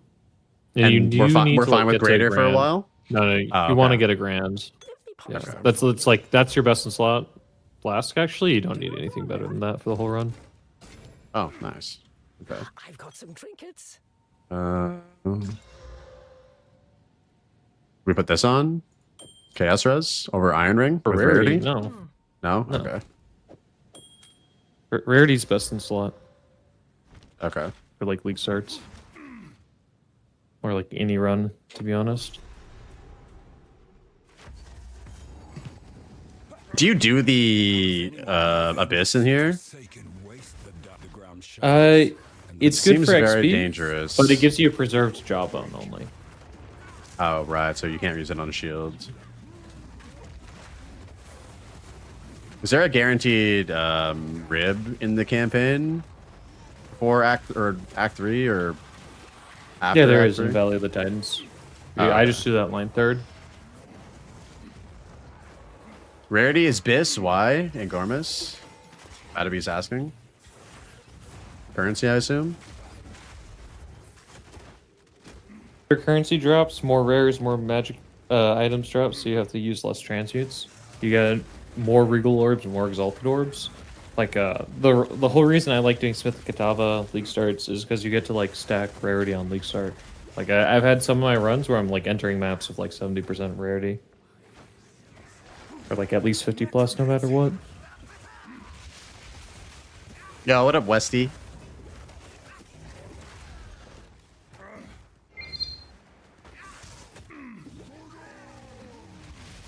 Yo, Doc with the T1. Let's go, dude.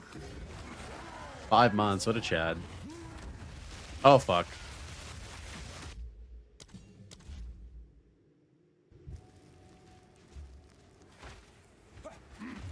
$400 HP. That's crazy. How much HP should I have here, Angormus? Like, or like 400's fine? Yeah, I mean, you should have 400. Oh, okay. Like, there's almost no way to not get 400. Yeah. Like I don't even think you have lifelong gear right now. No, this is softcore SSF. Yeah. Like we're just playing softcore SSF racing Trin practice. There's a race tomorrow. If you type in exclamation Creator Cup in my chat, you can learn all the information about the race tomorrow. Tomorrow's actually going to be a crazy day. Oh, we don't go in here. Yeah. It's probably that near the double checkpoint down below you. Okay. This is a really good campaign mechanic to do though. But it's probably directly south. I think you missed your exit. You have to like be careful to really hug the wall in the sun because it can be in that like one little corner that you didn't check. Right. Yeah. True. Are you trying to race in 0.5 or standard HC? No, there's a race event tomorrow, Doc. A bunch of content creators are being coached by a bunch of like really cracked racers. And so there's a main card. So that's the event for the main card. And then there's a starter card where a bunch of content creators are racing just through Act 1. Banned from that. Unlucky. Wait, I'm banned from that? No, I'm banned from that. I can't do the Act 1. I don't think you're allowed to race content creators. Land of the dead has Unlucky. end. Would you want to, though? Would it even be a challenge? It'd always be fun.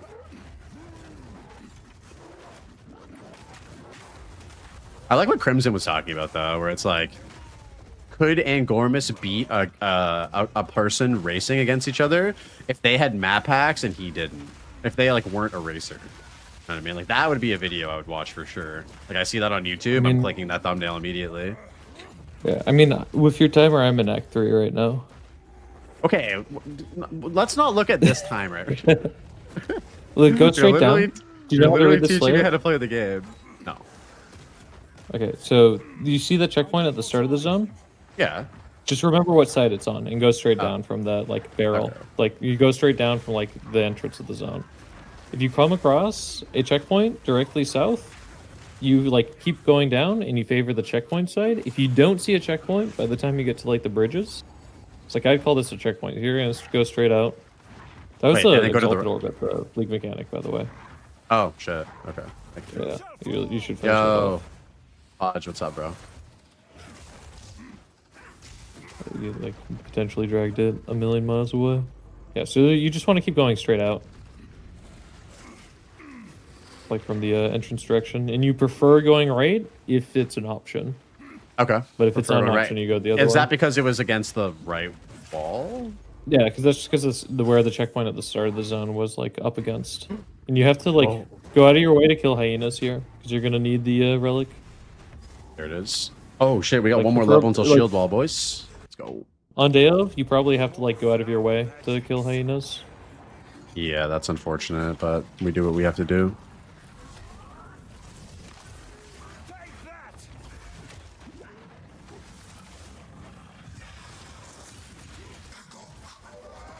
Now for the bone creature.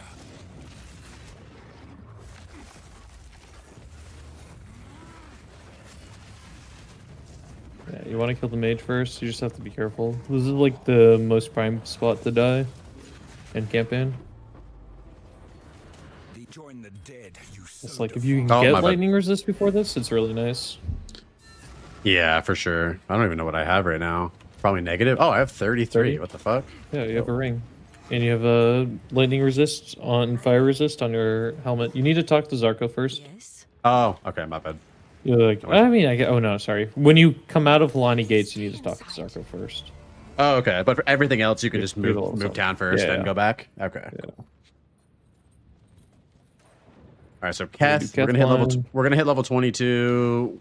Do we make the swap as we're kind of moving through, like to shield Yeah, wall? you can just like Warm nights. TP back to town and do the swap. To be honest, like it doesn't cost you that much time. I shall put Okay. You know what nodes to click. Should You're not looking at gloves anymore. Should you don't I? read the stats. Should I have like everything cut and ready to go before then? Like, do I even have a tier You should- 7 skill? The only thing you need, yeah, you should. Yeah. You get one from Zarko after Halani And Gates. then rapid attacks, right? You already have that. Okay. You have it in a rolling So- slam. So like, look at your gems real quick. Yeah. So Rolling your slam. rolling slam has your rapid attacks. Your bone shatter has your magnified area. Your mace strike has your fire attunement, and your perfect strike has your conk effects. Okay. So that's why, like, So- there's a specific order I put my skill gems in while I'm doing stuff in Act 1. So it's like just a lot easier Sorry. to click and do Okay. a swap on. So the next support gems, since we don't need to cut anything, would just be the stuff for pounce, like the mark shit. Yeah, you want to do Mark of Siphoning is first priority on a tier 1 support gem, tier 2 if you have to, and then you do Mark for Death. Okay. And then from there on out, like a Shockwave Totem, Urgent Totems is really nice. because it like anytime you need to like early on before you, because we're gonna do Warcry on Warbringer. It's like it's gonna be a bit easier, but like you usually have to use Shockwave Totem for like bossing until like early Act 4, where you get a tier 4 support gem. Okay. Okay. Yeah, because I didn't even use Shockwave Totem last run. Like, it just didn't feel like it was necessary, really. So anytime you were like doing shield chargings on bosses, you should have had a Shockwave Totem down, because you can do Shockwave Totem with Urgent Totem into Shield Wall, and then just spam Shield Wall, and it will break every single one on the right timer. Okay. Should we use this enhancement on this shield, or should we save this for an Act 3 shield?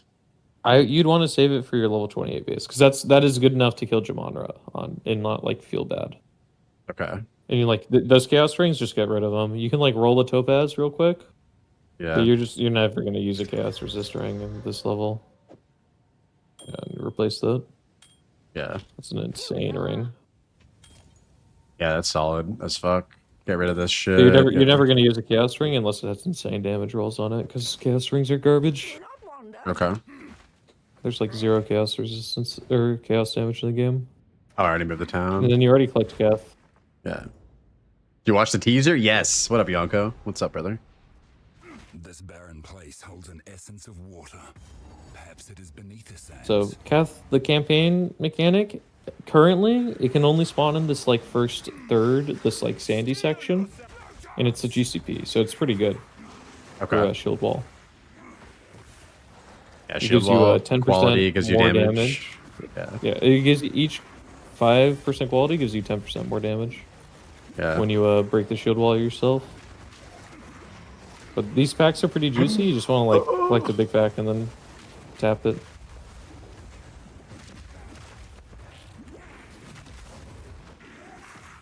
Like when you the dodge last roll time I into the middle played, the last time I played Shield Wall without using Sorcery Ward was in 0.3, and I did it on a Gemling Legionnaire because of the quality thing. And yeah, having like 30, whatever it is, 6% quality is pretty crazy. Like, to be honest, on like Kabbalah, if you're like this close to 22, I would just skip her until Shield Wall. Oh, really? Okay. Yeah. She's like a terrible boss to fight on Perfect Strike. If she like does her Bone Shields thing, she just becomes invulnerable. But so long you don't have to deal with it, it's fine. Yeah, she can also knock you like too when you're trying to do Perfect Strike as well. Yeah. Yeah, she's just an annoying boss. Oh shit, nice. So like what you can do here is when you get to Lost City, you can like waypoint or like TP back out real quick once you hit level 22. Yeah. And you just keep going. We got everything we need. You can go back for the GCP if you want it, but it doesn't really matter that much, in my opinion. And Gormus against the content creators is like the Detroit Red Wings against the Pee Wee hockey teams in South Park. Who's Detroit Red Wings? Wait, what? From what? You don't know who the Detroit Red Wings are? No, I'm from... You gotta remember, I live in New England, so I got the Boston sport teams, and I don't even watch those guys. Oh, okay. Yeah, you're just not a sport enjoyer at all. I'm also not. I mean, like, I grew up with the best sport teams in, like, every league anyways, so, like, what's the point? Who cares? There it is. You want to, like, bone shatter all the small beetles and just insta-kill that guy? Oh, I got a ruby too? Okay, you did get a ruby, holy. You didn't check the, That's a best in slot ruby, but you didn't pick up the one-hander. Oh, shit, You're gonna TP out here anyways.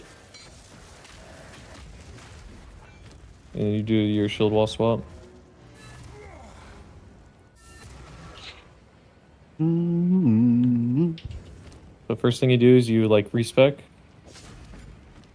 all of your points, and then just check your strength real quick for me before you do anything. 44. So you can you want to do strength and strength as you go out. You got a lot of stats on gear, so it worked out. But you want to get to crushing verdict. Crushing verdict priority is this one here. Okay. Yeah. Before even getting this blood rush. Okay. Yeah, that's first priority. damage so wise. put this in here. Put this here. Right. You can't put rubies in while you're in there. You're just gonna respec. Okay, right. Yeah. You can do the respec and then like click Chambrin, so you're like moving while you do this a little bit.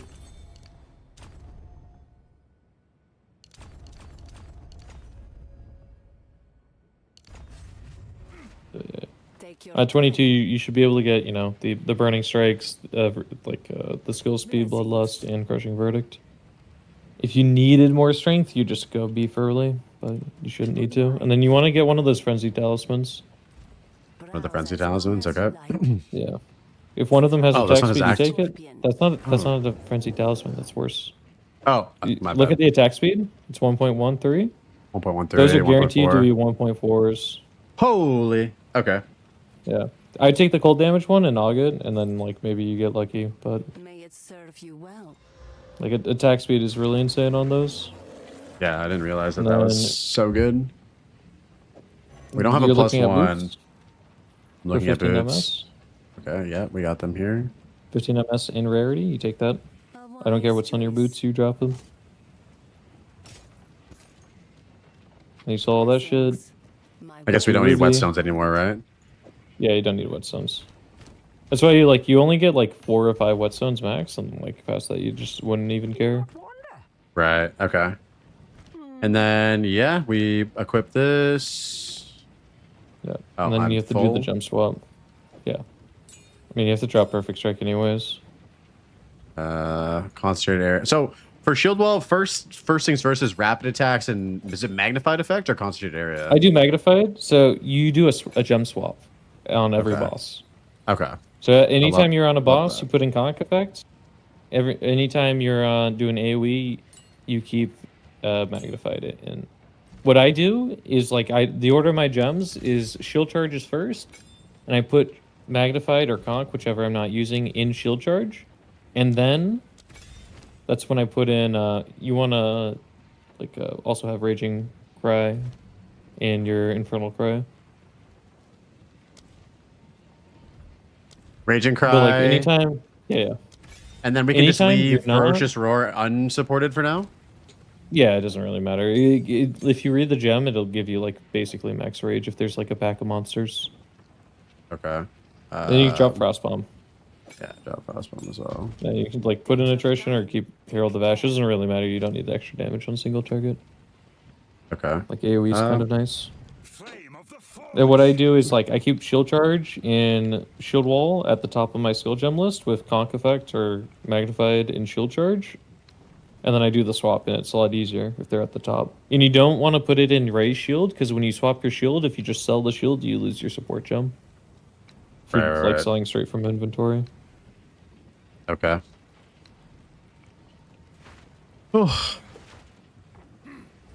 This is this is gonna be interesting tomorrow, bro. I think you're the only one who has to do a swap, so unlucky.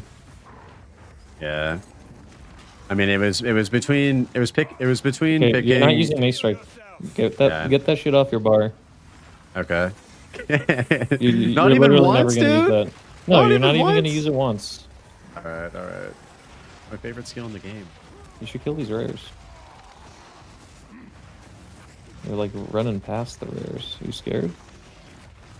No, I'm just brain dead. If you have a totem down, you totem, you shield wall, and then you just hold You shield just wall keep until they shamming die. Okay.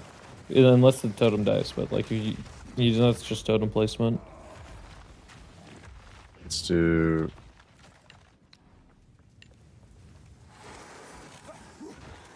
You should kill that magic back.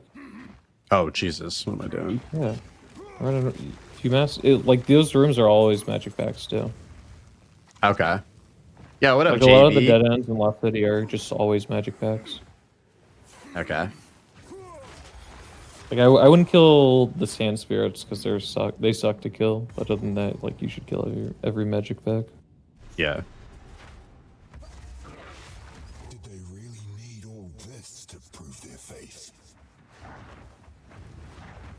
The run's going good, dude. We're just getting coached by Angormus for tomorrow's race.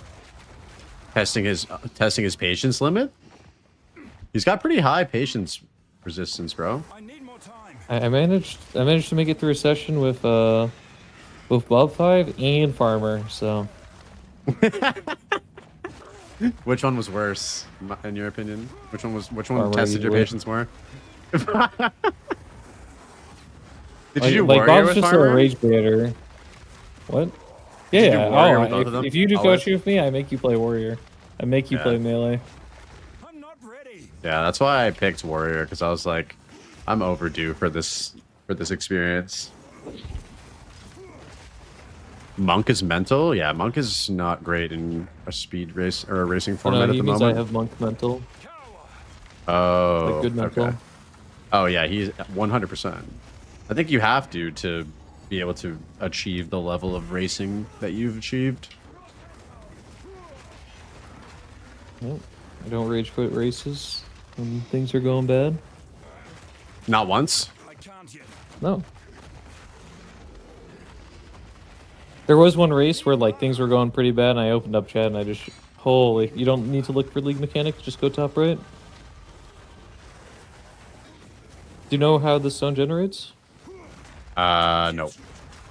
So there's like two big rectangles. You spawn Okay. on the first rectangle. The boss arena is always going to be the top right of the second rectangle. So like when you like cross one of those bridges, if you go to the top right, it's always going to be the boss. Oh, I see. Okay, Yeah. cool. Bounce. Yeah. And do we not go for the ring here in the race? Just pass it. I mean, you have two good rings. You know, you don't really need it. Yo, Reed, thanks for the raid, dude. Put in conk effects as you're walking up to this boss. Oh, where did I have that one on again? You need to put it like next. That's why I have shield wall at the top. So it'll auto open to the top. Where the fuck? Oh, you have to just swap it out of your You can still- inventory? No, Okay. no, you don't. I did though. So you know where, Because I did. so like 'cause you I see where didn't your have it shield in. charge is? Put it Yeah, at the yeah. top of your skill gem list. Shield charge or shield wall? Both. Okay. So move this up. Drop rolling slime. Get that shit out of here. When you move your like shield charge, drop that. Put shield charge there. Put your magnified in, and have it in the same like socket that you're like in a like vertical with line with your blue. I see. And then you can just open it up, and it's a lot easier to do the swap that way. I see. Okay. Yeah. Practice is And going then good, this dude. boss, so like on every boss with shield wall, you start out with a shield wall into pounce, into shield wall, into ferocious roar, and then you do infernal cry next, and then after that you can do totems. Okay. But you basically like if your totem's down, you just hold down. You like stop moving, just like stand still and do damage. Okay. So it was. Like, yeah, stop that dodge roll. Like you're just supposed to tank the boss.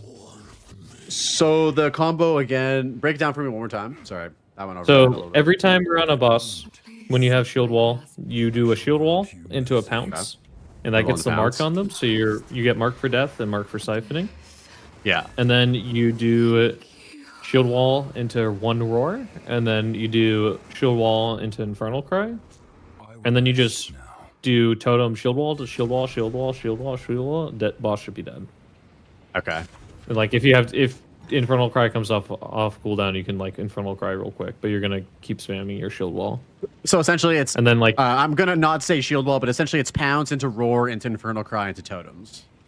yes, With it's just like ways to break a wall. Yeah. Yeah, have a good night, Reed. Like Thanks for the raid, bro. the reason why you do roar first is because of the rage generation. Yeah. Okay. And do we care about the armor? Oh, the armor break is actually getting applied from pounce as well, so it doesn't.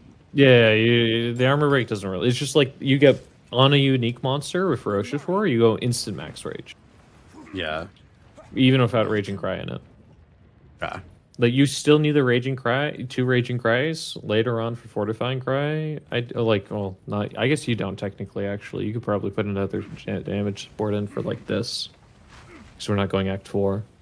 Yeah. Oh, we do have an extra tier too.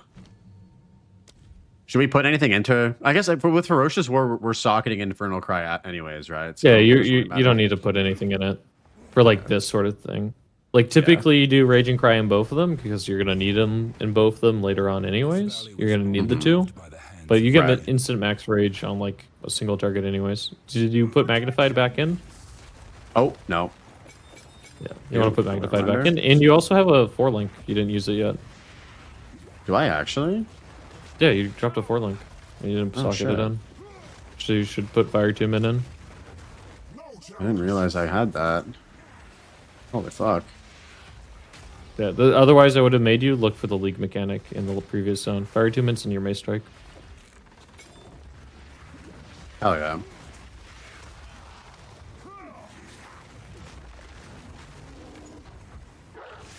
Okay, so you want to go like directly south of you? That's like the place with the checkpoint at the start of the zone, the entrance to the next zone. You said straight south? It's always in the... Okay. Yes, yeah. From the clearing. Yeah. And then do you usually just go on like a hug the edge of the wall for this zone? So this is technically a solve zone. Yeah. I would call this like southwest hook right. So this is like called the double-sided zone. So the first seal is directly east of the grotto. Okay. There is one seal southwest of the grotto, so you can get that first because we're already here. Oh, yo, that's pretty good. Right? Rage on hit? That's okay, yeah. Yeah. It's ready to. You want to go southwest. You're already there. There's a seal on one side, the outside wall. Wait, what the fuck? Wait, why is my Ferocious Roar not... Oh, fuck me, dude. Do you, I lost int with this. Yeah. What do you take off? Just the helmet. Put it back on then. Yeah. This Abyss is really good for, like, XP. Yeah. Yeah, that's just a dead end. When I say southwest, it's just like a general direction.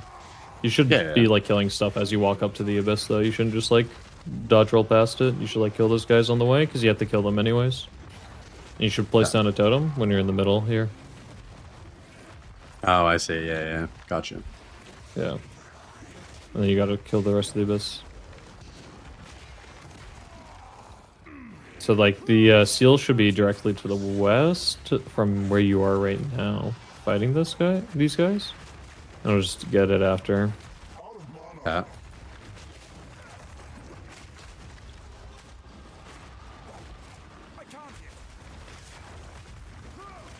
Do you want to, like, place your totem away from the monsters when you're placing it? Like, you want to move your cursor away from the monsters, like, behind you? Because, like, it just needs to hit any part of the shield wall, and it'll blow up the whole thing. And that's your preserved, like, or nod rib. That's what it's called. Yeah. West. But in order to use that, we're gonna have to use the we're gonna have to go back to Lightless Passage, right? Countess. Yeah, you're not using it, but, like, that's the guaranteed reward from this zone. But, like, then you checkpoint back to the start. Oh, okay. Yeah, that's all the opposite way? space. Yeah, you're gonna go directly east of the grotto. No, from the grotto. No, don't go back to the start. Oops. And then you're gonna follow the outside wall.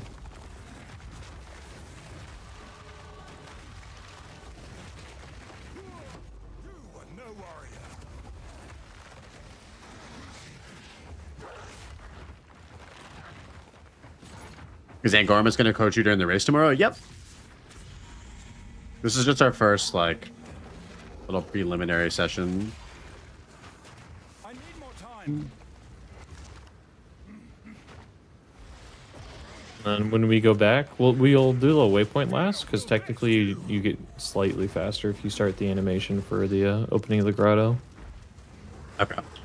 You just take the outside wall here, and you'll get to the third seal, and then you'll checkpoint back to the grotto entrance, and then you'll want to go northwest from there for the waypoint, because we're doing a 100% run. You have both relics. You need a checkpoint back to the grotto. Checkpoint back to the grotto. Sorry, you said go northwest. Yeah. This one? The grotto entrance. Yep. Okay.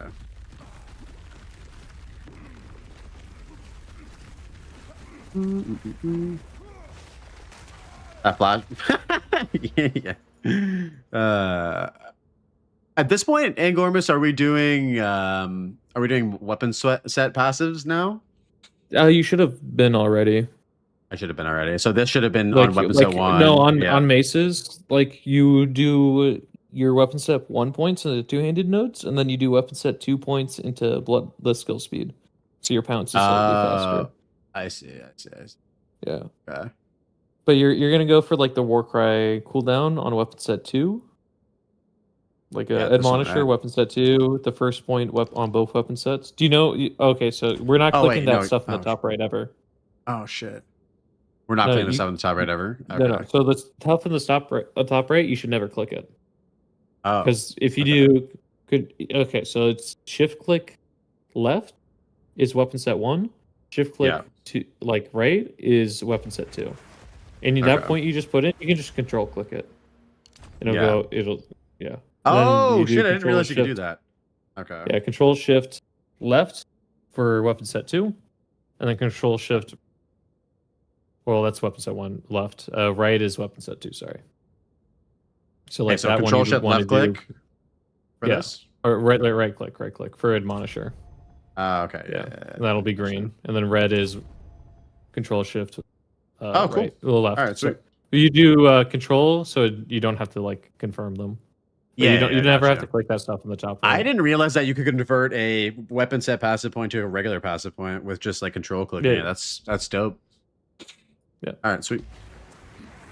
You actually do that. You should do that in Act 1 for the like weapon set if you hit level 15, because then you can get the you have 4 weapon set points in weapon set 1 and 2, and then you can like convert one and get the last node. Forgot the name of it. My man's overstimulated 100%. 100%. Streaming for 9 hours and absorbing fucking like an encyclopedia of warrior knowledge. All right, let's see. We're in a clockwise vertical zone. Let's see what we get. Hug this south side, I'm pretty sure. Like, it might be like an early dead end, but like, just hug the south side of the zone as you go towards the stairs. Yep. Oh, south side. No, like, go left, don't go back up, down. It's like that, you're at the edge of the zone. I need more time. Does this look bad? Yeah. Oh, okay. That's fine. Oh, look at those mitts. Too bad we don't need gloves. What's that filter? Dude, we got hooked up by Crimson. Bright blue? Yeah. That's not a... he did you dirty. He did me dirty. What do you mean? He did you dirty. He even added the sound and everything, bro, and the bright blue gloves. That's a terrible color. Oh, I love Pounce, dude. When I remember to use it, I love it. Yeah. Yeah, what up, Azizel? How you doing, bro? You don't get leap slam until like skill gem level 8 typically from Torgal. Okay. So you have to use Pounce the whole way through. I mean, I'm fine with that as long as I remember to use Pounce. Pounce is pretty great. I don't know why I picked up that balloon. That helmet's worth picking up. Yeah, I was just about to say. Like, you could idea it, but like you would have to have like 2 insane rolls. All right, swap your Conkin as you're running up to this boss. Do you know the armpit trick? Yes. It doesn't really matter on warrior, but like you can like stand in the armpit. But you're gonna do the same thing. You preemptively shield wall, and then you pounce as soon as he's targetable. And then you do the same stuff you normally do. Oh. Shield wall hitbox can be a little weird if you don't like stand right in front of this guy.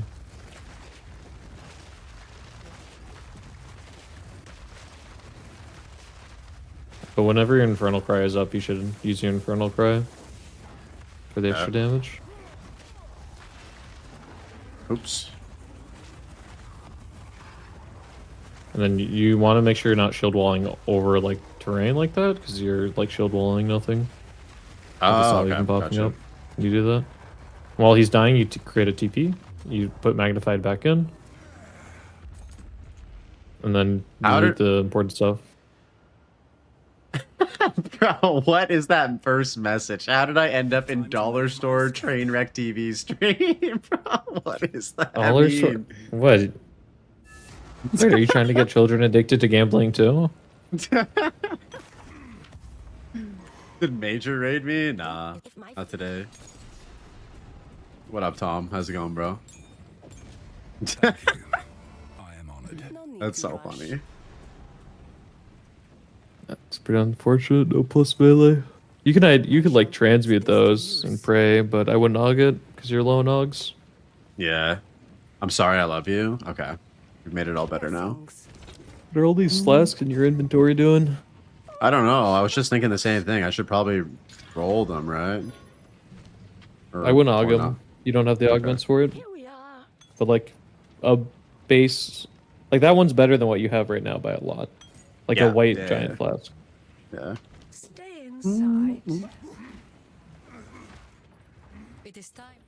What is it? Yeah, I think I'm gonna wrap up though, bro. I'm fucking cooked. I feel like if we go any further, I'm just gonna like absolutely just not. Yeah, I need to like just decompress and shit. Yeah. I'll try to send you a POB before tomorrow for like a level 36 tree because it'd be a little bit different. Okay. But, like it's the same idea. The only thing is like on League Start I rush towards like momentum to get it by level 41. Has the best player coaching him and he wraps up early, dude. It's like it's not to the point where I don't appreciate it. It's just like it's not doing me any favors at this point. I'm like 0-2. Yeah, I mean you're tired. What are you I'm gonna tired. Do? It's not worth it to just continue going. I don't want to waste Angormus's time either. He's got stuff to do. I got Warcraft 3 to play. Yeah, dude, he's got to fucking cleanse the land of fucking Kel'Thuzad. Wait, oh no, you are playing as the undead. No. I'm no. Arthas did nothing wrong, you know. I purged the city when it needed to be purged. Murden was taking a nap while we were fighting Mal'Ganis. It's pretty fucked up. Bro, how crazy was the Calling of Stratham level? Like, dude, when I was a kid, I didn't even take in how wild that campaign zone was. I mean, like, Arthas is kind of based for being like, you know, like a believer in science and the plague. Like his fucking father was an anti-vaxxer. Yeah, and clearly. Uther's He being a didn't little believe in the bitch, plague. dude. He doesn't see the vision. You know what I mean? He doesn't see the vision. I mean, he just wants you to wait until the crisis is like worse. To be honest, like I don't know what he's doing. Like he just wants to like wait. He wants them to wait. He wants you to wait for them to turn into undead and then kill them, which seems like a little bit worse to me. It's like if you're in like a zombie apocalypse, people are bit, and you're just gonna wait until they turn to kill them, to like do the favor. Yeah, I mean it's quite the predicament for sure. But yeah, bro, we'll be in touch tomorrow. I'll do some runs when I get on tomorrow before the race and shit. Probably do one Good run. luck, dude. Yeah. All right. Appreciate you, man. Yeah, if you can send me that POB if you want and that filter, that would be sick. I might even do an act run tonight. I might even do like an act 1 run tonight after I have like dinner and shit. Yeah. I'll find the filter real quick to send it to you. Yeah. If not, I'll remind you tomorrow. Yeah. Yeah, it's just no. I'll do it right now because it's a TTS one. It's pretty nice. Okay. Yeah. All right. We got to take down Farmer. Should we do some side betting? What do you think?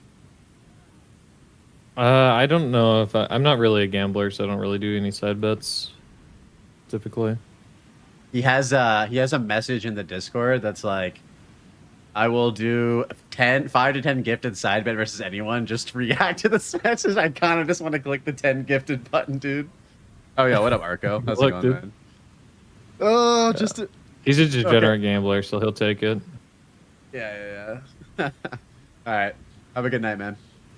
Hey, take care. All right, guys. That's it for today. What a banger stream. Holy shit. Yeah, I appreciate you guys hanging out today. I also appreciate you guys understanding about a little bit of less of a interactive stream. It's a bit weird, and I think this is another reason why I think that what's it called? that racing just generally isn't my favorite thing is because I do love it being interactive with you guys and chatting with you guys and stuff. And obviously this is just for like, you know, content and stuff like that. And I hope that you guys learn some shit. Like this man was just dropping fucking knowledge on my ass like for like 2 hours. But yeah, I appreciate you guys. Thank you guys so much for hanging out today. We'll be back tomorrow. The Creator Cup is tomorrow. So tune in tomorrow during this normal stream time. I'm going to do a run at like 11 and then Angormus and I are going to team up and then we're actually going to do the race. So yeah, I appreciate you guys for chilling. I'm going to send you guys over to Halsey. She's doing her first ever playthrough of Elden Ring. So yeah, send her my hellos and yeah, much love guys. Have a great night. Oh yeah, we got 10 more seconds to raid over. Have a good. Are you gonna win? I don't know. I as long as we're not in last place, that's all I care about. As long as we're not in last place. Have a nice time. Much love. Yo, much love to you, Benny. Sleppy, have a good night, bro. Azizel, Kush, Fearless, all of you guys. You guys are legends. Thank you so much for chilling today. We had the Arrow Pod. We had the racing practice. The chat with Crimson. The chat with Angormus. It was a banger. Yeah. Thank you so much, boys. All right. Peace.